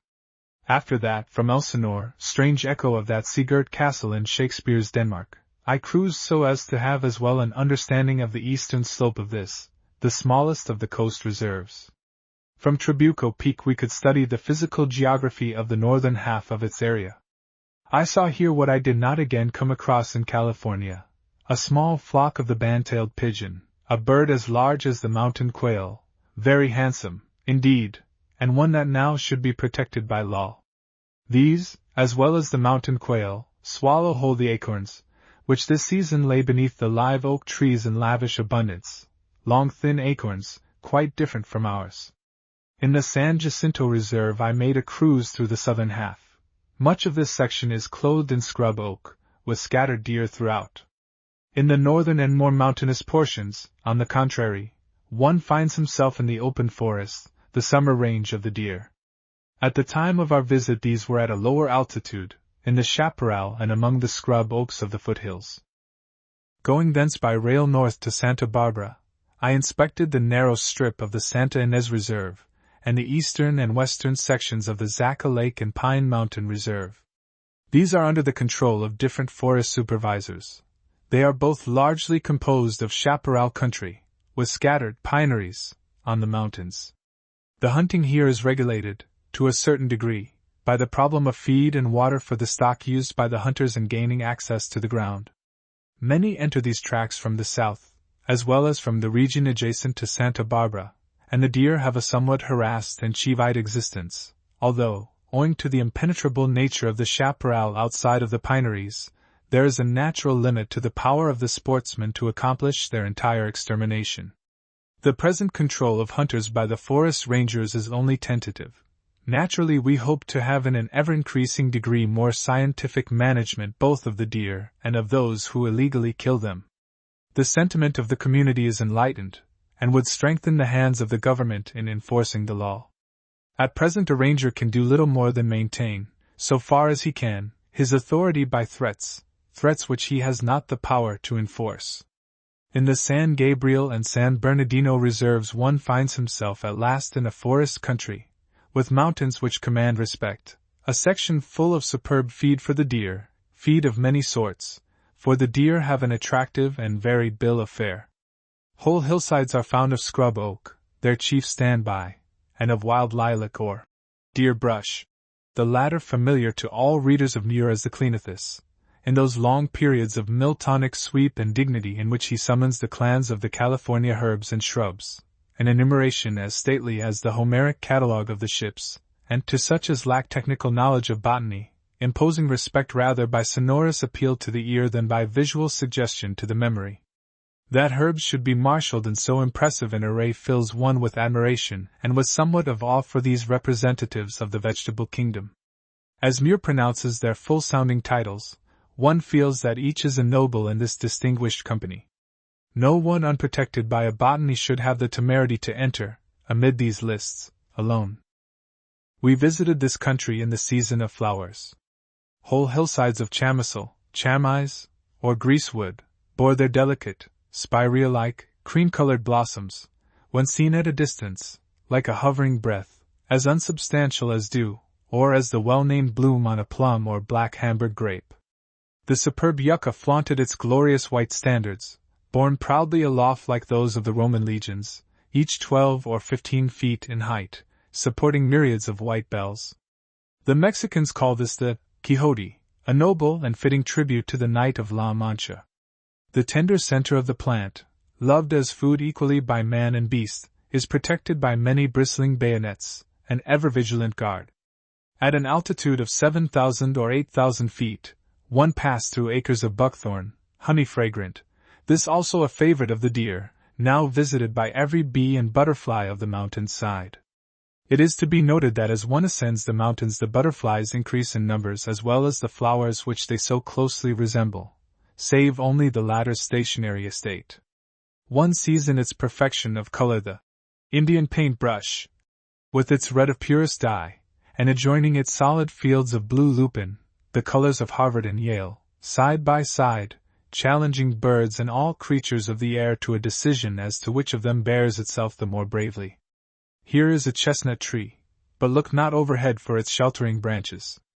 This is a country of surprises, and if the alder tree towers on high, the dwarf chestnut or chinkapin here delegates to the mountains the pains of struggling toward the heavens, and contented with its lowly estate, freely offers to the various, small deer, of the forest its hoard of sweet, three-cornered nuts.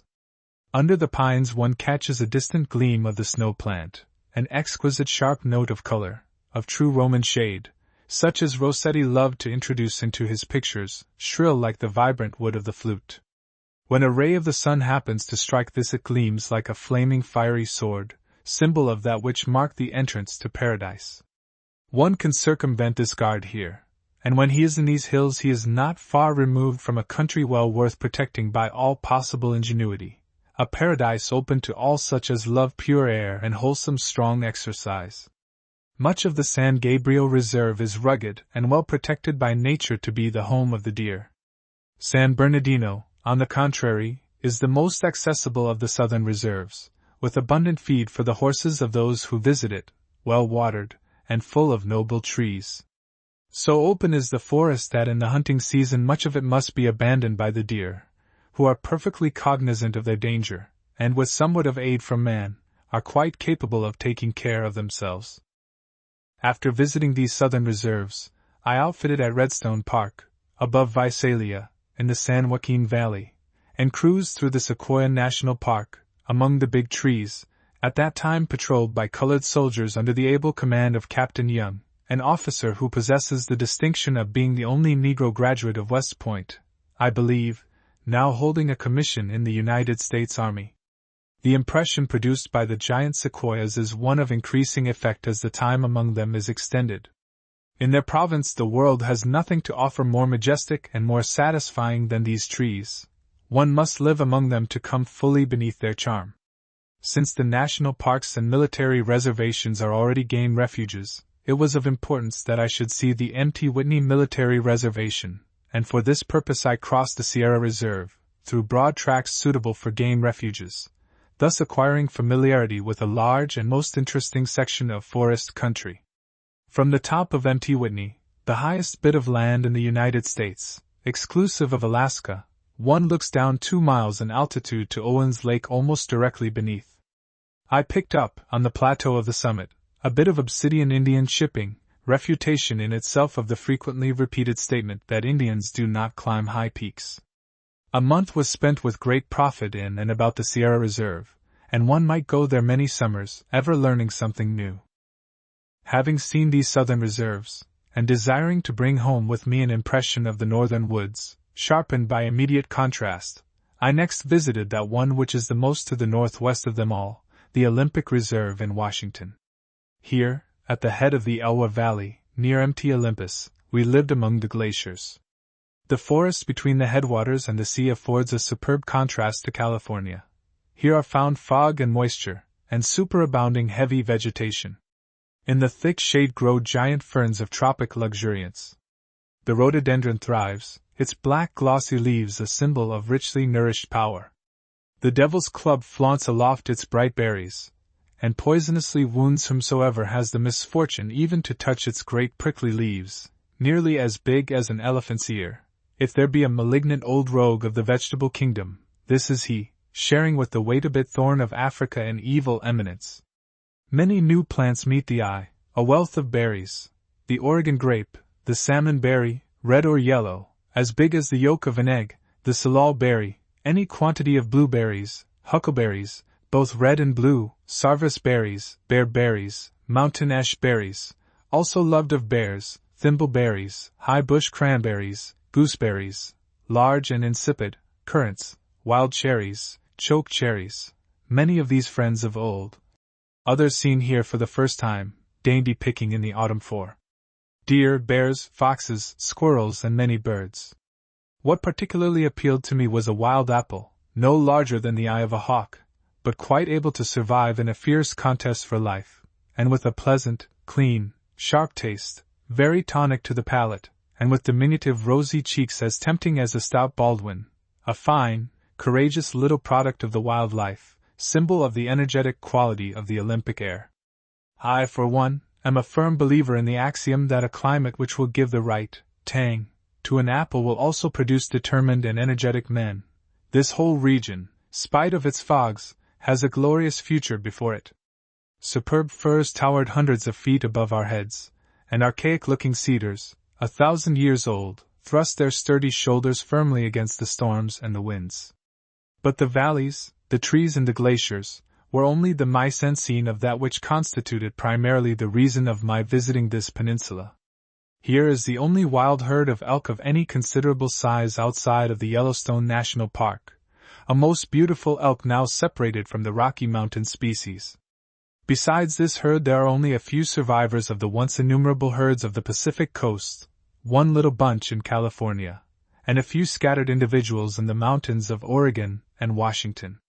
It is excessively hard to form any correct estimate of how many remain. Probably there are at least 1,000, possibly several times that number. At all events, there is a scattered herd large enough to ensure the existence of the species if they might now be protected. Unfortunately, the sentiment of the community in the vicinity of the Olympics is just about what it was in Colorado in the 70s and in the early 80s. Almost complete apathy, so far as taking effective precaution is concerned, to prevent the killing of these animals in violation of the law. I saw one superb herd south of the headwaters of the Elwha, and was informed that in the winter a large number come lower down into the valley of that river. Here and elsewhere the finest specimens are slaughtered by headhunters for the market, and by anyone, in fact, who may covet their hides or meat or their tusks, now unfortunately very valuable. Presumably, in so killing them, picked specimens are selected. Of course, the finest bulls may not thus be systematically eliminated without causing the general deterioration of the herd. Nature's method of progress is by the survival of the fittest. Man reverses this so soon as cupidity makes him the foe of wild animals. The country here is an excessively hard one to get about and with stock, owing to its very rugged nature and to the scarcity of feed, so that there is slight danger of the extermination of these elk by sportsmen during the open season. In the winter, however, the hunters have them at their mercy. I was assured by one very level-headed man that, in the winter of 1902-3, 2 men killed 17 elk from the Iowa herd. Since the individuals who killed the elk are well known and are practically unmolested, the immunity which they enjoy tempts others to similar violation of the law. More recently still, during this last winter, the game warden of Washington reports the finding of the carcasses of 19 elk, killed for their tusks. This country, with its splendid glaciers and mountains covered with snow, presents quite the most beautiful scenery to be found within the limits of the United States, exclusive of Alaska, and before many years, is destined to become a place of general resort for travelers. For this to be accomplished, all that is needed is greater facility of travel. It would be 1,000 pities if we should tolerate the extermination of the elk, which would afford delight to every one who visited the Olympics, if only the herd might be preserved. One can hardly blame the hunters for taking advantage of the laxity of public sentiment. The state has it within its power easily to protect these animals by the employment of 2 or 3 game detectives of the right sort, keen, energetic men. These would soon break up the illicit traffic and bring the offenders to justice.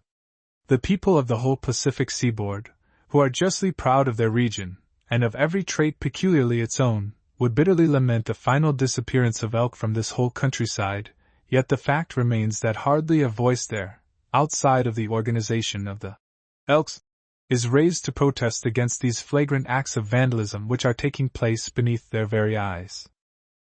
This visit to the northern forest was full of varied and commanding interests, but the chief occupation of my summer, when all is said, was with California.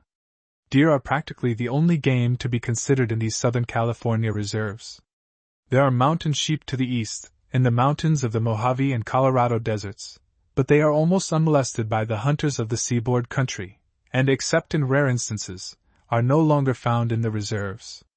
Occasionally odd ones are seen, venturesome, determined individuals, on their travels, in the energy of youthful maturity, tempted by curiosity, but these soon realize that they are not secure where so many humans abound, and scurry back to their desert fastnesses. As refuges are created and breeding grounds established, sheep will return, and it is hoped, make their permanent home in the reserves. There are still enough of them in scattered places for this purpose. I was told of one method of hunting in the desert hills, sometimes resorted to by Indians and white men of the baser sort, that seems hateful and unsportsmanlike. The springs at which they drink are long distances apart. In some instances the alleged sportsmen camp by these and watch them without intermission for 3 days and nights, at the end of which period, when the sheep are exhausted by thirst, the hunter has them at his mercy. This has nearly as much to commend it to the self-respecting sportsman as the practice of imitating the cry of the female moose to lure the bull to mad recklessness and his undoing, a challenge hard for a courageous animal to resist, a treacherous snare set before his feet. It would seem as if a right-minded man would hesitate to take so base an advantage as by either of these 2 methods of hunting. Antelope are nearly exterminated in Southern California, and there is but a single little bunch of elk, those in the San Joaquin Valley, sole survivors of the vast herds which ranged throughout those lowlands when Fremont came to the country in 1845. These elk are smaller than those of the mountains, and bear a striking resemblance to the Scotch red deer, so familiar to us in Landseer's pictures. For years they have been protected by the generosity and wisdom of one man, now no longer young, an altogether public-spirited and generous act.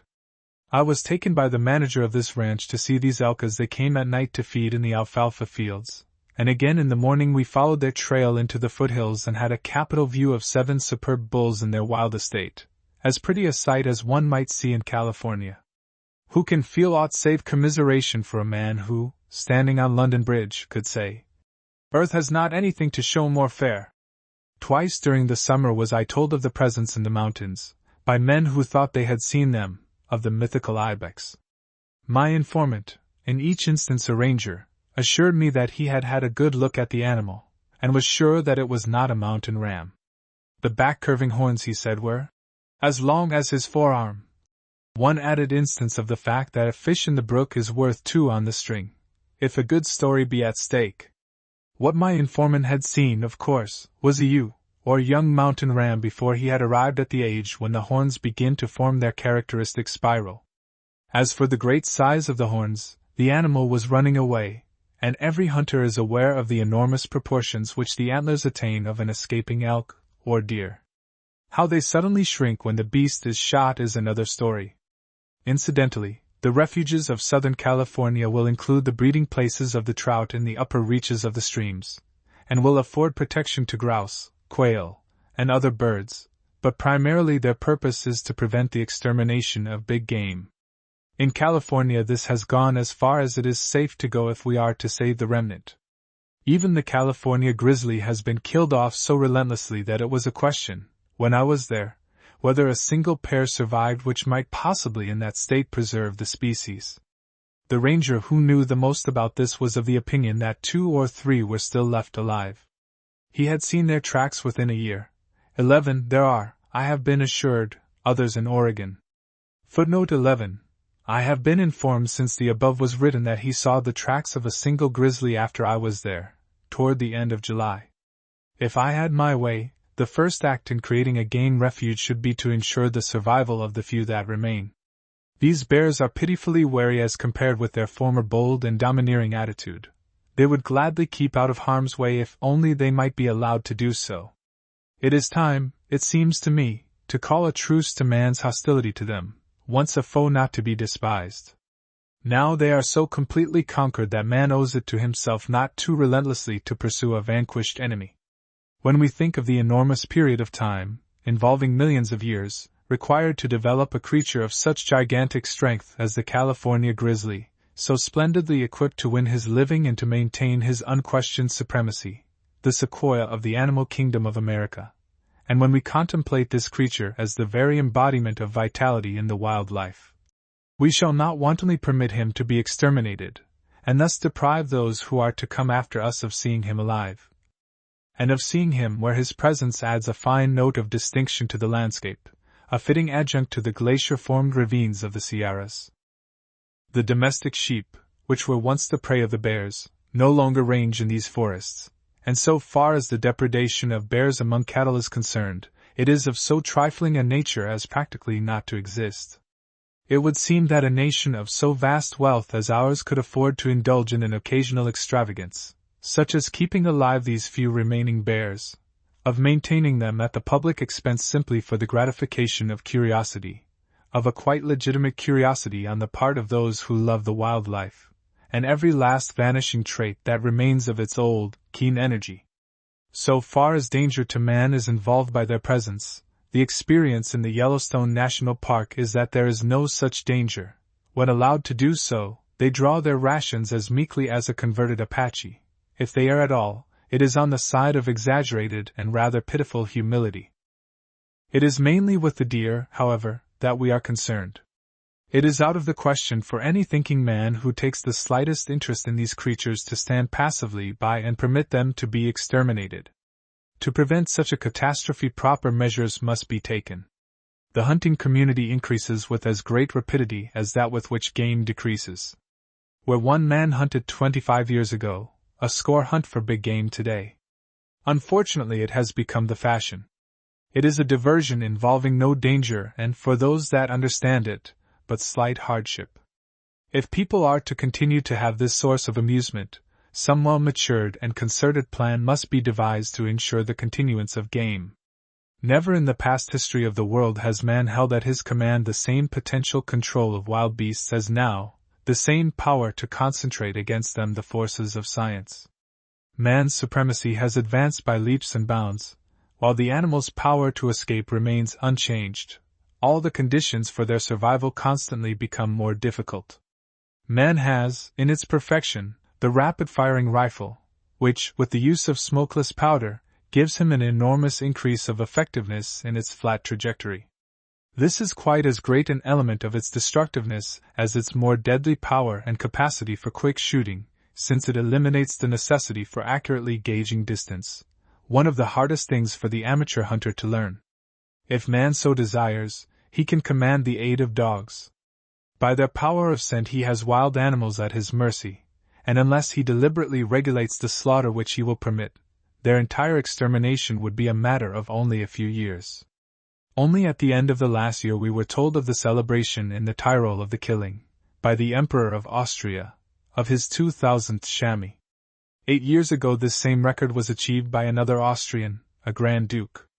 This was in both instances, as I understand, by the means of fair and square stalking, quite different from the methods of the more degenerate battue.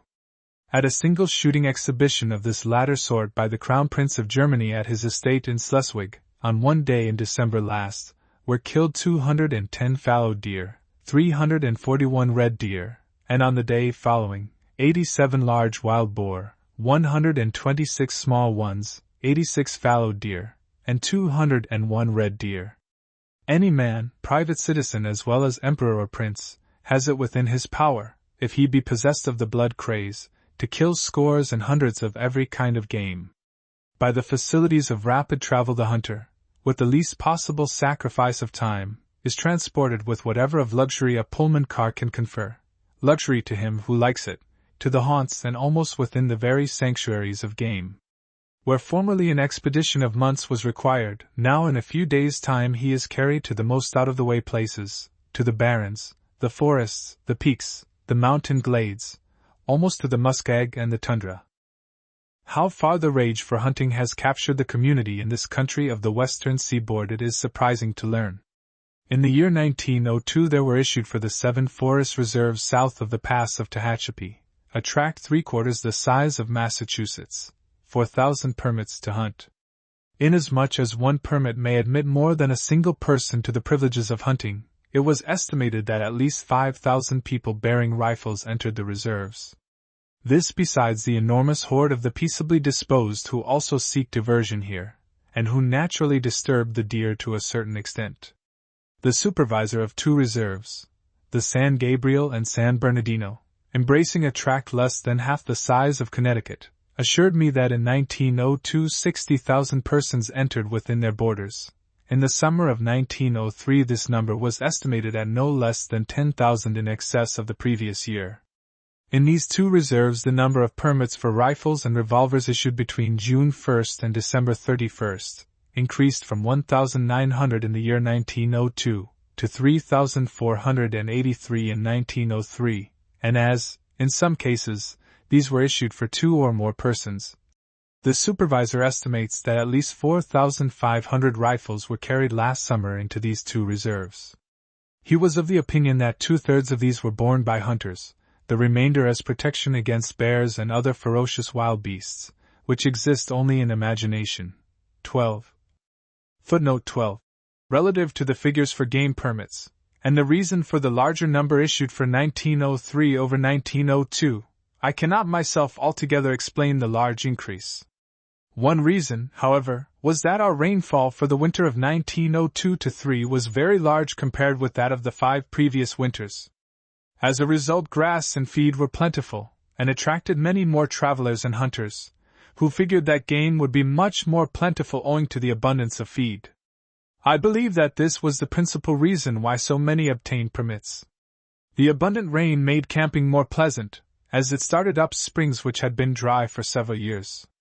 I believe that this very thing, however, also tended to protect the game as it permitted them to scatter more than for several years before, as water was more abundant. With all the increase in guns and hunters, I do not think that any more deer were killed than during the summer of 1902. Letter from Forest Supervisor, Mr. Everett B. Thomas, Los Angeles, February 13, 1904. It is to be noted that in the Southern California reserves, on the ground of precaution against forest fires, no shotguns may be carried into the reserves. As a result, quail have greatly increased in numbers. It is to be borne in mind that all through this California country there exists a race of hunters, active, determined men, who passionately love this diversion. The people there have not been so long graduated as we of the Atlantic coast from the conditions of the frontier. The ozone of a new country stirs more quickly the predatory instinct, never quite dead in any virile race. The rifle slips easily from its scabbard, and there in plain sight before them are the forest-clad mountains, a mile above their heads, in the cool and vital air, ever beckoning the hunter to be up and away. These people feel in their blood the call of the wild. With a very considerable proportion of the people upon farms, and still more in villages and small towns, the fall hunt is the commanding interest of the year. This is the one athletic contest into which they enter heart and soul.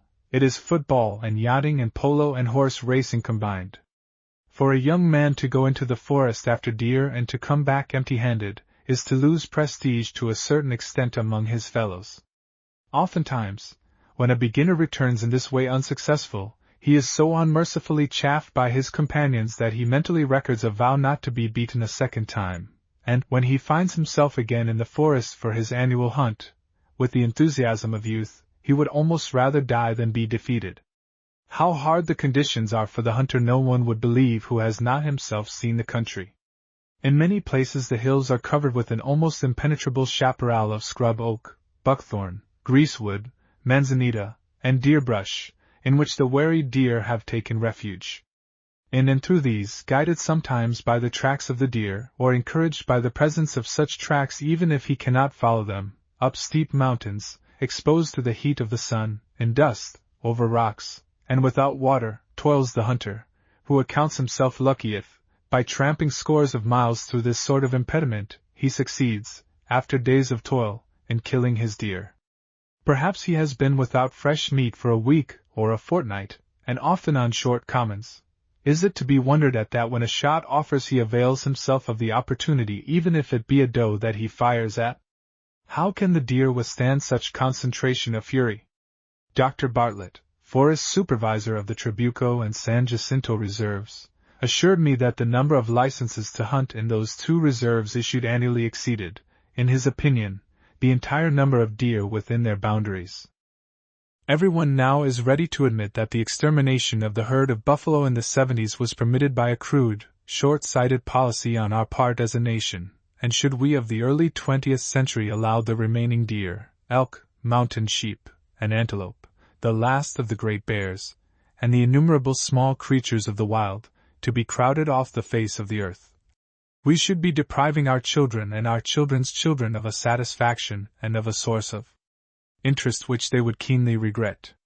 It would be well if we bore in mind that we stand in a sort of fiduciary relation to the people who are to come after us, so far as the wild portion of our land is concerned, those few remote tracts still untarnished by man's craze to convert everything in the world, or beneath the surface of the earth, into dollars for his own immediate profit. He has the same short-sighted policy in his hunting. He is content to gratify the impulse of the hour without thought of those who are to spend their lives here when we have led our brief careers and have gone to a well-merited oblivion, to reap our reward. Heads without names, no more remembered. Let us look this matter squarely in the face. We are the inheritors of these domains. It is one of the most precious assets of posterity. Here, year by year, in steadily increasing proportion, as wisdom more prevails, will men take comfort, and as the comprehension of nature's charms penetrates their minds will they find content. One chief satisfaction that every American feels from the mere fact of his nationality is the full assurance in his heart that any measure founded on sound reason and prompted by generous impulse will receive, if not immediate acceptance, at all events eventual recognition. In the end justice will prevail. Thus, in this matter before us, it will naturally take a few years for Congress to realize that a genuine demand exists for the creation of these refuges in every state, east as well as west, but the interest in wild creatures, and the desire for their protection, if not a clamorous demand, is one almost universally felt. All men, except a meager few of the dwarfed and strictly city-bred, partake of this, and it is so much a sign of the times that no Sunday edition is complete without its column devoted to wild creatures, their traits, their habits, or their eccentricities. One could hardly name, outside of money-making and politics, an interest which all men more generally share.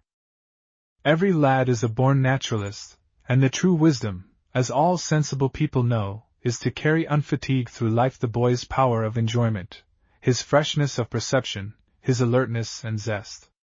Where the child's capacity for close observation survives into manhood, supplemented by man's power of sustained attention, we have the typical temperament of the lover of the woods, the mountains, and the wild, of the naturalist in the sense that Thoreau was a naturalist, and many another whose memory is cherished. It is not impossible for a man to be deeply learned and still to lack the power of awakening enthusiasm in others, as a matter of fact, to be so heavily freighted with information that he forgets to nourish his own finer faculties, his intuition, his sympathy, and his insight. One must have lived for a time in the California mountains to realize how great is the service to the men of his own and to succeeding generations of him who more than any one else has illuminated the study of the Sierras and of all our forest-clad mountains, our glacier-formed hills, valleys and glades. Not by any means do all lovers of nature, however faithful their purpose, come to its study with the endowment of John Muir. In him we see the trained faculties of the close and accurate observer, joined to the temperament of the poet, the capacity to think, to see and to feel, and by the power of sustained and strong emotion to make us the sharers of his joy. The beauty and the majesty of the forest to him confer the same exaltation of mind, the same intellectual transport, which the trained musician feels when listening to the celestial harmonies of a great orchestra. In proportion as one conceives, or can imagine, the fineness of the musical endowment of a Bach or Beethoven, and in proportion as he can realize in his own mind the infinity of training and preparation which has contributed to the development of such a master musician, in such proportion may he comprehend and appreciate the unusual qualities and achievements of a man like Muir. He will realize to some degree, indistinctly to be sure, seeing men as trees walking, the infinity of nice and accurate observation, the discriminating choice of illustration, the infallible tact and unvarying sureness with which he holds our interest, and the dominant poetic insight into the nature of things, which are spread before the reader in lavish abundance, in Muir's two books, The Mountains of California, and Our National Parks. No other books, in this province, by living author, offer to the reader so rich a feast. Recognizing the fine endowments of Thoreau, and how greatly all are his debtors, still we of this generation are lucky in having one greater than he among us, if wisdom of life and joyousness be the criterion of a sound and of a sane philosophy. The time will come when this will be generally recognized. The verdict of posterity is the right one, and the love of mankind is given throughout the centuries to the men of insight, who possess the rare mental endowment of sustained pleasure. Call it perpetual youth, or joyousness, or what you like. The fact remains that the power of sustained enthusiasm, lightness of heart and gaiety, with the faculty of communicating to others that state of mind, is not one of the commonest endowments of the human brain. It is one that confers great happiness to others, and one to whose possessor we are under great obligation. Compare the career of Thoreau, lonely, sad, and wedded to death, on the one hand, with that of Muir, on the other, a lover of his kind, healthful, inspiring to gaiety, superabounding in vitality. Naturalists of this type of mind, and so faithful in perfecting the talents entrusted to them, do not often appear in any age.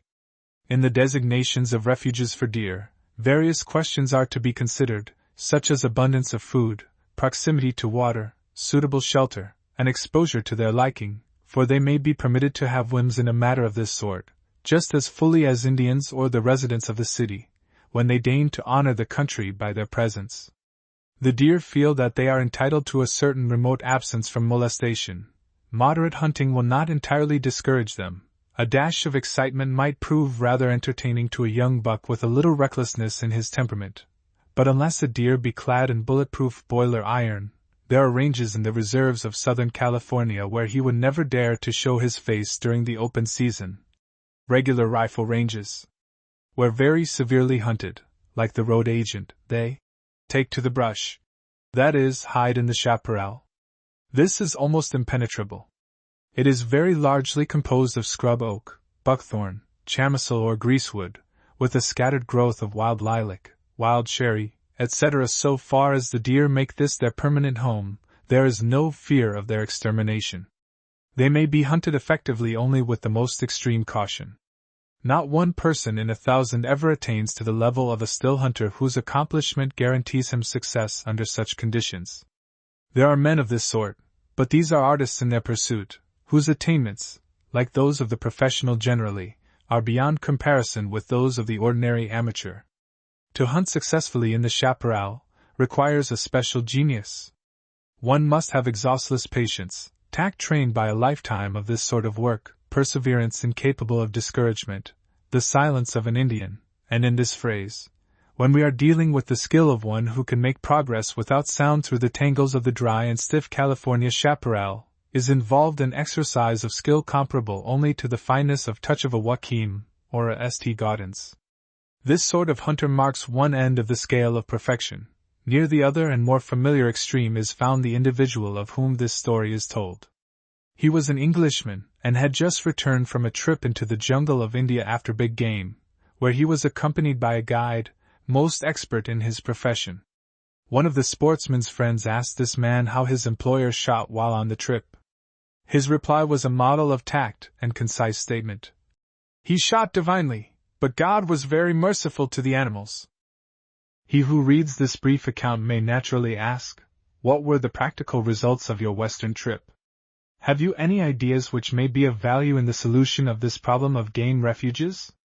My primary conception of the duties of a game expert, sent out by a bureau of a United States department, was to approach this entire subject without preconceived theories, with an open and unbiased mind, to see as many of the various reserves as possible, under the guidance of the best men to be had, and increasing in this manner my knowledge by every available means, to reserve the period of general consideration and of specific recommendation until the whole preliminary reconnaissance should be accomplished.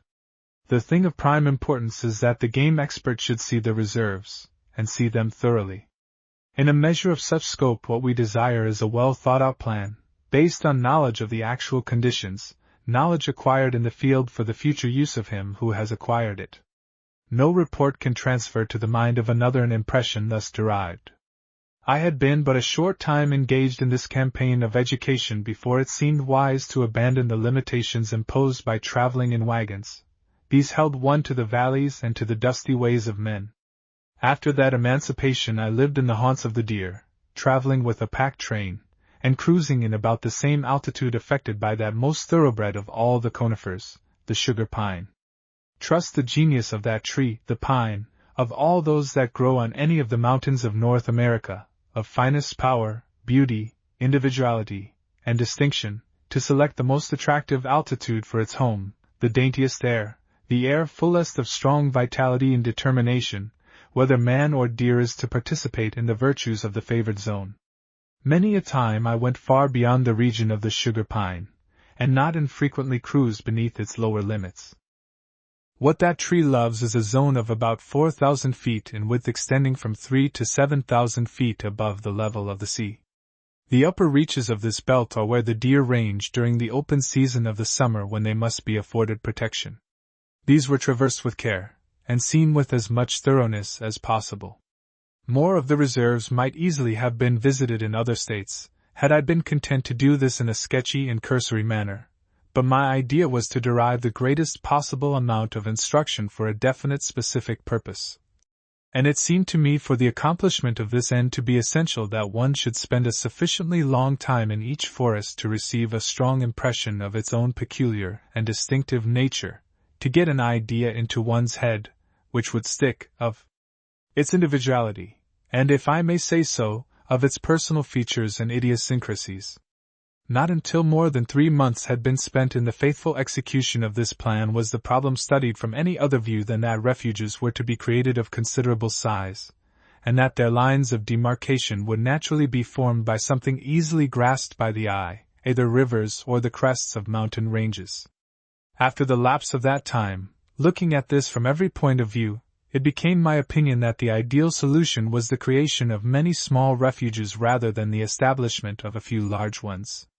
To be effective, the size of these ranges should not be less than 10 miles square. If slightly larger, so much the better. Should, therefore, these be of about 4 townships each, the best results would be obtained. The bill for the creation of game refuges after it had passed the Senate, and as amended by the Committee on Public Lands of the House of Representatives, in the spring of 1903, read, "The President of the United States is hereby authorized to designate such areas in the public forest reserves, not exceeding 1 in each state or territory, as should, in his opinion, be set aside for the protection of game animals, birds, and fish, and be recognized as a breeding place therefor." If this bill were to become law in its present form, the object for which it was created would be largely defeated. One may easily overlook the fact that an area corresponding to that of California would, on the Atlantic coast, extend from Newport, R.I., to Charleston, S.C. It embraces communities and interests in many respects as widely separated as those of New England and the Atlantic Southern states.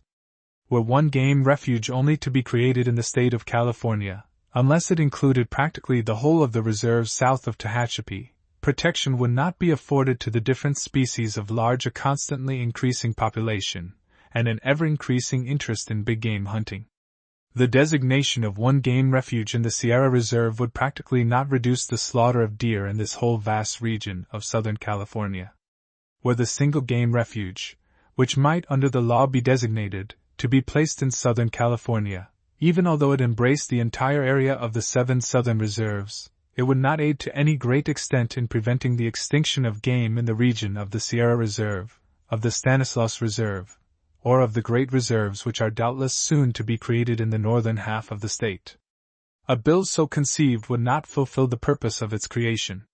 Illustration: Temiskaming moose. There are just as cogent reasons of a positive nature why many small refuges are preferable to a few large ones.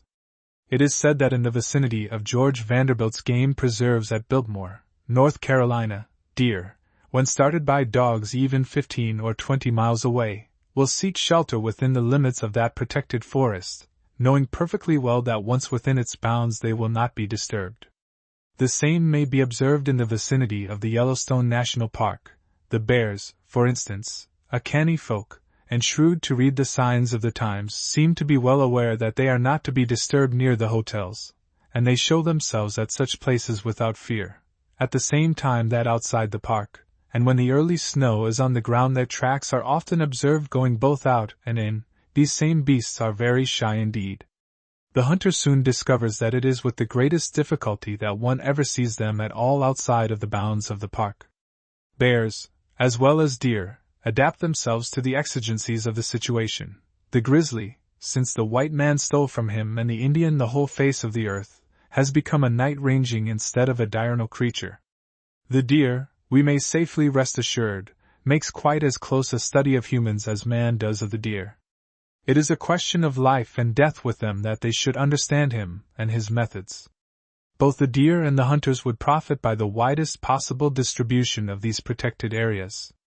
Each section of the state is entitled to the benefit to be derived from their presence in its vicinity.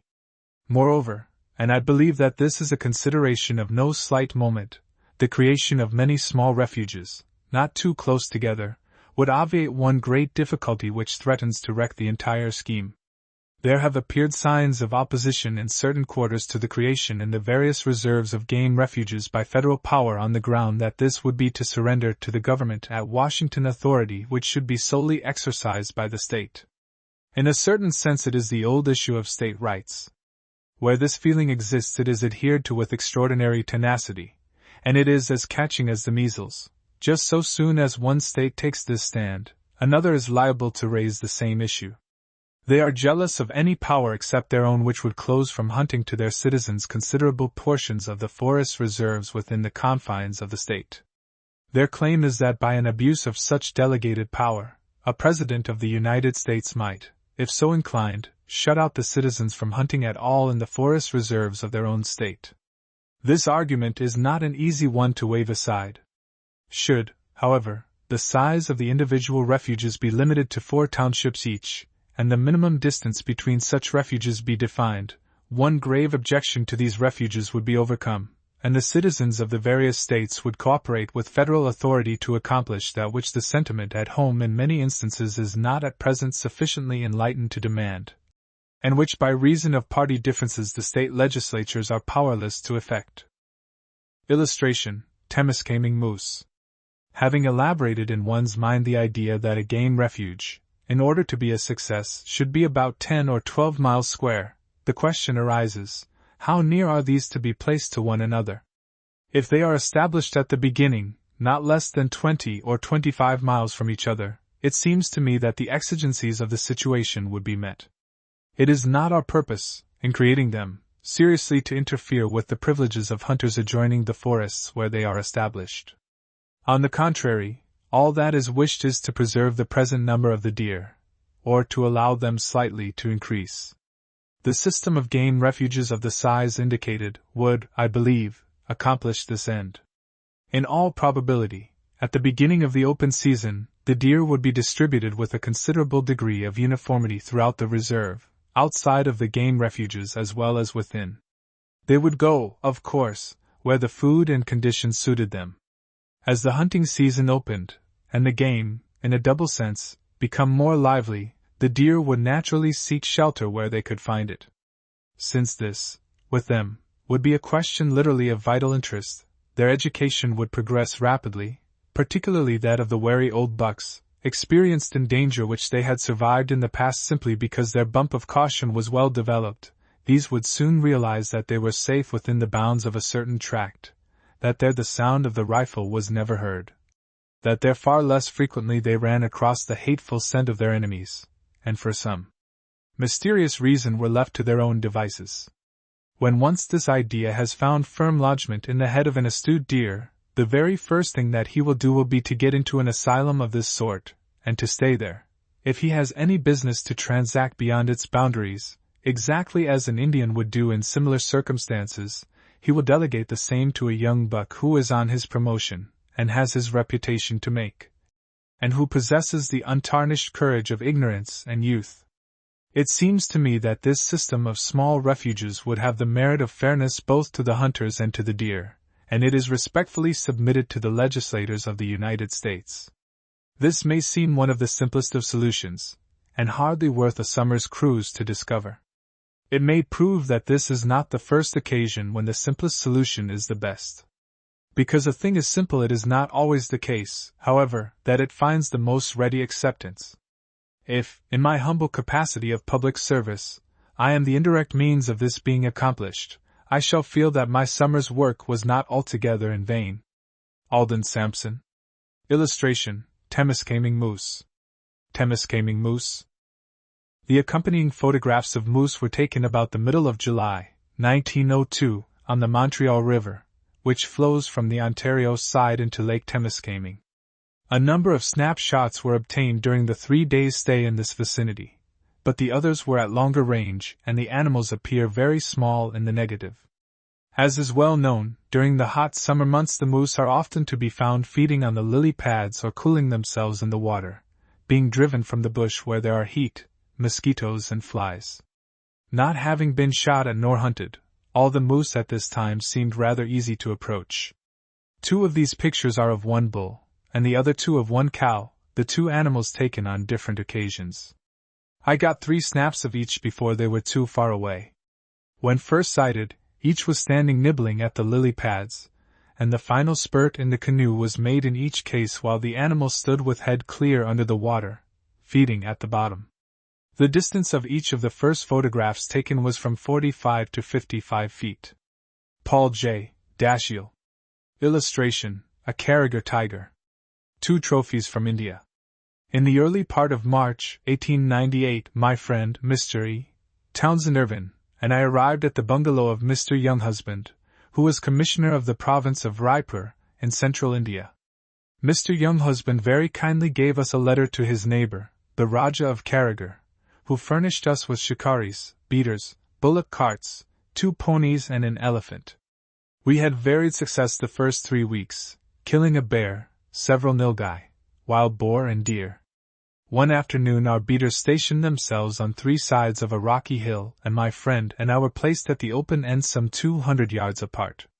The beaters had hardly begun to beat their tom-toms and yell, when a roar came from the brow of the hill, and presently a large tiger came out from some bushes at the foot.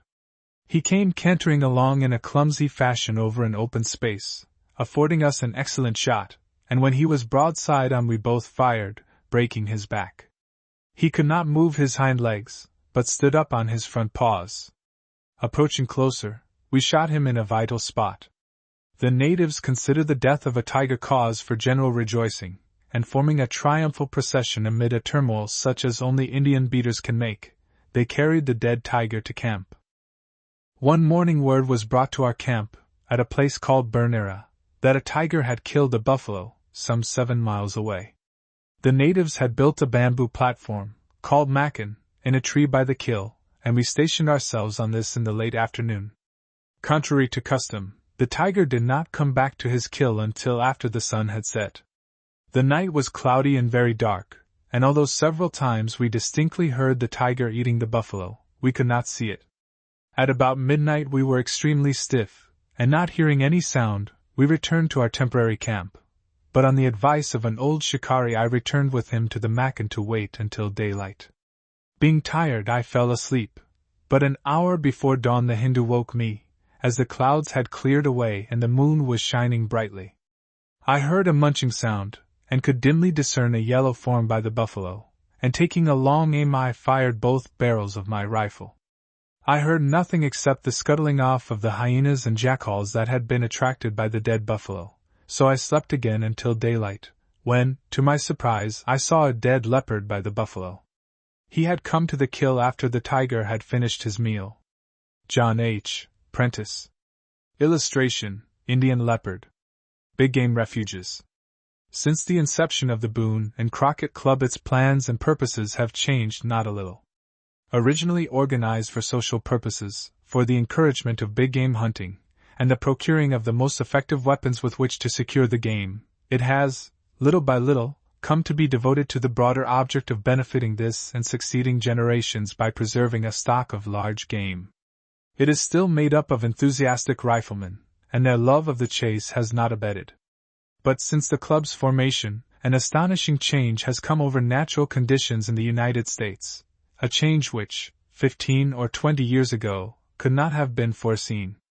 The extraordinary development of the whole western country, with the inevitable contraction of the range of all big game, and the absolute reduction in the numbers of the game consequent on its destruction by skin hunters, head hunters and tooth hunters, has obliged the Boone and Crockett Club, in absolute self-defense, and in the hope that its efforts may save some of the species threatened with extinction, to turn its attention more and more to game protection.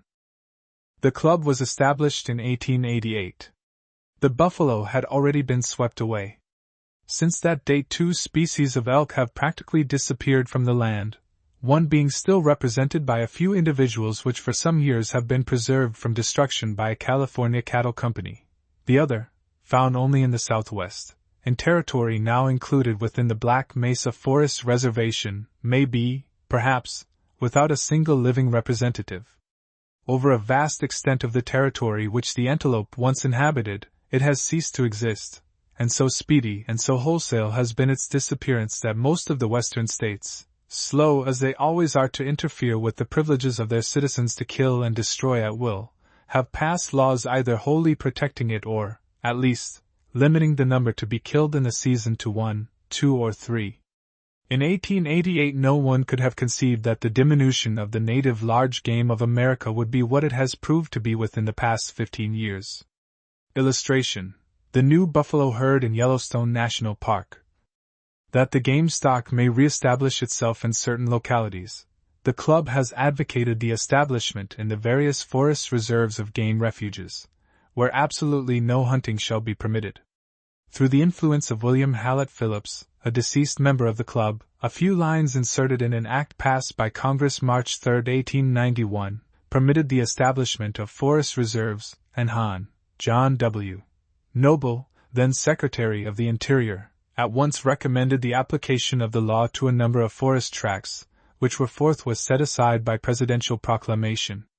Since then, more and more forest reserves have been created, and thanks to the wisdom and courage of the chief magistrates of the nation within the past 12 years, we now have more than 60 millions of acres of such reservations. These consist largely of rough, timbered mountain lands, unfit for cultivation or settlement.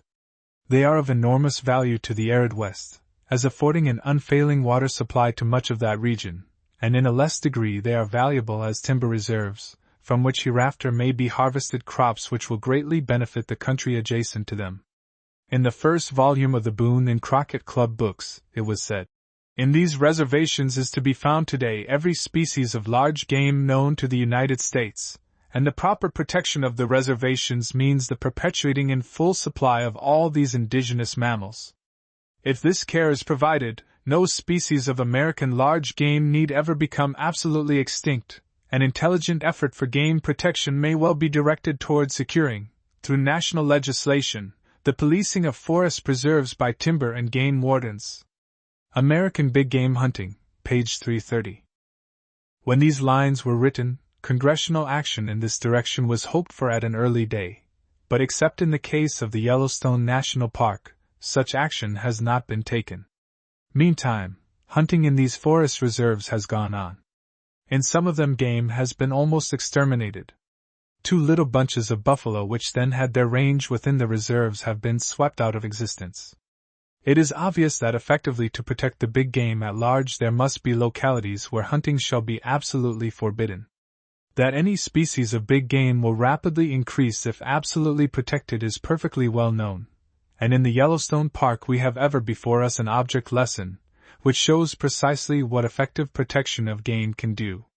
It is little more than 20 years since the first efforts were made to prevent the killing of game within that national reservation, and only about 10 years since Congress provided an effective method for preventing such killing. He must be dull indeed who does not realize what that game refuge has done for a great territory, and of how much actual money value its protection has been to the adjoining states of Montana and Idaho, and especially of Wyoming. The visit of President Roosevelt to the national park last spring made these conditions plain to the whole nation. At that time every newspaper in the land gave long accounts of what the president saw and did there, and told of the hordes of game that he viewed and counted. He saw nothing that he had not before known of, nothing that was not well known to all the members of the Boone and Crockett Club. But it was largely through the president's visit, and the accounts of what he saw in the Yellowstone Park, that the public has come to know what rigid protection can do and has done for our great game. Since such a refuge can bring about such results, it is high time that we had more of these refuges, in order that like results may follow in different sections of the West, and for different species of wild game, as well for the benefit of other localities and their residents, as for that wider public which will hereafter visit them in ever-increasing numbers. A bill introduced at the last session of Congress authorized the President, when in his judgment it should seem desirable, to set aside portions of forest reserves as game refuges, where no hunting should be allowed. The bill passed the Senate, but failed in the House, largely through lack of time, yet some opposition was manifested to it by members of Congress from the states in which the forest reserves are located, who seemed to feel that such a law would in some way abridge the rights and privileges of their constituents. This is a narrow view, and one not justified by the experience of persons dwelling in the vicinity of the Yellowstone National Park. If such members of Congress will consider, for example, the effect on the state of Wyoming, of the protection of the Yellowstone Park, it seems impossible to believe that they will oppose the measure. Each non-resident sportsman going into Wyoming to hunt the game, much of which spends the summer in the Yellowstone Park, and each autumn overflows into the adjacent territory, pays to the state the sum of $40, and is obliged by law to hire a guide, for whose license he must pay $10 additional. Besides that, he hires guides, saddle and pack animals, pays railroad and stage fare, and purchases provisions to last him for his hunt. In other words, at a modest calculation, each man who spends from 2 weeks to a month hunting in Wyoming pays to the state and its citizens not less than $150.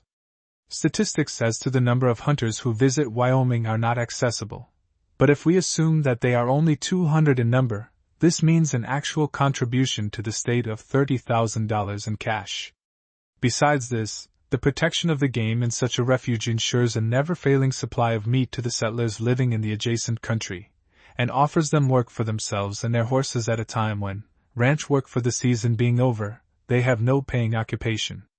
Illustration: a bit of sheep country. The value of a few skins taken by local hunters is very inconsiderable when compared with such a substantial inflow of actual cash to the state and the residents of the territory neighboring to such a refuge.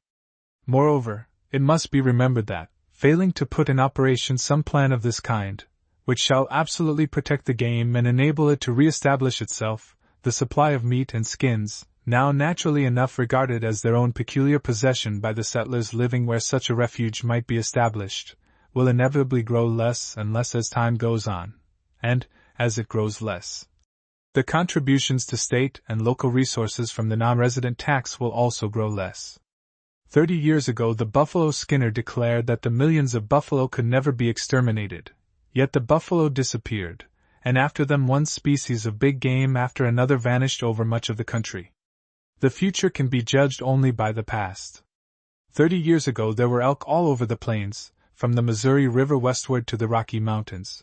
Now there are no elk on the plains, and except in winter, when driven down from their summer range by the snows, they are found only in the timbered mountains. What has been so thoroughly accomplished will be sure to continue, and unless the suggested refuges shall be established, there will soon be no game to protect, a real loss to the country. It has long been customary for Western men of a certain type to say that Eastern sportsmen are trying to protect the game in order that they themselves may kill it, the implication being that they wish to take it away from those living near it, and who presumably have the greatest right to it. Talk of this kind has no foundation in fact, as is shown by the laws passed by the Western states, which often demand heavy license fees from non-residents, and hedge about their hunting with other restrictions. Many Eastern sportsmen desire to preserve the game, not especially that they themselves may kill it, but that it shall be preserved. If they desire to kill this game they must and do comply with the laws established by the different states, and pay the license fees. A fundamental reason for the protection of game, and so for the establishment of such game refuges, was given by President Roosevelt in a speech made to the club in the winter of 1903, when he expressed the opinion that it was the duty of the government to establish these refuges and preserves for the benefit of the poor man, the man in moderate circumstances. The very rich, who are able to buy land, may establish and care for preserves of their own, but this is beyond the means of the man of moderate means, and unless the state and federal governments establish such reservations, a time is at hand when the poor man will have no place to go where he can find game to hunt. The establishment of such refuges is for the benefit of the whole public, not for any class, and is therefore a thoroughly democratic proposition. There is no question as to the right of Congress to enact laws governing the killing of game on the public domain, or within a forest reserve where this domain lies within the boundaries of a territory. Moreover, it has been determined by the courts and otherwise that within a state the federal government has, on a forest reserve, all the rights of an individual proprietor, supplemented with the power to make and enforce its own laws for the assertion of those rights, and for the disposal and full and complete management, control and protection of its lands. In January 1902, the Hon. John F. Lacey, of Iowa, a member of this club, whose efforts in behalf of game protection are generally recognized, and whose name is attached to the well-known Lacey Law, received from Attorney General Knox an opinion indicating that there is reasonable ground for the view that the government may legislate for the protection of game on the forest reserves, whether these forest reserves lie within the territories or within the states. From this opinion the following paragraphs are taken. While Congress certainly may by law prohibit and punish the entry upon or use of any part of those forest reserves for the purpose of the killing, capture or pursuit of game, this would not be sufficient. There are many persons now on those reserves by authority of law, and people are expressly authorized to go there, and it would be necessary to go further and to prohibit the killing, capture or pursuit of game, even though the entry upon the reserve is not for that purpose. But the right to forbid intrusion for the purpose of killing, per se, and without reference to any trespass on the property is another. The first may be forbidden as a trespass and for the protection of the property. But when a person is lawfully there and not a trespasser or intruder, the question is different. But I am decidedly of opinion that Congress may forbid and punish the killing of game on these reserves, no matter that the slayer is lawfully there and is not a trespasser. If Congress may prohibit the use of these reserves for any purpose, it may for another, and while Congress permits persons to be thereupon and use them for various purposes, it may fix limits to such use and occupation, and prescribe the purpose and objects for which they shall not be used, as for the killing, capture or pursuit of specified kinds of game. Generally, any private owner may forbid, upon his own land, any act that he chooses, although the act may be lawful in itself, and certainly Congress, invested also with legislative power, may do the same thing, just as it may prohibit the sale of intoxicating liquors, though such sale is otherwise lawful. After considerable attention to the whole subject, I have no hesitation in expressing my opinion that Congress has ample power to forbid and punish any and all kinds of trespass, upon or injury to, the forest reserves, including the trespass of entering upon or using them for the killing, capture or pursuit of game. The exercise of these powers would not conflict with any state authority. Most of the states have laws forbidding the killing, capture or pursuit of different kinds of game during specified portions of the year. This makes such killing, etc., lawful at other times, but only lawful because not made unlawful. And it is lawful only when the state has power to make it lawful, by either implication or direct enactment. But except in those cases already referred to, such as eminent domain, service of process, etc., no state has power to authorize or make lawful a trespass upon private property. So that though Congress should prohibit such killing, etc., upon its own lands, at all seasons of the year, this would not conflict with any state authority or control. That the preservation of game is part of the public policy of those states, and for the benefit of their own people, is shown by their own legislation, and they cannot complain if Congress upon its own lands goes even further in that direction than the state, so long as the open season of the state law is not interfered with in any place where such law is paramount. Illustration: Mountain sheep at rest.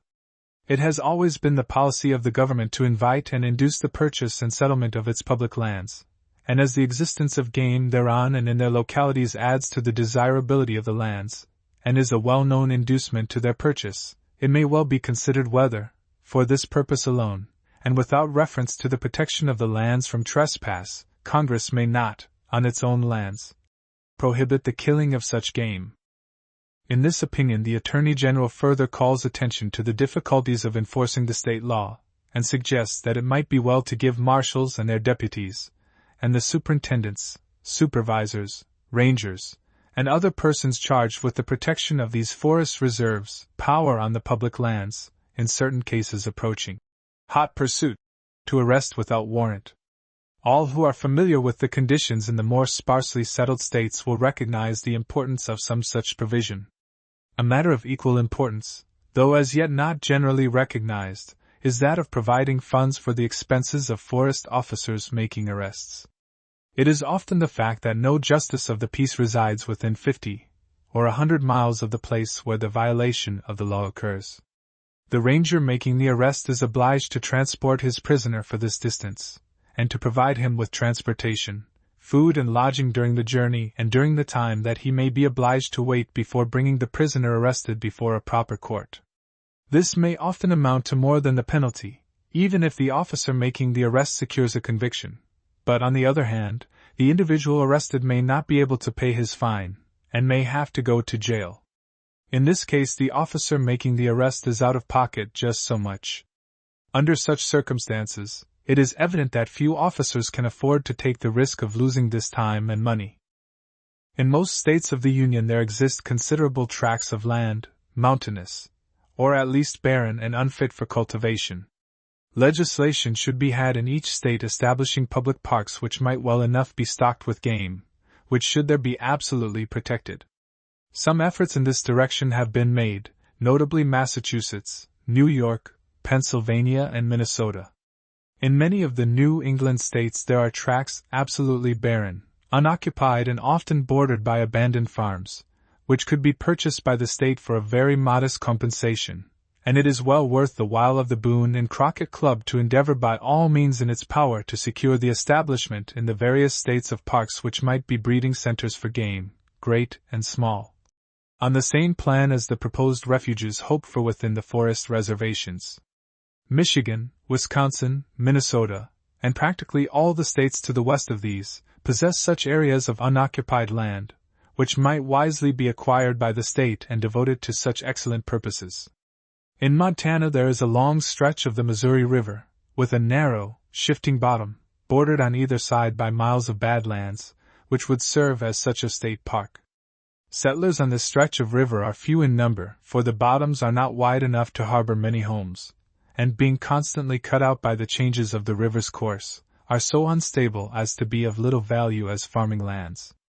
On the other hand, the new bottoms constantly formed are soon thickly covered by willow brush, while the extensive badlands on either side the stream furnish an admirable refuge for deer, antelope, mountain sheep and bear, with which the country is already stocked, and were in old times a great haunt for elk, which might easily be reintroduced there.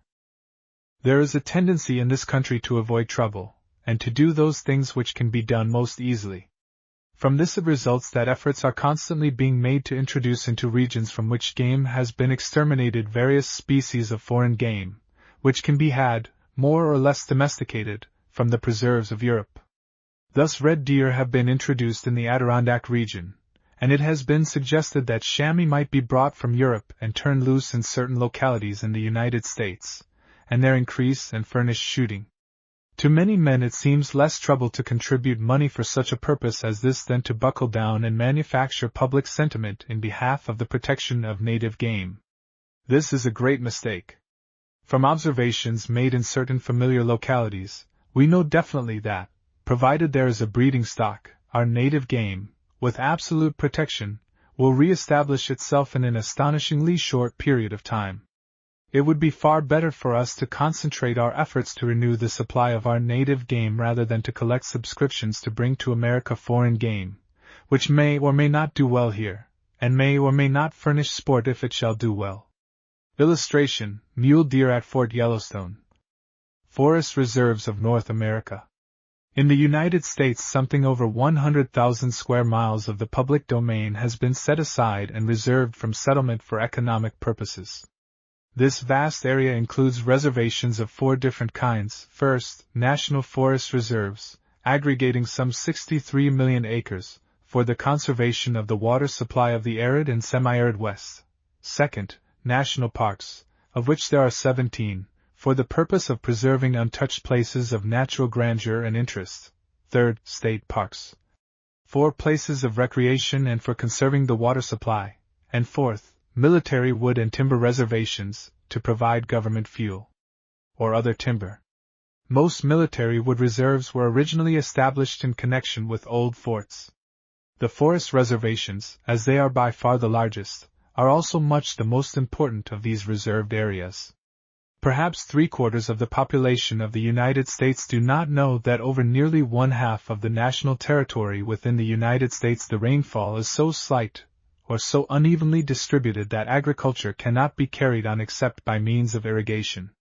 This irrigation consists of taking water out of the streams and conducting it by means of ditches which have a very gentle slope over the land which it is proposed to irrigate.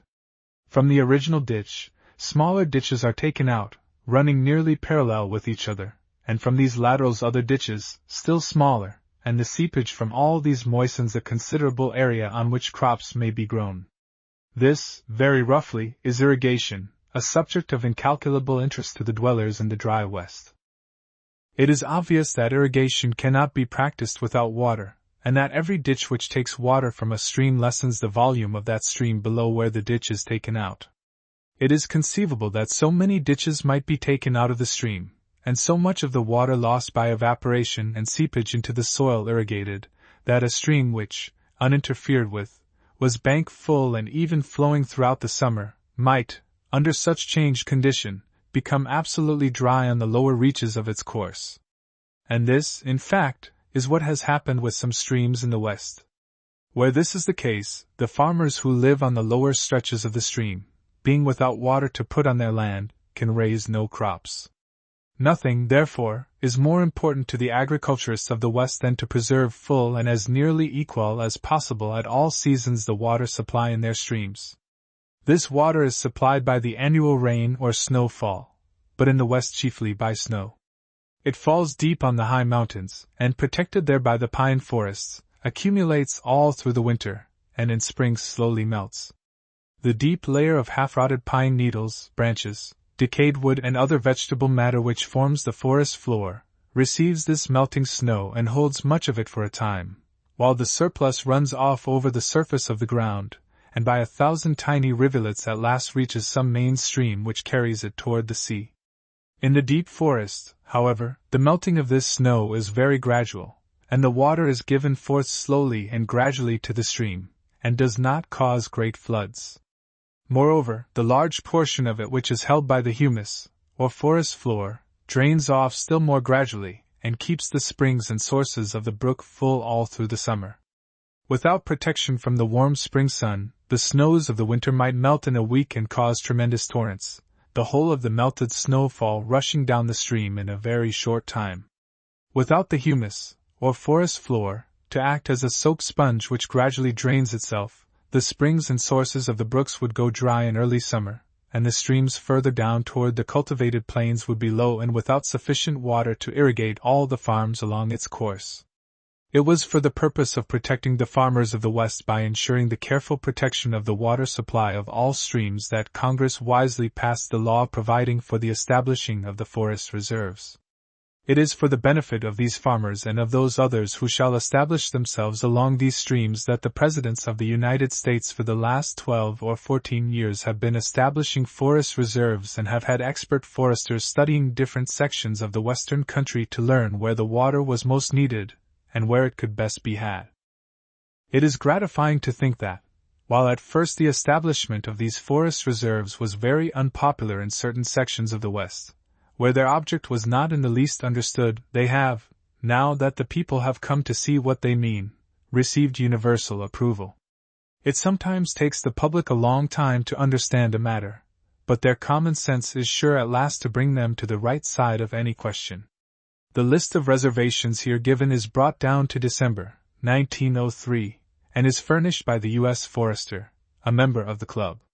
Government Forest Reserves in the United States and Alaska. Alaska. Area in acres. Afognak Forest and Fish Culture Reserve 403,640. The Alexander Archipelago Forest Reserve 4,506,240. Total 4,909,880. Arizona. The Black Mesa Forest Reserve 1,658,880. The Prescott Forest Reserve 423,680. Grand Canyon Forest Reserve 1,851,520. The San Francisco Mountains Forest Reserve 1,975,310. The Santa Rita Forest Reserve 387,300. The Santa Catalina Forest Reserve 155,520. The Mount Graham Forest Reserve 118,600. The Chiricahua Forest Reserve 169,600. Total 6,740,410. California. Acres. The Lake Tahoe Forest Reserve 136,335. The Stanislaus Forest Reserve 691,200. Sierra Forest Reserve 4,096,000. The Santa Barbara Forest Reserve 1,838,323. San Bernardino Forest Reserve 737,280. Timberland Reserve San Gabriel 555,520. The San Jacinto Forest Reserve 668,160. Trabuco Canyon Forest Reserve 109,920. Total 8,832,738. Colorado. Battle Mesa Forest Reserve 853,000. Timberland Reserve, Pikes Peak 184,320. Timberland Reserve, Plum Creek 179,200, the South Platte Forest Reserve 683,520, the White River Forest Reserve 1,129,920, the San Isabel Forest Reserve 77,980, total 3,107,940. Idaho. The Bitterroot Forest Reserve, see note, 3,456,000, the Priest River Forest Reserve, see note, 541,160, the Pocatello Forest Reserve 49,920, total 4,047,080. Montana. The Yellowstone Forest Reserve, see note, 1,311,600, the Bitterroot Forest Reserve, see note, 691,200, the Gallatin Forest Reserve 40,320, the Lewis and Clark Forest Reserve 4,670,720, the Madison Forest Reserve 736,000, the Little Belt Mountains Forest Reserve 501,000, the Highwood Mountains Reserve 45,080. Total 7,995,920. Nebraska. Acres. The Niobrara Forest Reserve 123,779, the Dismal River Forest Reserve 85,123, total 208,902. New Mexico. The Gila River Forest Reserve 2,327,040, the Pecos River Forest Reserve 430,880, the Lincoln Forest Reserve 500,000. Total 3,257,920. Oklahoma Territory. Wichita Forest Reserve 57,120. Oregon. Timberland Reserve, Bull Run 142,080, Cascade Range Forest Reserve 4,424,440, Ashland Forest Reserve 18,560. Total 4,585,080. South Dakota. The Black Hills Forest Reserve, see note, 1,165,240. Utah. The Fish Lake Forest Reserve 67,840, the Uinta Forest Reserve 875,520, the Payson Forest Reserve 111,600, the Logan Forest Reserve 182,080, the Manti Forest Reserve 584,640, the Aquarius Forest Reserve 639,000, total 2,460,680. Washington. The Priest River Forest Reserve, see note, 103,960, the Mount Rainier Forest Reserve 2,027,520, the Olympic Forest Reserve 1,466,880, the Washington Forest Reserve 3,426,400. Total 7,024,760. Wyoming. Acres. The Yellowstone Forest Reserve, see note, 7,017,600, the Black Hills Forest Reserve, see note, 46,440, the Bighorn Forest Reserve 1,216,960, the Medicine Bow Forest Reserve 420,584. Total 8,701,584. Grand total 63,095,254.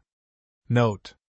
Total of Bitterroot, in Idaho and Montana 4,147,200. Total of Priest River, in Idaho and Washington 645,120. Total of Black Hills, in Dakota and Wyoming 1,211,680. Total of Yellowstone, in Wyoming and Montana 8,329,200. United States Military Wood and Timber Reservations. Kansas, acres. Fort Leavenworth 939. Montana, Fort Missoula 1,677. Nebraska, Fort Robinson 10,240. New Mexico, Fort Wingate 19,200. New York, wooded area of West Point Milrez, about 1,800. Oklahoma, Fort Sill 26,880. South Dakota, Fort Meade 5,280. Wyoming, Fort D. A. Russell 2,541, total 68,557. National parks in the United States. Montana and Wyoming, acres. Yellowstone National Park 2,142,720. Arkansas, Hot Springs Reserve and National Park 912. District of Columbia, the National Zoological Park 170. Rock Creek Park 1606. Georgia and Tennessee, Chickamauga and Chattanooga Nat. Mill Park 6195. Maryland, Antietam Battlefield and Nat. Mill Park 43. California, Sequoia National Park 160,000. General Grant National Park 2,560. Yosemite National Park 967,680. Arizona, the Casa Grande Ruin, Exec. Order, 480. Tennessee, Shiloh National Military Park 3,000. Pennsylvania, Gettysburg National Military Park 877. Mississippi, Vicksburg National Military Park 1,233. Washington, the Mount Rainier National Park 207,360. Oregon, Crater Lake 159,360. Indian Territory, Sulphur Reservation and National Park 629. South Dakota, Wind Cave. Total 3,654,825. Forest Reserves of North America. State Parks, State Forest Reserves and Preserves, State Forest Stations, and State Forest Tracts in the United States. California. Acres. Yosemite Valley State Park 36,000. The Big Basin Redwood Park, about 2,300. Santa Monica Forest Station 20. Chico Forest Station 29 metric tons. Hamilton Tract 2,500. Kansas. Ogalla Forestry Station 160. Dodge Forestry Station 160. Massachusetts. Blue Hills Reservation 4,858. Beaver Brook Reservation 53. Middlesex Fells Reservation 3,028. Stony Brook Reservation 464. Hemlock Gorge Reservation 23. Hartshill Reservation 23. Wachusett Mountain Reservation 1,380. Greylock Reservation 3,724. Goodwill Park 70. Rocky Narrows 21. Mount and Park 50. Monument Mountain Reservation 260. Michigan. Mackinac Island State Park 103. Michigan Forest Reserve 57,000. Minnesota. Minnehaha Falls State Park, or Minnesota State Park 51. Itasca State Park 20,000. St. Croix State Park, or the Interstate Park at the Dalles of the St. Croix 500. New York. Acres. The State Reservation at Niagara, or Niagara Falls Park. Area of Queen Victoria. Niagara Falls Park in Canada, 730 acres, 107. Adirondack Forest Preserve 1,163,414. Catskill Forest Preserve 82,330. The St. Lawrence Reservation, or International Park 181. Pennsylvania. 20 reserves scattered 211,776. The Hopkins Reserve 62,000. Pike County Reservation 23,000. McElhatton Reservation 8,000. Washington.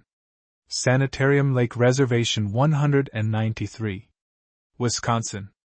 The Interstate Park of the Dalles of the St. Croix 600. Wyoming. The Bighorn Springs Reservation 640. Total 1,685,023. Canadian National Parks and Timber Reserves. The Dominion of Canada has established a large number of public parks and forest reserves, of which a list has been very kindly furnished by the Dominion Secretary of the Interior, as follows. British Columbia. Acres. Long Lake Timber Reserve 76,800. Yoho Park, a part of Rocky Mt. Park of Can. Glacier Forest Park 18,720. Northwest Territory. Acres. Rocky Mountain Park of Canada 2,880,000 Foothills Timber Reserve 2,350,000 Waterton Lakes Forest Park 34,000 Cooking Lakes Timber Reserve 109,000 Moose Mountain Timber Reserve 103,000 Beaver Hills Timber Reserve 170,000. Manitoba. Turtle Mountain Timber Reserve 75,000 Spruce Woods Timber Reserve 190,000 Riding Mountain Timber Reserve 1,215,000 Duck Mountain Timber Reserve 840,000 Lake Manitoba West Timber Reserve 159,460. Ontario. Algonquin Park 1,109,383 Eastern Reserve 80,000 Sibley Reserve 45,000 Temagami Reserve 3,774,000 Rondo Park. Mississauga Reserve 1,920,000. Quebec. Laurentides National Park 1,619,840. Total 16,769,203. Besides these, there are 2 or 3 other reservations in Quebec and New Brunswick and Manitoba that have not as yet been finally reserved, but which are in contemplation. Many of the timber reserves are still to be cut over under license. On the other hand, many of them find their chief function as game preserves, as do also to still greater extent the national parks. A large number of these parks and timber reserves are clothed with beautiful and valuable forests, as yet untouched by the axe. The Black Mesa Forest Reserve of Arizona and its availability as a game preserve. The Black Mesa Forest Reserve lies in central-eastern Arizona and contains 1,658,880 acres, is about 180 miles long in a northwesterly and southeasterly direction and a direct continuation southeasterly from the San Francisco Mountain Forest Reserve. On the north it contains a part of the Mogollon Mesa, which is covered with a magnificent open forest of Arizona yellow pine, Pinus ponderosa, in which there is an abundance of bunch grass and here and there are beautiful grassy parks. To the southeast the reserve covers a large part of the White Mountains, one of the largest areas of generally high elevation in Arizona. The yellow pine forest, similar in character to that on the Mogollon Mesa, is found over a large part of the reserve between 7,000 and 8,500 feet altitude, and its general character is shown in the accompanying view. The Black Mesa Reserve is irregular in outline. The large compact areas at each end are joined by a long, narrow strip, very irregular in outline and less than a township broad at various points. It lies along the southern border of the Great Colorado Plateau, and covers the southern and western borders of the basin of the Little Colorado River. Taken as a whole, this reserve includes some of the wildest and most attractive mountain scenery in the West. Owing to the wide separation of the 2 main areas of the reserve, and certain differences in physical character, they will be described separately, beginning with the northwestern and middle areas, which are similar in character. The northwestern section of the Black Mesa Reserve. With the exception of an area in the extreme western part, which drains into the Rio Verde, practically all of this portion of the reserve lies along the upper border of the basin of the Little Colorado. It is a continuation of the general easy slope which begins about 5,000 feet on the river and extends back so gradually at first that it is frequently almost imperceptible, but by degrees becomes more rolling and steeper until the summit is reached at an altitude of from 6,000 to 9,000 feet. The reserve occupies the upper portion of this slope, which has more the form of a mountainous plateau country, scored by deep and rugged canyons, than of a typical mountain range. From the summit of this elevated divide, with the exception of the district draining into the Rio Verde, the southern and western slope drops away abruptly several thousand feet into Tonto Creek Basin. The top of the huge escarpment thus formed faces south and west, and is known as the rim of Tonto Basin, or, locally, the rim. From the summit of this gigantic rocky declivity is obtained an inspiring view of the south, where range after range of mountains lie spread out to the distant horizon.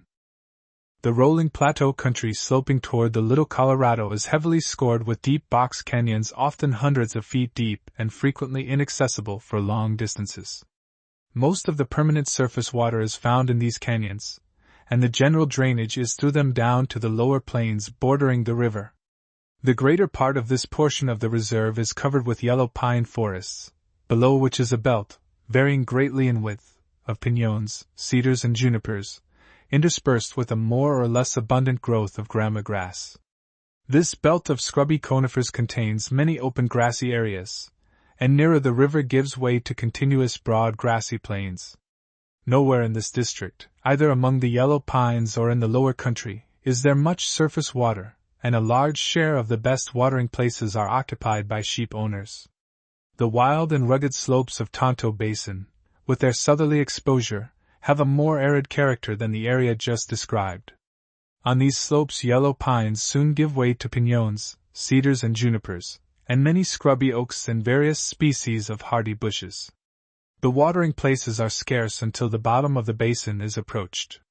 Tonto Basin and its slopes are also occupied by numerous sheep herds, especially in winter. There are several small settlements of farmers, sheep and cattle growers within the limits of the narrow strip connecting the larger parts of the reserve, notably Show Low, Pinetop, and Linden.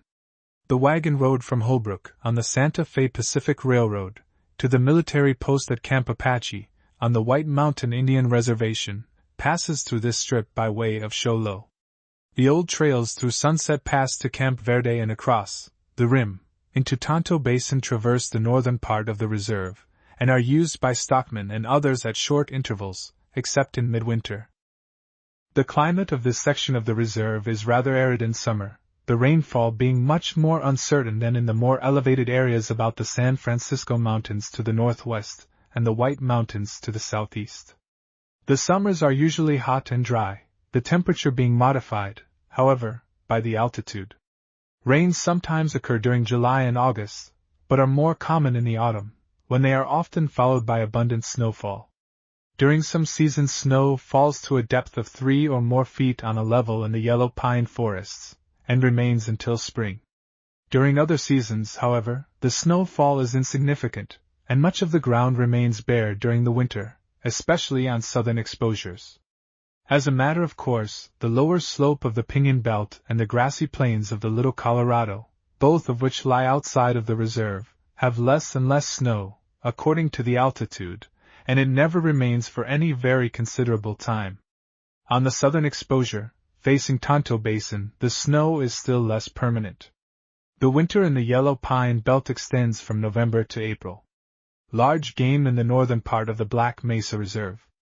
Black-tailed deer, antelope, black and silver-tipped bears and mountain lions are the larger game animals which frequent the yellow pine forests in summer.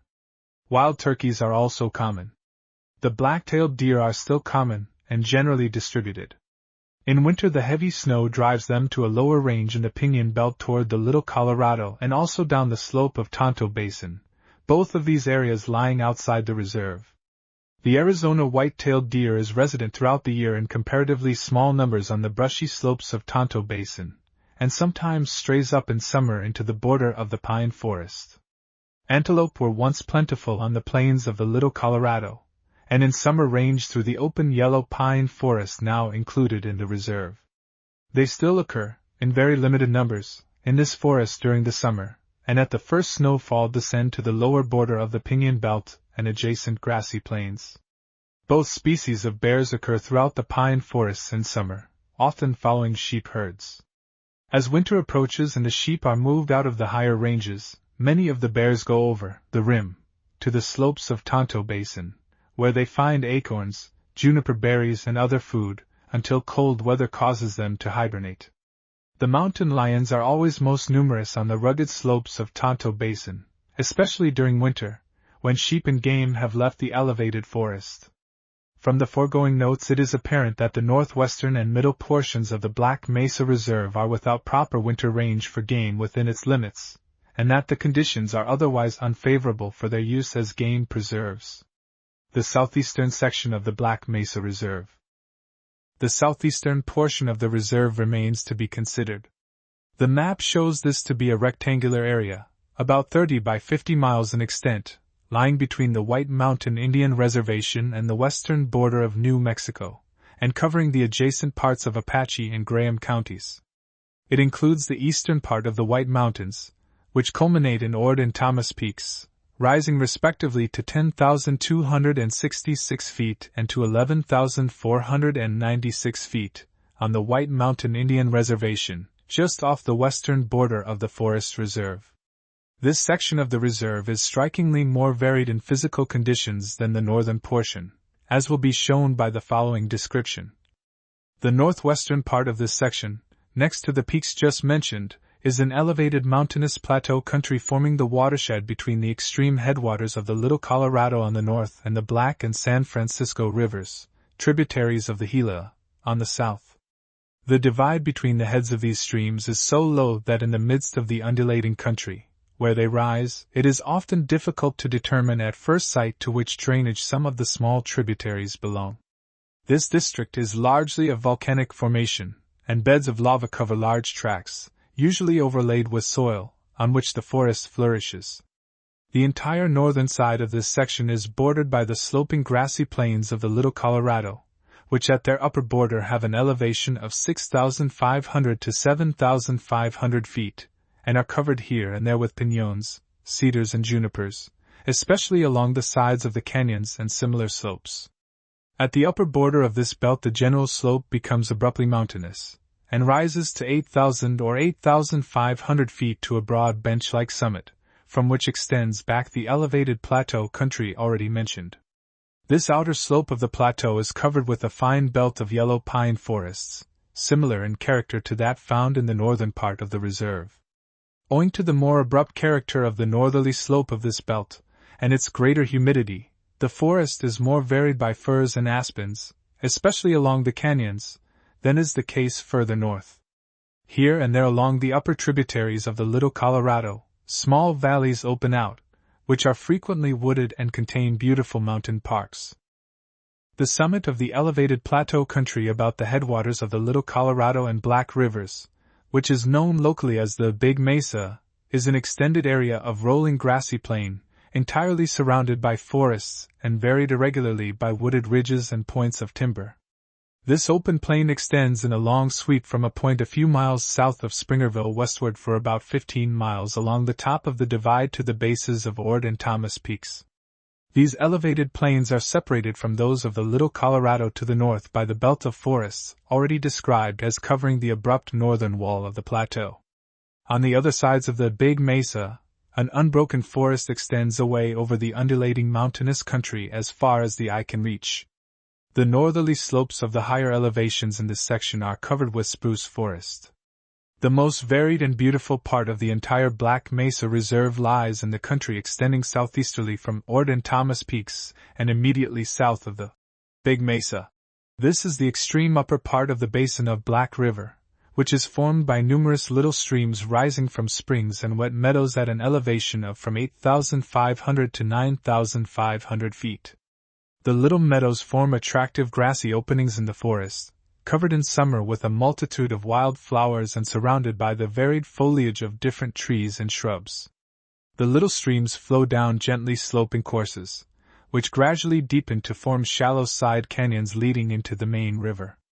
Black River is a clear, sparkling trout stream at the bottom of a deep, rugged box canyon, cut through a lava bed and forming a series of wildly picturesque views. The sides of Black River Canyon and its small tributaries are well forested.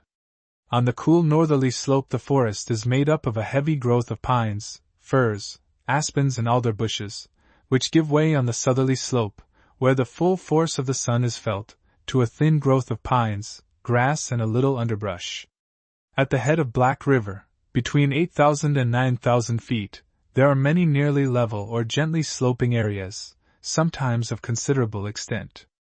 These are covered with open yellow pine forests, with many white-barked aspens scattered here and there, and an abundance of grasses and low bushes.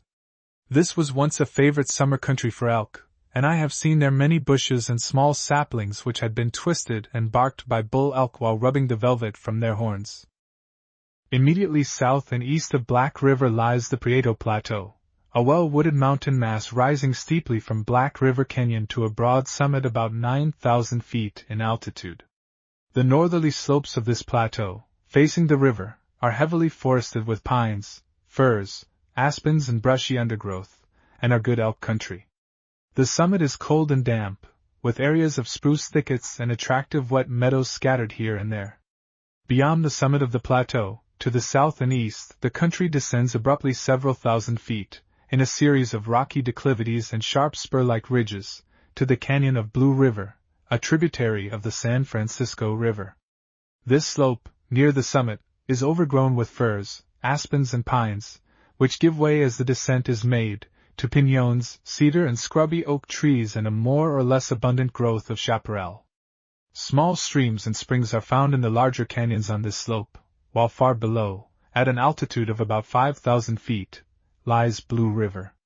The country at the extreme head of Blue River forms a great mountain amphitheater, with one side so near the upper course of Black River that one can traverse the distance between the basins of the two streams in a short ride.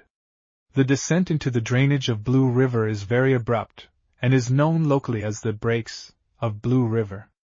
The scenery of these breaks nearly, if not quite, equals that on the rim of Tonto Basin in its wild magnificence.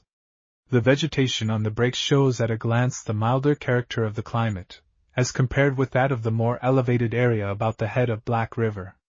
In the midst of the shrubbery growth on the breaks there is a fine growth of nutritious grasses, which forms excellent winter forage. The entire southern part of the reserve lying beyond the Prieto Plateau is an excessively broken mountainous country, with abrupt changes in altitude from the hot canyons, where cottonwoods flourish, to the high ridges, where pines and firs abound. The northeastern part of the section of the reserve under consideration is cut off from the rest by the valley of Nutrioso Creek, a tributary of the Little Colorado, and by the headwaters of the San Francisco River. It is a limited district, mainly occupied by Escudilla Mountain, rising to 10,691 feet, and its foothills.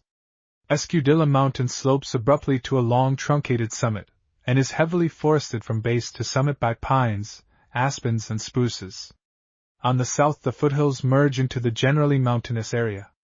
On the north, at an altitude of about 8,000 feet, they merge into the plains of the Little Colorado, varied by grassy prairies and irregular belts of pinyon timber. The upper parts of the Little Colorado and Black Rivers, above 7,500 feet, are clear and cold, and well stocked with a native species of small brook trout. Owing to the generally elevated character of the southeastern section of the Black Mesa Reserve, containing 3 mountain peaks rising above 10,000 feet, the annual precipitation is decidedly greater than elsewhere on the reserve. The summer rains are irregular in character, being abundant in some seasons and very scanty in others, but there is always enough rainfall about the extreme head of Black River to make grass, although there is always much hot, dry weather between May and October. The fall and winter storms are more certain than those of summer, and the parts of the reserve lying above 8,000 feet are usually buried in snow before spring, frequently with several feet of snow on a level. The amount of snow increases steadily with increase of altitude. Some of the winter storms are severe, and on one occasion, while living at an altitude of 7,500 feet, I witnessed a storm during which snow fell continuously for nearly 2 days. The weather was perfectly calm at the time, and after the first day the pine trees became so loaded that an almost continual succession of reports were heard from the breaking of large branches. At the close of the storm there was a measured depth of 26 inches of snow on a level at an altitude of 7,500 feet. 1,000 feet lower, on the plains of the Little Colorado, a few miles to the north, only a foot of snow fell, while at higher altitudes the amount was much greater than that measured.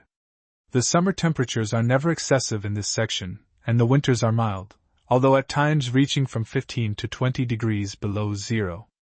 Above 7,500 feet, except on sheltered south slopes, snow ordinarily remains on the ground from 4 to 5 months in sufficient quantity to practically close this area from winter grazing.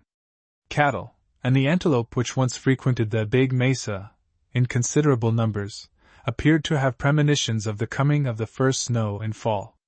On one occasion, while stopping at a ranch on the plains of the Little Colorado, just below the border of the Big Mesa country, in November, I was surprised to see hundreds of cattle in an almost endless line coming down from the mesa, intermingled with occasional bands of antelope. They were following one of the main trails leading from the mountain out on the plains of the Little Colorado. Although the sun was shining at the time, there was a slight haziness in the atmosphere, and the ranchmen assured me that this movement of the stock always foretold the approach of a snowstorm. The following morning the plains around the ranch where I was stopping were covered with 6 inches of snow, while over a foot of snow covered the mountains. Bands of half-wild horses ranging on the big mesa show more indifference to snow, as they can dig down to the grass. But the depth of snow sometimes increases so rapidly that the horses become yard, and their owners have much difficulty in extricating them. The southerly slopes leading down from the divide to the lower altitudes along the Black River and the Breaks of the Blue are sheltered from the cold northerly winds of the Little Colorado Valley, while the greater natural warmth of the situation aids in preventing any serious accumulation of snow.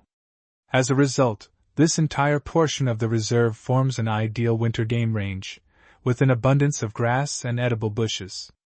The varied character of the country about the head of Black River makes it an equally favorable summer range for game, and that this conjunction of summer and winter ranges is appreciated by the game animals is shown by the fact that this district is probably the best game country in all Arizona.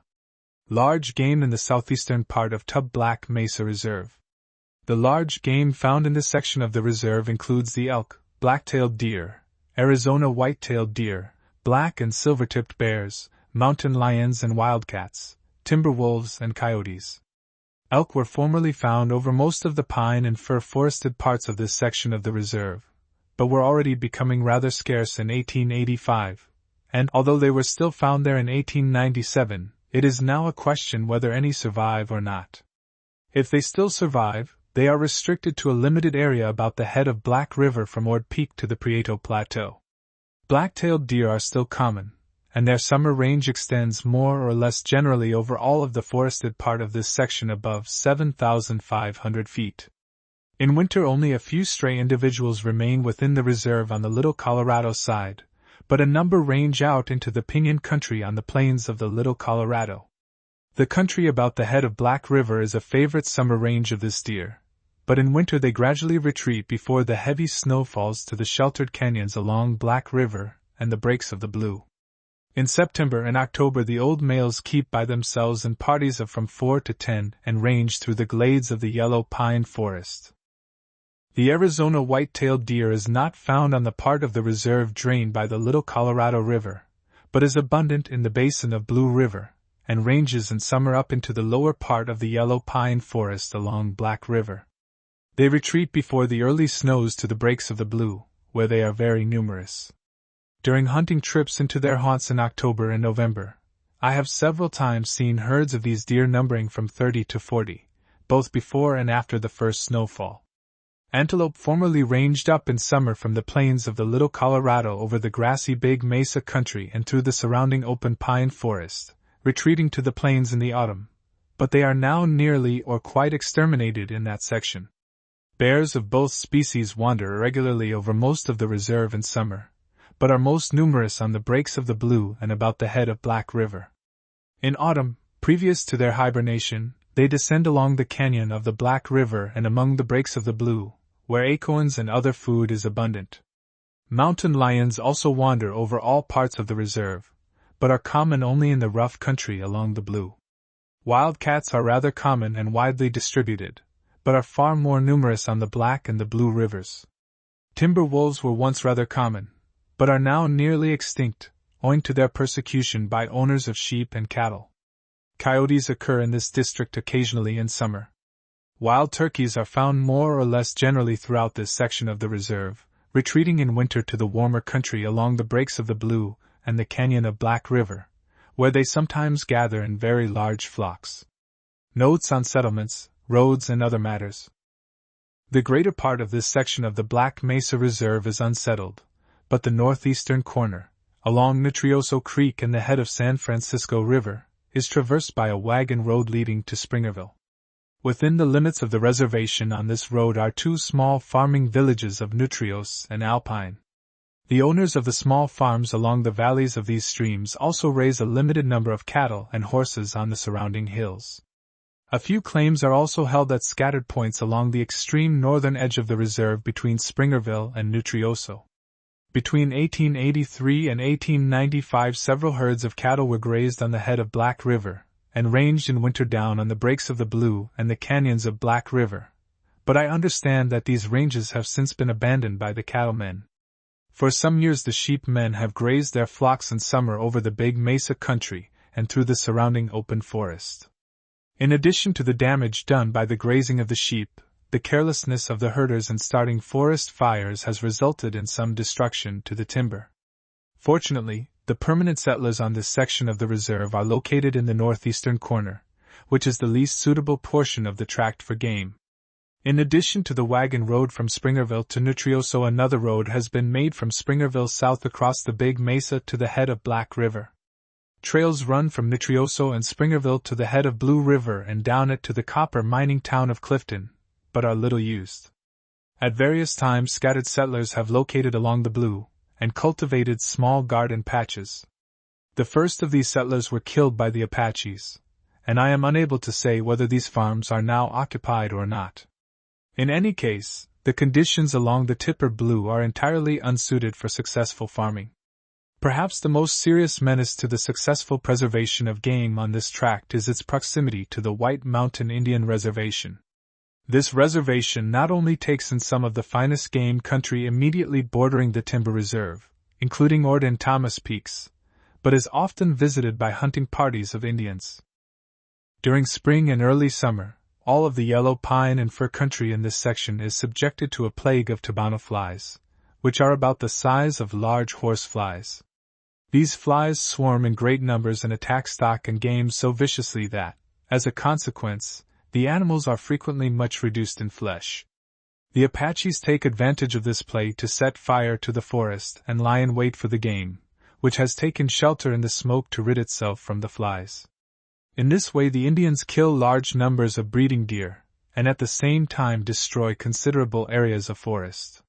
While on a visit to this district in the summer of 1899, Mr. Pinchot saw the smoke of 5 forest fires at different places in the mountains, which had been set by hunting parties of Indians for the purpose. The only method by which not only the game, but the forest along the western side of this reserve can be successfully protected will be to have the western border of the forest reserve extended to take in a belt 8 to 12 miles wide of the Indian reservation. This would include Ord and Thomas Peaks, and would serve efficiently to protect the country about the headwaters of the rivers from these destructive inroads. The northern border of this section of the reserve is about 100 miles by wagon road from the nearest point on the Santa Fe Pacific Railroad. 7 miles from its northern border is the town of Springerville, with a few hundred inhabitants in its vicinity engaged in farming, cattle and sheep growing. From Springerville north extends the plains of the Little Colorado to St. John's, the county seat of Apache County, containing a few hundred people. To the south and east of the reserve there are no towns for some distance, except a few small settlements along the course of the San Francisco River in New Mexico, which are far removed from the part of the reserve which is most suitable for game. The fact that deer continue abundant in the district about the head of Black River, although hunted at all seasons for many years, and the continuance there of elk for so long, under the same conditions, is good evidence of the favorable conditions existing in that section for game. E. W. Nelson. Constitution of the Boone and Crockett Club. Founded December 1887. Article I. This club shall be known as the Boone and Crockett Club. Article II. The objects of the club shall be 1. To promote manly sport with the rifle. 2. To promote travel and exploration in the wild and unknown, or but partially known, portions of the country. 3. To work for the preservation of the large game of this country, and, so far as possible, to further legislation for that purpose, and to assist in enforcing the existing laws. 4. To promote inquiry into, and to record observations on, the habits and natural history of the various wild animals. 5. To bring about among the members the interchange of opinions and ideas on hunting, travel and exploration, on the various kinds of hunting rifles, on the haunts of game animals, etc. Article 3. No one shall be eligible for regular membership who shall not have killed with the rifle, in fair chase, by still hunting or otherwise, at least one individual of each of 3 of the various kinds of American large game. Article 4. Under the head of American large game are included the following animals: black or brown bear, grizzly bear, polar bear, buffalo, bison, mountain sheep, woodland caribou, barren-ground caribou, cougar, muskox, white goat, elk, wapiti, pronghorn antelope, moose, Virginia deer, mule deer, and Columbian black-tailed deer. Article V. The term, fair chase, shall not be held to include killing bear or cougar in traps, nor fire hunting, nor crusting moose, elk or deer in deep snow, nor calling moose, nor killing deer by any other method than fair stalking or still hunting, nor killing game from a boat while it is swimming in the water, nor killing the female or young of any ruminant, except the female of white goat or of muskox. Article 6. This club shall consist of not more than 100 regular members, and of such associate and honorary members as may be elected by the Executive Committee. Associate members shall be chosen from those who by their furtherance of the objects of the club, or general qualifications, shall recommend themselves to the Executive Committee. Associate and honorary members shall be exempt from dues and initiation fees, and shall not be entitled to vote. Article 7. The officers of the club shall be a president, 5 vice presidents, a secretary, and a treasurer, all of whom shall be elected annually. There shall also be an executive committee, consisting of 6 members, holding office for 3 years, the terms of 2 of whom shall expire each year. The president, the secretary, and the treasurer shall be ex officio members of the executive committee. Article 8. The executive committee shall constitute the Committee on Admissions. The Committee on Admissions may recommend for regular membership by unanimous vote of its members present at any meeting, any person who is qualified under the foregoing articles of this Constitution. Candidates thus recommended shall be voted on by the club at large. 6 blackballs shall exclude, and at least 1/3 of the members must vote in the affirmative to elect. Article 9. The entrance fee for regular members shall be $25. The annual dues of regular members shall be $5, and shall be payable on February 1st of each year. Any member who shall fail to pay his dues on or before August 1st, following, shall thereupon cease to be a member of the club. But the executive committee, in their discretion, shall have power to reinstate such member. Article X. The use of steel traps, the making of large bags, the killing of game while swimming in water, or helpless in deep snow, and the killing of the females of any species of ruminant, except the muskox or white goat, shall be deemed offenses. Any member who shall commit such offenses may be suspended, or expelled from the club by unanimous vote of the Executive Committee. Article 11. The officers of the club shall be elected for the ensuing year at the annual meeting. Article 12. This Constitution may be amended by a 2/3 vote of the members present at any annual meeting of the club, provided that notice of the proposed amendment shall have been mailed, by the Secretary, to each member of the club, at least 2 weeks before said meeting. Bylaws. Rules of the Committee on Admission. 1. Candidates must be proposed and seconded in writing by 2 members of the club. 2. Letters concerning each candidate must be addressed to the Executive Committee by at least 2 members, other than the proposer and seconder. 3. No candidate for regular membership shall be proposed or seconded by any member of the Committee on Admissions. 4. No person shall be elected to associate membership who is qualified for regular membership, but withheld therefrom by reason of there being no vacancy. Additional information as to the admission of members may be found in Articles 3, 6, 8, and 9 of the Constitution. Former officers. Boone and Crockett Club. President: Theodore Roosevelt, 1888 to 1894. Benjamin H. Bristow, 1895 to 1896. W. Austin Wadsworth, 1897. Vice Presidents: Charles Deering, 1897. Walter B. Devereux, 1897. Howard Melville Hanna, 1897. William D. Pickett, 1897. Frank Thompson, 1897 to 1900. Owen Wister, 1900 to 1902. Archibald Rogers, 1903. Secretary and Treasurer. Archibald Rogers, 1888 to 1893. George Bird Grinnell, 1894 to 1895. C. Grant Lafarge, 1896 to 1901. Secretary. Alden Sampson, 1902. Madison Grant, 1903. Treasurer. C. Grant Lafarge, 1902. Executive Committee. W. Austin Wadsworth, 1893 to 1896. George Bird Grinnell, 1893. Winthrop Chandler, 1893 to 1899, 1904. Owen Wister, 1893 to 1896, 1903. Charles F. Deering, 1893 to 1896. Archibald Rogers, 1894 to 1902. Lewis Rutherford Morris, 1897. Henry L. Stimson, 1897 to 1899. Madison Grant, 1897 to 1902. Gifford Pinchot, 1900 to 1903. Caspar Whitney, 1900 to 1903. John Rogers, Jr., 1902. Alden Sampson, 1903. Arnold Haig, 1904. Editorial Committee. George Bird Grinnell, 1896. Theodore Roosevelt, 1896. Officers of the Boone and Crockett Club, 1904. President. W. Austin Wadsworth Geneseo, New York. Vice Presidents. Charles Deering, Illinois. Walter B. Devereux, Colorado. Howard Melville Hanna, Ohio. William D.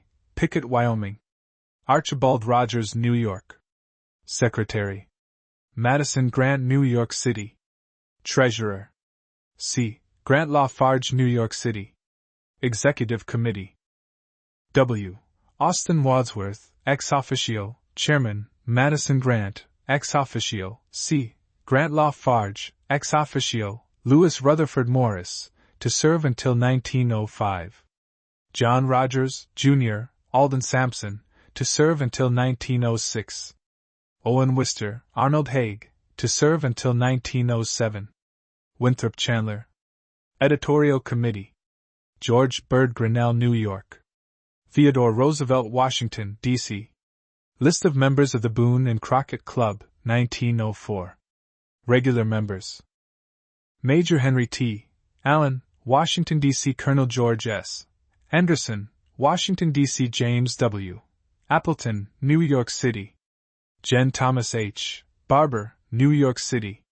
Daniel M. Barringer, Philadelphia, Pennsylvania. F.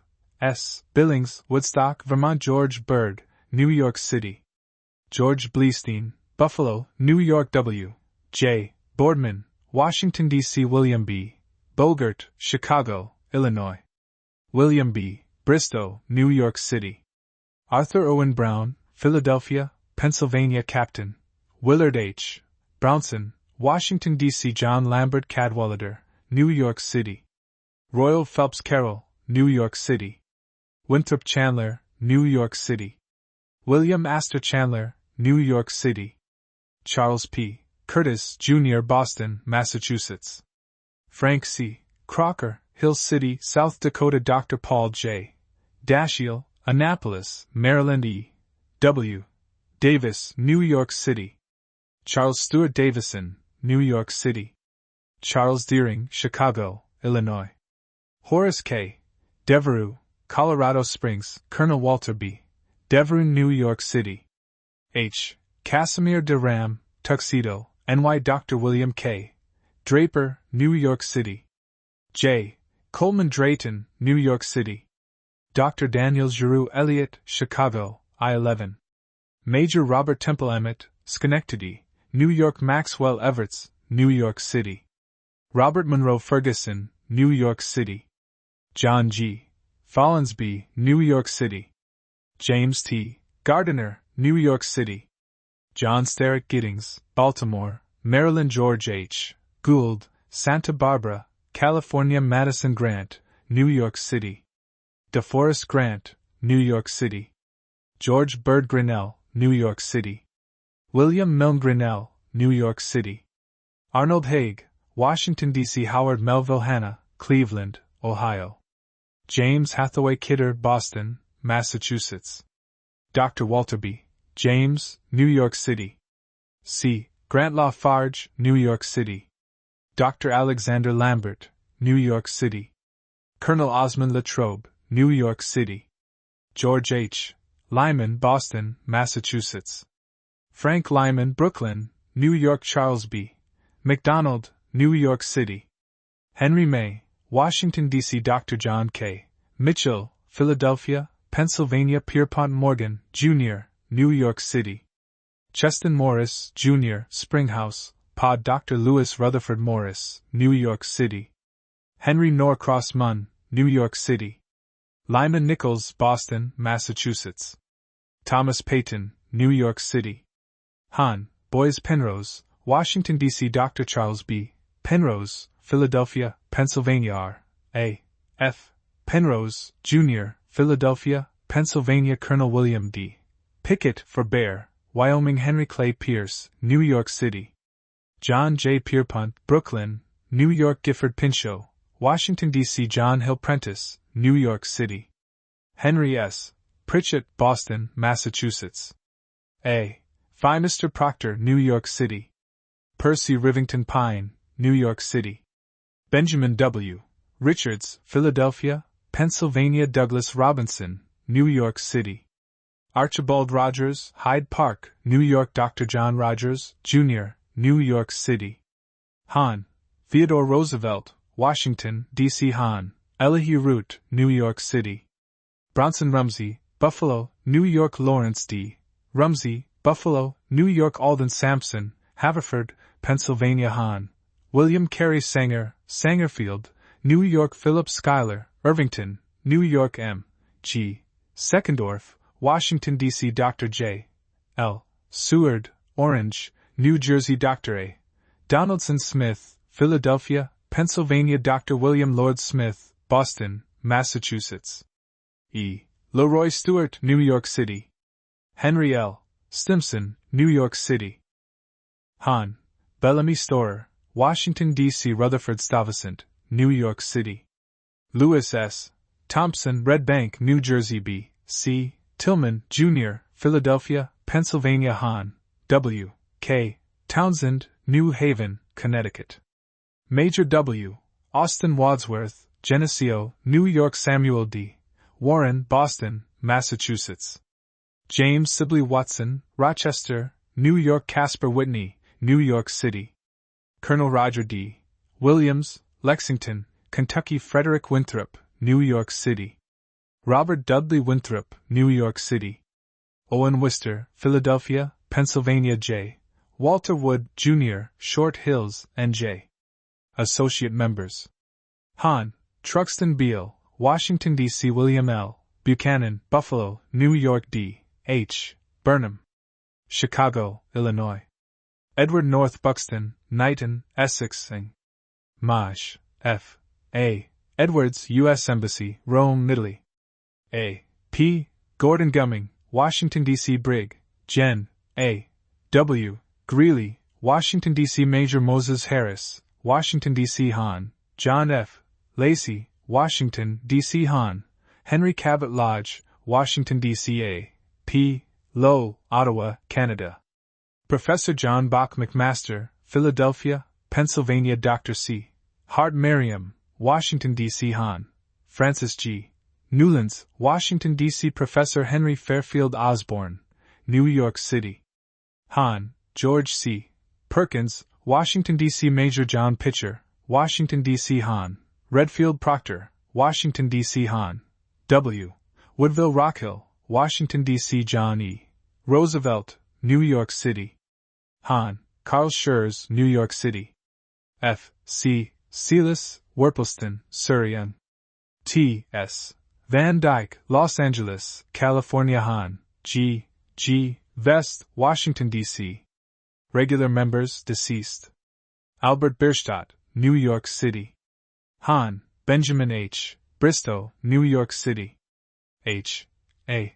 Cary, Newport, Rhode Island. Colonel Richard Irving Dodge, Washington, D.C. Colonel H. C.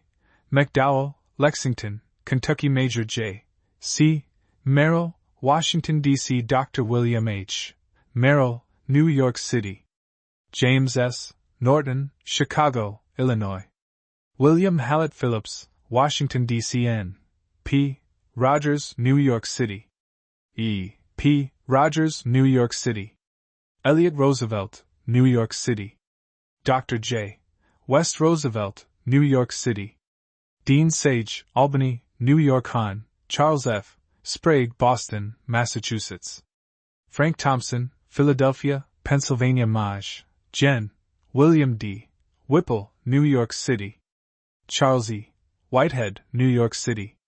Honorary members, deceased. Judge John Dean Cotton, Ottawa, Illinois.